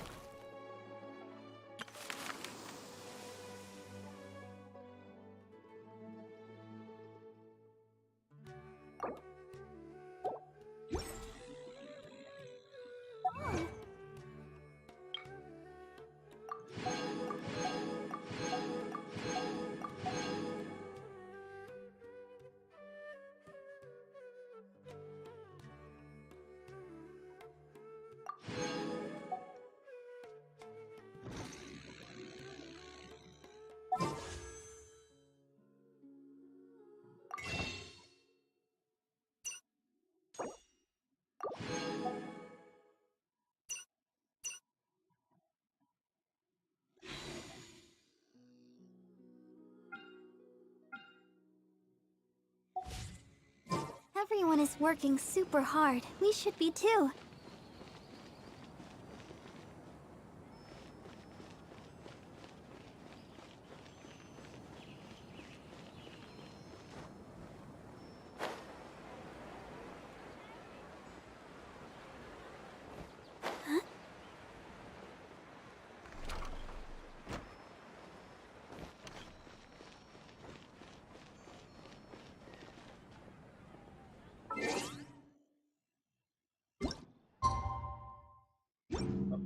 Time again? Right.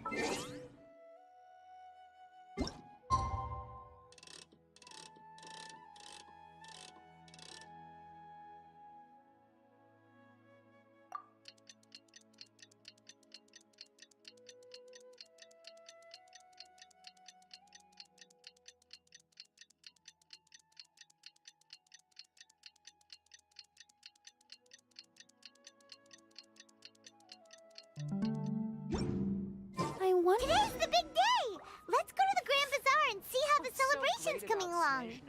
Toys anyway. I'll protect us. Everybody's already here. Looks like we're the last ones to arrive. I'm here. Ah, there you are. Well, look who finally decided to show up. You look like you came here immediately after finishing up some work. I'm very happy to see you here. But we're not late, are we?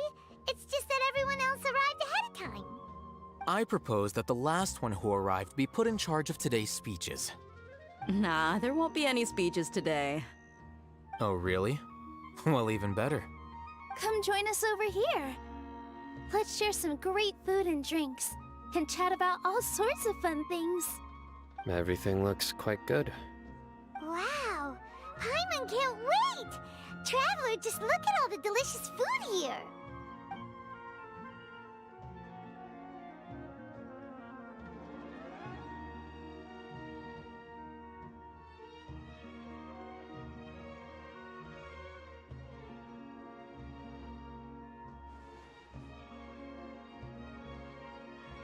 Whoa! It's so delicious! Oh, this grilled meat tastes amazing! The food was specially prepared for you by everyone in the Grand Bazaar. And we have gifts that were sent by the residents of Sumeru City when they heard we were holding a feast.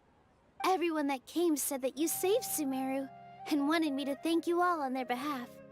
Ah, feels kinda nice to be seen as a hero. I could get used to this. Being a bodyguard is also a hero's job. You've always been amazing, Dia. My lady sure has a way with words.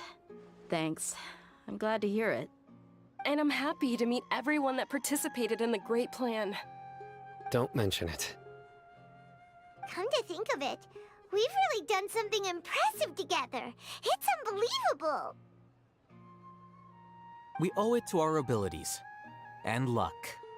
Really? Why do I remember everybody thinking that luck was against us and feeling like we hardly had a chance of succeeding? That's how I remember it too. It's luck that brought us together, and it was luck that let us form a team. Then, it took even more luck for us to formulate a plan and implement it successfully. Moreover, judging from the results, everything worked out well. Yeah, everyone gave it their all when it mattered most. It was almost like a performance. We took the stage and put on our best show. Everyone played their part, and thanks to everyone's efforts, the performance was a great success. So, would you say we're good actors too? It's such a blessing that Lesser Lord Kusanali was able to return to power at the Academia. Yes, even after being abandoned and neglected so many times, she's finally returned. Uh-huh. Lesser Lord Kusanali once used all her power in a great disaster, which resulted in her losing all her wisdom and memories of the past. The Academia basically abandoned her because of it. This should be something everybody should remember. Huh? You look surprised. I didn't say anything wrong, did I? No, everything you said is correct. That's good. Something wrong? Yeah, what's with that face? You knew all of this already.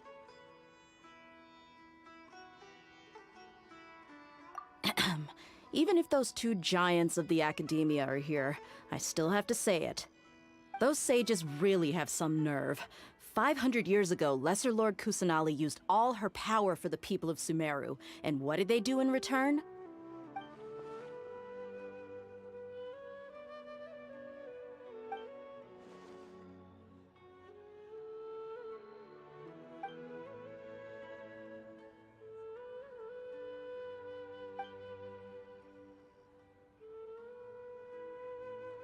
If you bite the hand that feeds you, don't act surprised when it turns into a knuckle sandwich, right, Sino? Perhaps I shouldn't say this, but their treatment of Lesser Lord Kusanali calls for a more severe punishment. You could simply tell Lesser Lord Kusanali that you wish to have Azar and his accomplices severely punished. I respect our deity's decision, and won't interfere in any way. While we're on this topic, why didn't you accept the Academia's invitation to become the Grand Sage? Are you trying to say that I'm fit to be a sage? Not at all. But every person handling the selection process has said that you are the most suitable candidate to lead the Academia right now. Why? Because he dethroned Azar from power? Could you try to put it another way? This is a good thing, yet you're making it sound like I overthrew Azar for my own personal gain. But seriously, though, I always wondered if you had some personal motives behind it. I did have my own motive, but it had nothing to do with being a sage. If the rules of our nation were suddenly cast by the wayside, then it wouldn't be long until chaos ensued. I had no intention of letting their dreams disrupt my life. By that, you mean your life working as the Academia's scribe. Precisely. Wait, is that all?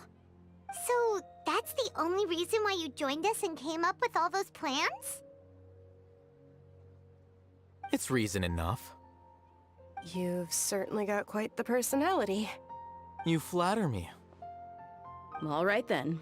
How about you? You've already resumed work as the General Mahamatra, right? That's right. Will you be happy with that life? It's not about being happy.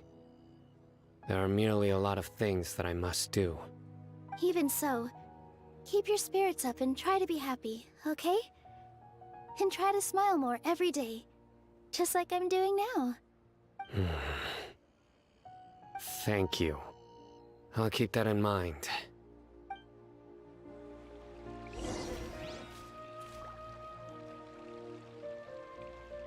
I seldom participate in such lively gatherings, but the atmosphere here is quite good. No, this gathering today has a unique meaning. The Grand Bazaar is lively because the people here feel happiness from the bottom of their hearts, unlike the farces at the Academia. That happiness is an emotion that'll be forever alien to those bookworms who have driven themselves insane by studying. I seem to have taken both keys when I left the house. Oh well.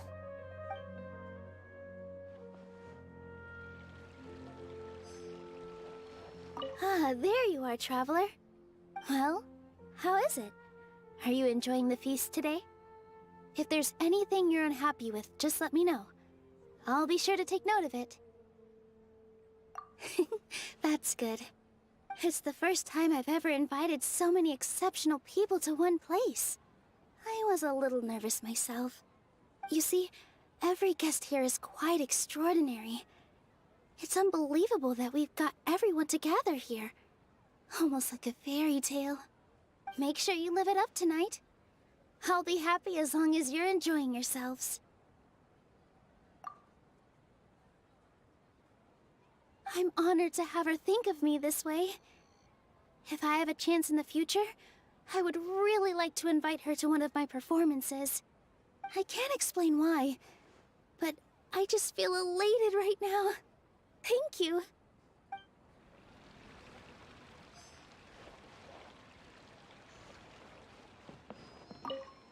The atmosphere here is good, and everything is delicious.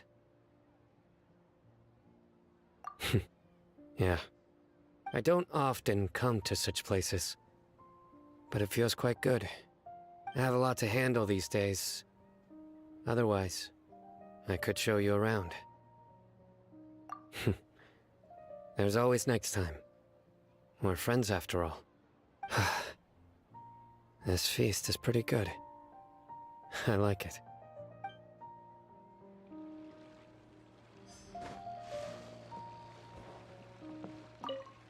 My lady, the grilled meat over there is delicious. Have you tried it? Yes, I also tried some fruit just now. Oh, they're very sweet. What an amazing place to relax. No wonder everybody likes to rest at the Grand Bazaar. You said it. Oh, look who else is here. Hello. Oh, I'm so happy Nilu invited everybody. Oh, now I have the chance to meet all the heroes. Hey, less of that polite chit-chat and more eating and drinking. The feast is about having fun, not stuffy formalities.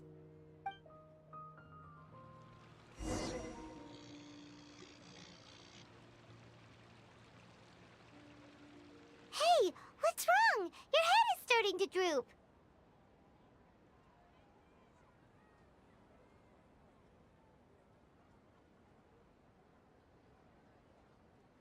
Hey, You can't just fall asleep here. Paimon will go find something delicious for you to eat. You'll wake up once you've put something yummy in your tummy. Of course. Just wait here for Paimon.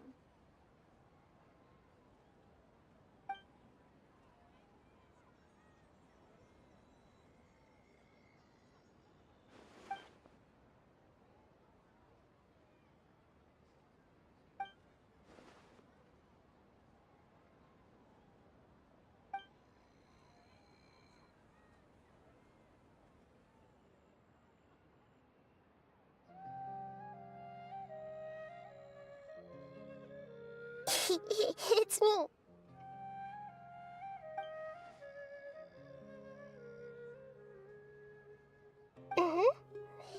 You may blame me for being a bit too self-indulgent. I was thinking about talking with you, and the next thing I knew, I had made a connection with you. The connection between us is amazing. It's like flora and the fence it grows upon.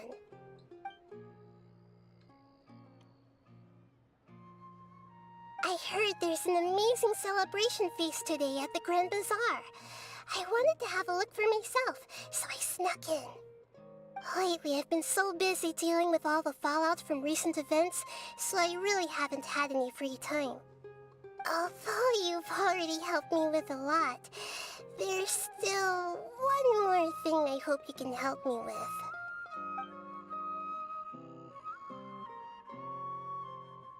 Please say thank you to everyone for me.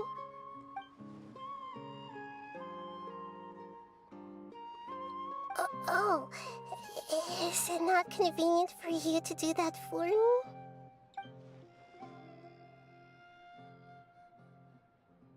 But if I just show up all of a sudden, people will become all quiet and stiff, won't they? What if I end up scaring them and ruining this wonderful feast? That'd be the last thing I want.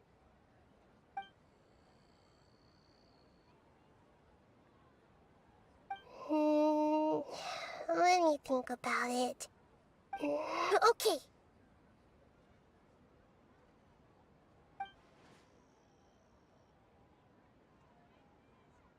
Yes, I have.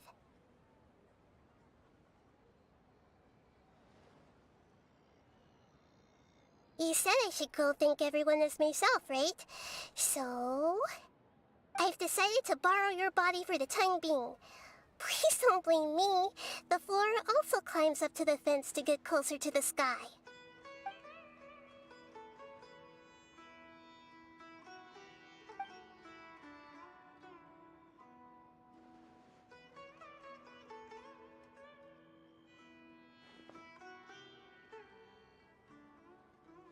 Everyone!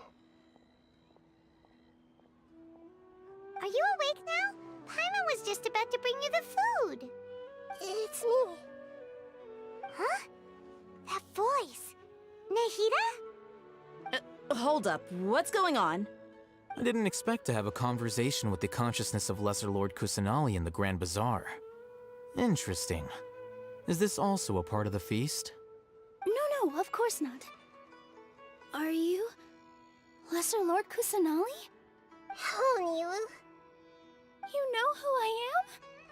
Yes, I already know every one of you. Nilu, Alhaitham, Sino, Dia, Paimon, and Dunyarzad.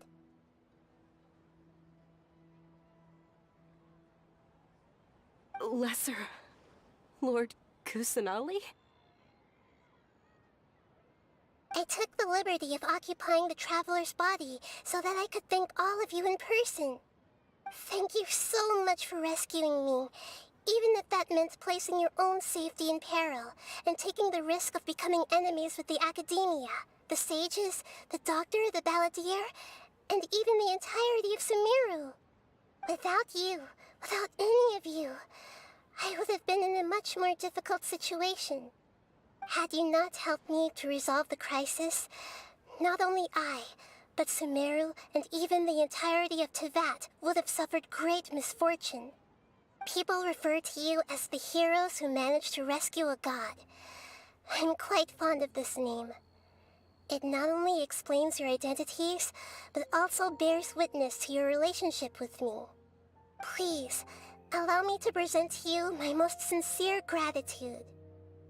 Lesser Lord Kusanali, you have done so much for Sumeru, and I didn't even have a chance to do anything for you. You don't have to do this. Dinyarzad, the suffering you endured during your illness is also proof of you being with me and praying for me. Thank you. You don't need to be so ceremonious. It's always been my duty to protect you. This is how the relationship between the Academia and Dendro Archon should be.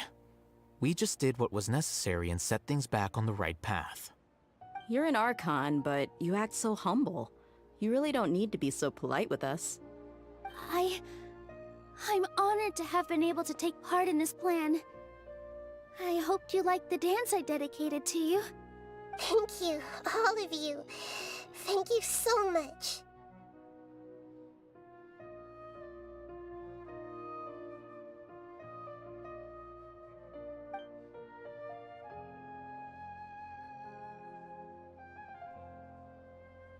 Yeah.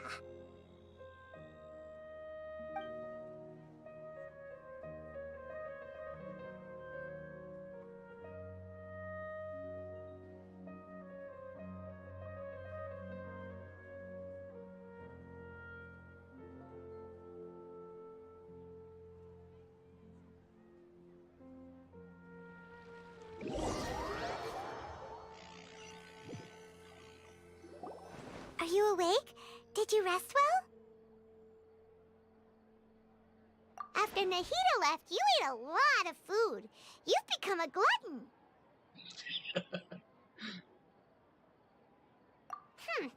That just means you still have a lot to learn from Master Paimon, the Sage of Gluttony.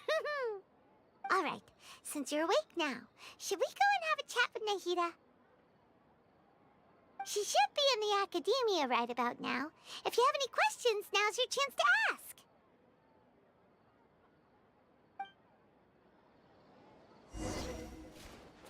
Go, Barbara, go!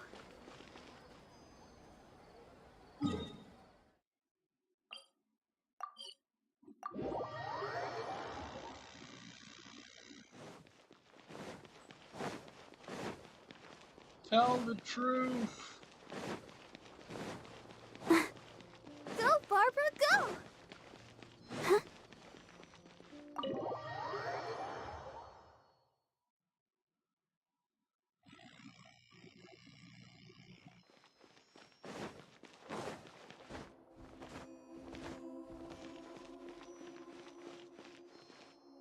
Nahida!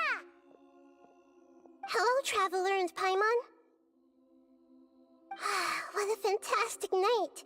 I'm still immersed in all the happiness and joy, like a candle floating on water. So are we, and that's why we're here to talk with you. Is there anything you want to know?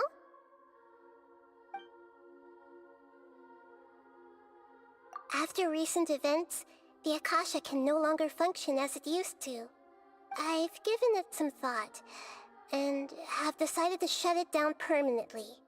But this is definitely not a bad thing. Even from the beginning, I've been planning to shut it down. The Akasha's centralized administration of knowledge has always restrained people's curiosity and curtailed the number of paths available to them. I don't think this is good for Sumeru. Although people may initially feel a little uncomfortable with the loss of the Akasha, they will soon understand that this life is more suitable for them. And as for the future of Sumeru, I'm preparing to regain control of the Academia.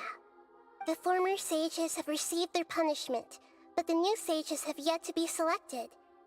I will oversee the process personally. I hope that the new 6 great sages will be more focused on academics. Sumeru needs such leaders more than ever. The other big issue is the people of King Deshret. All the residents of the desert, in fact. They have been mistreated for far too long. I've already taken some measures to address this. It will take some time to rebuild everything, but no matter if it's culture, friendship, or trust, we will rebuild it. You mean, what happened after the doctor put you to sleep? Not exactly. The top-ranked Fatui Harbingers, up to number 3, possess power comparable to that of gods. I was no match for him in that kind of situation. However, in spite of the bad situation, I still managed to make a fair deal with the doctor. I'm sure you remember the entity that changed your fate, the Heavenly Principles. In fact, the Heavenly Principles has been quiet since the Conria disaster 500 years ago. I used this point as leverage against the doctor. I told him that the Heavenly Principles may be awakened if I destroy the Gnosis.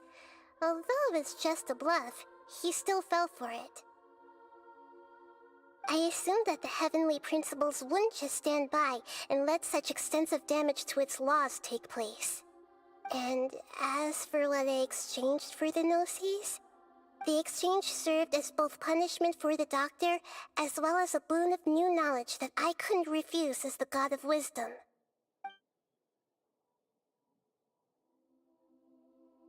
He's still in a coma.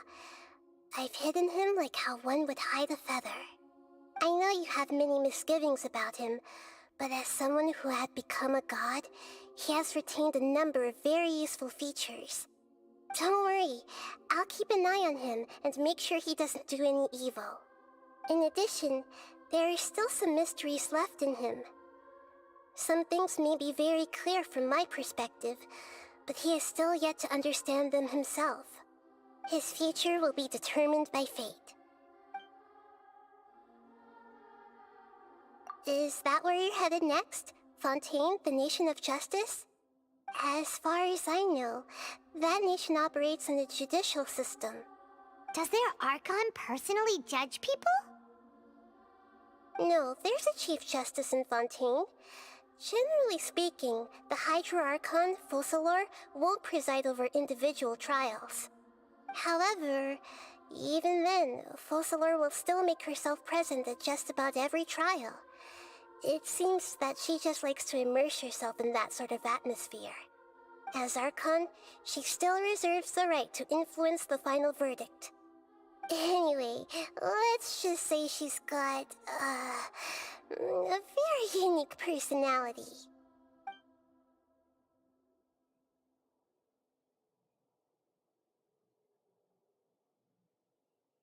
Are you sure? Isn't there something else you haven't asked about yet? Huh? You mean... About your sister.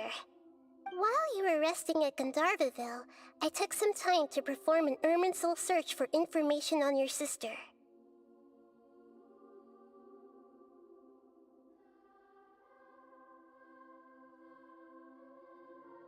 Yeah!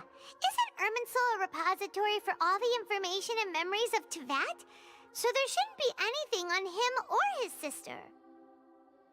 This is true in your case. Irminsul indeed does not have any information on you. However, there must be something different about your sister. Because as it turns out, the world has recorded information on her after all. What? There is only one possible explanation. She belongs to this world.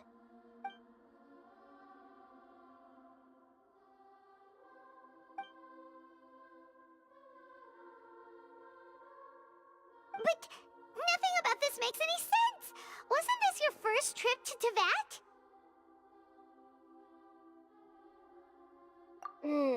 According to the records I was able to access, your sibling suddenly appeared in Conria. After the Conria disaster, she began her journey through the 7 nations of Teyvat. But just as her journey was about to reach its conclusion, the Irminsul records on her suddenly become fuzzy. What do you mean, fuzzy?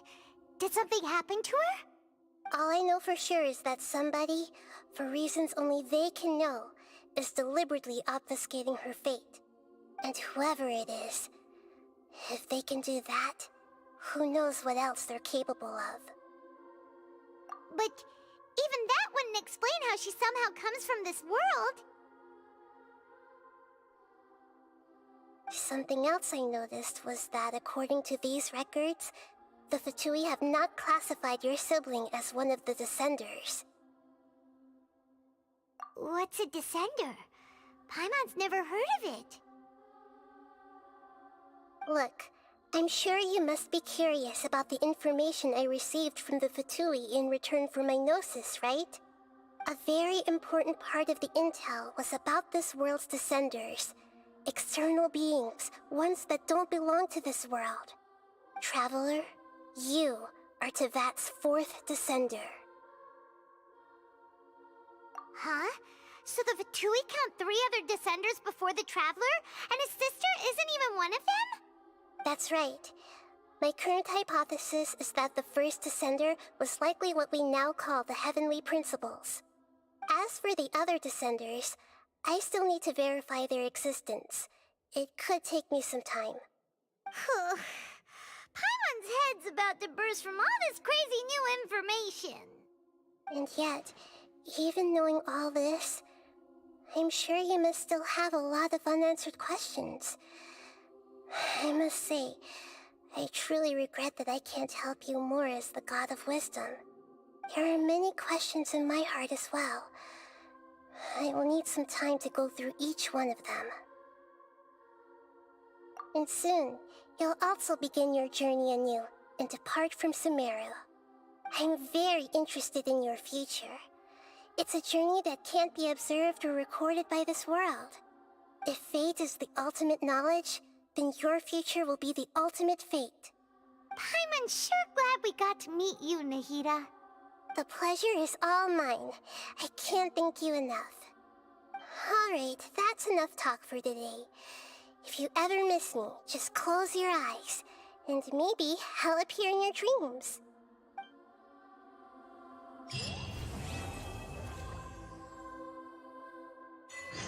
Things in Sumeru have settled down now. Paimon bets people will be coming up with new and interesting ideas at this time. How about we take a walk around Sumeru City and see if anyone needs our help? Paimon has a sneaking suspicion that it just might pay off. Is there anything you want to know?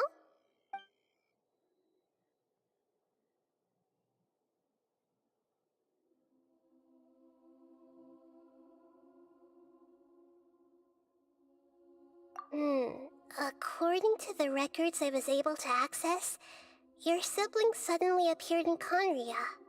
After the Conria disaster, she began her journey through the 7 nations of Tevat. But just as her journey was about to reach its conclusion, the Irminsul records on her suddenly become fuzzy. What do you mean, fuzzy? Did something happen to her? All I know for sure is that somebody, for reasons only they can know, is deliberately obfuscating her fate. And whoever it is, if they can do that, who knows what else they're capable of.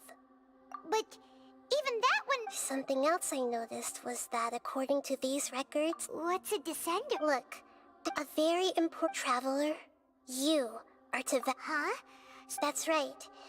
As for the other and yet, there are many questions in my heart as well. And soon, you'll also begin your journey anew and depart from Sumeru. I'm very interested in your future. If fate is the... Paimon, the pleasure is all... Alright, that's enough talk for today. If you ever miss me...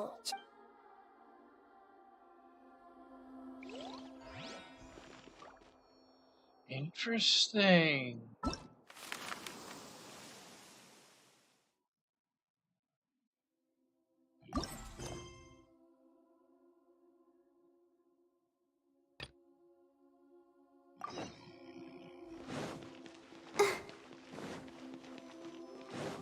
Go, Barbara, go!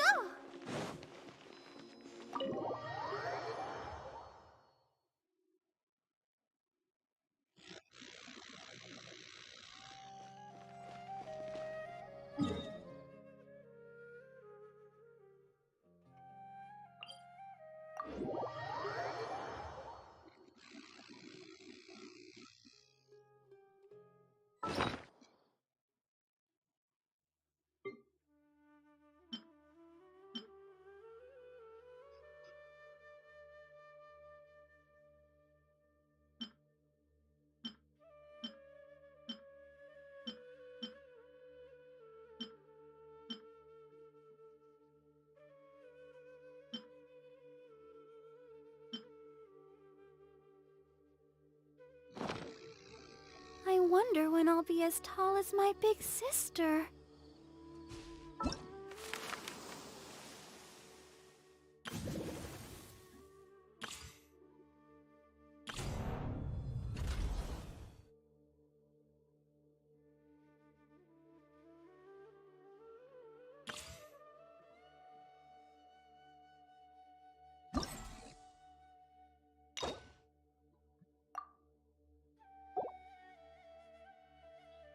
Do more quests.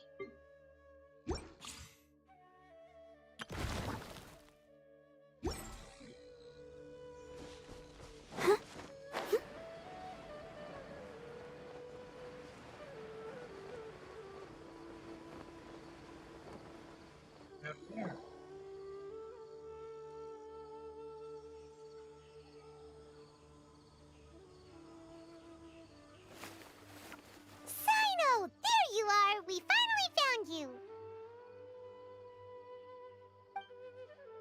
Ah, it's you two. I knew I sensed a familiar presence, but I'm very busy at the moment. We'll have to chat some other time. That's right! Nabil asked us to come and check on the situation. So Nabil told you about this? Divulging my location without authorization. I'll let it slide for now. This isn't the time for that. I see. Well, the situation might be more problematic than you anticipated. I've already questioned several people, but gained very little information. Long story short, I was able to learn of the secret location where the canned knowledge is being sold. You're welcome to accompany me if you're interested. Whoa, sounds pretty complicated. But having a chance to catch bad guys with Sino, it's like we're a part of the mantra. All right, sign us up!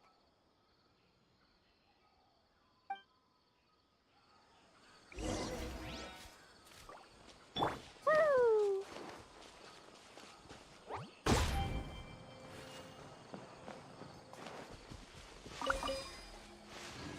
La la la.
Come here.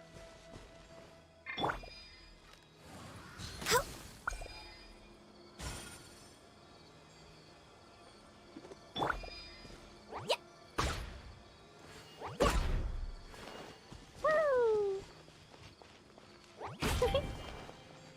Da da da.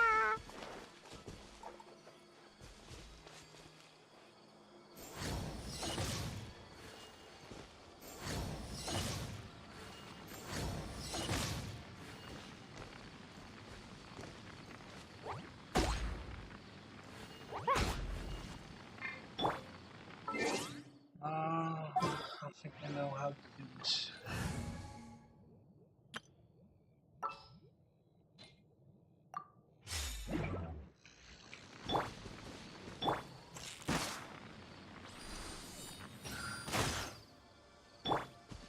Shine down!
Is this all you got? Seems even less than last time. What difference does it make? If you see something you like, buy it. If not, then keep walking. They've been cracking down on us lately, so we don't have much on hand. If you see something that catches your eye, then now's your chance. There's no telling when we'll have more. What does the Academia think they're doing? Alright, I'll take these here. Let me see what else you have. I don't see any real gems in this batch. It's all pretty ordinary stuff. Whatever, how much do I owe you? 150K. Show us the Mora, and you'll get the goods. Put the Mora down and your hands up. It's Sino! When's he ever gonna let up? Hey, forget the goods! Let's split! But don't forget the Mora!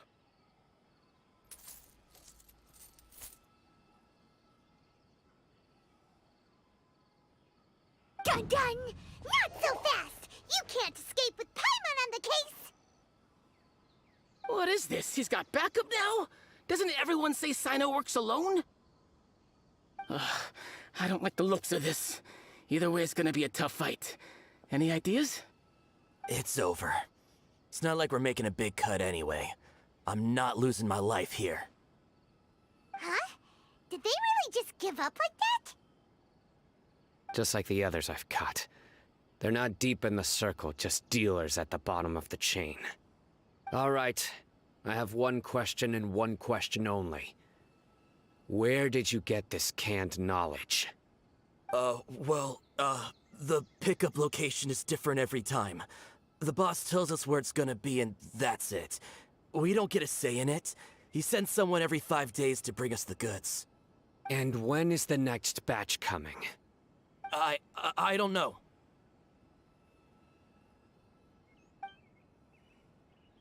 He's telling the truth. Honest. Normally, we should have received a shipment 3 days ago, but we didn't get anything. The stock we have right now is from 8 days ago, which is why there isn't much left. I know exactly why they didn't receive their last batch. 3 days ago is exactly when I started my investigation. I suspect who's ever running this whole thing knew that I was coming. So they cut all contact with these dealers. When you were trying to escape, you said something about me working alone. Where did you hear that from? Are you kidding? We've known your name since day one in this business. The boss warned us to watch out and even gave us info about you. But here we are. I guess we never stood a chance. They already knew all about me and were trying to avoid being detected from the very beginning. These small fries are the only ones they leave out in the open. And no matter how many we catch, it won't further our investigation. If only we had another lead. Like a merchant who sells large amounts of canned knowledge. Huh? Oh, you mean someone like nothing? Do you have a potential suspect? You'd better bring them to me for judgment. Whoa! Judgment? That's right. I won't turn a blind eye on any dangerous suspect. Oh! Sounds like we shouldn't ever let Sino meet Dory.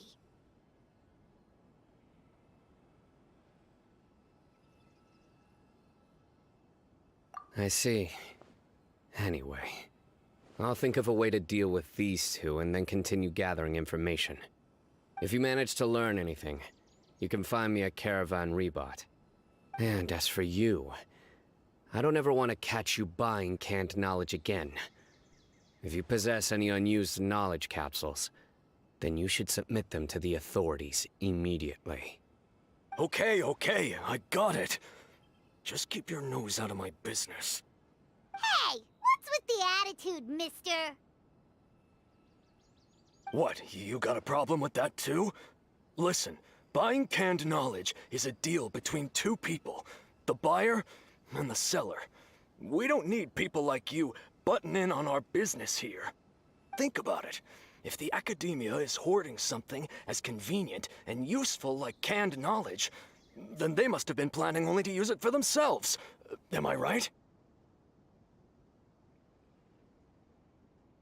The academia has clearly published the potential dangers of canned knowledge. I don't like having to repeat things. And besides, I'm sure you wouldn't listen anyway. I just hope you understand that your actions are what fuels the smuggling of canned knowledge. If I ever catch you again, I will personally see to it that you are punished. All right, Traveler. I need to go now.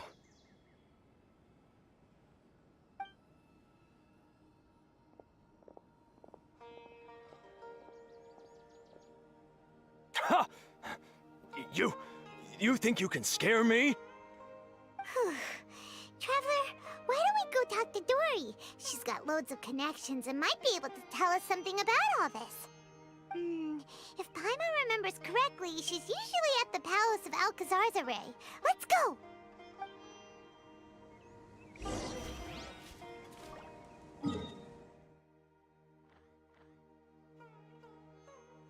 Well, honestly, I think we'll go here.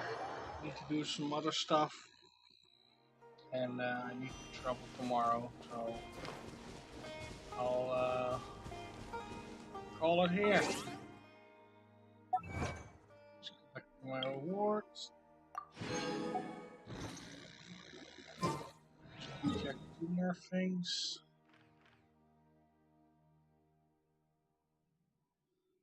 I'm actually curious that they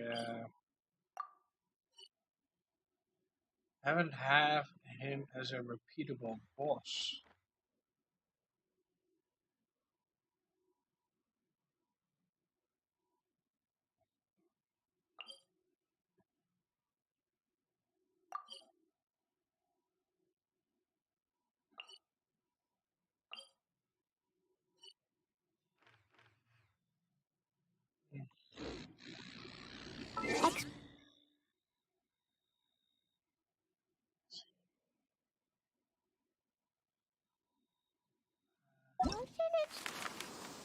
So I'm currently on this quest. I've got 13 days to complete it. 6 days on this, so I think I'll do some tomorrow. 4 days left on these. I can do her real quick.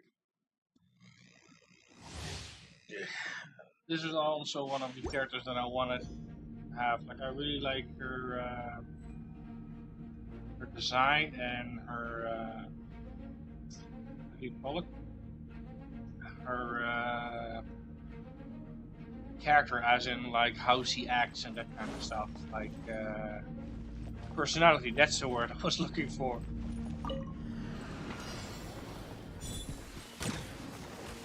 Fire hazard!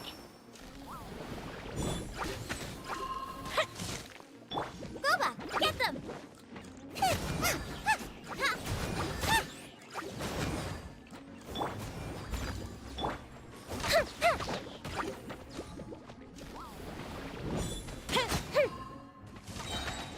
Goldfish up down!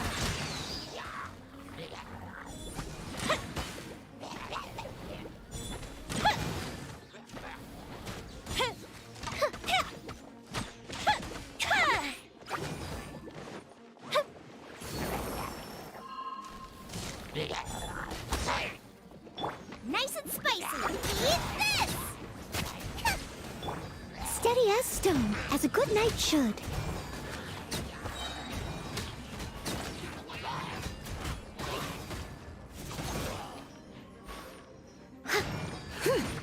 I'm actually surprised that her ult As a is dutiful charged maid this would. fast. Out of the frying pan, into the fire! The fuse is lit!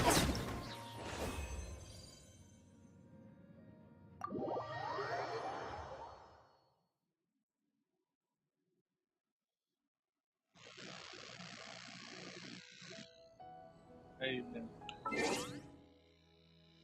That's it. Thanks for watching. I'll see you all in the next one.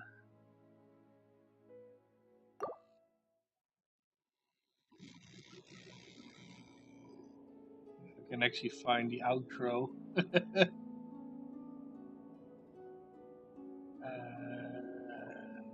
There it is.